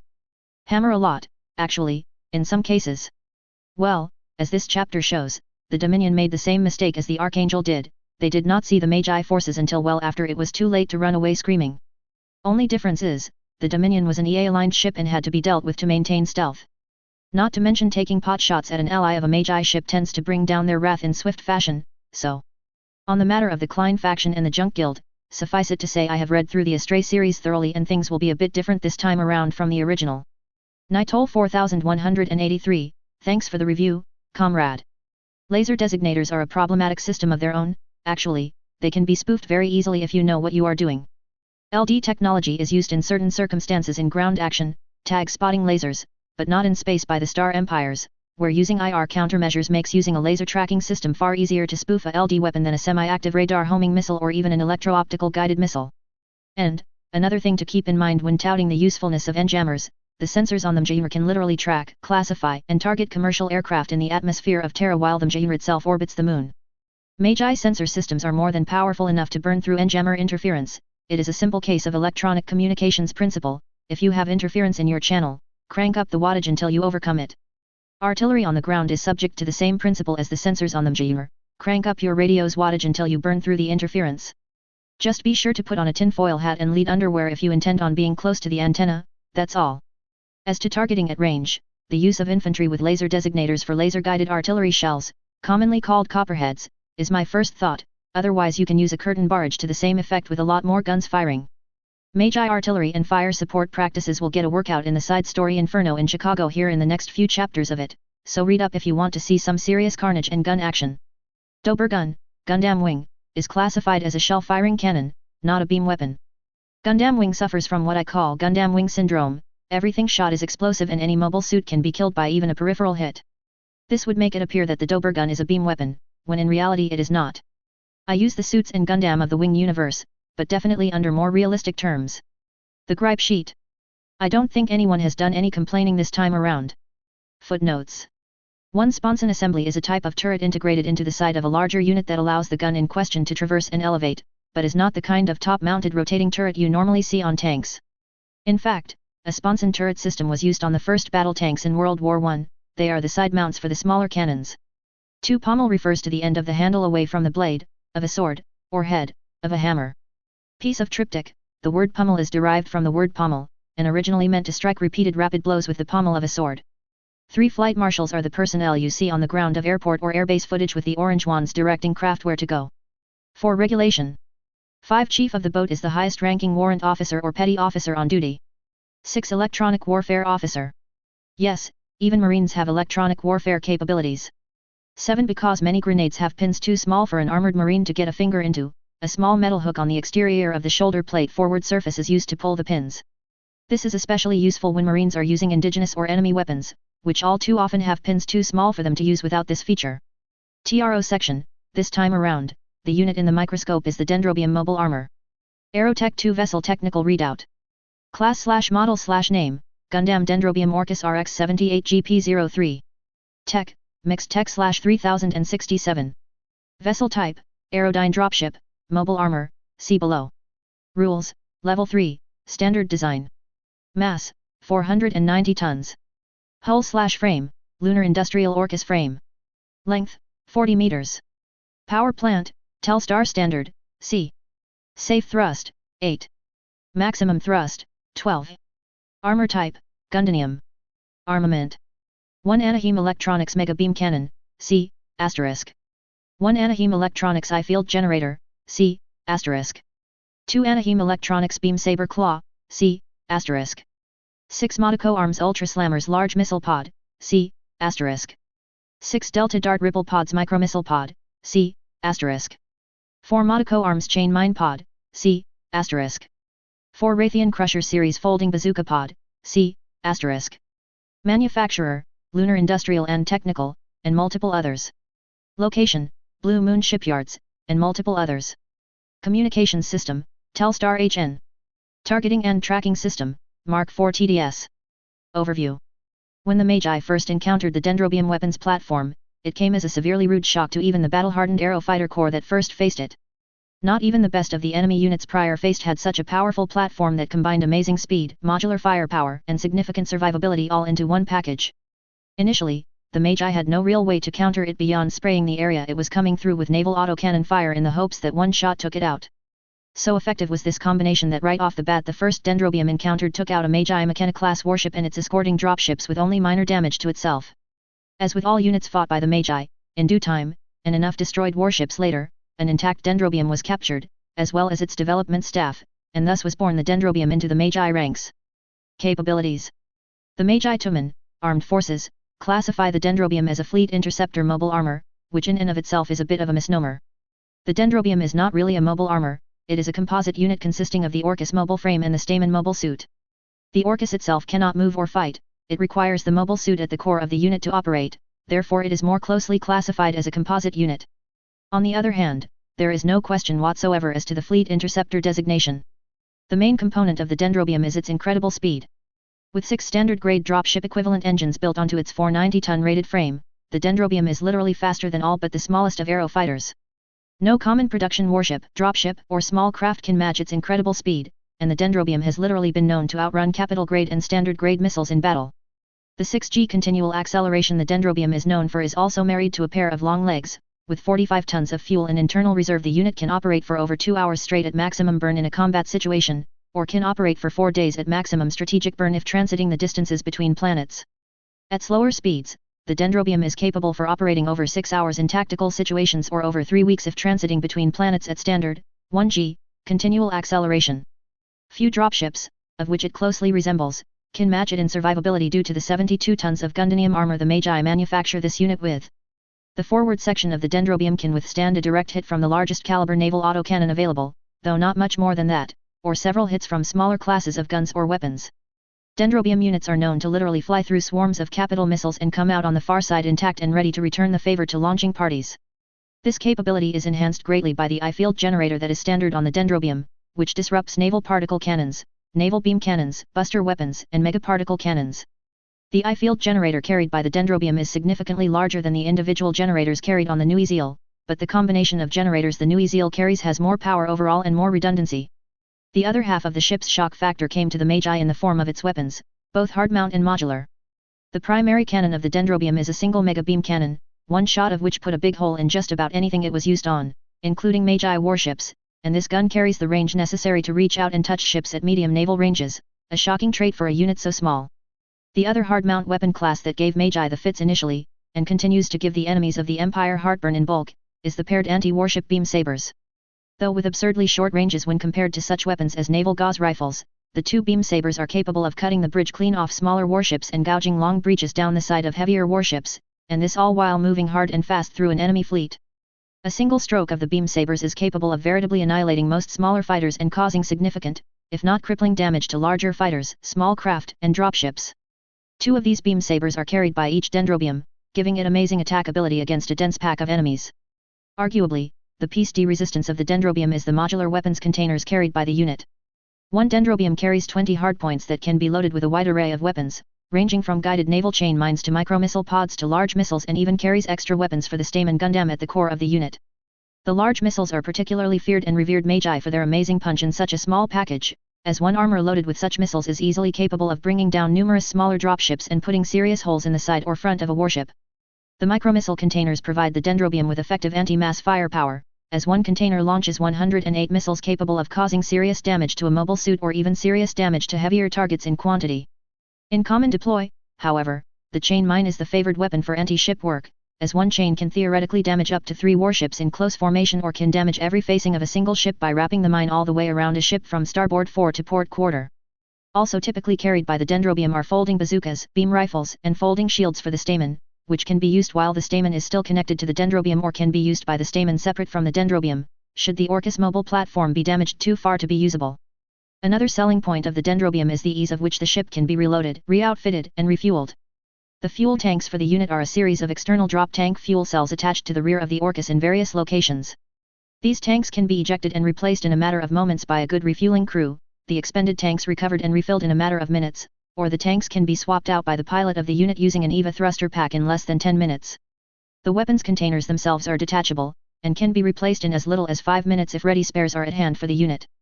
Magi combat doctrine usually stipulates that each Dendrobium have 3 packs ready at any given time, though this is not always practical in larger fleets.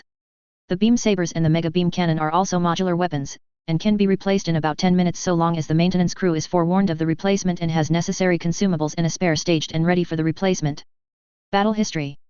The history of the Dendrobium is as how the Magi favor it, long and bloody. The deployment of the Dendrobium began in earnest before the Star Empire Wars began, and even then it proved an extremely adept pirate hunter and an extremely powerful platform in trial by combat internal to the Empire. Since those first forays, the navies of the Negaverse, Illiaris and Dark Moon have all learned to fear the sight of onrushing Dendrobium just as much as the sight of their parent unit coming head first at them, usually the Phalanx-class super dreadnoughts. There have been few naval problems in the history of the Empire whereby the Dendrobium was not part of the solution enacted. In one battle that is often considered an exemplary showing of the power of a single Dendrobium, one armor was used to completely smash a pirate attack on a lone civilian jump ship basically on pure luck. The armor was being transported by a contract carrier group to a patrol fleet group, though the pilot was with the armor as well at the time. At a layover point while awaiting the arrival of the fleet group, a pirate jump ship with fighter forces dropped into the nadir jump point a short distance away from the merchants. Seeing a nice, fat target with minimal defenses, the pirates immediately went to work, launching their collection of older model fighters and 2 Leopard CV dropships to force the issue. In response, the mobile armor pilot launched from the transport dropship he was in, without the benefit of a catapult or flight controller, and moved to intercept the fighters first with only the single load of weapons he was carrying at the time. In 3 minutes protracted maneuver fighting, the Dendrobium was able to bring down 4 of the 12 fighters and cripple 1 of the Leopards while damaging the other. Severely enraged, the pirates continued their assault on the Dendrobium, hitting it numerous times but failing to cause any notable damage in their attempts.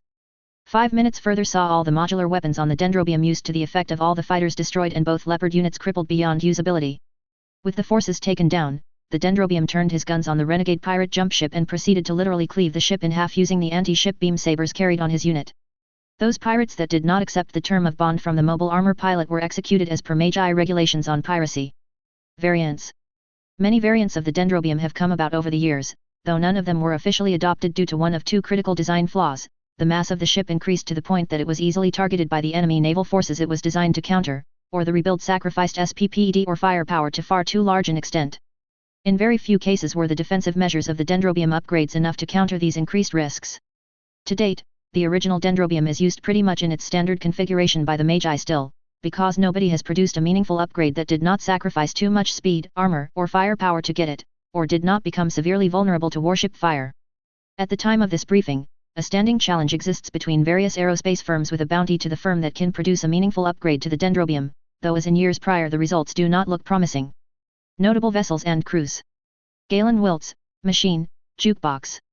Though it is often considered that the Magi tradition of music was begun by an officer of infantry long before the Star Empire Wars, it was Galen Wiltz that is credited for making it a mainstay of naval engagements during the heady days of the Star Empire Wars.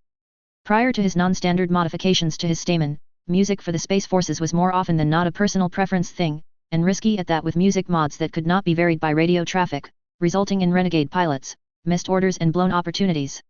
Galen was the first to set up the system that is now in use throughout the forces, where the radio can be cranked to any level in any unit but is automatically reduced to very low when legitimate radio traffic is broadcast on a separate scanned channel. In this fashion the troops can listen to their choice of battle music while also hearing orders from their operations controllers. Despite this much vaunted improvement for the naval forces, Galen himself was not seriously noteworthy as a pilot, racking up only 178 mobile forces kills and 2 dropship kills during his 20 years of service.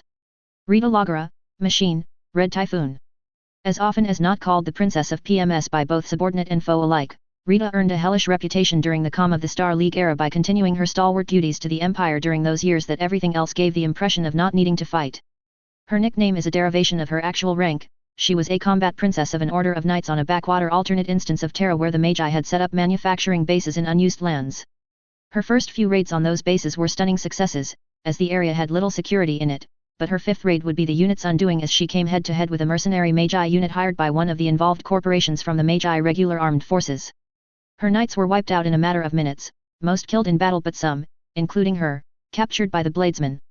After years of serving as bondsman she was released to her own devices, and immediately signed up to join the Empire's forces, again serving as the approximation of a knight a Gundam pilot. Within years she had been promoted up to command rank and assigned to a patrol fleet that always seemed to find battle against anything from pirates to radicals to the Negaverse, whom had not given up their blood feud with the Magi. Though her kill record exceeded 5 digits, she is only known to have received 1 award for her actions, that being the Order of the Star for intercepting pirates that were attempting to destroy civilian colonies. Zaya Elns, Shadow Queen Zaya, Machine, Dark Fury. Zaya Elns, an executor of the Star League, actually got her start during the Quarter War as part of the Dark Moon naval forces. An exemplary Gundam pilot of her own right, she was less than feared by the Magi over the years because of the Dark Moon's unwillingness to commit to any decent battle, or a decent political stance on the war at the time. That reputation changed abruptly when her small strike team was able to secure a transport jump ship hauling disassembled Dendrobium units to remote locations for assembly and use. With the parts necessary to assemble over 400 Dendrobium units, she retreated to well inside the Dark Moon borders and began outfitting a unit with the much-feared mobile platform. Nothing was heard from her for almost a decade, until a flotilla of heavily modified Night Lord battleships showed up in Negaverse space, equipped with Dendrobium armors and definitely not under Magi banner. 4 years thereafter, her fleet continued to ravage the Negaverse and Illiaris naval supply lines as basically an autonomous assault force of the Dark Moon, with each battle growing in fame and prestige, and a form of power quite unexpected even to her. Her Shinik and new-type talents simply kept increasing with each battle. Her fame continued building well after the Quarter War as she continued operating, suffering the curse of transcendence and never growing older, until the war ended with the formation of the Second Star League and was followed by her eventual indoctrination into the ranks of the Executors. Though she now operates as a stealth executor and outright spy in many cases, it is rumored that her fleet still exists and is staffed by some of the most elite of Dark Moon pilots available, including her old Dendrobium which she still uses on occasions where firepower is more required than stealth. Kika, Machine, Angel 1. Little is properly understood of Kika, even by her close friends Mina and Wendy Barus. She was a maverick Dendrobium pilot in a rote defensive armor unit for almost a decade, one of the best in the backwater units in her area, until she was recalled to the Naval Academy of Strinomekti to become an instructor. She taught for years, honing her own skills as well as turning out razor-sharp recruits into the forces, until her course was crossed by an enigma named Gerald Lightbringer. She was transferred away from the academy on his orders and assigned to the defensive armor complement of the Warship Jaiver, which seemed a dead-end career move until the ship and fleet in question was assigned a real renegade for a star admiral by the name of Wayne Centura. It was widely assumed that it would be Kika who ended up breaking her own trainees in years to come in battles to destroy the influence of the Admiralty, though a battle against unknown mobile doll forces caused the Jaiver to jump and has not been seen since. Her fate is currently listed as the rest of the complement of the Jaiver, missing in action, presumed destroyed, though her best recruits believe to a man that Kika and her comrades are not dead, just stranded who knows where. Deployment. The Dendrobium is deployed both defensively and offensively by the Magi, and for practically the same reason in both cases, it provides a lot of heavy-hitting mobile firepower that is hard to match for any classification of target. In an offensive role, the Dendrobium is typically used as the spearhead of a naval breakthrough, where it can take out medium and heavy assets, impede or disable enemy mobile forces, and harass larger enemy ships while heavier Magi assets close up to finish the job with the serious firepower. In this fashion the Dendrobium, in small units of 3 to 5 armors per unit, can eliminate larger formations of enemy fighters and mobile suits with micromissile pods, damage or destroy transport or assault dropships, and even damage or destroy escort monitors or smaller warships with concentrated firepower. Defensively, the Dendrobium provides an excellent interceptor capability. The speed with which Dendrobium units can respond to an attack has literally shattered naval assault actions because the Dendrobium units hit the enemy fleet before they finished forming up and deploying fighters. There have even been reported cases where Dendrobium units stationed at waypoint recharge stations or Firestar space defense stations had launched in response to the arrival of a hostile enemy warship and hit the enemy so fast they had not recovered from the jump before their ship was destroyed in combat. It is because of these tactics that enemy fleets are leery of using standard jump points to assault Magi industrial worlds where they suspect the Magi use Firestar or waypoint stations at the zenith and nadir points. They instead will use pirate points inside the system to conduct the assault, which carries a far greater risk of the fleet not surviving the jump and also puts them a lot closer to the Magi garrisons and / or colony clusters, both of which are typically heavily garrisoned and patrolled. As with the new Ezeal, the Dendrobium can be shoehorned into a mobile armor class 5 bay, 500 tons, though is best suited to residence in a class 6 bay, 600 tons. Due to the almost completely Gundanium construction of the Dendrobium, it cannot take advantage of a magnetic catapult system, but can use a standard steam or hydraulic catapult. BattleTech Special Rules. The Dendrobium is classified as an aerodyne dropship for movement and combat rules. For transport purposes, a Dendrobium may be issued cargo space to stow or may be issued cubicles as per fighters and mechs, though the minimum size of a cubicle assigned must be 500 tons per Dendrobium, subject to the restriction that the armor must be undocked from the ship for repairs if using a cubicle that small. If issued a 600-ton cubicle or larger, the armor may be launched, docked, and repaired normally as per normal fighter launching, recovery and repair. The I-field generator blocks 50 capital scale points of damage from beam weapons, buster weapons, and megaparticle weapons, Gundam Universe, and particle cannons, BattleTech Universe. It has no effect on lasers, positron cannons, flamers, or any physical ordnance weapons, missiles, rail guns, autocannons, machine guns, etc. The Dendrobium only carries one of these generators, unlike the new Ezeal which carries 4 smaller generators. If this damage level is exceeded, any successive damage to the Dendrobium from these types of weapons hits the unit at standard effects. Additionally, for every 50 capital scale damage inflicted on the Dendrobium, the generator is discharged in that turn, and is not active in the following turn while it recharges. The generator will recharge in the turn after it was discharged, and will be active again 2 turns after it were initially discharged. So, if the generator is discharged in one turn, the following, second, turn the Dendrobium has no defense against incoming beam or particle weapons. On the third turn this defense is active again. Note that the Dendrobium uses a completely Gundanium construction as manufactured by the Magi, which adds a nice chunk to its price tag. Gundanium armor is considered the equivalent of hardened armor as per BattleTech maximum tech rules, without any movement or piloting penalties. Therefore, all damage applied to the dendrobium is halved, round up on fractions, and damage applied to a dendrobium from energy weapons is not doubled as it would be against standard mobile suits. The dendrobium is a space-use mobile armor. Despite being listed as dropship class aerodyne, it is completely incapable of atmospheric flight, and if one enters the atmospheric interface it is considered to have burned up and is listed as destroyed. In such cases, if a dendrobium is going to enter the atmosphere, the stamen can eject from the Orcus frame and attempt to enter the atmosphere as per Gundam atmospheric entry rules or Gundam hot drop rules, which will be covered under another primer. So long as the stamen has not itself been damaged and the pilot is competent, he or she should make it to the ground safely. Custom weapons specifications. Mega beam cannon, considered standard laser, 5 tons, 25 heat, maximum AT2 range of long. Attack value of 50 points standard damage. BV 1525, cost 2.5 million C-bills. This weapon cannot be mounted on any craft less than 150 tons, due to the power requirements of recharging it. Beam saber claw, considered standard laser, 3 tons, 10 heat, maximum AT2 range of point defense. Attack value of 100 points standard damage. BV 105, cost 3.5 million C-bills. This weapon cannot be mounted on any craft less than 150 tons, due to the power requirements of recharging it. This weapon can only be used against targets in the same hex as the firing craft. I-field generator, considered point defense weapon, 4 tons, 0 heat, maximum AT2 range of point defense. Attack value of 500 points standard defense against megaparticle weapons, buster weapons, PPCs. BV 25, cost 4 million C-bills. This weapon cannot be mounted on any craft less than 300 tons, due to the power requirements of charging and running it. This weapon will defend only the equipped craft, it does not have the range to defend any units in the vicinity. Large missile pod, considered standard rocket launcher, 2 tons, 3 heat, maximum AT2 range of extreme. Attack value of 25 points standard damage per missile, 3 missiles per pod. BV 518, cost 450,000 C-bills. This pod can be carried by fighters as per carrying a bomb load, though it can only be used in space.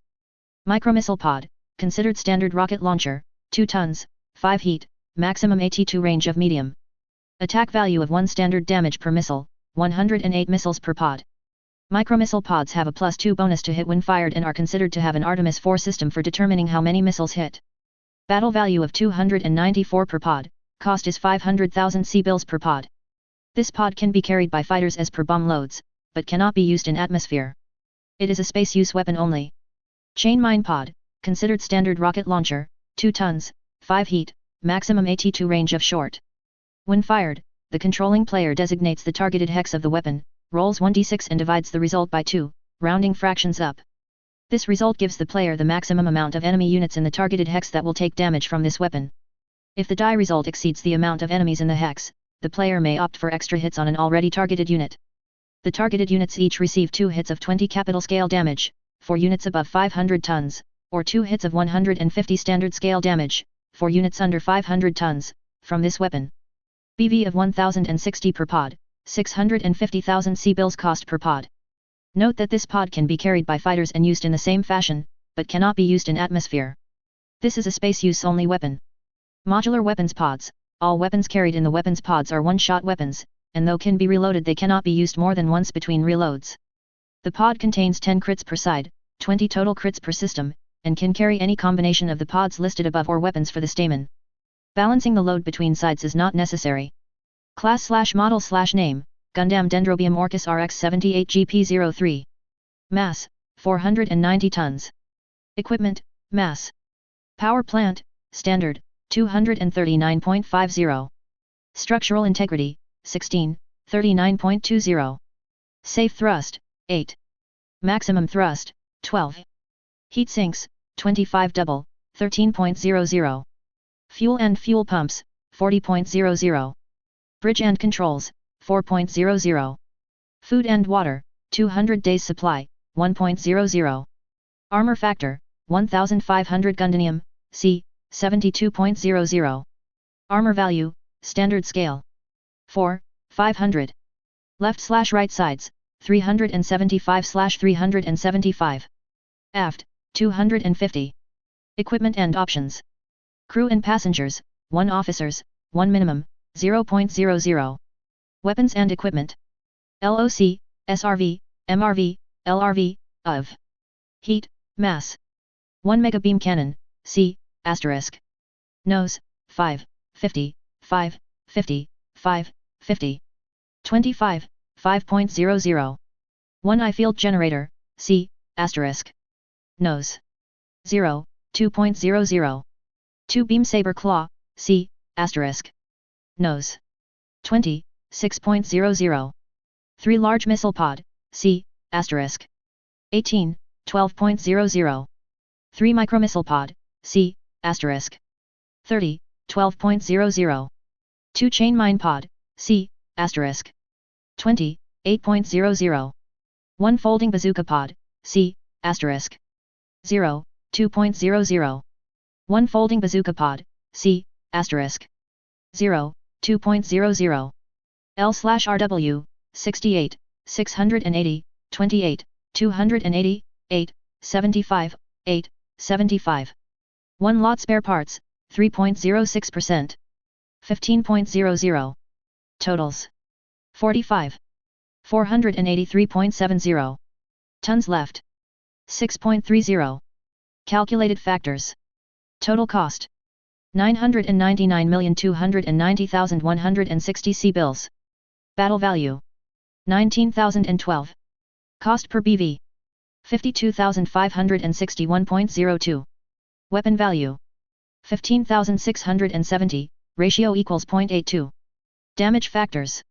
SRDMG equals 1,575, MRDMG equals 488, LRDMG equals 90, ERDMG equals 1. Maintenance point value. MPV equals 15,000, 4,032 structure, 2,445 life support, 8,523 weapons. Support points. SP equals 3,150, 21% of MPV. Battle Force 2. MP, 8N, Armor/Structure, 25/25. Damage PB/M/L, 5/5/5, Overheat, 0. Class, DS, Point Value, 190. Chapter 6, Ghosts of Mendel, Ghosts of Space. Jokers Wild, Set 1, Chapter 6, Ghosts of Mendel, Ghosts of Space. Man, they weren't kidding about this stuff, Gundam pilot Keith half moans as he looks around the area he was ordered to clear. This is one you can definitely file under the heading of No Shit Sensei in the Cold Hard Reality section of Army FR, 1, Manual. One of the Marines he was assigned to assist notes.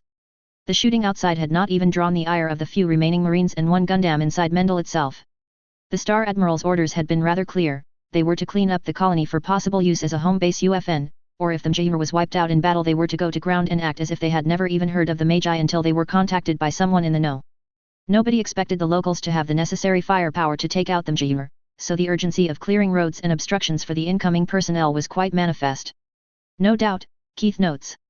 Moving vehicles out of the middle of the road was noting major for a Dendrobium Stamen Gundam, but this was something else to the pilot. Struck down in the middle of their daily routines, I'd say, Marine Karen notes.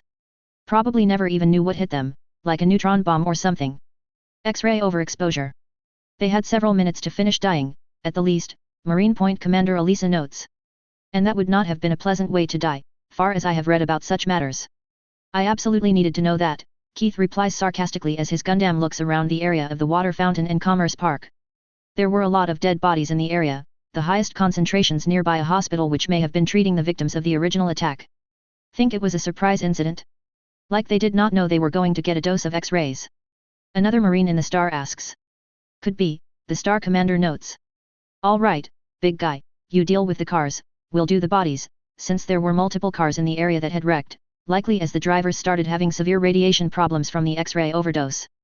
The body of the typical car was not of the right material to slow down radiation significantly, which would cause these kinds of problems and problems similar to what was elsewhere around the colony.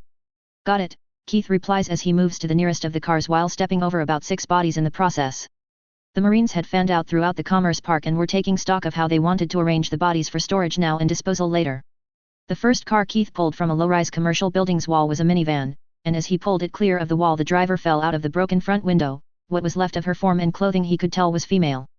Still he continued and set the minivan on a side road, out of the way of the normal flow of traffic. Seeing the body fall out of the car and land extremely rigidly served to do naught but turn his guts at the sight, much less at the sight of 2 children inside the busted rear window that suffered the same fate, likely. I know it's a cop-out in such a circumstance, but you guys mind if I turn on some music and crank it? Something to get my mind off the dead.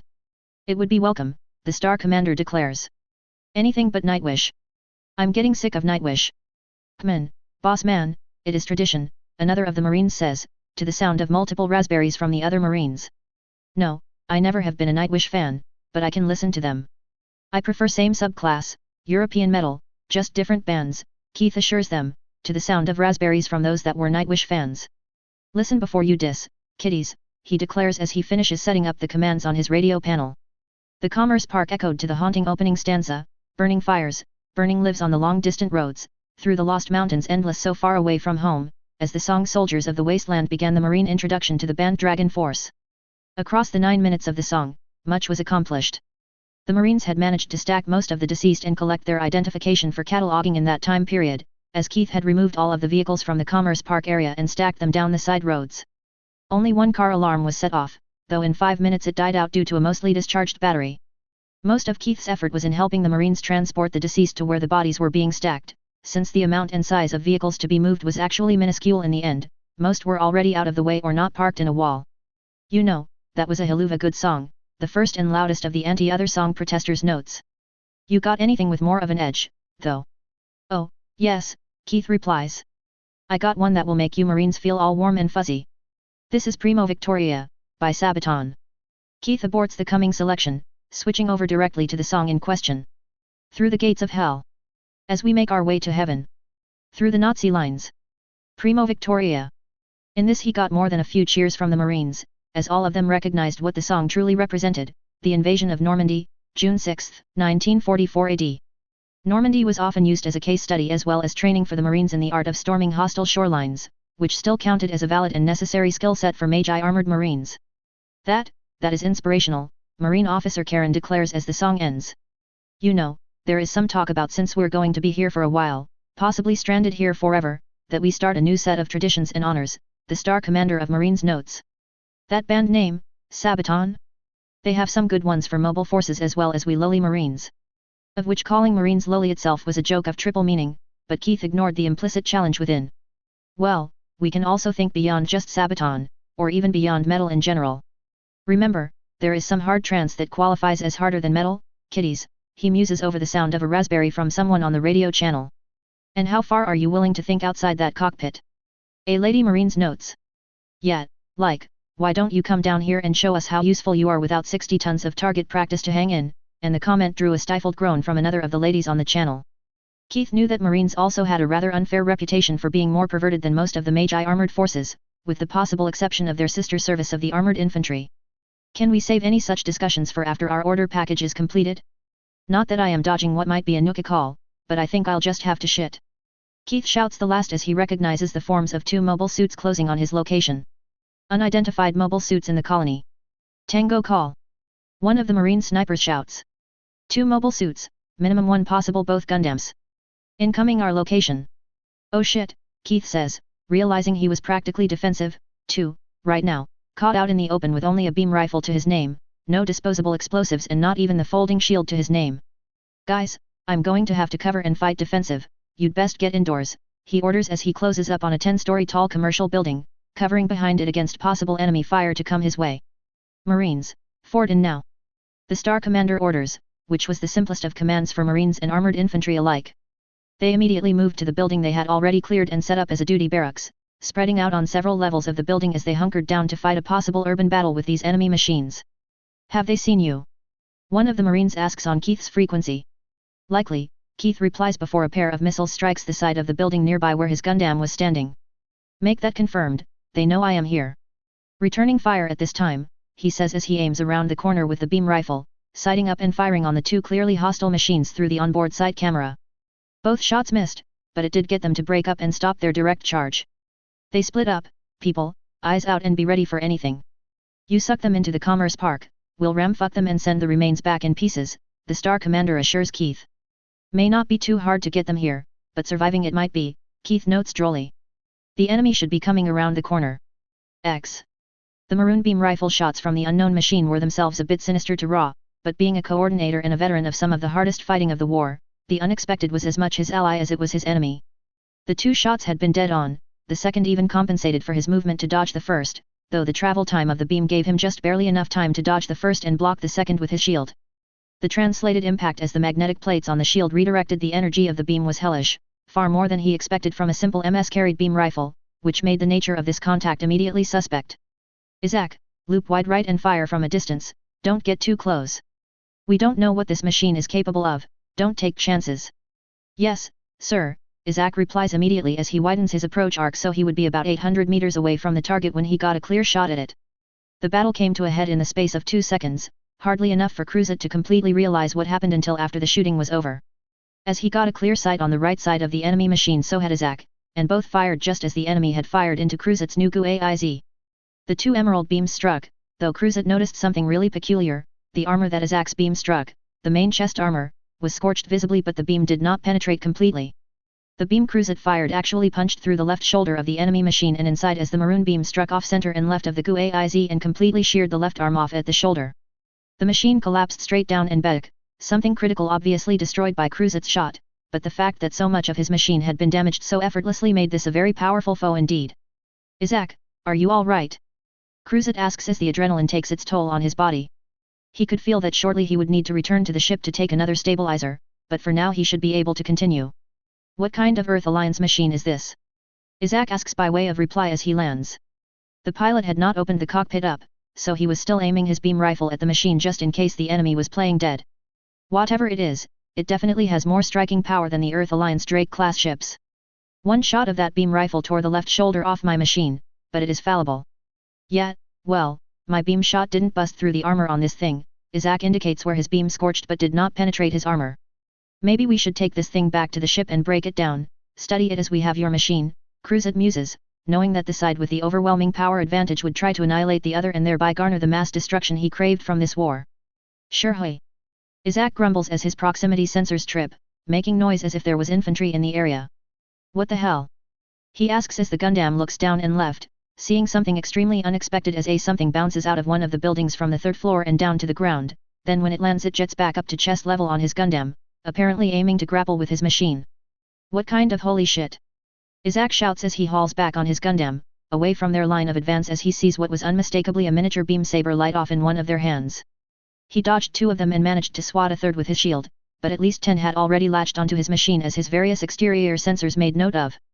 Cruzat watched on in horror as one of the enemy infantry, whatever the hell they really were, latched onto Isaac's Gundam and placed grenades in vulnerable points, used beam sabers to cut into visible thin armor points, even fired what looked like a cannon into the Shiva railgun at point-blank range, causing it to start smoking immediately. Isaac, thrust clear. Cruzat orders, not realizing that there were more of them where the first 15 came from. His first introduction to them was as one roundhouse kicked with a spiked greave into the left eye of his GUAIZ, then the sight of a beam saber as it lit off and drove deep into the right, practically destroying his main camera in less than 2 seconds. Moments later his machine was driven forward and down to both knees as a powerful explosion just above the center of gravity ripped apart his main propellant tank, though safety systems built into it prevented the explosion from going any farther into the machine. Sensors began registering even more damage to his machine on the legs, the back, the right arm, and he knew he had to get clear immediately or his machine would be laid out next to the one he just killed off. Isaac, get clear. Now. Abort and return to the ship. Cruzat shouts as he jams his jets to the max, switching his view screens over to the output from his beam rifle, which was his only working view system at the time. He could feel his machine gain speed as the enemy units dropped off, apparently not willing to go along for the ride wherever Cruzat was going. Holy shit, sir, what were those things? Miniature tanks on legs? I shot one of them several times with my Vulcans and it got right back up. I don't think I want to know what those things are, Cruzat replies deadpan. Oh, crap, we've got more mobile suits coming in, hey? Damn it. It's the Strike and the Buster. You're it, Isaac, my machine is too badly damaged to assist you. I'm retreating now, don't hold too long. Roger that, Commander, Isaac says as he changes course to intercept the 2 other G-weapons. Oh, what the hell is this, they're retreating. Someone asks on an open channel, which Cruzat's radio was set to scan all frequencies used for normal military and civilian apps. Come back here you pansies. Can't handle a few teeny-weeny marines from inside those big strong mobile suits, can you? A lady with a rather alluring voice asks immediately thereafter. Pussies. Someone shouts immediately thereafter. Cruzat could not readily tell if it was male or female, but he was leaning toward female. Run hard, run fast, for next time it's your asses on the barbecue spit, boys. An older lady shouts. Marines got some. Ura. Who's the man? A guy that sounded about large enough to break Cruzet in half by hand shouts. Isaac, it's all up to you now, I'm at the airlock out, Cruzet declares. Engaging now, sir, then I'm gonna mop the floor with those Marines, he declares coldly. Isaac was spitting fury already, and now he had complete sacrilege in his gun sights, making his mood even worse. First off, these Marines, whatever the hell they really were, had just torn strips out of his duel and came real close to destroying Cruzet's new GUAIZ in less than 15 seconds actual combat. To make things worse, they were now openly taunting ZAFT Special Forces as if they had done so with no challenge or real threat to themselves, and the longer the duel lingered the more acidic their taunting became. Never mind that Cruzet had brought down their one machine. And then there was the 2MS in front of him, the cursed strike that had killed Nicole and the Buster, which if it was here under Earth Alliance control meant that Dirka was now dead, likely killed in that damned sacrificial attack on Josha. Isaac could feel his blood boiling as he centered the crosshairs for his beam rifle on the strike and fired. Never once had he aimed more deliberately than this one stroke, which genuinely surprised him as the strike dodged around most of the shot but not completely, the hit against the upper left chest as it returned the favor with a single shot of the hyper-impulse cannon it carried. Isaac was able to dodge most of that shot, the remainder clipped the shield at a strange angle and was deflected off into the ground. Isaac continued with the pressure, firing 4 more shots of beam rifle as he continued to close, hoping to disable the strike and go in close on the natural bastard that was piloting Dirka's machine. 3 of the beams missed the strike, the 4th hit it and knocked the main battery out of service, the machine crashing face first into a clear section on the ground and rolling to face-up positioning. That left just the Buster. You damned natural scum, using Dirka's machine like that. The 2 beams fired at it missed completely, the pilot deft enough to clear around them. I'll send you to hell for this insult. The beam rifle went to the hip and a drawn beam saber went in close with 2 deliberately fatal strokes. Isaac had no intention of letting this natural scum walk away alive. Strangely enough, again the Buster danced around the 2 swings easily. Isaac did not get even a measure of satisfaction from the attack. The remaining missiles in his pod loosed. Isaac watched as the Buster shunted aside a Shiva slug, then rather surprisingly used its gun launcher to intercept the missiles. 1 shot, all 3 destroyed in mid-flight. No doubt remained, this was a good Earth Alliance pilot. Isaac. The voice that came over the ZAFT encrypted radio band could not be anyone but Dirka, which made the reality of his dodging clear-cut. Isaac maintained no illusions. The Buster may have been classified as a heavy support MS but in Dirka's hands it could do close quarters just as easily. The stunning turn of the affair did not but stop Isaac's attack plan in its tracks. If it really was Dirka, he was not going to shoot, but... Dirka? Is it really you in there? Isaac asks back on the same frequency. The face that came up on the communications window was in fact Dirka, but quite a bit more haggard, less arrogant than he had been before that abortive battle in the South Pacific. Yet. It's me, Isaac. What the hell? Isaac immediately shouts now that he was assured that it was indeed Dirka on the other side of the communications line. I mean, I'm really glad you're alive and all, but if this is what I think it is, I can't forgive you for siding with the naturals. Let's lower our weapons and talk, Isaac. This is not what you think it is, Dirka replies immediately. It damn well better not be, Isaac says as he thrusts the duel down to make a landing. The Buster followed suit and landed just after the duel touched the ground. As the cockpit of the Buster opened up, Isaac drew his 9mm sidearm and drew the slide back, chambering a round. Isaac preferred the heavier round in the ZAFT survival pistol, but now was not the time to go hunting around his survival kit for a weapon he had no guarantee of finding regardless. After Dirka was halfway down the pilot's line, Isaac pulled the handle to open his cockpit and began his own descent. It was pure irony that they landed nearby to the strike that Isaac had just shot down. In fact, as the pilot climbed out of the cockpit, Isaac realized he was literally close enough for a pistol shot at the pilot, though it was Dirka he was after, not the pilot of the strike, not yet, at least. As he touched the ground, Isaac immediately stepped forward a measured distance, close enough that he could talk in a civil tone to Dirka, not close enough that Dirka was a physical threat to him. Isaac, Dirka begins, then trails off. The pistol came up and centered on Dirka's head almost of its own volition, as Isaac was running on fury and reaction. On no other day would he be willing to take aim at Dirka, but this was too much. Did you believe I would be naive enough to believe the words of an enemy? Dirka twitches, apparently miffed that Isaac now considers himself an enemy. I don't remember ever deciding to become your enemy, Isaac, he replies in a level voice after a few moments. And you're a traitor. Isaac continues, unfazed by the prior comment from Dirka. Still the pistol did not flinch from its aim. Wong, though in proper form Isaac had his finger out of the trigger guard and on the side of the guard. I have not betrayed the plants, either, Dirka replies with a little more gusto. Then why the hell are you fighting with the strike? Isaac asks immediately thereafter. That thing that pilot killed Nicole. I can't forgive him. I know that, damn it. Don't remind me. Dirka shouts back, which caused Izak to flinch his aim Wang down, hearing something more of the usual Dirka. It's just, I can't blindly follow military orders when it seems all we're doing is trying to annihilate every last natural. It was Izak that found himself shocked by such a thought, and his aim Wang slid off Dirka's body and to the left, almost to the foot of the buster as he realized the reality of what Dirka had said. It really did seem to Izak that Zaft was intending that, when someone actually put words to what was happening. Strange, that, you could spend years doing something and never see it for what it was. And then there was the realization of what Izak had forgotten. Oh, shit, he mutters when his eye catches peripheral movement on top of the hip armor plate of the strike.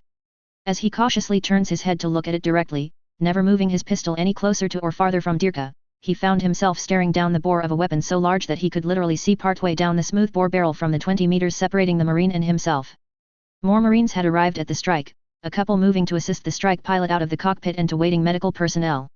Each, excepting the obvious sniper with the several-meter-long rifle aimed right at him, carried a large assault rifle and a large tower shield similar to the old Roman Legion tower shields, and their armor looked easily heavy enough to take hits from mobile suit weapons and keep on going. Two of the Marines dropped off the near side of the strike with quick bursts of thruster, then walked the remaining distance to where they were about 5 meters away from both pilots.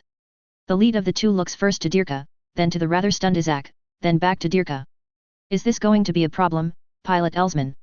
The lady asks, a telling request as Izak could have sworn whoever was in that armor could not have been older than he was. No, I'll handle it, Dirka replies. An old friend of mine, Dirka adds, apparently needing to clarify the matter. The Marine in question looks back to Izak, then shrugs after a moment, a gesture amplified by the armor. Very well, radio if you need anything. The two Marines turn around and begin walking back to the strike, no longer concerned with Izak, as the sniper raises the rifle he or she was aiming at him. Marines, my point secure the strike, remainder return to operations. Radio, call for salvage crews and medical evac for Commander La Flaga. Move it up. Ma'am. Another of the Marines shouts audibly. That, eep, Izak mutters. Oh, I get it now, Dirka says, looking up the height of the duel. You had a rough encounter with the Marines before we came along, he says. They weren't joking when they claimed they could disassemble a mobile suit in seconds, looks like they tried real hard on yours to prove it. You, know those midget humanoid tanks? What the fuck is going on here? A lot, Izak, a lot, Dirka replies. They are, a long story. A real long story. Just pray you don't have to fight them directly, Dirka cautions. I'm leaving, Izak. Goodbye.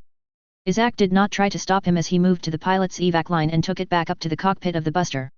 As the buster lifted off, Izak finally lowered his pistol, locked the hammer safety, and holstered it. Seconds later he was climbing back into the command chair inside the duel. This is duel, I am returning to ship. There was no response.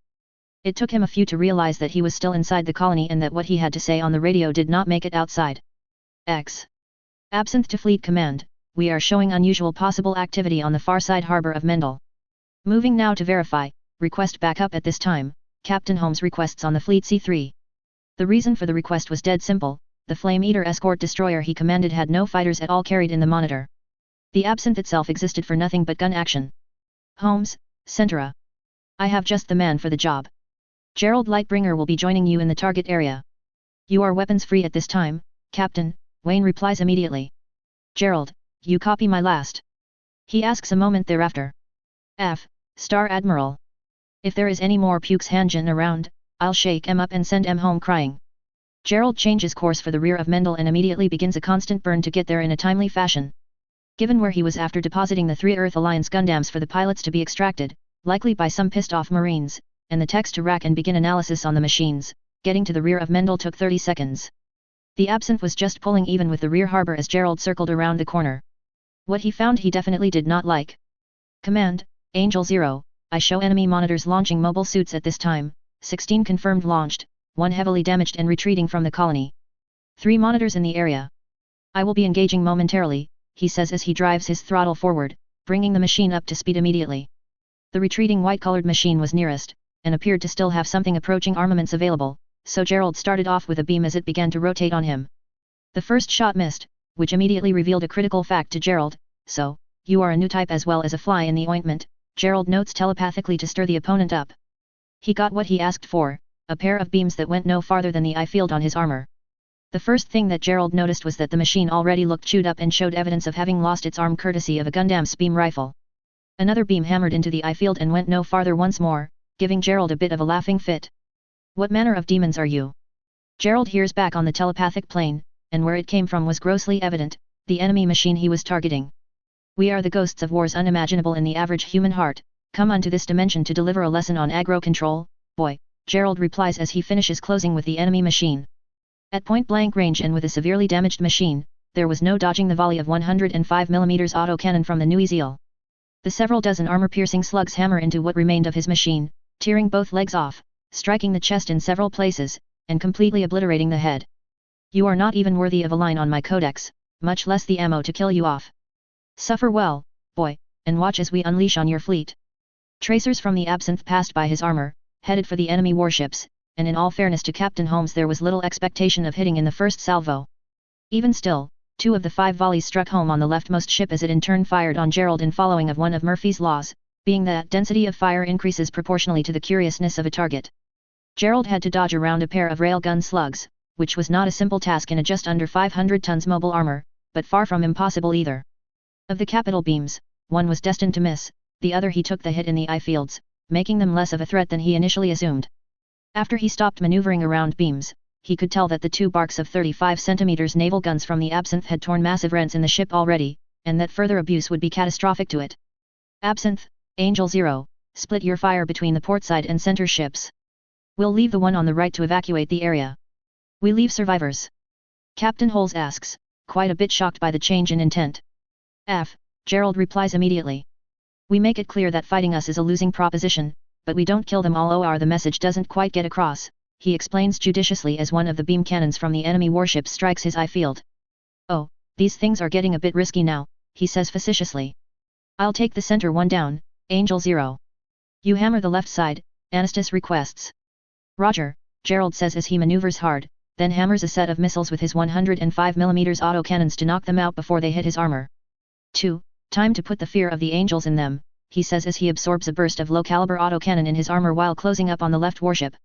He could read the name Husinger off the side of the ship he was targeting. In close, he fired a full frontal with all of his missile launchers, his autocannons, the mega beam cannon, and the 6 beam guns that truly made his armor a warship buster. At such close range there was no dodging his attacks, especially for a large warship. The beam slammed the starboard facing of the ship, followed shortly by the missiles and autocannon, each attack tearing massive rents in the ship's armor. Whoa, these guys don't use beam-resistant armor, Absinthe, unload those particle cannons on that midship, Gerald orders as he continues drifting parallel to the Husinger's course but continued heading in the opposite direction and shortly to behind the ship. Got it, Captain Holmes replies. Watch for crossfire, he orders before the Absinthe cut loose on the enemy center ship. Damn flies, he says after the naval gauze rifles cut loose, throwing 800-kilogram slugs of metal at very high velocities toward the enemy. Gerald caught a small hint of the anti-fighter weapons on the Absinthe as a group of lasers passed him, headed out in the general direction of Earth. Angel 0, request you focus on the enemy MS, we can handle the remainder of the ships, Captain Holmes notes before the first escape pods launch from the middle ship, which Gerald thought he saw the first letter of the name being AV. Roger that, Absinthe, I have the fly swatter, Gerald notes. Despite having opened the distance to the ships quite a distance, Gerald found himself being pursued by at least 5 of the midget enemy machines, and each was firing as if their life depended on it. So, I have scared you pussies already. Good, fear is its own weapon, now allow me to show you more of it, he declares on open channel before the 2 wire-guided beam claws launch from the Nuiziel upgrade in 2 different directions. The distraction of the arms going as they did gave Gerald a hellish opening as he hammered his ventral engines and catapulted up above the enemy line of advance far faster than they ever expected to see something move in space, even counting the Freedom. Above them and with the wire-guided arm slewing in from 2 sides, the enemy was caught defensive and unable to coordinate either a shoot plan or an escape strategy, as first one MS took a pair of beam gun hits, a second a pair of large missiles that shredded it into pieces, a third was sabred in half by Gerald's beam claw, and the fourth captured and crushed by the right claw. In 10 seconds, Gerald had sundered a quarter of their mobile strength. I've got you now, Popeye, Anastas Holmes declares as his ship closes up to what could be considered close quarters in naval parlance. At such brutally short ranges, there was little the enemy warships could do except hammer on the massive Absinthe and hope for the best. Gerald found himself rather surprised that the light shell carried by the Flame Eater class was not being used, or had been blown out by enemy fire. He had known the system in question to take far more abuse than it was being subject to right now. though the sight of an enemy railgun slug bouncing off the forward faceted glassy plate and going wild was evidence enough that the shell was down. At the amazingly dwindling ranges, Anastas did exactly what Gerald expected, and what he would have done himself, an alpha strike as his ship rotated to present the starboard broadside to the enemy center and the forward arcs to the enemy left. Gerald closed on, chased down and chopped up one of the few remaining enemy MS as the airspace around the Absinthe flashed white-green from enemy missiles being intercepted by the onboard laser AMS systems that chainsawed the enemy capital missiles without much in the way of challenge. The missiles had almost no programming to dodge enemy intercept efforts, and the laser AMS weapons were designed mostly to shoot down portions of rapidly moving anti-fighter missile salvos, much less single large missiles. Even an enemy MS closed too close to the Absinthe and set the AMS grid off, as the battle computer thought the hapless MS was a torpedo and opened up on it with the port rear AMS grid. The strike of almost 100 laser pulses in a matter of 2 seconds tore his mobile suit into pieces, made only worse by streak SRMs locking onto the torso remnant and unleashing a volley into it. What was left of the enemy machine was definitely space debris henceforth, Gerald figured. The bark of naval autocannon and naval gauze gave the 2 targeted enemy ships mere seconds to see their doom coming, of which attack was reinforced by naval lasers, naval particle cannons, and the nominally anti-fighter ER large lasers that also turned out to be very effective against warships under close quarters circumstances. The Husinger went down first. The biting salvo of 4 medium naval gauze and 3 Pontiac naval 35 autocannons finished what Gerald had started earlier in the battle, the solid slugs tearing deep into the ship's superstructure. The enemy power plant gave out shortly thereafter, lending a radially expanding fireball into the corridors of the ship vented to the outside void by the strikes of naval particle cannons and lasers. Gerald counted 2 escape pods from the ship, nothing more. The Vesalius, a proud and elite ship Gerald could sense from their collective consciousness, was subject to the starboard broadside and forward arcs, as well as, surprisingly, the starboard aft fire groups as well. What the attack on Vesalius lacked in the heavy-hitting gauze weapons it made up for with 15 capital-scale missile weapons and naval autocannons, as well as using the massive groupings of the much smaller anti-fighter weapons on the starboard side of the ship. The strike from the Vesalius hammered into the side of the Absinthe at grossly short ranges, but the naval beam cannons were not powerful enough to even disrupt the other weapons firing against them. Herein the Magi engineering and honed battle strategy paid off. Very little of the ordnance used on the Vesalius missed, and none of the lasers or particle cannons missed at all.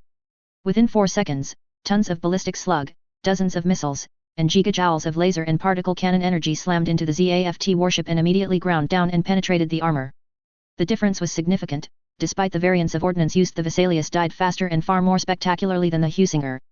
A killer whale capital missile, easily far larger and almost double more powerful than the missiles used by the ZAFT VLS systems on the Nazca class, followed through a hole scorched into the inside of the ship by the NL-45 bays forward on the Absinthe, and detonated inside against a bulkhead halfway through the ship after blitzing its way through the soft cargo in the bay it passed through. Such was the Magi missile engineering that the myriad of supplies, parts, and food did not set the missile off. The bulkhead in question was an expedient engineering flaw in the Nazca by its engineers, the product of building efficient without any real naval combat record to draw on and realize that fuel needed to be protected far better. The ship's primary fuel bunkerage had been located with a movable partition adjacent to the main cargo bay, so if needed the ship could carry less fuel and more cargo or less cargo and more fuel, and when the missile blew against that partition it shredded the steel bulkhead into several chunks, immediately venting 3,000 tons of bunker into a cargo bay set alight by the missile. The vaporized fuel was touched off by the still-burning engine of the killer whale, and when touched off the 80% full bunker exploded hellishly, the mostly open cargo hold providing more space for the fuel to vaporize and itself blow out. The Vesalius exploded radially away from the center fuel bunker, the 3 main arms of the ship being driven away from the center of what was left of the ship. To Gerald, there was no doubt that all hands had been killed by the blast. Just like that, almost 100 persons were erased from existence as their warship was converted spectacularly into space debris. At such a range, feeling their deaths by telepathic scream, the sound of 100 voices crying out in tortured agony at once, then being silenced, was a shocking reminder of the cost of war to Gerald Lightbringer, albeit one he had inflicted more than a few times in his checkered past. Thankfully, it was Captain Holmes that took upon himself the task of forcing the remainder of the issue as the Absinthe changed orientation to vertically avoid the remains of the Husinger. Attention Warship Helderton, this is the captain of the escort destroyer Absinthe. Your 2 comrades Husinger and Vesalius are gone, your mobile forces are obliterated. You are ordered to stand down and leave the area immediately or your ship will share their fate. Do you copy? Absinthe, this is the Helderton, we acknowledge your order to stand down but cannot comply. We do not recognize you as having any authority in this area and will not take orders from pirates, regardless of how lucky you are. A pirate has a ship 4.5 times larger than your class of ship with over 300 guns on it. What the fuck are you smoking, and why is ZAFT not sharing it? I should erase you from the stars just to spare the next generation of humanity from your stupidity, boy. Now get the fuck out of my sight before I do destroy your ship as well, Captain. Is that clear? Tango launch. Vampires in flight. The 5 missiles could easily be seen on sensors. 3. AMS grid intercept, WEPs return fire with all capital missiles that can range to target, Holmes immediately ordered. Precharge all naval laser and naval particle cannons, track steady but fire only on my mark, he completes his orders. Again the airspace on the far side of the Absinthe flashed green-white-red as the laser AMS systems went to work on the 5 woefully exposed missiles. After that was done, Gerald got the luxury of being able to calmly watch as 15 killer whale capital missiles were launched from the Absinthe on a direct attack course for the Helderton. By luck, enough of the enemy guns were able to track in on 2 of the missiles and intercept them, but 13 hellish strikes of capital missiles were more than enough to get the enemy captain's attention. Absinthe, this is Helderton. We are standing down, but do not think this is the last of this battle. We will come back, and we will meet you on even or better terms next time. Bring warships with more guns next time, Captain. Your ship does not have the firepower to challenge the Absinthe, much less anything bigger. Now reclaim any survivors and get lost. Absinthe is out. The ship rotates to face the direction it had come from, then fired its engines almost to the firewall to bring it to a dead stop in less than a minute. Another 30 seconds and it was headed back where it came from, as was Gerald. The Nui Zeal upgrade moved forward of the Absinthe to verify there was no more enemy presence in the area. He had disabled the first enemy MS. Nothing had appeared in the area yet. I hope you enjoyed the show, pilot, Gerald declares as he passes nearby what was left of the enemy MS. Most entertaining, especially your desire to let someone live. I wonder why, if you are unknown and not pirates, the Earth Alliance must have absolute confidence in your abilities. More so than the Archangel you serve with, I do believe. You will quickly find that your beliefs are so grossly invalid that the reality will destroy anything you think you perceive, Gerald replies as a new contact comes onto his screens, another MS but one his computer estimated at 100 plus tons. The range to the contact was grossly short, and the pilot knew it. Immediately his beam rifle centered on the far larger Nui Zeal but it did not fire, the pilot apparently staring at the craft in front of him. A quick check by Gerald using his new type skills confirmed the reality, the pilot was frozen with dread, seeing the demonic enemy craft in front of it and also seeing 2 warships dead and a third with major holes in it. Move out, pilot, Gerald orders. Your force is withdrawing. Reclaim any survivors and move out, you will not be fired upon unless you fire on us first. Who, are you maniacs? Walking midget tanks and massive space armors, what the hell is this? Cold, hard reality, pilot. Get used to it. Now get a move on before your ship leaves you. Gerald rotates his armor to his original course and thrusts to moving again. XXX. Natarl thought she had stirred to consciousness about 3 times during whatever was happening to her, and in each time it had been less than a pleasant experience. Her body had definitely felt like she had been shot several times, which is what Azrael had done trying to get her to fire the Lohengrin at a ship that she had a feeling she could not have destroyed if the Dominion had not been damaged beforehand and had the first strike of the shooting match. Her mind tried focusing on what she remembered of the 2 ships, but after a few seconds the only thing that came to her mind was the sight of the starboard forward leg of the Dominion and the door that had been mostly sheared off by a single stroke. She thought she heard the sound if a medical monitor nearby, but part of her wasn't sure, just like the remainder made no sense to her. She could have sworn she would have been dead already, but somehow she was still thinking. Natarl thought being dead meant no thinking, but if she was dead so far she wasn't objecting. At least she wasn't in pain anymore. Another 2 minutes of her mind wandering, she realized that she was not dead, because the roof of wherever she was at actually did not match anything that heaven should have. Unless God had a sense of humor, a reinforced plate ceiling would not be needed in the eternal calm. So she had to be alive, but for sure she was not somewhere in Earth Alliance control, unless they had a secret base somewhere around Mendel that she did not know about. Such lack of foresight would definitely be in the playbook for the Earth Alliance brass, since they went out of their way to not assign a registration code to the Archangel, which caused massive problems for said ship throughout its entire journey, just as one example among many. Though, who would have a warship like what she fought? She tried to move her right arm, and she could move it. Her left responded as well as every joint on her legs from the toes up. Strange, that, she knew she had been shot in the left thigh bone by Azrael and probably would have lost use of it, but it was working. Confirmed that her joints and most of her limbs were still working, she began to test for raw energy, to see if she could push herself to sitting. For someone who had been shot, she found herself not lacking in physical energy, though putting pressure on her left hand made clear note that she had at least 1, possibly as many as 3 intravenous drips in her. Her right had no such drips. After a few moments of mustering will, she began the process of moving her lower body back and her torso up, at least to sit up and see what was around her, but she had not moved more than 5 centimeters before someone spoke. "What's the word, Doc?" A guy's voice requests. "Same as last you were here, sir, the pilots are stabilized and the system is working on what caused this nightmare to them. The commander is almost 100 and ready to go, but still unconscious. Comatose?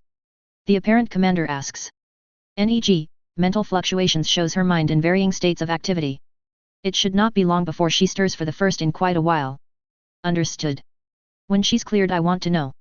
Understanding the denizens of this place may be our only saving grace in months to come. Will do, the doctor replies. What's the latest scuttle? She asks after a few moments. This elicited a rather grim chuckle from the officer. Where do you want me to start, Doc? Surprise me, sir, she replies simply. Well, first off, Jamestown has his report in. And the verdict? The Doc asks. 4 years from materials in hand, and that is under perfect conditions. It won't take these blue cosmos bastards more than 6 months to render any hopes of perfect conditions a dead hope. And that makes your estimate the most aggressive of all the officers, but not by much. Any reason why? Once they figure out our own regs don't allow us to keep people out, we'll be up to our asses in terrorists. Hope the Marines are up to the challenge, because once it begins it will get bloody quickly for both sides. That makes sense, the commanding officer replies. And on the subject of Blue Cosmos, we have confirmed fairly easily that guy you patched an arm full of 556 holes is Muratha Azrael, the chairman of the National Defense Industry Association. Also known as the legal arm of Blue Cosmos, the doctor completely the thought. I take it as his ass on the chopping block. Though the how is up for grabs right now. I might just do it myself to rid existence of a terrorist. I might hold him and hand him over to ZAFT for them to try, prosecute, and execute for the attack on Junius 7. Hard to say which at this time. I know which way the books say, and I know what I want to say, but I'll spare saying either, the doc says. Audibly, the two had moved from left to right, though as Natarl was feigning sleep she could not watch them moving. What a bloody reality we have found ourselves in, the command officer notes. Most of me knows this is pure random chance and dumb luck we are here. The rest of me believes that this is engineering on fate's part, the doc declares in a very tired, resigned voice.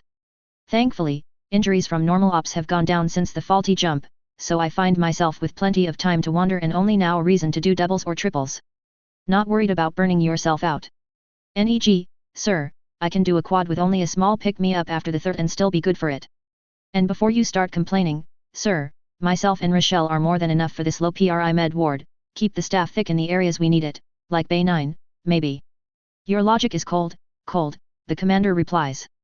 We Marines cannot be that bad, can we? Someone a lot closer to Natarl than the doc and the CO notes. Silence for a few seconds. Don't make me answer that, Marine, the doc replies. Milady, the Marine replies immediately. Ship's jester reporting, Natarl could clearly tell that the voice was from the intercom. Jump core charge is presently at 0 and will remain that way for a hell of a long time. Thank you and have a good day. What else goes, sir? The doctor asks, apparently ignoring the wisecrack from the ship's jester. She really questioned why a ship would have an official jester, but the joke really didn't make sense so there was little to no hazard of her laughing. The Dominion is almost fully staffed. We beat the hell out of it, but their armor is so far backwards that repairing it is simple. The ship itself is almost as automated as ours. Most of the functions, systems, and features on it are intuitive. And like the old Pegasus class it is atmosphere entry capable, meaning if we have to send a team down to persuade the EA brass in close quarters we have that option. Same as the Archangel. The doc asks. Better sensors by 10%, but still nowhere near PAR to what we use. That is one thing on the upgrade block for that ship of several. The rest of the ship is damn good for its purpose, if more than a bit expensive and not really easily transportable. And speaking of the Archangel, how are they coming along? Nerves, mostly, them, the Kusanagi and the Eternal. They trust us only to a level, despite we having the same objectives as they. Unsurprising, the doc replies. Out of 5 other large star empires, the only of our ancient rivals that actually trusts us is the New Moon Empire. The remainder would as readily knife our throats as they would purchase a megaton of manufactured goods from us. Old hat story, though, we won the war, we write the rules afterward. And we are going to have to do it again.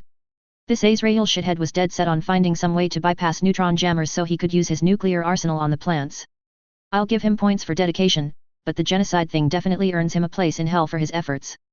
Thank fate that he does not have access to a kinetic energy WMD or antimatter weapon, else we would already be parked in orbit around a dead world. You said it, the CO replies immediately. Cold, dead world. Cold, hard reality, the doc replies. Too bad they don't realize what they are attempting to accomplish. Yeah, can't be helped for now. We'll just have to, re-educate them on the error of their logic after the shooting is over. I take it you are moving forward with the rumored A plan, then. F. Skank the navies of both sides, no more war. Once that is done, we can force negotiations to the favor of neutral parties, which should easily give us the leeway to get on with it. And what if we can't go home in this rust bucket, sir? Then we are stuck here, wherever here is. We'll just have to build ourselves a new life here and hope we can avoid being annihilated by the local hatred for all things different. Thanks, sir, I needed to hear that, though Natarl would have thought it a sarcastic comment, the doctor's voice was quite sincere. Not a problem, document. The scrape of chair legs gets Natarl's attention, which was plenty warning that this was a gravity area. Listen, after you can go off duty and these 4 are cleared, I want to see you in briefing for your program requirements. Incidentally, I am off the con in 20 hours, that would be a good time to go over the necessary paperwork and options. F. Sir, I'll be surrendering the midwatch to Rochelle in 10 myself, some required downtime and after that I am open. Excellent, the CO replies. By your leave. A Star Admiral asks for leave from a subordinate officer in one of the med wards of his own ship. The doc replies in shock, whether pretend or not Natarl could not tell. Oh my, the CO replies, wondering what landmine he stepped on in all likelihood. Shoo, get out of here. See you in 20, sir. F. Good luck with these 4, and the steps of the CO as he left were just as Natarl expected, the 2 footfalls a second of a proper soldier. After a few moments of what sounded to be shuffling papers and the scratch of a pen, the sound of lighter footsteps approach near her made her wonder as the curtain to her area opened and closed, followed by the sound of someone working with a control panel. All right, Commander, you can stop feigning unconsciousness. The boss is gone and likely will not be back for another 2 hours. Up close, the voice of the doctor reminded her a lot of Flay Ulster but lacked the panic edge to it that Flay always had. How did you know? Natarl asks, hoping she did not sound too worried. Simple. Your heart rate had gone up 10 points and remained there about 2 minutes before the commander walked in, as well as your neural activity tripled in the same time frame. You were awake and testing your ability to move minutes before the Star Admiral showed up. Busted, Natarl mutters. What happened to me, and where am I? What was the last you remember of the bridge incident on the Dominion? The doctor asks kindly. Natarl was trying to focus in on her, but the lights in the room were making it hard for her to see properly. I remember, Azrael shot me several times, ordering me to tell him how to fire the Lohengrin, then, a grenade sound, then I don't know what happened. You must have been falling in and out of lucidity at that time, then. You missed a few parts of the incident, but you can read up on it at a later time. How bad? Natarl asks, not sure why things were going so well. When you were carried in here, you had 8 bullet holes in you in various places, had lost a lot of blood, and were fairly close to the edge. All that is dealt with, you should be back to 100% here in a few hours, when you have had some time to rest without the nanas. You, hey? Nanas? Did I step out of being an Earth Alliance captain and into some crazy science fiction movie set or something? If Sane is waking up in the morning knowing you are escort and babysitter to some insane terrorist asshole who wants to annihilate a whole group of people with nuclear weapons, and in so doing will completely destroy all meaningful life on Earth, I shall take the dose of crazy today, thank you, the doctor replies immediately. So far all Natarl could see of her was her left side profile as she worked on a terminal next to her bed, but what she was seeing had something unusual about her that she could not yet define. Hey, Natarl replies, despite her misgivings she could not worm her way around such logic. In all reality, Azrael was definitely crazy enough to use nukes on the plants, and crazy enough to realize that using nukes on stationary objects like that would assuredly turn them into not-so-stationary objects, which meant a collision with Earth. No 2 ways about it, really. No, for the record, you are not dead, this is not a movie set, and I was not jawing when I said nanas. 5 milli injections and 6 hours later, no more bullet holes. Wonderful thing, nanomachines, you can program them to construct, repair, modify or destroy just about anything, and the more you use the faster it gets done. Nothing to it, just program to treat trauma, hook up an IV of fluids, do the injections, and wait for the results. Unreal, Natarl moans. I'm on a ZAFT ship, then, right? NEG, not at all. You are on a Magi warship, not Earth Alliance, not OB, not ZAFT, nor any other nation on the planet below us, and unlike the thinking of your counterpart in the ZAFT fleet we just skanked, we are not pirates. We shoot pirates. For target practice. Natarl's vision had completed returning to proper usage and light sensitivity, allowing her to clearly see the doctor at work, as she was going over 4 sets of scanner panels. Seeing her at work, Natarl had no doubt that she was incredibly talented at running the systems, enough so that she wondered why she was just a mere doctor. Physically she wasn't anything as voluptuous as Flay Ulster was, but something about her fell into the category of what the average guy would find attractive. Not really small or large, tall or short, curved or flat, she could easily fit in the dictionary under the heading nondescript if anyone put pictures in such books. The only thing that really stood out about her was the auburn hair halfway down her back, though strangely for a military officer she thought she saw a rather large earring sticking out of that. So, what am I? Prisoner, guest, space debris, or something else? Hard to say right now, Commander. Normally, you would be ICE or Law 4, to the commander of the ship that did the most damage to you, which would likely be the Hyperion. Problem is, new playing field and new rules means you're a simple prisoner for now, fate to be determined later. Honestly, though, you stay clean, I don't see any issue whereby the Star Admiral would hold on to you for any reason past the conclusion of hostilities. That's a relief. Though, what do you mean by the metal straining sound of a door opening brought Natarl's question to a quick halt. Doc, got a delivery for you, someone out in the main Bay Area declares, which immediately causes the doctor to grimace. 3 used Earth Alliance research scientists, crew says they have a hand in these 3 pilots you got racked here. Late model, some dents and scrapes but nothing major. Hold, I shall be there momentarily, she declares to the curtain. For now, Commander, I suggest you simply rest. Your body should already be through purging the nanomachines that undid the trauma, but it will be at least an hour before you can really use your strength in the injured areas. Ask the Marine here if you need anything. And Natarl realized that the thing that looked like some kind of ornate metal statue, strange place for one, that, was actually some kind of heavy armored soldier with a massive rifle to go with. On the way out, Natarl got a slightly better look at the earring on the dock, and she had to wonder why she would be wearing such large, possibly electronic earrings on a warship. These 3, Doc, are reported to have been the handlers for the 3 pilots of the Earth Alliance Gundams. They use the same term as Kira did for the specialized machines, Natarl thinks. It is also reported that they supposedly used some form of drug to do the controlling, one that had crippling side effects if allowed to lapse, and the hint of anger to that purpose was definitely audible in the voice of the soldier in question. Thank you, Point Commander, the doctor replies. Marine, if I may, I would like to see this, Natarl requests. I advise against, the Marine replies simply, though the voice was not unkind. Natarl could tell it was a lady inside that armor, which made little sense since the armor did not give any physical indication of her gender. Those 3 pilots are still my responsibility, Natarl notes fairly. Very well, but if the doc says you get back to bed, you do so, the Marine notes quietly. Natarl found herself in a set of light blue pajamas instead of her Earth Alliance officer's uniform, which made sense since she had been shot several times. She found she could stand easily, but as the doc reported, for her to actually use her strength was a significant effort. Moving to the curtain was simple despite her limitations, and once at it she could look through the center separation between the 2 halves and see the 3 doctors that had controlled the pilots. All 3 were kneeling in front of 5 of the Marines, though these were armed differently from the one sentry in her ward cubicle. These each had a large shield that brought to mind the Roman tower shields, and each was studded with weapons, ammo, grenades, even what appeared to be explosive blocks on the 5th trooper, the one farthest from her. At least one of the Marines recognized she was there, but since Natarl was not presenting a threat she was pretty much ignored in favor of those that were a threat as well as the objective. So, shall you speak to me of what you used on them? The doc asks the 3rd of the scientists, herself having squatted down in front of the kneeling research scientists. There was no response for almost 30 seconds. All right, Point Commander, test their hearing. Natarl clenched her teeth as the Point Commander for their unit draws the charging handle back on his assault rifle, the venerable M4 assault rifle that Natarl had seen from time to time but was actually so old and outclassed by newer weapons that she wondered why they had it still.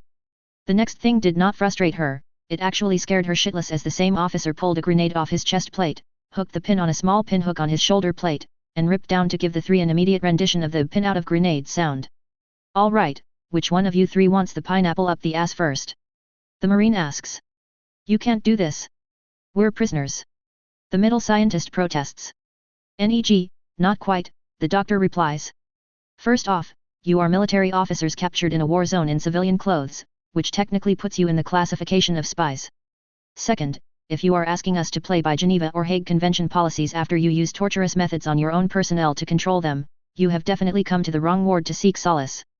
This brings us back to the question, which one of you wants the first one, or shall you start answering my questions? We'll talk, please don't shoot us, the 3rd scientist says. Damn it, Gray, the center one barks. We've lost, and I'm not dying to protect a secret that won't last anyways. Fuck you guys if you're dumb enough to blow it like that, he replies immediately thereafter. The ISO ward on the Dominion, the adjacent medical labs, the scientist begins. Shut up, Gray, you know what's at stake here, the center one orders. The chemical you're looking for is in a small brown sealed bottle. It's a cocktail of various psychotropics and stimulants to give them an edge over the competition. I'm not sure what you can do except try to wean them off it, but the stuff is in locker 3. You, Marine, you and one other escort this one down to the Dominion to collect said chemicals. Take a couple techs to assist.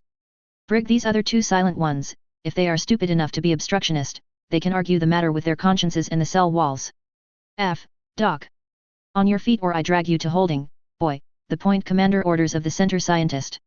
The leftmost was smart enough to not resist, but the center one did indeed end up being dragged, practically kicking and screaming, out the door and presumably toward the brig areas. You can't do this to us. We will rule this. His sentence is cut off by the door closing. Bloody hardheads, the Marine in Natarl's cubicle declares. They have lost, they know they have lost, yet they still try to compromise the pilots. Stupid, pointless resistance at the cost of innocent lives. Can't be helped, Natarl replies weakly. Some people never give up. Natarl herself was not ready to give up, but looking at the doc she was suspecting of not being human. Well, you should give up your fight with gravity right now and get back in bed, the doctor orders. I will get the pilots straightened out, Commander. It is simply a matter of time. XXX. July 21 CE 71:0900 hours UTC. Is there anything your ship needs, Admiral? Lakis asks. We will be out here for quite a while, 2 or 3 months at the least, she notes. Wayne was expecting a bit of a delay as they lined up the resistance to take it to the Earth Alliance and ZAFT hard asses, but as much as 3 months was outside what he considered effective use of time. Still, he figured the locals used to taking their campaigns in slow fashion. Magi traded planets in a matter of days, but not so around here. NEG, we have food, water, and parts for at least a year on hand, Lakis. Thank you for the offer, but for now you should focus on getting your own material deficiencies squared away, Wayne says, hoping his voice did not betray anything more than what he said. It did. That's not the whole story, Star Admiral, Lakis replies. It never ceased to amaze Wayne how quickly she could read his intentions. She had never trained military, yet she was the respected figurehead between the fleet ships, easily as influential or more so than Captain Ramius, Colonel Kisaka, and Commander Waltfeld. Her strategic acumen was not lacking, either, at least as far as Calamira could tell. I surrender, Wayne says, holding his hands up in the classic French salute pose. It had quickly come to be the joke about being caught on the ship, and there were indications that the said habit was bleeding over to at least the Archangel. The ship is well stocked and provisioned, even for a complete screw-up fleet such as this one. Effectively, I have enough supplies to stay away from Magi fleet facilities for over 2 years, and food for at least a year at full crew, which this ship certainly is not full crewed. My problem is going to be after the war and settling into an abandoned colony for station keeping while the Mjira is repaired. What kind of resources can you scratch up to recommission a mostly dead colony?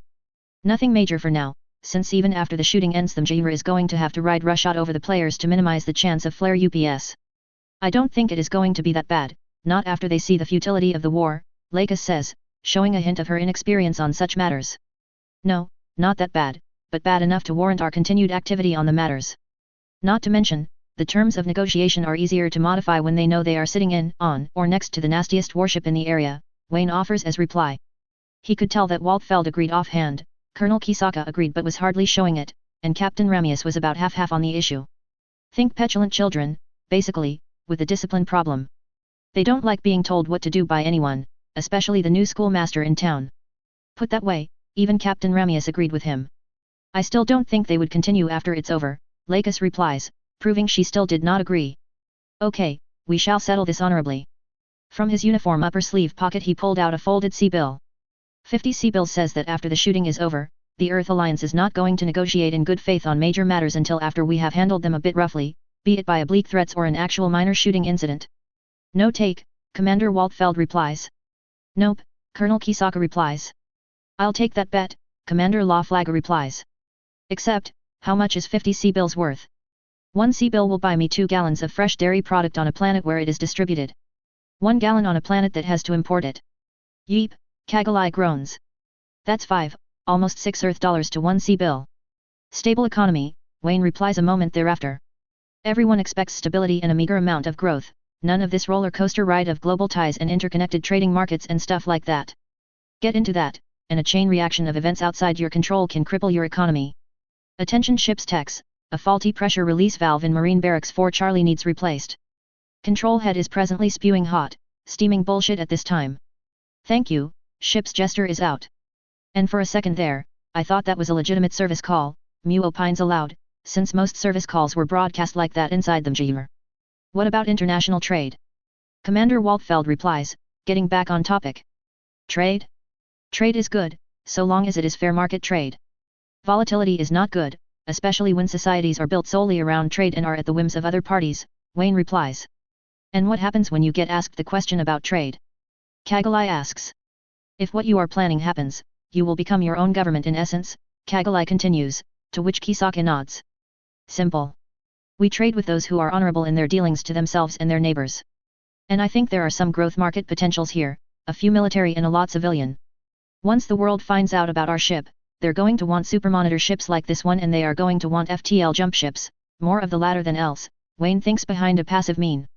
There was no way in hell he would allow someone to build a ship equivalent to them, Jr., and he possessed a plethora of ways to make sure it never happened, but civilian jump ships were another story. Ruthless, Wayne, seriously ruthless, Calamira notes telepathically from inside the bridge, which was a bulkhead away from the conference room he was in. Object to it? Wayne asks by way of his neural implants, which the AI was kind enough to redirect to her terminal in the command circle. I would not have it in any other fashion, Calamira replies almost immediately. Which brings me to another question, Kisaka begins. You once said that while the Magi rely on the phalanx ships for fleet defense and patrol, the real heavy lifting was preformed by smaller ships. I presume most of those are civilian. For every class of actual dedicated warship among the Star Empires, there are 3 classes of combat jump ship and 10 classes of civilian jump ship. The largest of jump ships is less than a fifth of the size of this monster, and Wayne bangs his fist lightly on the conference table, and civilian corporations can easily own their own fleet of ships. Hell, Hessian Systems, 5, has more civilian-issue jump ships than there are automobiles on the planet below us. Then I guess it would be prudent to ask if it would be possible. The sentence Kagalai began trailed off after a warning glance from Kisaka. Let me guess. You're asking if it would be possible for this ship to teach people how to build jump ships, right? Wayne asks, to which Kagalai only looks at him, then back down to the conference table and the supply manifests she was supposed to be haggling over. Relax, Kagalai, it was actually part of our initial expected minimum output of give and take to keep the war from following us all over the place. That was actually before we found out that there are people around here with a sense of honor. Now, it is expected of us, at least in the maintenance of goodwill to honorable parties, and it will also help improve stability among the parties. How? Lakis blurts out. If the hatred follows with the new residents, then there will only be. Care to take a guess what the conditions are on, say, New Terra? Carver 5? Andurian? Port Arthur? Luthien? Thurcad? Just to name a few, Wayne asks, which immediately brought that line of thinking to heel. 2 rules lead to no major wars. 1. One planet, one government, except in the case of treaties requiring a planet be split. I highly suggest you avoid that. Even 2 governments on one planet is a cluster. 2nd, keep the people actively working toward their own lives and expansions, and there will be little to no time for them to spread the old world hatred. If there is nothing to be envious over, ergo you can't look across the ocean and see a whole bunch of rich folks in downtown NYC, there will be no war. Give the people reason not to fight and they will not fight. And that puts the Earth Alliance out of the running for a jump ship once you start making them, Commander Laflaga notes. You got it, Wayne replies immediately. Isn't that a bit cold? We are trying to reform Blue Cosmos, after all, Captain Ramius replies fairly. You can only reform those who want to be reformed, Captain, or those who are willing to see the light before it burns them. If they are willing to kill off the influence of BC inside their command structure, we may be able to work out an arrangement. Keep in mind, however, they already want to see coordinators exterminated, and they are going to want the same of the eugenics on this ship when they realize what a eugenic really is. So, it only logically follows that I would not aid the man who attempts to knife me in the back. The looks he got from the remainder of those around the table, excepting his own officers, were answer enough. Oh yes, I sound rather heartless about it, right? To say the least, Captain Ramius replies. And this is just the no-contest version of how Magi deal with terrorists and sponsoring states, Wayne grumps.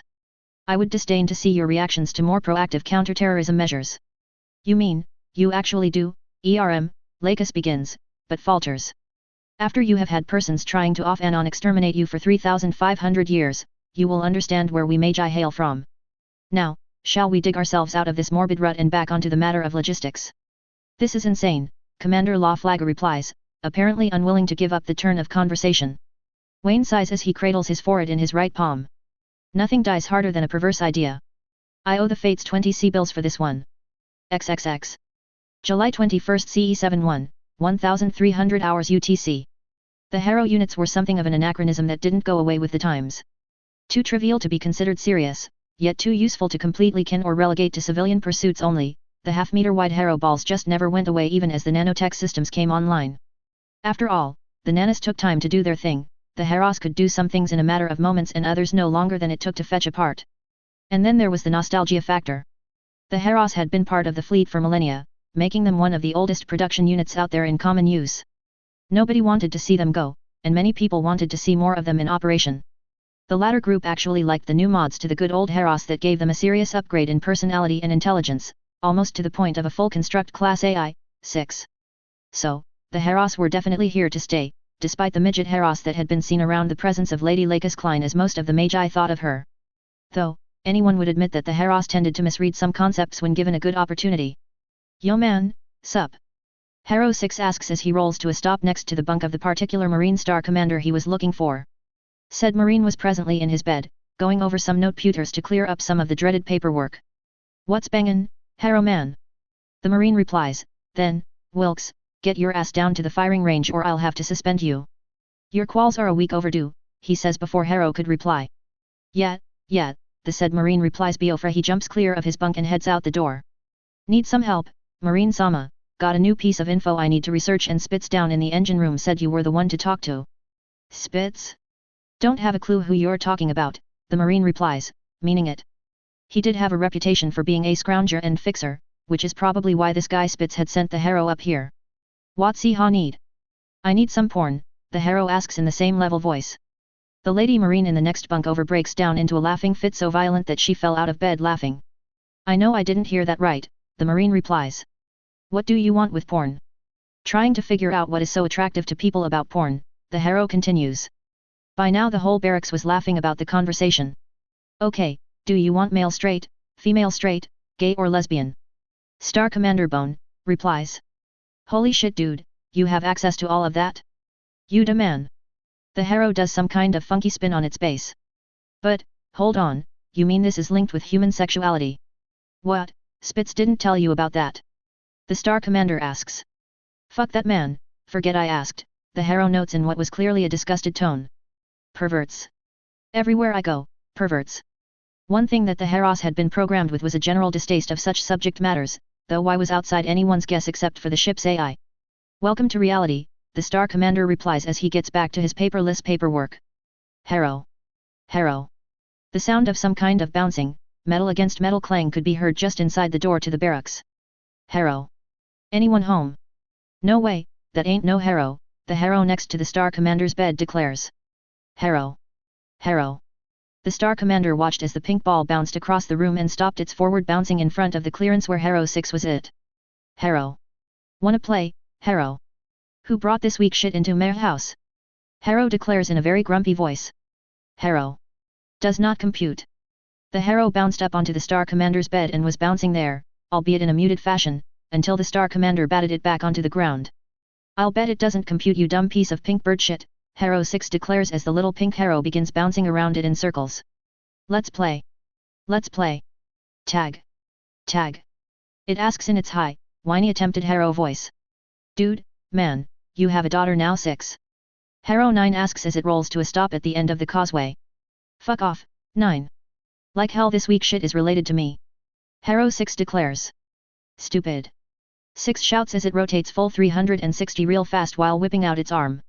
That done, the pink ball of annoyance was slapped hard enough that it flew clear across the room, into a specialist Marine's locker box, bounced off it and skidded to a stop most the way back to Harrow 6. Whoa, man, 2 points. You da man, 6. You da man. Harrow 9 declares as the target finishes rolling to a stop. Harrow. And the pink one began a series of electronic whistling noises. Oh yeah you little pink puffball? Badmouth me in binary analog? I gonna barbecue yo ass. Harrow. Does not compute. The pink one declares as it begins bouncing again. Yo, check this out. Harrow 9 says as it rolls over to one of the ubiquitous recycle cans and lays it down on its side. Take the shot, yo pansy. Hole in one, slam dunkin'. Harrow 6 retorts as it rolls past the pink Harrow, who really did not have a clue what was going on, and then Harrow 6 rolled back toward the pink one and flung out its foot to kick it while in mid-bounce. True to its aim, the pink harrow entered the can and struck so hard that the can itself bounced off the wall it was nearby and spun several times before the pink ball of annoyance was whipped out of the still spinning can. Goal! No less than 5 Marines shout at the same time after Harrow 6 made the shot. Harrow! You play mean! The pink one shouts as it bounces high several times to clear over Harrow 6 and head for the door. Get 'im laddies! Harrow 6 shouts as it points at the pink one that was escaping. Harrow 6 and 9, as well as Harrow 2 who had stopped by to see what the commotion was, immediately gave chase in the classic way a harrow chased anything across flat ground, rolling. I'm gonna hamburger this annoyance across the central corridor. And mount its faceplate to the prow of the ship. Harrow 6 shouts as they continue chasing it forward, covering a fifth of the ship's length in a matter of a minute. Meanies! Harrow! Meanies! The pink one shouts angrily as it continues running for the area of the ship that it thought it would be safe in. I'll give you mean you sorry pink excuse for a football. Right up your pink circuit board ass. Harrow! Lakis! Harrow Harrow! Lakis! It finally bounced into the waiting arms of its mistress. Oh! Lakis half shouts in surprise as the 3 harrows from them literally skid to a stop about 3 meters in front of her. Wow, those harrows are huge! She says as she realizes what she was looking at was a far larger version of what she was holding. Harrow! Meanies! And once again the pink one began its electronic whistling routine, sounding rather flustered and a bit scared at the same time. I don't remember teaching Harrow that word, Athrun declares. Let that pink piece of crap loose and I'll slap some more vocabulary into it, Harrow 6 declares while flexing one of its robotic hands. Mr. Pink, are you being naughty? Lakis asks in her usual consoling, playful voice. The pink harrow lets loose another set of electronic squeals while in her hands. Harrow 6 growls in frustration as it makes a tight rotational circle in the middle of the hall, stopping to look at the pink harrow. Why don't you come down here and badmouth me in binary you pink toilet floater? Harrow 6 shouts in clear frustration.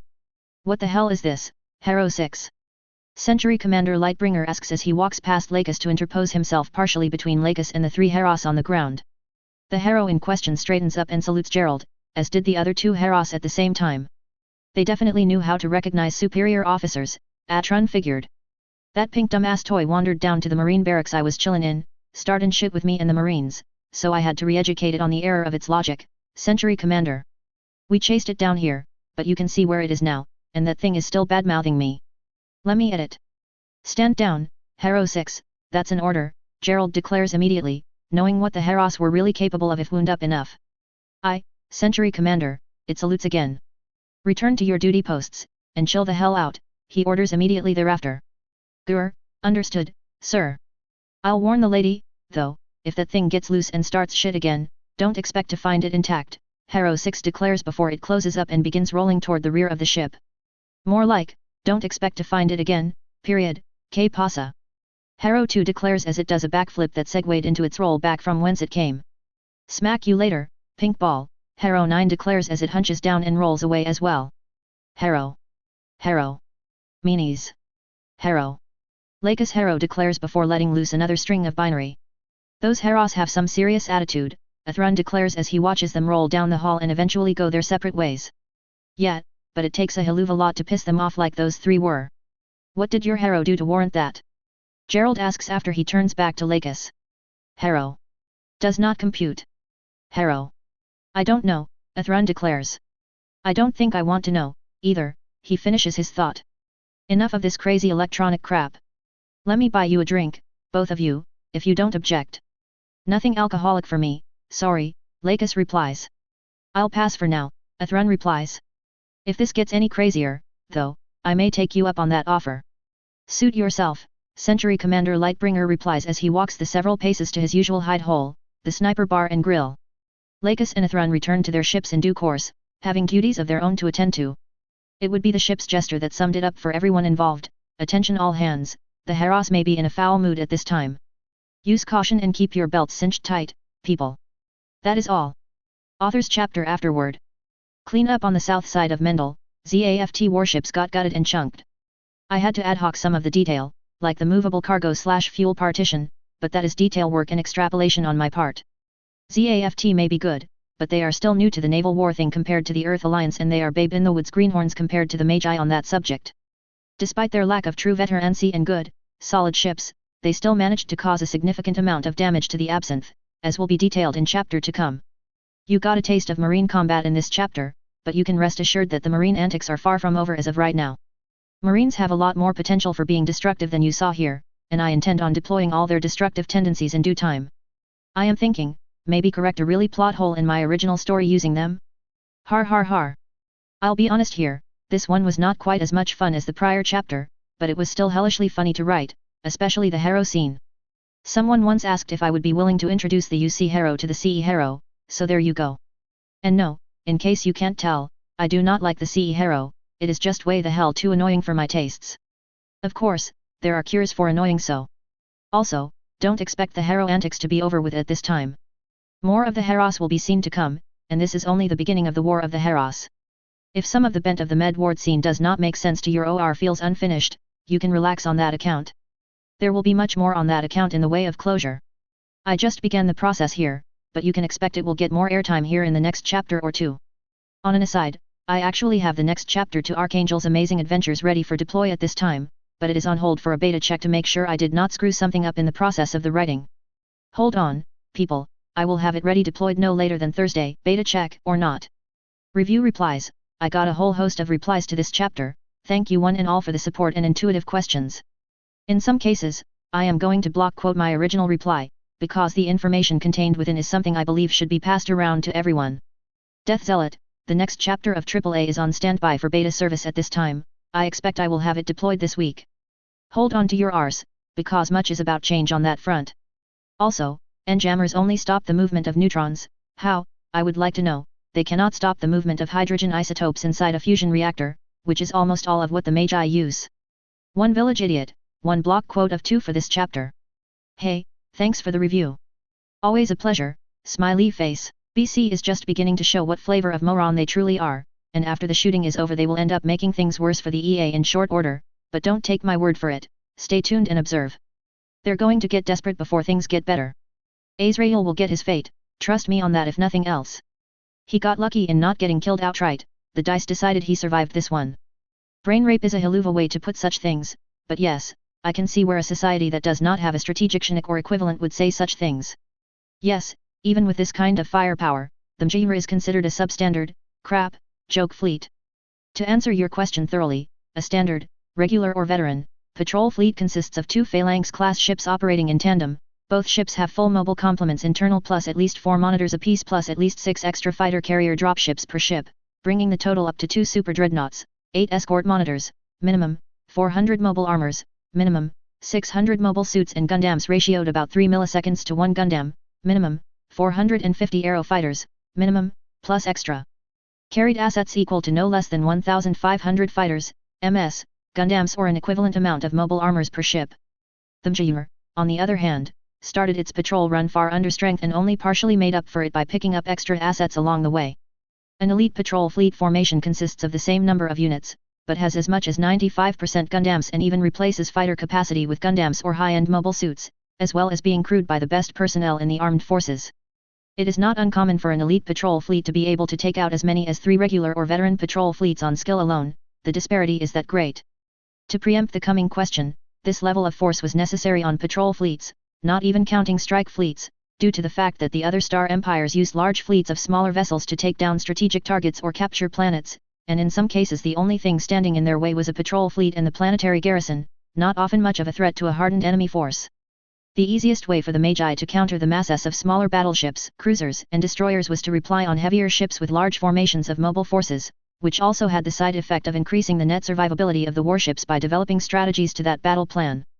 The increasing veterancy of the warships in question made things even harder on the enemy fleets as the war progressed, to the point that some fleets became triple or quadruple ranked as aces, and almost impossible for the enemy to defeat in conventional battle. For the record, the Phalanx-class ships are outclassed by only 2 other classes of ship, Asgard-class super dreadnoughts, 7.4 million tons, belonging to the Dark Moon Empire, and Nirvana-class ultra dreadnoughts, 10 million tons, Negaverse Star Empire. The Phalanx is the largest ship commonly used by the Magi, and for almost all purposes it is more than large enough for the job except when facing down a larger foe or a few herds of smaller foes. In particular, the Nirvana class is commonly referred to as Phalanx killers for their ability to go toe-to-toe with a pair of Phalanx-class ships and win almost every time, because the Nirvana class ships carry more mobile forces than the internal complements of 3 Phalanx. All things considered, ZAFT and the Earth Alliance are about to find themselves in a poker game for which they are ill-equipped and definitely not trained for. The antics with the mobile armors will get loud fast, and you can expect to see more of the more complex MA in deploy in later chapters, but the mainstay of the Magi is the Dendrobium and the new Zeal upgrade due to production availability and no major requirements to pilot it, like being a new type.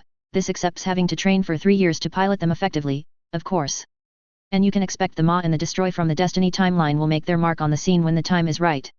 For the record, a big ZAM can easily overpower the I-fields carried by the new Zeal and the Dendrobium, and once that is down, even briefly, it's open season on the hapless smaller mobile armors. In closing, I should note that the presence of Gerald Lightbringer on the Mjira is 3 parts engineering on someone else's part and 1 part blind luck. Gerald Lightbringer is far beyond the rating of Ace MA pilot, which makes his assignment to such a haphazard post very suspect. I hope this clarifies things. Mail back if you have any more questions. End block quote for OV. Knives 91, the chaos can be widespread, and be wary about deciding the fate of existence itself, that may actually be what the Mjira is fighting for. Phrase Remage, much thank you for the updates on naval combat. The Mjira and escorts will definitely be getting some improvements in years to come and those sound like a good set of such improvements, tongue sticking out. 8 Yen of the West Wind, I did not show the Heros at the first opportunity, but the Harrow Hell is only beginning. Flay's fate will be better illustrated in chapters to come, comrade, but you can rest assured she survived the destruction of the Vesalius. Nitol 4183, that is a detail point that I have taken into account, but from modern naval practice and not Star Wars, which does something similar. However, maintaining secrecy for the Magi is a moot point, maintaining morale for the crew and mobile forces is one of the major requirements on a 500-day deployment, or more. Gadaman 41, a brief history I will not be doing, I intend on writing out the full tales of the Magi in due course, which are their own traps, pitfalls, and bloody battles. There is much working behind the scenes of the Jokers Wild, and it is only fair that the Mjira and its events are there for a purpose that should be shown properly. Besides, don't want to spoil all the fun there, after all. Necroblade, and here is the other block quote of my original reply. NP for the delay, thanks for the review. Oh yes, the enemies from the beginning of the story will play a significant part in the story, but in arcs to come, not in this one. And the mismatch in combat strength is rather deliberate due to the backstory, and will be grossly manifest in battles to come, but keep one thing in mind, winning a battle definitely doesn't mean you survive the period after the war. The hatred you speak of is going to cause a lot of problems in the after-war negotiations, as are other projects and organizations not thus far shown in the JW. The Magi institutionally are not soldiers of conquest. They can, as necessary, take and hold land but prefer to strike down an enemy and let the civilians sort out the mess themselves. Think of it as a deterrent thing, I just annihilated your military once. Make us come back, and your next kind of thing. Most are smart enough to heed the first warning, most the rest heed the second warning as applied to those who no longer exist. A second visit is almost never needed, especially with Magi history books being openly available to anyone who cares to read up. Though some dunderheads do require a second visit, only a handful of times a third in the Magi's history. The Magi, and most of the concept around the 6-star empires are my concept that I built and have refined over 12 years of theory and writing. This is actually a side story of its own right to the main history between them, but will definitely be no less influential in the end but for different reasons. History does not repeat, even across alternate dimensions, but it comes extremely close in some cases and history haunts itself from time to time. This is one such haunting of another haunting, shall we say. As to the 3 ships getting along with the Mjira fairly well for starters, there is some distrust there, and it will play a bit of a part in coming chapters, but I'll make one thing clear here, the only people that will in the end truly trust the Mjira and what it will become are the complete underdogs, USSA, Scandinavia.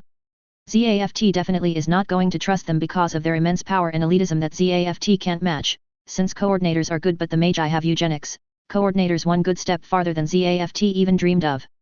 The Earth Alliance and Blue Cosmos will outright hate the Mjira for defeating them so badly, forcing the issue as they did, and again for their elitism. The message that the Magi are veterans to and the victors of 3,500 years of continual war is not going to quite compute with them until well after it is too late. Things are far from as rosy as they seem, and will only get more gritty as the story progresses. That is one thing that I don't think I conveyed well in the original, and intend to do better in the rebuild. I hope this better explains things. Stay tuned, the next chapter is definitely going to wrap things up in Mendel. End block quote from Necroblade's reply. Thank you one and all for the continued reviews, support, questions, and pointers.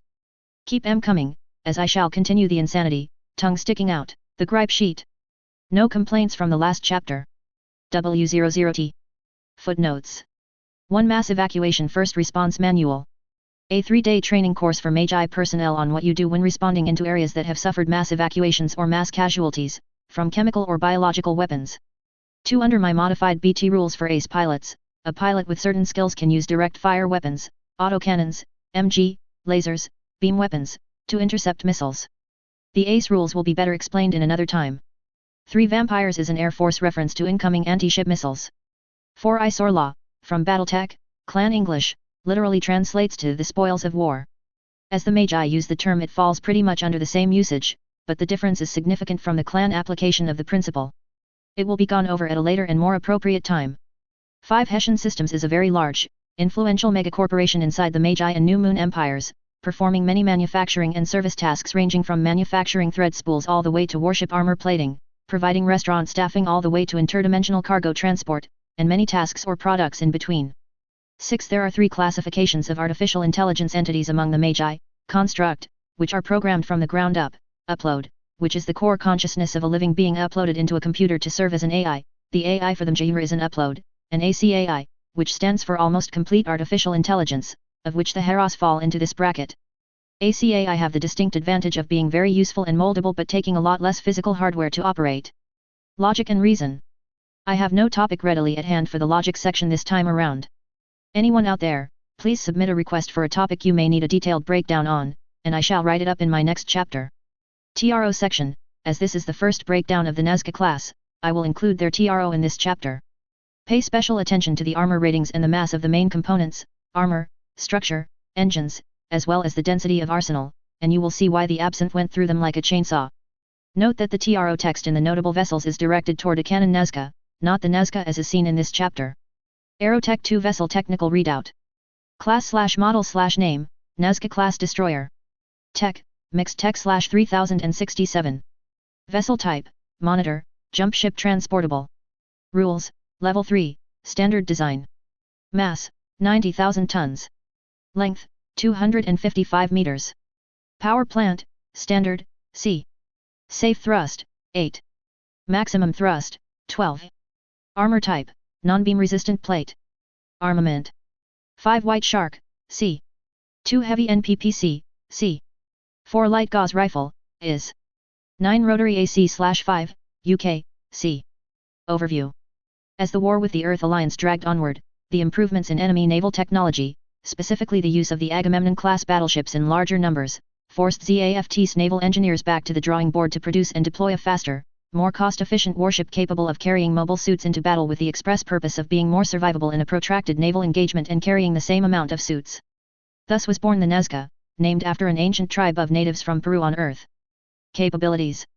The Nazca class weighs in at 90,000 tons, which is only 5,000 tons greater than the Laurasia it was intended to replace, but the ship itself costs less than half of the construction price of the latter with comparable combat performance in practice. The engineers achieved this price difference by focusing more on speed and maneuverability than making it a floating gun platform.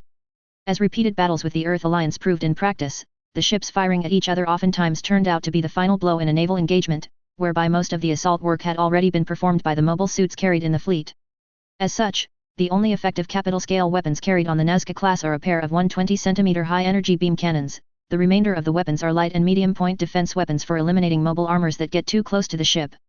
Though the ship carries 5 silos of cross-range capable missiles, and these missiles are commonly usable against both point targets and enemy ships, in common practice the missiles are normally reserved for use against mobile armors when a large swarm are attacking the main body of the fleet. As long-range bombardment, these missiles are not frequently considered a usable option. The main trait of the Nazca is its speed. Compared to the Laurasia class, the Nazca is literally double faster than its sister class and is even a third faster than the newest and heaviest of Earth Alliance battleships, the vaunted and much feared Archangel class. In practice, using this speed advantage has made it difficult for Earth Alliance ships to escape a well-laid trap conducted by the Nazca fleets and renders what possible maneuver options fleets have to be moot, since if pressed too hard a Nazca can retreat faster than an enemy can pursue.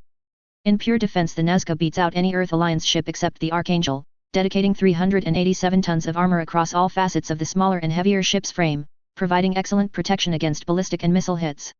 This armor is capable of resisting all but the heaviest hits from Alliance space torpedoes, though provides far less protection against beam weapons, which were not considered a major threat to the ship during engineering the armor. Missiles carried by the Drake and Mobius armors are almost incapable of damaging a Nazca except when fired in volley. The Nazca, as its predecessor class the Laurasia, has berth for 6 mobile suits and typically launches with a full hangar.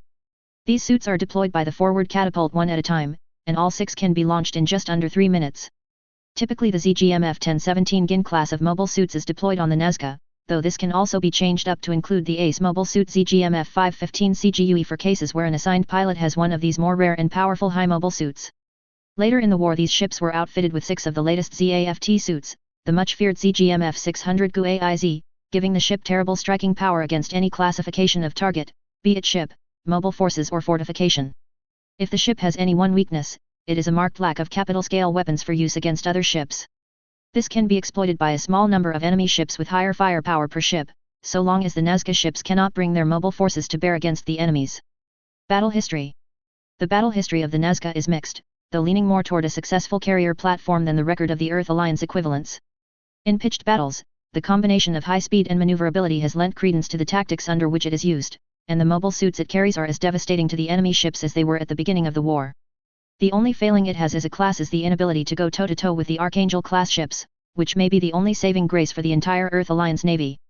During the battles of Yakindo the Nazca acquitted itself well, easily being the equal or better of multiple Earth Alliance ships in both survivability and carried assets. The only time it was seriously in jeopardy is when facing down 3-to-1 odds or greater, and that only against such ships as the Nelson or Agamemnon classes. Against the Drakes and against a few mobile suits of the Earth Alliance, this ship was hardly at threat. So good was its performance overall that the Nazca continued to be the primary ship and manufactured accountment of the ZAFT Navy even through the whole of the Second War, which ended late in CE 74. Variants.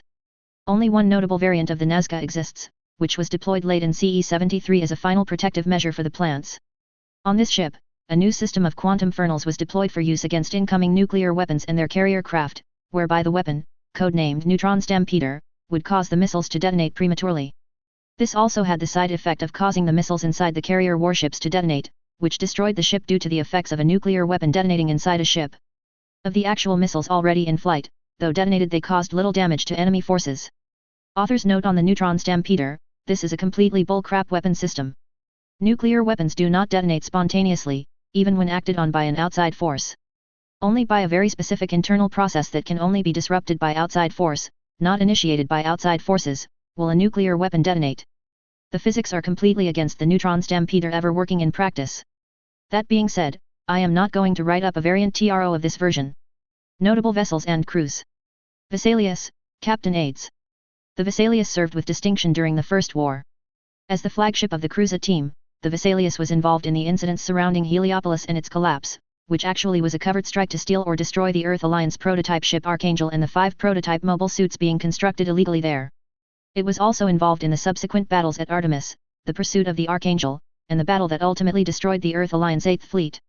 It was later engaged in direct, not pursuit, combat and sunk outside Mendel early in CE 72 by the ship it had ruthlessly pursued into the atmosphere of Earth, the Archangel.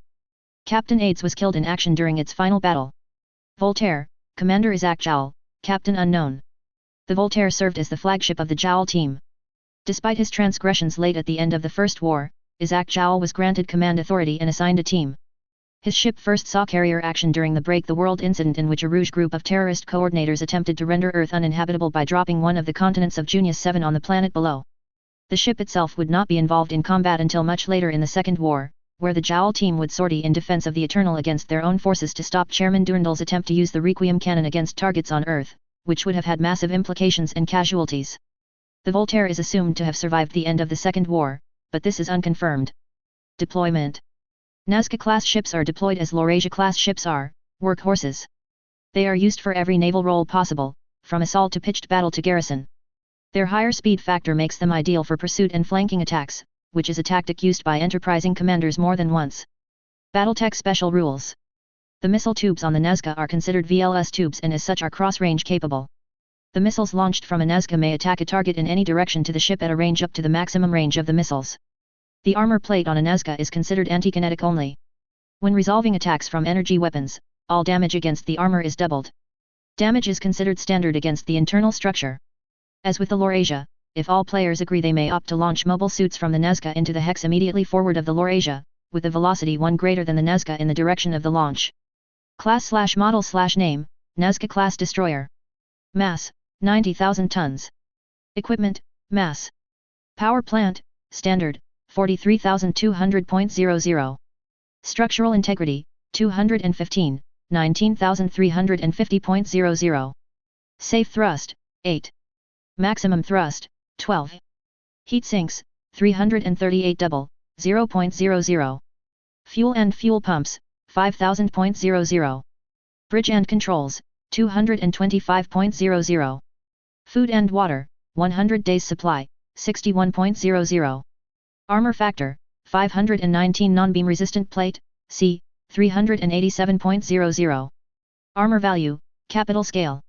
4, 98. 4 left/right, 86/86. Aft left/right, 86/86. Aft, 77. Equipment and options, mass. Cargo, Bay 1, mobile suits, 1+1, 6, with 1 door, 900.00. Bay 2, cargo, 1, with 4 doors, 4500.00. Dropship capacity, 2 docking hardpoints, 2000. Escape pods, 21, 7 tons each. 147 crew and passengers. 20 officers, 18 minimum. 80 crew, 43 minimum. 10 gunners, 10 minimum. 12 bay personnel. Weapons and equipment. LOCSRV MRV LRV of. Heat, mass. 5 white shark, C, 50 MSLS. Nose 15 15 15 15. 75, 2600.00. 1 heavy NPPC, C. FL/R 15 15 15 15. 450, 6000.00. 2 light gauze rifle, is, 64 rounds. FL/R 2, 16, 2, 16, 2, 16, 2, 16. 4, 56.00. 1 rotary AC/5, UK, C, 120 rounds. FL/R 2, 20, 2, 20, 2, 20. 12, 32.00.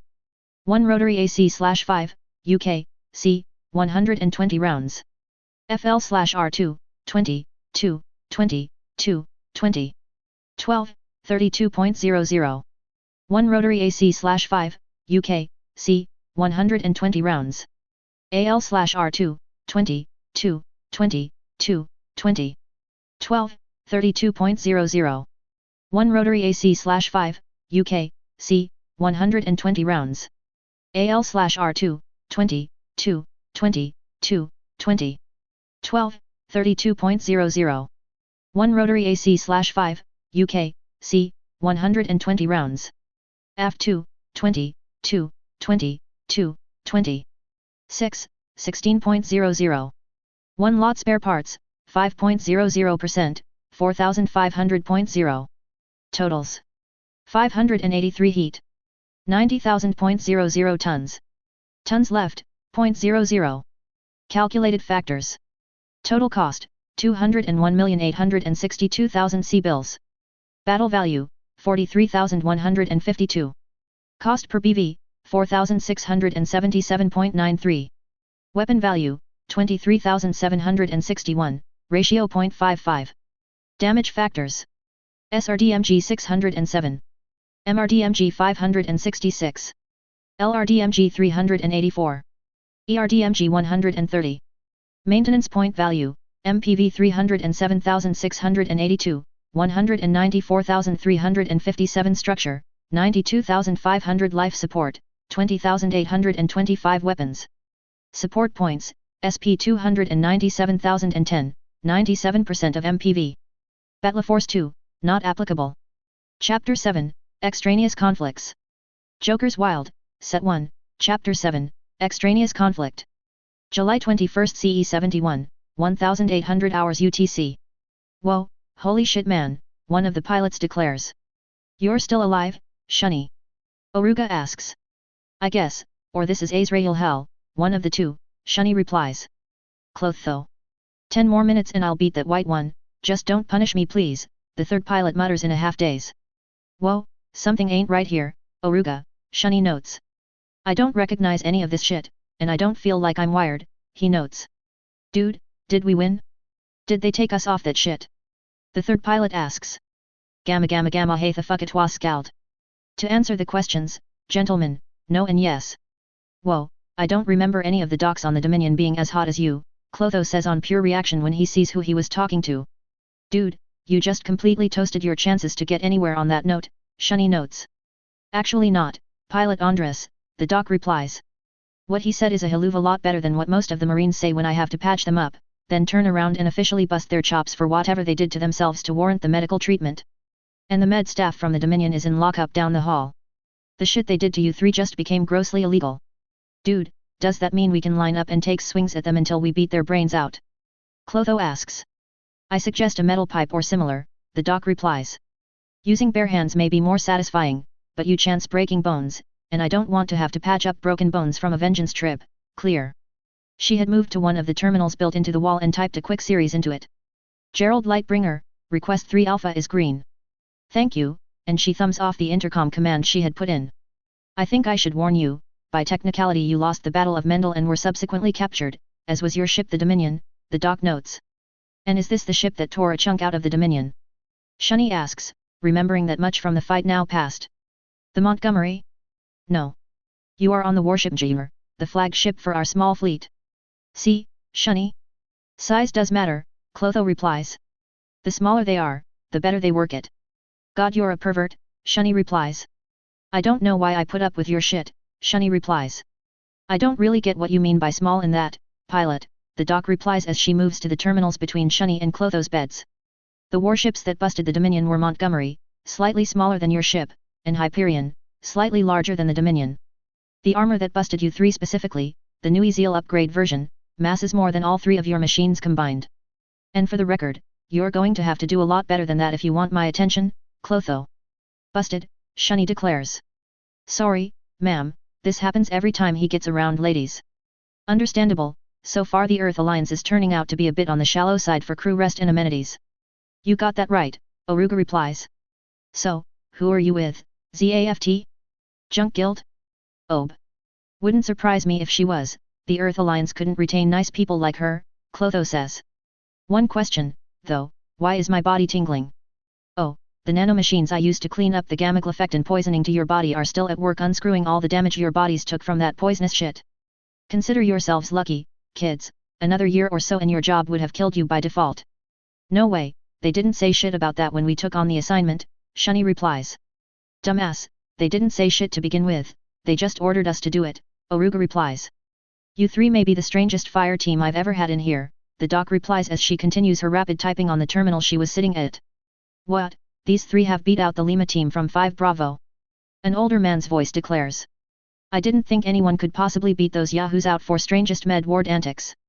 Beat that record? No sir, beat the team out, oh yes. All three found themselves looking down between their feet at a somewhat taller brown-haired almost gentleman in a slate grey two-piece uniform. The amount of brass he was wearing definitely made him an officer, and one that had done a hell of a lot in his time judging by the various qualification and campaign ribbons he wore. The only thing lacking were medals, as far as they could tell. If anything, he seemed the most stark contrast compared to the doctor they had ever seen. You the captain of this ship? Shunny asks. No, he replies. I am the pilot that took you three down, he says as he drags a stool over from in front of Clotho's bed to in front of Oruga's bed, who was in the center between Shunny and Clotho. No way, man, you got 20, maybe 30 years on all three of us, Clotho replies immediately, shocked that some old fart like him was able to defeat himself so readily. That may be the most civil comment I have ever received from someone I hooped ass on, he declares, putting a new face into the play. He was not afraid of the saltier parts of the language. And I've hooped enough ass to hear 'em all. Whoa, why would a mere pilot have so much brass, then? Shouldn't you be commanding something, not? Different society, different rules, he replies. I do command, I am the fleet second in command and I am the combat commander for every fighter, mobile suit and mobile armor in the fleet, but I had to fight my way to get there, rank by rank by rank. So, what's your gig? Here to squeeze us for information? Clotho asks. I wouldn't be surprised if he squeezed 7 shades of shit out of your sorry ass, Clotho, Shunny replies. Neg, I have already had my morning exercise and warm-ups, no need to involve any more people in such, entertainment, the officer replies. The grimace from Oruga was answer enough for all three of them to his comment. No, I am here to make you three an offer. The Earth Alliance fucked you three pretty hard, I don't know all the details but I do know enough to know what they did was so grossly dishonorable that they need a swift boot to the ass. Man, you got that right, Oruga replies, still watching the doctor's hands as she continued typing away at the terminal very quickly. Wait a second, is she a coordinator? No, the officer replies. I am, though, when you get down to technicalities on the art of coordinators. This is not a ZAFT ship, however, if that is what you are getting towards. We are someone totally different from ZAFT and the Earth Alliance. Oh, or Junk Guild, then, Oruga replies. 0 for 2, pilot. Care to go for double jeopardy, where the scores can really change? Wait a second, Shunny replies immediately. If you're not ZAFT, EA, OP or Junk Guild, then who the hell are you guys? Those are the only people that have warships. There is more to existence than just one world and the few governments it holds, Shunny Andres, he replies deadpan. No way, you can't be aliens, you look perfectly normal human. I never said anything about aliens, good gods you jump to conclusions way too fast, the officer replies to Clotho's immediate accusation. Same world, different timelines, Oruga replies immediately thereafter. It's a staple of some of the stories I read in my downtime. Dimensional crossing, the people of one timeline of events meet the world of another, hugely different timeline. Am I right? God, that is cheesy shit, Clotho replies before the officer could. He also got that cheesy shit right on the money, the officer replies. How'd you guess that one so quick? Your ranks, ribbons and insignias don't match anyone on this planet, something about the doc here makes me think she's not human, for all that she looks like a couple of the others from extended training, nothing in this med bay matches anything I've ever seen before in common use, even the stool you sit on is significantly different from normal, your speech and gestures are different from most, Oruga replies. Should I go on? One's definition of normal can become skewed under the right circumstances, the officer replies. You are correct on all accounts, though I suggest you don't pry on the doc's case. Understood, sir, Oruga replies as the doc apparently blushes, looking somewhat away from Oruga. What are you asking, sir? First off, any of you three feel any ration of loyalty for the Earth Alliance after what they have done? Sir, you line them up and I'll kill each and every one of them barehanded, Shunny replies. And I'll count and sort the bodies how you want 'em stacked, Clotho adds after a moment. Jesus, save some for me you lousy bastards, Oruga replies. Okay, Oruga can stack 'em, Shunny corrects after a moment. Wow, you three even sound like a real team. So, that being said, how would you like a shot at the bastards that did this to you? Who do we have to blow for that chance of a lifetime? Clotho asks without thinking about it. You can save the blowjob for your lover back home, the officer replies just as sharply as Clotho asked. Shunny had a good snicker at his teammate's expense for the retort. Unless I find cause between now and 0500 hours tomorrow, you three get the first shot of any locals at joining the Magi Tumen. Once the doc releases your sorry asses, we can talk about your trial of position. If you are half as good sober and cleaned up as you were high on this gamma shit, there may be a future for you busting the Earth Alliance. Sound good? Mister, you just made a friend for life, Shunny replies. Oh yeah, Oruga replies. 3 friends for life, Clotho corrects immediately thereafter. Excellent. We'll discuss pay and benefits at that time. Just, keep in mind that the doc only falls under the medical side of the benefits, not the personal relationship side unless you can convince here you three are not complete assholes. Well, stick a fork in that idea, Clotho replies, figuring his chances already completely dead. 11 hours, kids. I suggest all 3 of you get a lot of rest. Trials of position are not easy. XXX. July 22nd CE 71, 0005 hours UTC. Natarl had been granted the opportunity to change back into her Earth Alliance uniform, fresh from the laundry service on this ship and even without a hint of bullet holes or blood on it, so that she could face what she expected to be her tribunal with dignity and honor. The last part of it was fitting and adjusting her hat, which sometimes did not want to fit right. Ready, Commander? Her Marine escort asks.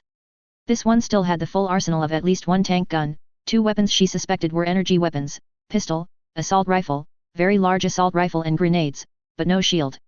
Natarl had come to the conclusion that the Marines that did not move much were the ones that carried a shield inside the ship, but the lugs on the left forearm of her armor suggested she could mount one easily.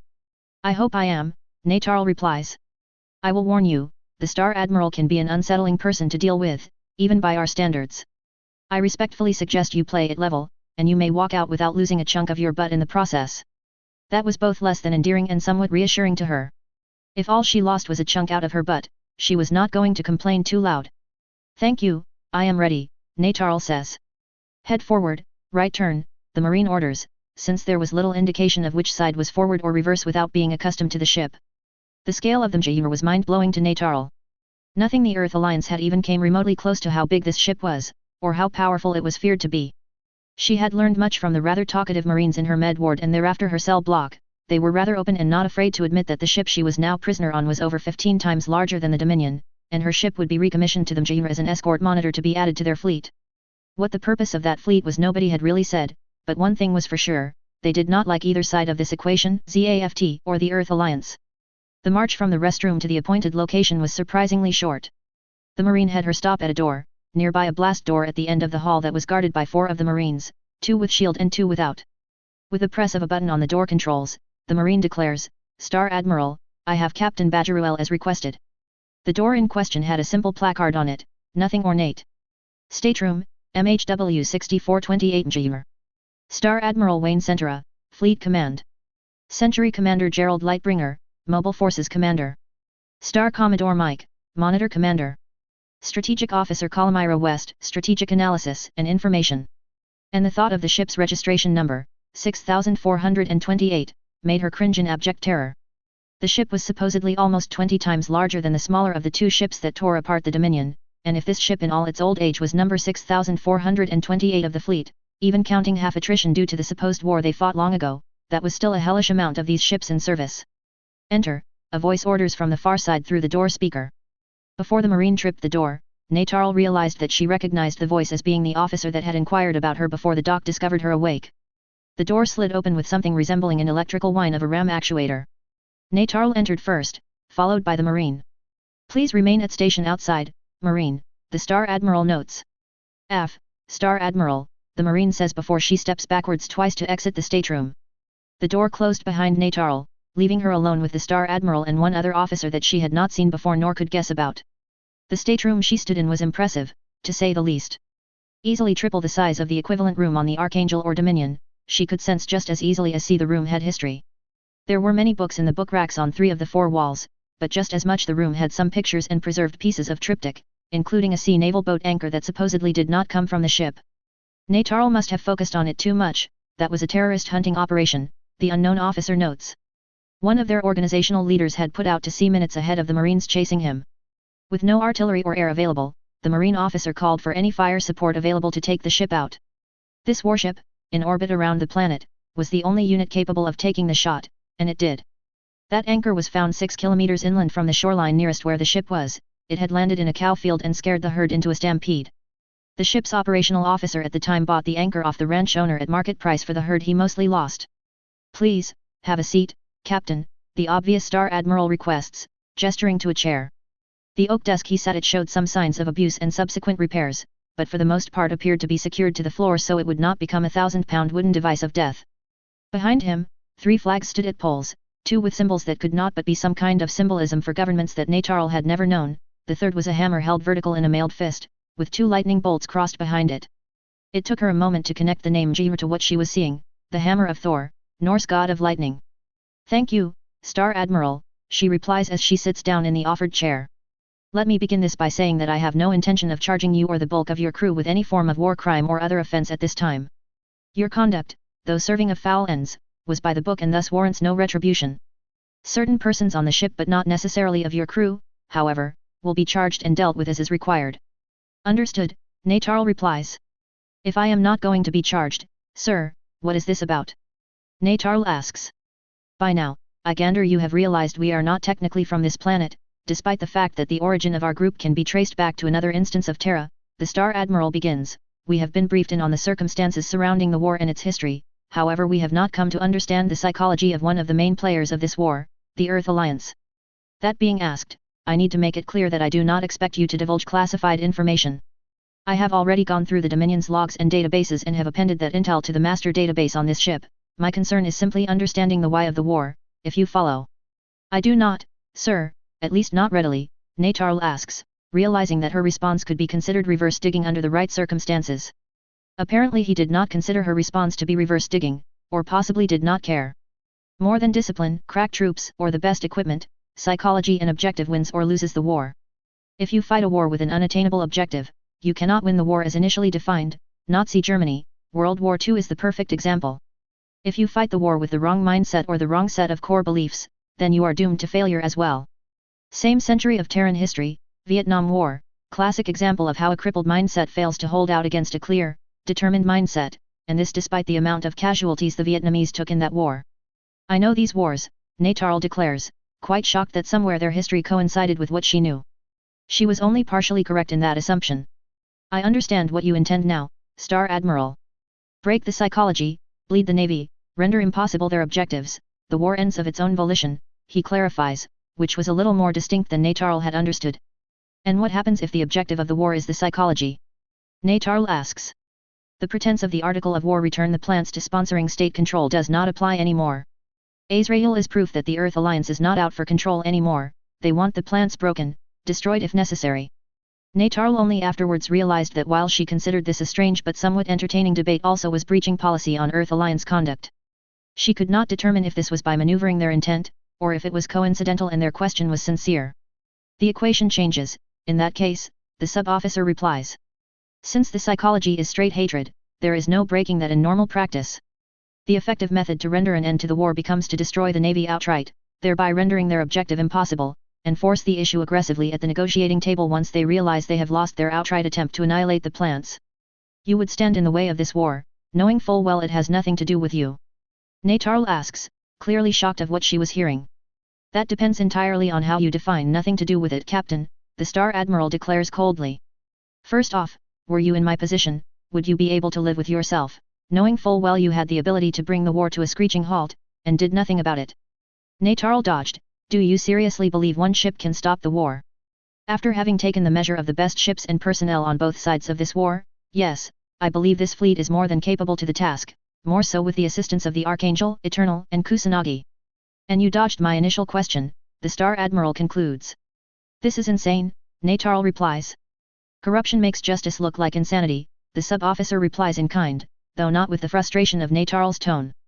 The thought came to her that these people, beyond being from some alternate history timeline of Earth, were themselves so far removed from normal expectation that Natarl applying the same logic as anyone else to them was coming back with multiple logic errors. Either they weren't adding up in the head, or what logic she was operating under was failing to compute, or perchance both. Corruption makes justice look like insanity, her mind echoes of the sub-officer's comment, then immediately dismisses it. Corruption in this case would assume that a government had no innate authority over its citizens and rightful territories, including colonies. Unless... Do you really believe that? I take it you are referring to the question of whether or not the plants should have the right to independence or should continue to be possessions of the states on Terra. The sub-officer asks. How did you know? Natarl asks.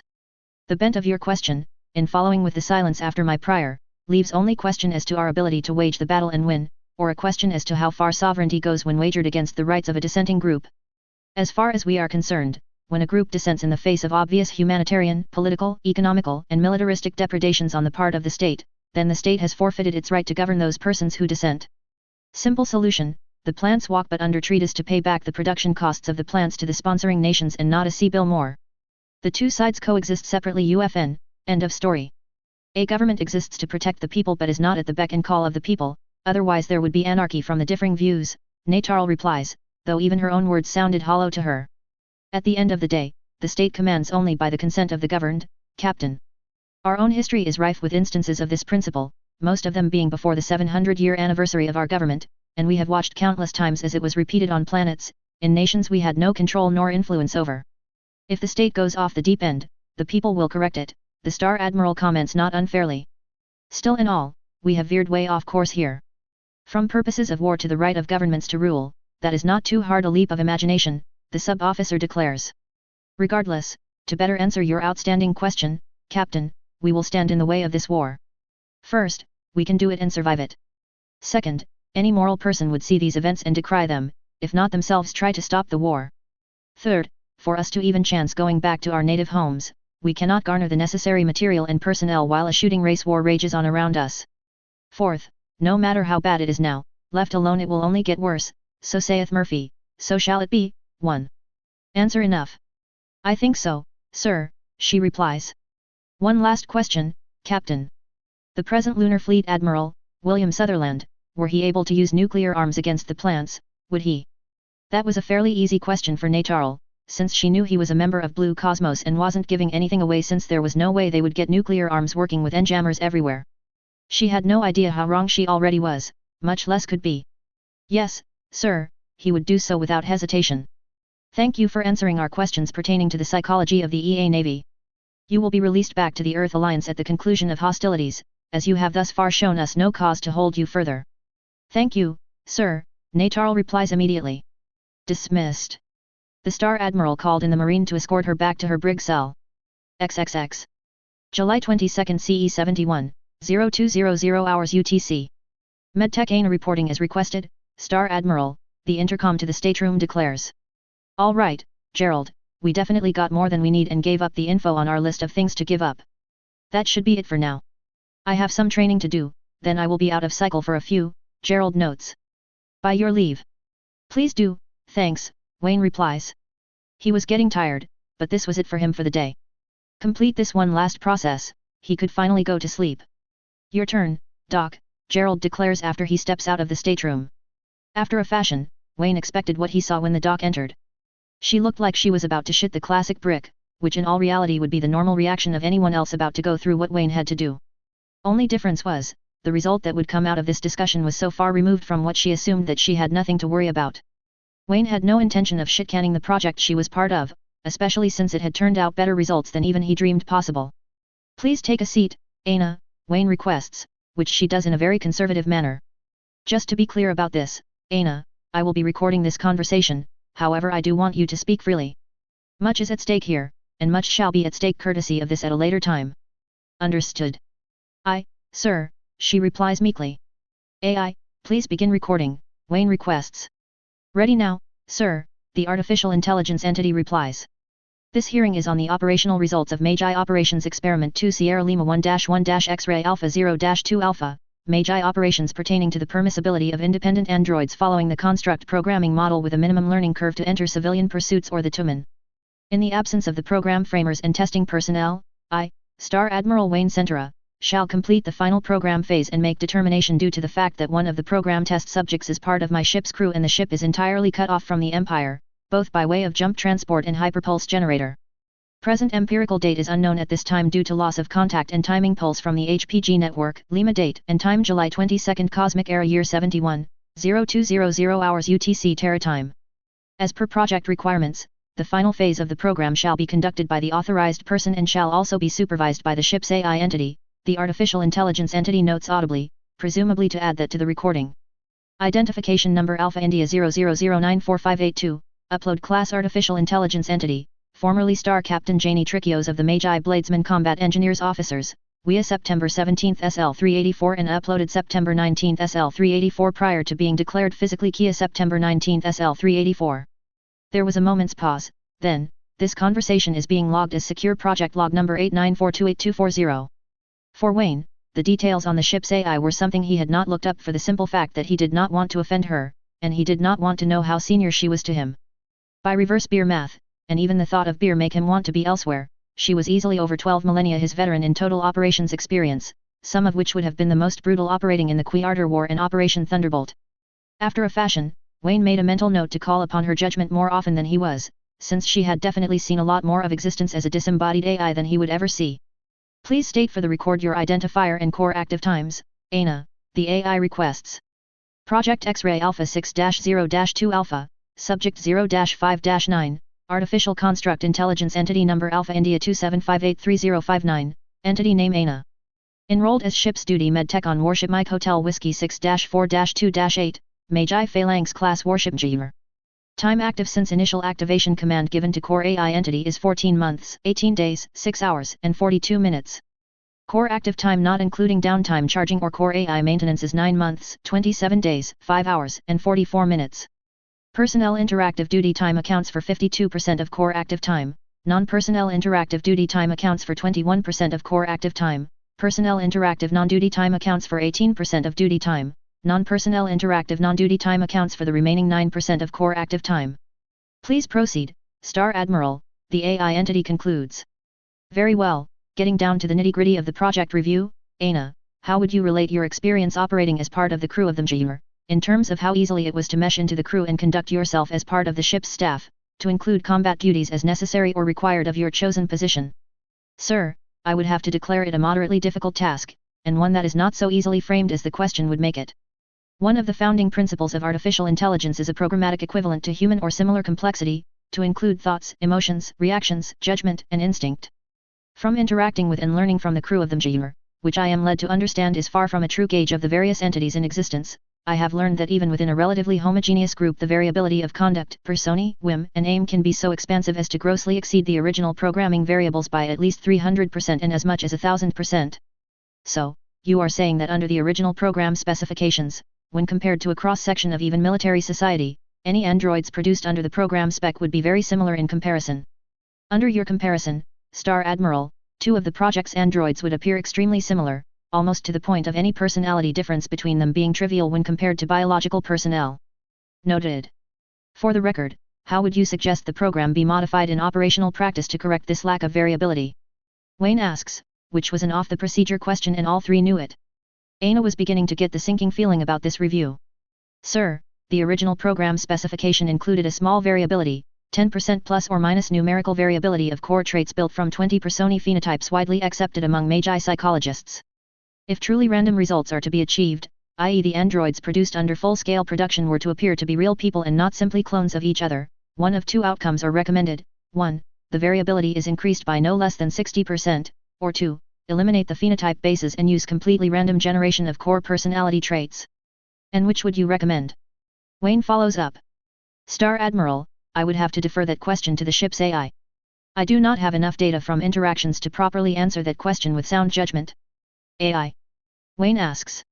Judging response now, sir, one moment, and then the elevator music started, though much like the rest of the crew the AI had a serious attitude and the music in play was the final act by Mushroom Head.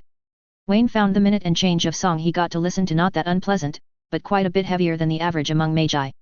No doubt whatever entities reviewed the project records millennia from now would consider this to be something of a crazy intermission.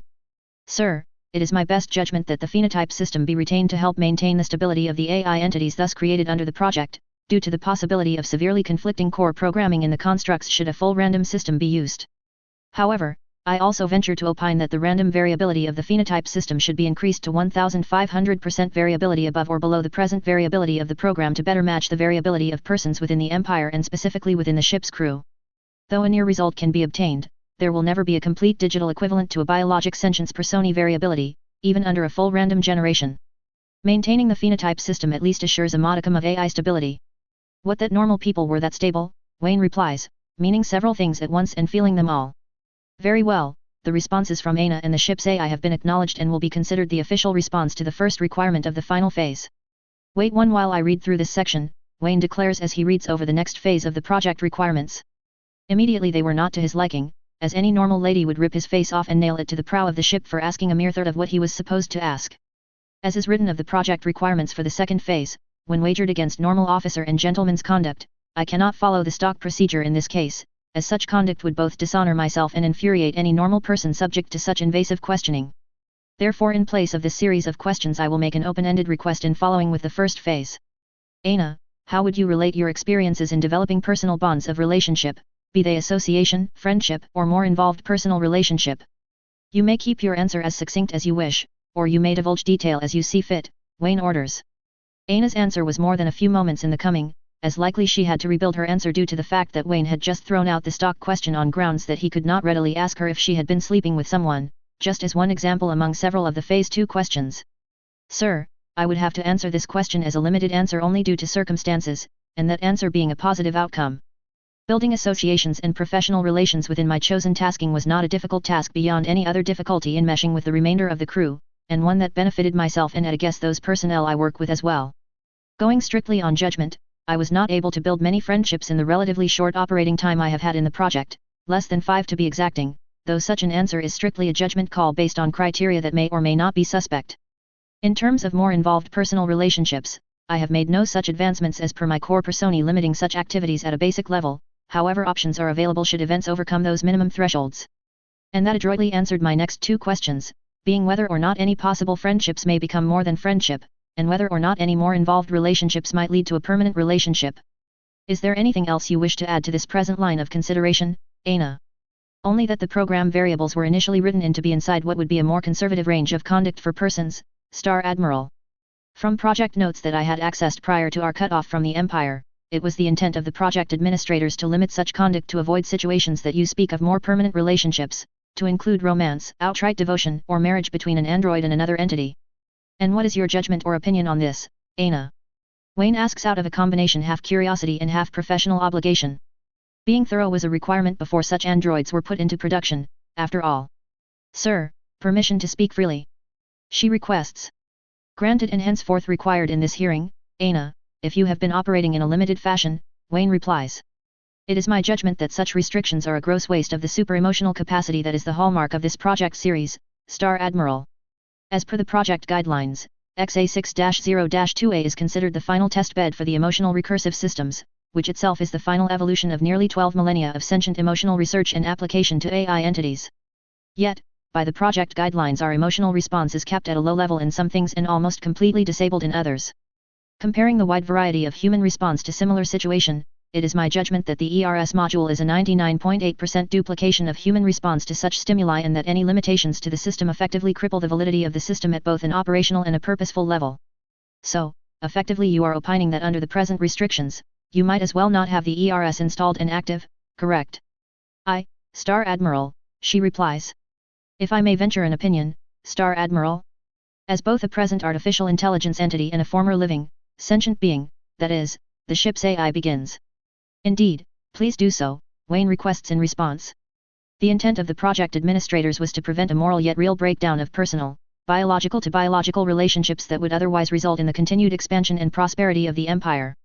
In this fashion, an AI entity could not thus become a replacement for relations with an opposite gender biologic being in society, despite the capacity and the allure of this project for a full range of emotional response, and therefore the continued existence of the Empire and its persons is somewhat assured barring outside variables.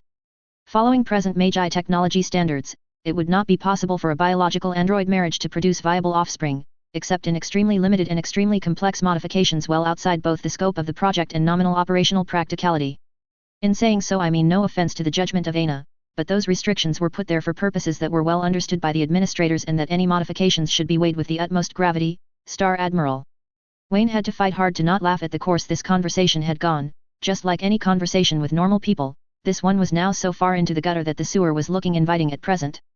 Not that he doubted for a moment this was the logical outcome of the conversation, but it was still humorous to him and very much a requirement of these deliberations. In classic showing of how decisive the Centura could be, Wayne sighed and took in his own counsel to weigh the presented data from both sides.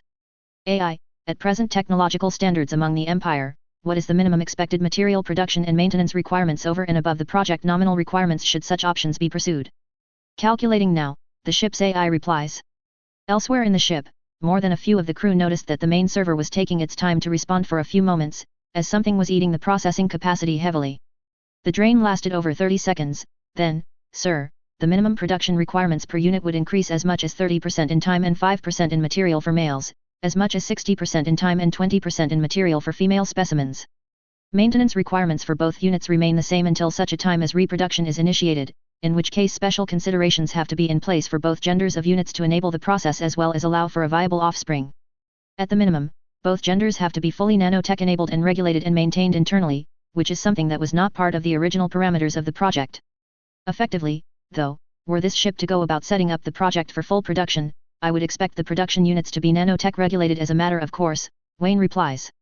This beckons the question, at the technological standards of our ship and the known or inferred technological standards of the world we are now victim to, is this a viable continuation and modification of the project parameters? Negative, Star Admiral, the AI replies immediately. From a resource, sciences, materials, political and social standpoint this modification is impossible to sustain. The fact that a eugenics facility exists in this dimension and has produced a viable product, the Gundam pilot Kira Yamato, is a serious stretch of resources, skills, and luck for the local populace. To attempt to run an android program with such a program instilled would be nearly completely impossible to sustain with any predictable successful outcome. It is my recommendation that such a decision be deferred for no less than 30 years, to allow for both expansion of the local populace, the quelling of unrest or states of war between local persons, and the advancement of several key technologies in materials sciences, biochemistry, eugenics, and changing strata of political sciences. Wayne was silent for several moments, digesting this information. Very well, your judgment is heard and noted, as well as the standing opinion of Aina. At this time, it is my operational recommendation for the project that the restrictions placed on the ERS be reduced significantly but not completely wiped out. In following with the judgment from Phase 1 of this review, much more can and should be done to allow for wider variability and better interaction with persons whom the androids come into contact with. At a later time this shall be reviewed in light of standards and practices of those times and shall be reviewed with an eye towards further modification of the program. Very well, sir, Aina replies, bowing to practicality for this one. The Empire may be able to do it, but if the project was to be implemented locally they could not waste valuable resources on giving her the chance to have a child, and she understood this at several levels. Another day was another story, though, and she would look forward to that day. X. July 22 CE 71, 0220 hours UTC. Calamira likened the feeling she was getting from someone else to the classic sensation of a moth drawn to a bug zapper, part anticipation, part dread, part thrill of exploring, part embarrassment of not having a clue where she was going.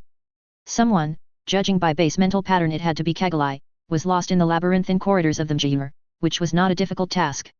The ship had as much as 40 kilometers of corridor and access paths built into the 5-kilometer-long hull, and each corridor had a distinct purpose or routing, but it really took a long time to get used to where you needed to go for where you needed to go. After Calamira emerged from the bathroom, finding Kagalai was simply a matter of looking toward the stern of the ship. She was walking slowly toward the end of the corridor, looking back and forth and attempting to get some bearing. She stopped in front of a mural as Calamira approached, then looked at the large fresco painting in question. Grr. They have hundreds of meters of artwork and battle scenes per corridor, and not one damned directory of where to go to get to a restroom. Kagalai gripes to the massive scene from the ship's remembrance of the 4th skirmish of Twee Cross, 2. You just passed one, Calamira declares from a meter behind Kagalai. Despite the latter being a solder, the way she immediately jumped with a quick screech, then spun on her to give Calamira the evil eye, was entertainment enough for her. It only lasted a moment, though, as Kagalai was quick to realize who she had just been spooked by. Oh, Calamira, what are you doing down here? I thought you stayed, and her finger waving in the direction of the bow was conclusion enough. Rescuing the lost, Calamira replies sincerely. I can sense when people can't find their way, it is rather unique an aura that people give off. Let me guess, it's even more unique when the lost person is not afraid to be loud and obnoxious. Kagalai asks.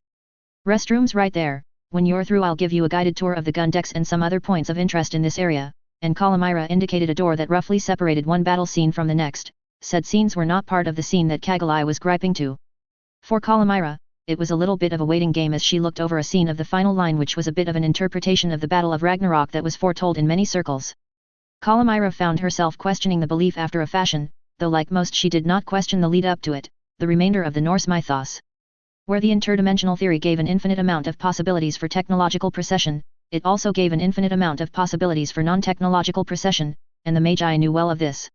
Millennia of bouncing around parallel of dimensions had led to a lot of very bizarre encounters, as had the founding of the Empire itself. That was insane. Why don't you mark things clearly? Kagalai asks as Calamira had slid down the corridor, looking at a picture of a concert that she could not recognize. Silently Calamira made a note to inquire about it at a later time. Simple battle logic. If a boarding force can't tell where they are going, it becomes easier for the defending marines to bog them down and prevent the loss of the ship. Oh, Kagalai replies in an almost squeak. Besides, training and orientation covers all the kin locations and other points of interest for one's job, the marines do the rest.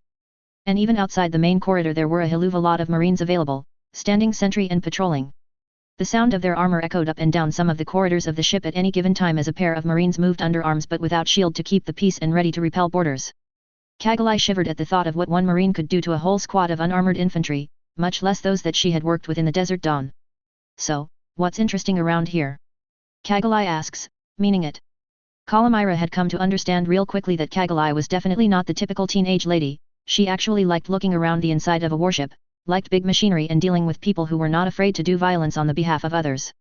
Well, we have the gunnery stations, a marine barracks, one of the mobile armor bays, and the Club 300, a rather infamous bar, dive and dance hall. Take your pick. Can we skip the marines? Last time I was in one of their barracks I almost became part of a fist fight. Can do, Calamira replies. Ever seen the gunnery stations on this ship before? No, Kagalai replies. Why would you need gunnery stations for the weapons?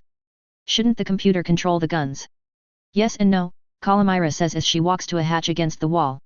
She inserted her codex into a keypad panel and punched in a 6-digit number that unlocked and opened the hatch in the floor. Down ladder. She says down the hatch as she waves for Kagalai to go down first. Despite her prior comment, she eagerly climbed down the honest to Haume ladder and into the tight corridor that ran along the side of the ship to several gunnery stations. Mind explaining to me why you'd have all the guns manned? What happens if the main FCS gets blown to hell? Someone has to do the shooting, Calamira says as she climbs down the ladder herself. Despite her position, Kagalai was impressed that a clear bridge bunny like Calamira had no problems maneuvering around the tight confines of the gunner's alley. Oh, that makes sense, I guess, Kagalai replies. Still, if that much damage is taken by a ship, does shooting really matter? When surrender means the enemy is just going to execute you for being in their way, dragging a few more of them to hell for the ride along with you is always a plus, Calamira replies. Gunner, which station we at? Calamira asks as she stops at a station with one guy. 3 Papa 44, quad of ER large lasers, the gunner, a lady that looked both smaller and younger than Kagalai, notes. Something up. Inspecting the gun stations, Calamira half-lied. The scene looked like something out of an antiquated sci-fi film, at least in Kagalai's opinion. The gunner sat in a mobile pod chair looking at a yoke with various controls on it and had several banks of consoles around her that had instruments that Kagalai could only guess at what they measured. The setup was almost as complex as the cockpit of an M1 Astray, of which Kagalai had trained in and could use reasonably well, but being in an otherwise immobile unit shooting at enemies zipping by at impossible velocities did not thrill Kagalai in the slightest. How they managed was beyond her comprehension, but the fact that this was a laser turret probably made things easier for at least this gunner. How's your equipment holding up? Any repairs needed?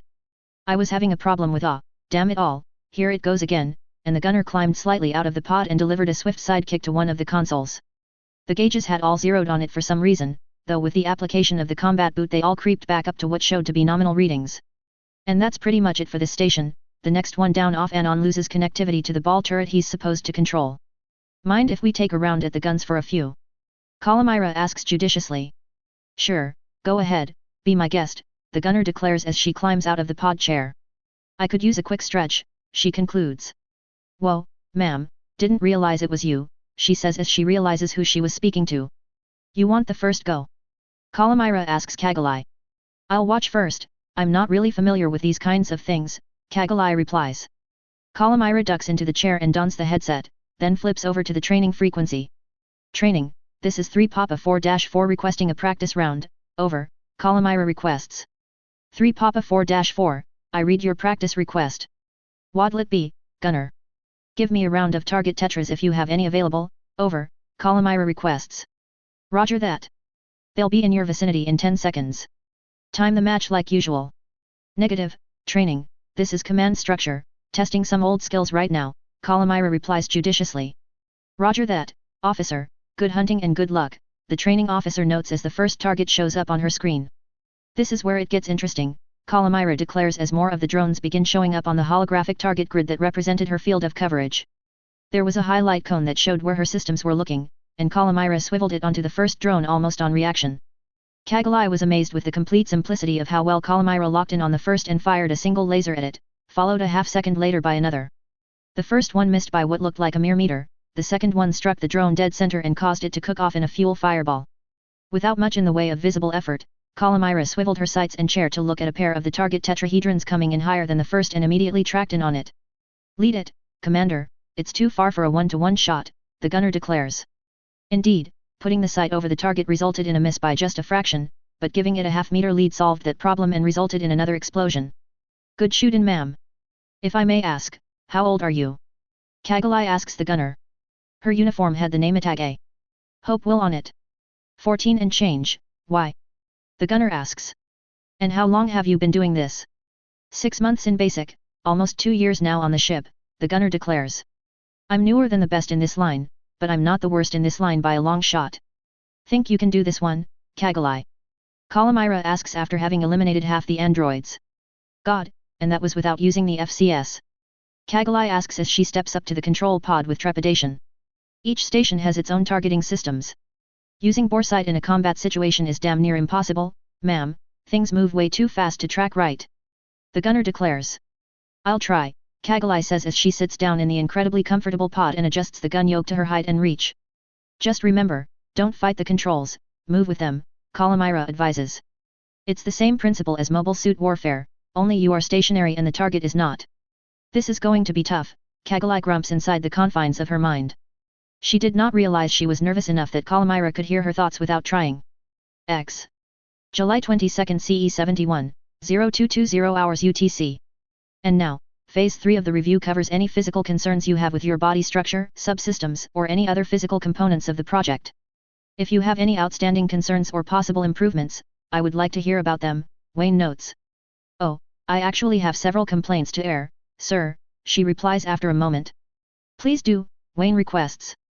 First, and this is probably the most embarrassing component of the project, there is no active infrastructure for physical component maintenance. Those few mechanical failures I had to have a mobile armor tech see to.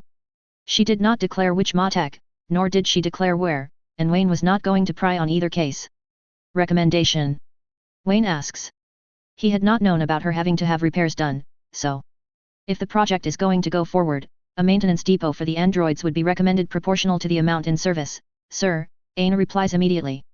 The more like me in service, the more of a distraction we would become to either each other or to the techs from other services.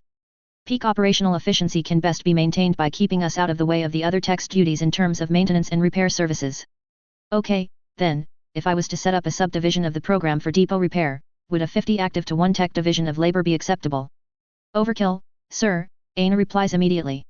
If you go ahead with the program as modified to be maintained by nanotech, 300 to 1 would be about right. Without using nanos, 100 to 1 would be acceptable. Either which number was a higher ratio of persons to doctors in Magi society, where the ratio was about 1 doc to 50 persons. For any number of its innumerable faults, medical care and sciences were not one thing faulted by most outside observers among the Magi. Wayne still thought that the ratio should be higher, but if the mean failure rate among the project was lower than the mean medical issue rate among the biologic contingent of the population, the ratio could be higher and still be effective. Any slack could be picked up by a technician when needed, though, as the skills would be comparable. Very well. Your recommendation is noted with the advisement that if necessary any strain on the maintenance network for the project can be picked up by pool technicians.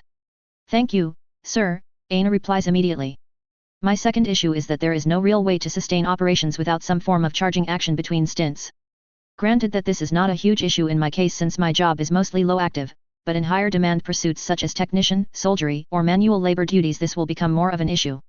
For Wayne, seeing a way out of such a problem was easy. The dendrobium had several drop tanks of fuel mounted in various locations around its frame, and could be ejected and replaced easily and speedily, even while under combat stress. Setting up the same thing for the project would be a simple task, Wayne figured, or even interchangeable internal packs. That is fairly simply dealt with, and actually I have several theories on how to go about it. I'll have to go over the details at a later time, but this should be an easily corrected issue. Apparently Aina saw right through the Star Admiral's thought process, drop packs, right? My only recommendation is to make such a pack easily concealable as something other than the pack. Backpack binder? It could even be used as a modular rail if needed, Wayne replies, figuring now was as good a time as any to hash out the details. I would say backpack binder and hip rails would also be acceptable, especially as dual-use equipment like a battery and pistol holster or something. AI, can you work out some mod specs and methods to get this going? Work out a good array of options with an eye toward long ops duration and hard ops duration, clear. On it, running it at a lower priority, though, the FCS is running some advanced targeting drills. 6 hours and I should have some designs. And your next issue is? Wayne asks, enjoying the process of hashing these things out. Somehow the intellectual challenge of it was just as entertaining to him as was the art of naval warfare. The same as the first phase, sir. When I saw the other AI units of the project, I know I was looking at something special, that looked very similar from one to the next to the next. Again, I recommend a wider variety of variability in the production models, which would both increase the interactivity of the units with biological persons and make it far more difficult to recognize the base type as being android based solely on appearance. Societal camouflage, basically, harder to tell who you are dealing with is not human. It would serve multiple purposes, sir, but most of all it would allow for the production variants to better become what they are trying to be, another set of beings among the many of the Empire, Aina replies judiciously. They may be another set of beings among our last desperate stand, Wayne thinks sardonically behind a passive mien. Somebody always says something about playing God at these times, but we Magi have been guilty of that for far longer than this and no God has complained too loud, yet. Whenever natural disaster or terrorist strikes damaged or destroyed a eugenics facility, someone always made the inevitable comment, and almost always did it come from either the liberal whore camp or the religious bigot camp, never from the moderate, and civil, religion groups or from the general populace. Any further requests or judgments on the subject of physical concerns? Wayne asks, feeling as though Aina was getting close to exhausting this subject. Just one question, sir, if I may. Go ahead, Wayne replies. If this does go to full production, would the production variants have access to the latest materials and systems? I know that the test variants for the project were deliberately manufactured to a low-end standard, essentially technology prior to the Star League except for a few key systems that are more recent, but none of my internal components are really high test equipment, sir. I do not suggest in the asking, I am just curious. Regardless of intent to suggest or not, what that amounts to is a suggestion if I have any say in the matter. I hate seeing a person crippled for circumstances outside that person's control, and I will fight for it if necessary. If we ever get home, that is. I do not know what the project planning entailed, but I may have a hand in it to change the matter. Understood, thank you sir, Aina replies graciously. That is the extent of my suggestions or complaints about the physical side of the matter, sir, though I should note for the record that not all my physical features have been completely and thoroughly tested. Please submit a testing log to the ship's AI at a later time for full records. That officially concludes Phase 3. Phase 4 is also a dicey one, possibly more so than Phase 2. Aina, at this time do you have a more comprehensive understanding of spirituality, reverence, and religion, as compared to your initial activation and programming? Sir, I have a better understanding but as with any practitioner I do not have a complete understanding, she replies immediately. This must also have been an expected question series. And you are in understanding of the fact that many if not most people do believe in higher beings or powers. Sir, I do understand this concept. Wayne sighs. I do not know why they put this question in there, since there is no definitive answer even by human standards, but, have you come any closer to knowing or understanding a possible divine being than you were at the beginning of the project? Her answer to this one was over a minute in the coming, and Wayne could tell she was thinking hard about it from her fidgeting. It was another way that the designers of this project had made her appear even more toward human than else. Sir, I really can't answer that question. I do not know if I have or have not achieved any closer awareness of God than prior, especially in light of the events surrounding the ship. I cannot tell if this is a curse or a blessing, these turns of fate that have brought us here, or a curse or blessing unto the people of this world. All I do know is that if we don't act, no less than millions will die, and maybe even up to the whole population of the Earth's sphere. Could that be construed as the will of fate? I do not know, and for me to say either way would be a gross assumption on my part, and likely a dishonorable one at that. Wayne sighs again. He was actually expecting her to come down on one side or the other, not declare herself undecided. That, in and of itself, made her veritably more human than human, and Wayne could not overlook that. It made her almost the perfect being ever made not from the morass of biological process, and maybe even a step closer than the average biologic, since she knew her faults, her limitations, her whims, desires and misunderstandings and readily accepted them all. Such conduct was a damn sight better than the average human, much less other beings in existence. It also made his next decision that much easier. For the official record, as of right now I am adding a fifth phase to the project. Due to special circumstances that have placed this ship well outside the bounds of authority, influence, and support of the Empire, I am now exercising command authority over this subsection of the project on the assumption that our findings will not be returned to the Empire during the expected lifespans of any beings in this room. As of right now, this division of the project has been subsumed by the command structure of the Mjir and any derivative formations or governments, to include procedures, records, and entities. Is this understood? Wayne asks, knowing well that experiments like this always had a clause that when the shit hit the fan they would be turned around and used for their purpose, regardless of whether or not the rest of the project was shitcan tomorrow. And legally he had the authority to make it stick. Acknowledged, Star Admiral, the AI replies. Sir. Aina replies in a bit of confusion.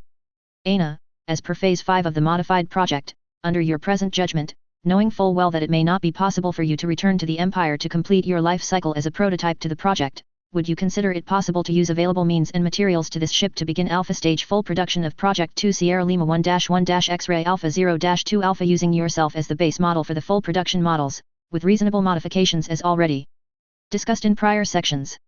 Aina's reaction was classic, though Wayne did not expect it. First the shock, latent from Wayne taking command authority over the project due to emergency circumstances, then the confusion of the question itself, followed by instant elation as she realized what he meant. She did settle down after a moment, but the joy was still there, Wayne could tell. Star Admiral, if you are going to deploy the project now, then I would recommend that you do so immediately to take advantage of the fact that my data is not yet complete. By deliberately giving the androids a learning curve before their interaction data can be sufficiently considered normalized, you provide the best learning curve for the production models to adapt to the changing environment and needs of the other beings they come into contact with. I concur, Star Admiral, the ship's AI replies. By forcing the learning curve Aina speaks of, the greatest chance for stability is presented as well as the ability to adapt to their chosen task properly. In an emergency situation this can be circumvented with an upload and amalgam of prior hive experience on the duties, but this is not recommended. The art of learning provides the best bonds with the remainder of the crew and the best experience overall. Very well, Wayne replies. If I am understanding the process correctly, it would appear that what you are thinking about wiping out of the initial packaging process would be the accumulated interaction matrix and interaction experience, but to retain the interaction understanding subset, which would allow the new entities to better understand the depth of the interaction but still force the building of new interaction sets and experience. That would be my recommendation, sir, Aina replies. Very well. As of right now, I am authorizing the allocation of scrap material from salvage and stores to be deployed to the nanotech systems to begin the manufacture process. Aina, you are hereby ordered out of service rotation to conduct downtime maintenance to allow yourself to be uploaded as a base image for reproduction into production models but are to resume service after your base image has been uploaded and your physical structure has been modified as discussed. Is that clear? Aye, sir. Get to it, Aina. It has been a pleasure, and shall continue to be. Sir, it is an honor, Aina replies before she stands, comes to attention, and turns smartly to leave.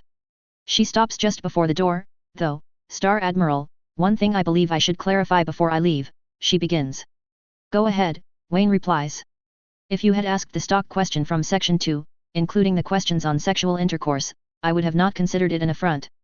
It was something required of the project, nothing more and certainly not anything personal.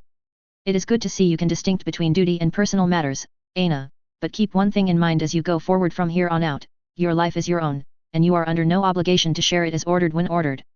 Believing that such personal affairs are fair game to your command structure is an open invitation to the invasive, socialistic paranoia that has destroyed countless nations, societies, and worlds. Respecting the dignity and honor of the person is the hallmark of a proper, just society, and though we are military and discipline is a requirement, honor is paramount, yours just as much as mine or anyone else. Clear? Aye, sir. Aina replies immediately. Report to me when you are active again. Dismissed. Without another word she was outside the door and it closed shut. Attention all hands, this is the ship's jester. I have only one thing to declare, and that is beer. Beer. Wayne could feel through the hull itself as a very significant portion of the crew returned the declaration. This keeps up, Captain Ramius may declare us clinically insane, Wayne grumps. From the AI, there was no response for over a minute. Star Admiral, initial production run planned will be 3, estimated activation time will be in 24 hours. I am setting it up so that you have the only authority to activate the new production models at this time. What are you planning to do once we start producing more? The ship's AI declares in the intervening silence. They will all have their choices, much as the other production units did, Wayne replies. For now, these that we produce will have only a few choices available to them, but we need the crew and we need the mobile forces in deploy. Best you inform Gerald that his forces are about to start getting new recruits of a most unusual kind. If he has any complaints, I want to know about them right now. XXX. July 22 CE 71, 0330 hours UTC. One question, Calamira, and I want a straight answer to it, Kagalai begins. When Calamira did not respond, she continued, did you plan on embarrassing me with that? Definitely not, Calamira replies in an injured fashion. You did better than I did on my first try at a gunnery station, Kagalai. As much as it took you to get the last one, I think the trainer turned the difficulty up on you a few notches. The trainers can be assholes like that sometimes. You say so, Kagalai grumps. They had entered one of the mobile armor bays on the port side of the ship, where 4 out of the ship's 200 total mobile armors were lodged for transport, one of them undergoing repairs. 2 of them she easily recognized, the mainstay of Magi mobile armor combat, the Dendrobium Orcus. One she did not recognize, but it did have a silhouette similar to what an old tricorn hat from somewhere in Europe would look like. The 2 large beam cannon barrels at the front of the unit were answer enough to its deadly purpose, despite being about 60% of the size of the Dendrobiums. Then there was the 4th unit that occupied a very large and wide cubicle almost 4 times larger than the cubicles for the Dendrobium. The size and sheer menace of the armor was enough to give Kagalai another of the cold chills she got frequently. What is that thing? Which one? The small one, or the really large one? It went without saying she already knew about the Dendrobium. The merciless ghost of Zan, one of the nearby pilots for the said unit declares. Ma-08 Big Zam, a space-use anti-ship and anti-fortress mobile armor. The Zeeks only built one, and they used it impressively, but they made one mistake with it, they tried using it to stop the White Devil without support. Oops. The pilot sounded rather unsympathetic about it. Because of that, the Zan lost their best admiral, and effectively the war at that point. All that remained of the 1-week war after that was the screaming, another of the unit's crew declares from the gantry above them, looking down to the 2 lady officers. Because of Zan failures, we have several inventive units we use and a good tactical book to use them with, mainly by correcting their screw-ups. When the Big Zam deploys, it is always with aerofighter or mobile suit escort and sometimes with a warship in close proximity to make things even nastier for the enemy. No lone mobile armor to be picked apart with ballistic and missile weapons. Kagalai noticed something about the crew officer that came out of the barracks for their ma as well as the one that was above them. Wait a second, are you like 14 or something? She asks the crew member above her. Close, 15, why? The crew member replies immediately. Our port rear gunner is 14, almost 15, why do you ask? Kalamira, how much of this ship's crew is below age? That question is a slippery slope, Kagalai, Kalamira replies immediately. Keep in mind that age standards, education, and operational necessity are far different among Magi than they are in OB, the plants or even the Earth Alliance. Compulsory education only goes as far as age 12, though we do more and more effective basic skills in those years than most school systems can do up to 18 years. I was in a military academy by age 8 when it was discovered that I was a more powerful psion than the average among the strategic Shinix. I've been an active duty ship's Shinix over half my life. The big Zam gunner above you has been doing his job for 3 years now, an early graduate from the schools on his home planet. This is nuts. You start at 12. Kagalai asks in a severely accusatory fashion. Or earlier if circumstances warrant it. After basic schooling, specialist schooling, college, technical academy, military are all available options, Kalamira replies. Different society, different rules, one of the mechanics at the nearby parts degreaser declares. You're conditioned to think you can't really figure it out until you're 16 or 18. By the time I was 16, I had already done 4 years of tech academy and was fixing logger meshs for 40 grand a year, the tech says as he pulls the part out to inspect it, then dunks it back into the degreaser. You may think you are hobbled in one of several ways until you're of age, but the average person can do better if society conditions and allows them to do better, and this time on inspection the part was clean enough that he could work with it properly. When the mechanic moved away from the degreaser, there was a placard on the wall with a most unusual phrase, something she did not expect to see in a repair bay, Koyashisa wa Shikara ni Kaweru, which roughly translated into regret turns into strength if Kagalai remembered her Japanese right. Most of what she had been taught focused on English, the de facto language of Earth nowadays and almost the guaranteed language in space. After a moment of trying to discern why such a prolific statement would be in a degreasing bay, she tore her eyes from it and centered back on Kalamira, who was looking down the launch bay toward the blast doors at the end. I keep expecting normal things, I probably should not, right? Kagalai asks, wondering why Kalamira would be staring down a launch alley. You have every right to expect normalcy, but you will probably not find it on this ship. This is as normal as this ship shall ever be, a flying fucking joke wrapped in 12,000 tons of armor. It was Kalamira's turn to sigh before going on, as this drags on, things will only get crazier until they get better. At least I have been warned, Kagalai replies.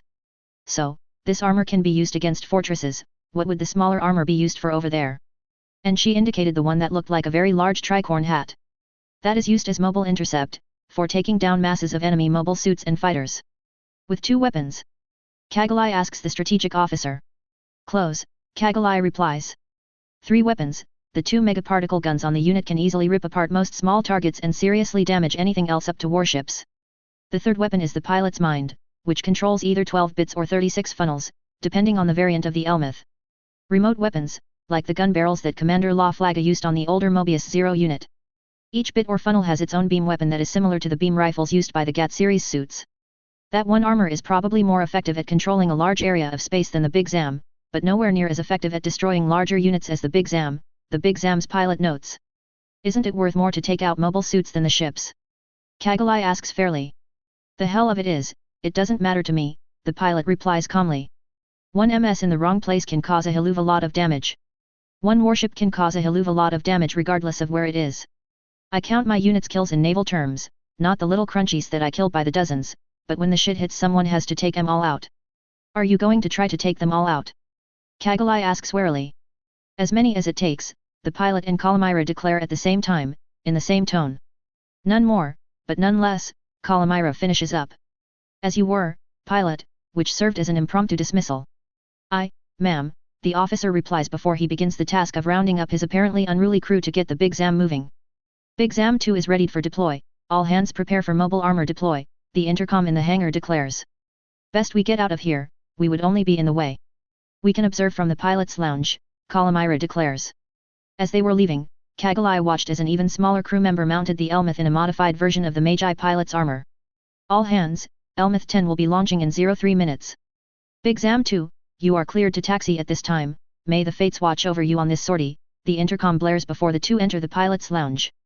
Kagalai could feel the tremendous shockwaves through the floor as the Big Zam walked out of its cubicle, turned right, walked to where the center line of the launch bay was, and turned left to head out to the pressure lock. You're right. This isn't normal, Kalamira, not the weapons, the people, the history, none of it. We've never had to live such horrid wars. A week ago I thought we had it rough with the plants and the Earth Alliance trying to kill each other off, but how may it help us all if we ever get to the point of war equivalent to the Magi and the Negaverse? At that time, there will be no help from any gods out there, Kagalai. That is the great lesson of the Magi. We fought, long and hard, year after year after year, in the hopes that we could walk away alive. We did, but we lost so much. Wars of that scale, wars of annihilation, are always God-forsaken nightmares, and it is our job to prevent repeats. XXX. July 22, CE 71:0600 hours UTC. This ain't gonna be fun. He beat our asses hard last time, Oruga notes. This is supposed to be easier, though, Clotho opines weakly. He's not giving us his A-game, he said. Even his worst is better than us all, Shunny notes bleakly. Oh, stop whining and prepare to launch, Oruga replies. We'll win, we can actually find our asses with both hands this time. We were so drugged up last time. He let the sentence trail off deliberately. If you can find your balls with one or more hands, pilots, this should not be too hard for you, their flight controller notes. Rather surprising to Clotho, the flight controller had administrative command over them and was only a year younger than he was at a guess. Let me check, Clotho replies. Oh, balls found, ready to launch, he says as his left hand visibly moves back to the throttle control. By the by, if we're supposed to get a 500 C-bill bonus for winning this contest, what do we do with it? I don't think I can use a C-bill downtown in Washington City, Shunny asks. Or in Aprilias City, Oruga notes. The ship has a PX facility down in Sector 4, and there are numerous converted cargo bays and holds that are now restaurants, bars, and even word of a casino somewhere in here. She hesitates for a moment. Tell you what, if the Century Commander doesn't take you out for a round, I will at the Club 300 after everything is said and done. Sound good? Oh hell yeah. Clotho replies. He had snuck a shot of whiskey from the program administrator's secret stash on a dare, and though it had ended up being rather painful, he had no bad reaction to it. And supposedly these Magi fellows were masters of mixed drinks, though he was as much interested in the operator as the grog. Don't get the wrong idea, pilot, the operator replies tersely. I have a small set of standards and I play by them. Damn, Clotho replies after realizing what she meant. Time limit. I'll explain later, she replies a bit softer. Raider, forbidden, calamity, report ready status, she orders a bit louder. Forbidden, ready for launch, Shunny replies. Calamity, ready OP, Oruga replies immediately thereafter. Raider, let's do this, Clotho requests. Please proceed to launch locks and prepare to deploy, the operator orders. In the hangar, the crew chiefs all gave them a wave out with lighted batons as the marshallers began leading them to the docks without running each over or stomping important equipment into the hangar deck. One by one they were led out into the short-length catapults inside the 5ms airlock attached to the bay, then positioned on the catapults and locked into launch. The marshallers cleared back through the doors and closed the dock behind them. Holograms came up and showed the depressurization status as the air in the lock was rather speedily pulled out of the lock in preparation of the primary door opening. Ever get that feeling that what you're doing is fucking crazy? Shunny asks calmly. What? Joining these bastards so we can beat the shit out of the Earth Alliance and hopefully kill as many of them as possible? That ain't crazy, that fucking rocks. Clotho replies. I get the feeling we're going to get shot at a lot by both sides, Oruga replies. After all, standing in the middle of the road means you get hit by traffic going both ways.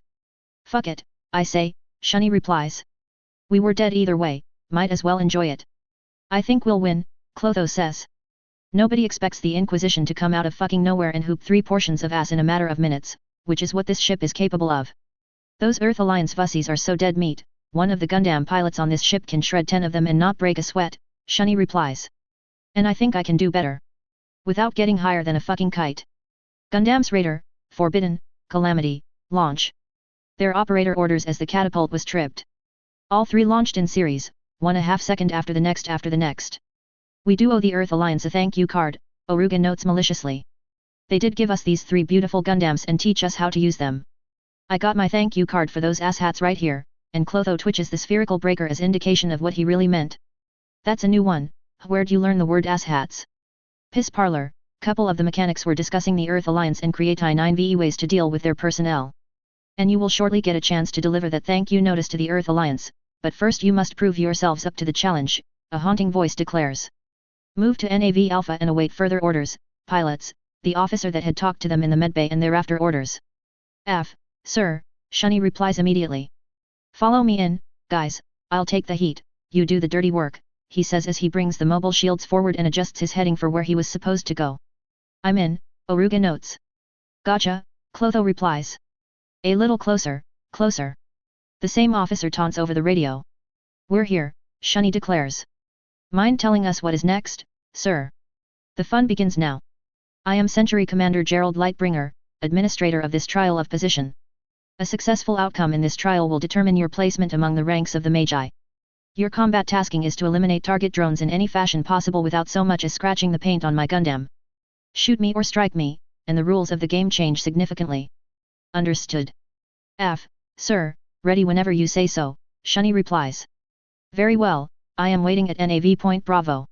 The clock is now officially ticking. One last thing, pilots, let's see how well you do with some music to the battle, shall we? Oh man, Clotho declares as the bass rumble of a song comes through their speakers. Ladies and gentlemen, welcome, to the Freak Show, the song's intro line declares as Mysteria by a long-forgotten band Edu echoed across the radio band they were using. Move in hard and fast, Shunny orders over the sound of the music, and much to his surprise the level of the music dropped temporarily while he was speaking, but a quarter second later came right back up to the heavy level of speed metal that he expected. I like this. You guys really run this during battle. We do more than that, Andres, the Century Commander replies. We will break the enemy radio encryption and pump this out on their main frequencies, making it impossible for them to coordinate their forces effectively. When it degenerates into an uncontrolled melee, we will divide, separate, crush and win. Man, you guys are evil, evil savages. Where do I sign up? Clotho asks by way of reply. Approaching target area, those must be the drones. Remember, don't hit the Century Commander, or he'll hamburger our asses, Oruga orders. That's putting it mildly, Shunny notes as he breaks out the paired railguns on his unit and takes a pair of shots. 2 of the 4 slugs contacted drones and caused them to break apart, one of them fracturing close enough to the Gundam that part of it struck the head. You get that one for free, Andres, but avoid breaking them so they hit me from now on, Century Commander Lightbringer orders. Get in close on them, they're a lot easier smashing than shooting.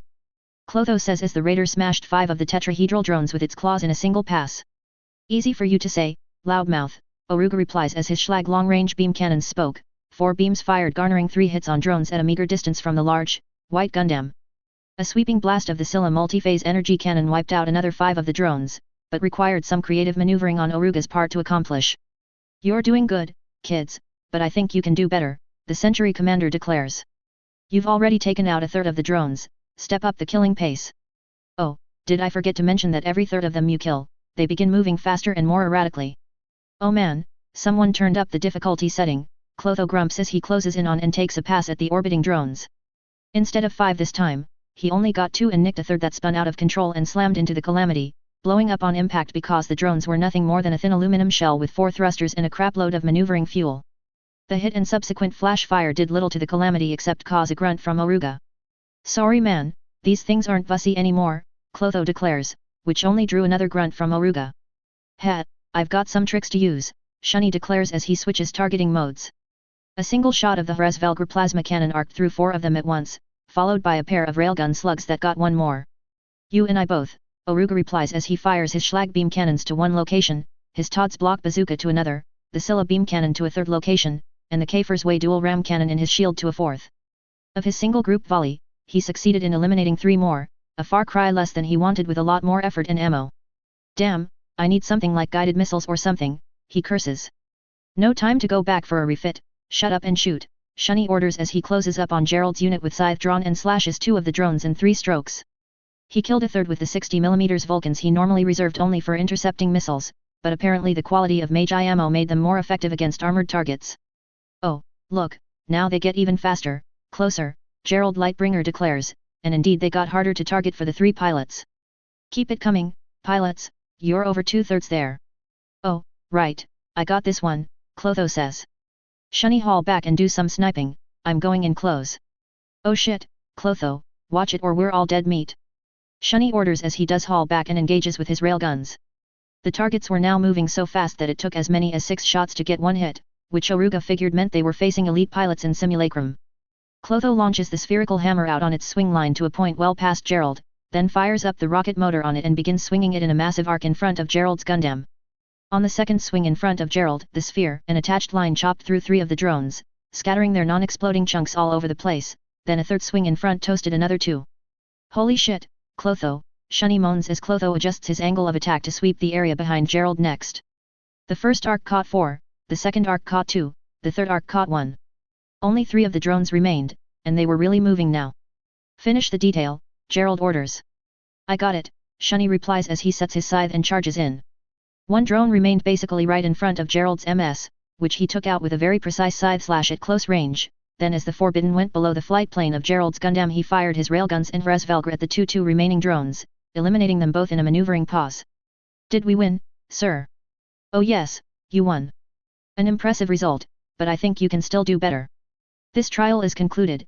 As of right now you are rated as veteran Gundam pilots with all accords pertaining thereto. You will return to the ship and stand your units down for maintenance and refit with an appropriate fusion reactor for long-duration battles. Crew scheduling will issue you a duty time slot and standby orders. Welcome to the fleet of the MGR, pilots. A pleasure, Century Commander, Shunny declares. Now we get to kick Earth Alliance ass and get paid for it. Oh, yeah, by the way, you can have the flight controller you are assigned to charge the drinks back to me for all 4 of you. You've earned it, and your suits will probably be down for over a day so getting hosed should be little of an issue for you. Author's chapter afterward. A little bit of a walk on the different side for the MGR, practice and movement, nothing special in terms of combat. Don't expect these peaceful times to last forever, though, as the war is about to get hot fast for everyone. I find it strange that despite the few clues I dropped in the prior chapter that some of you thought that the doctor was Flay Ulster. An interesting thought, and I would like to know how you came to that conclusion when evidence pointed to something else. And I hope this chapter clears up why standing confusion as to what she really is. Expect this to play a recurring role in chapters, sets, and the overall story to come. I have some rough material to come on that subject, so stay tuned. The ongoing between Kagalai and Kalamira will only get more detailed and wilder, but do not expect any Shoujo AI content there. Both of the said characters have their fates and their preferences, and all of the above will be detailed out in chapters and chronicles to come.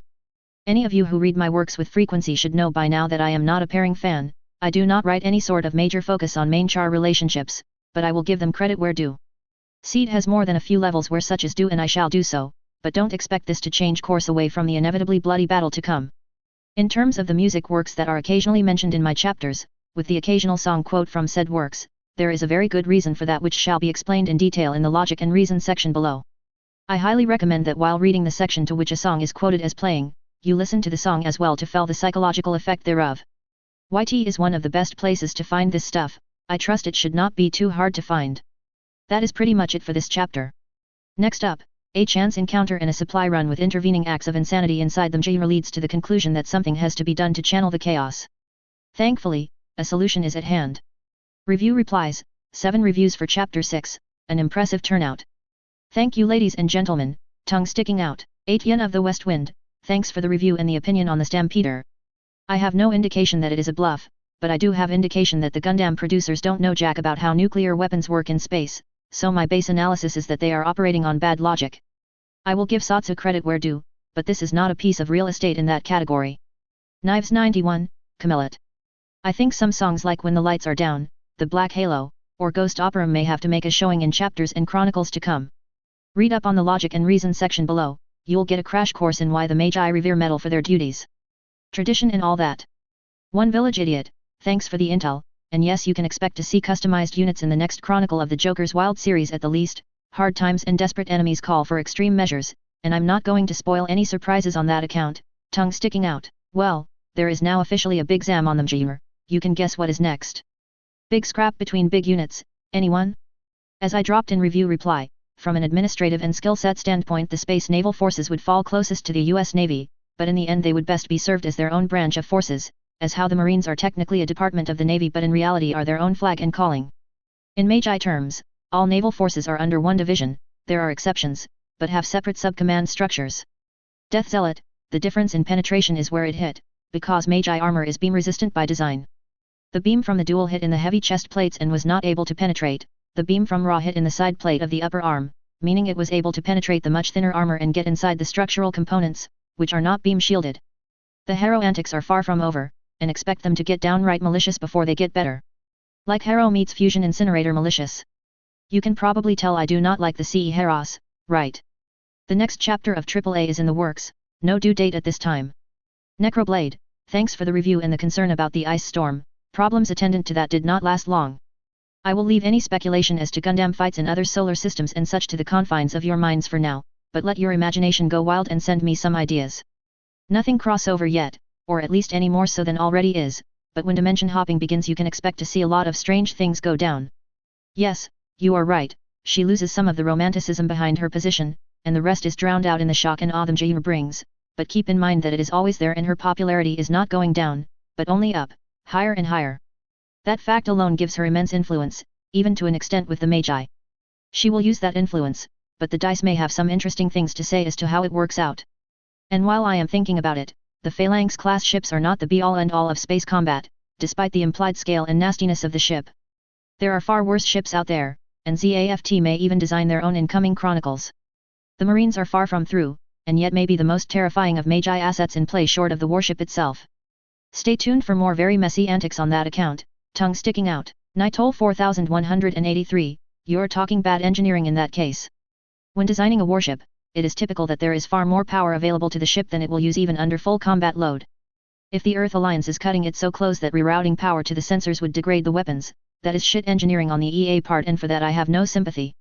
I don't get what the rotating missile launchers bit is all about, but a rotating mechanism is not much in the way of useful, since typically missiles are installed in directional or VLS tubes and in either case would have little need to turn. Such a system would be needlessly complicated and, as you demonstrate, prone to failures that could hamper the missiles. Gadaman 41, I hope this chapter clarifies the status of the dock as not being Flay, but she will factor into the story and she has her own side story already, but it is farther down the timeline. The best way I can illustrate the full picture of the Magi is to write it out, and before I can do that I have to clean some of the rest of these stories off my plate, or updates on any one thing would take far too long.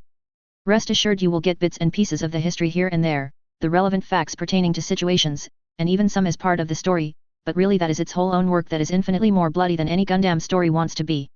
I am working on it, but slowly, slowly. I want it done right so it meshes with the presented background here properly, and there will be clues in it that aid or enhance the Joker's Wild stories.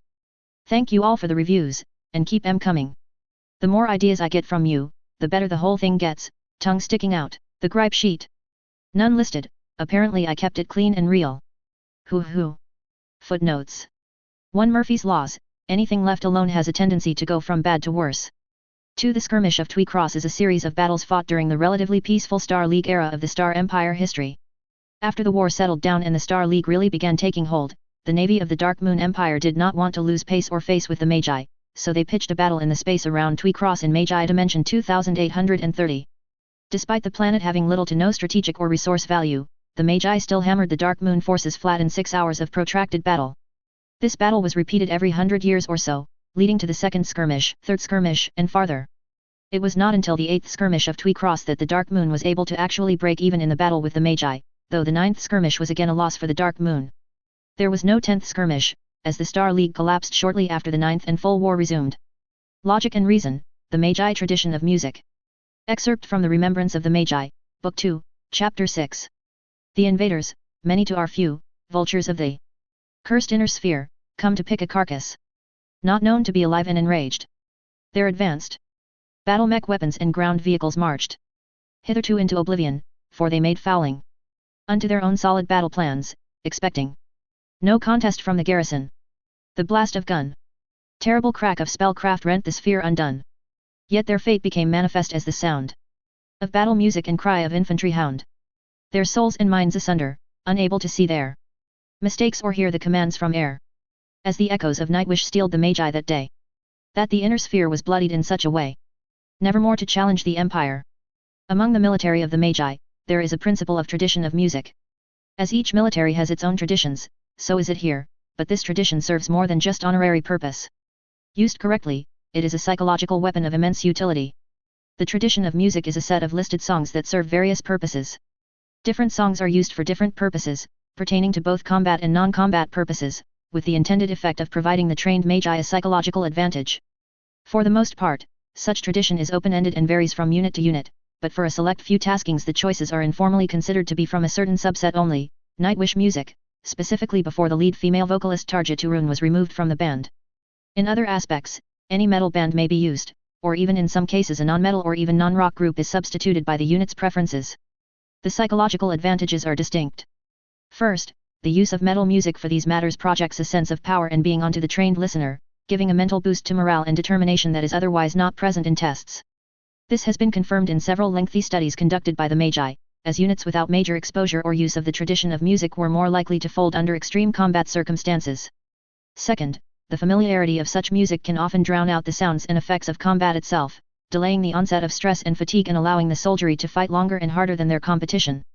Third, it breaks up the monotony of patrol and road tasking, which helps prevent the effect known as the 1,000-yard stare, inattentiveness that can get a guard or crew member killed in the wrong circumstances. There are other advantages, though some of them have off and on been argued as not advantages or unsupported by evidence. As a weapon, the tradition is a powerful shock and awe tool in the commander's arsenal.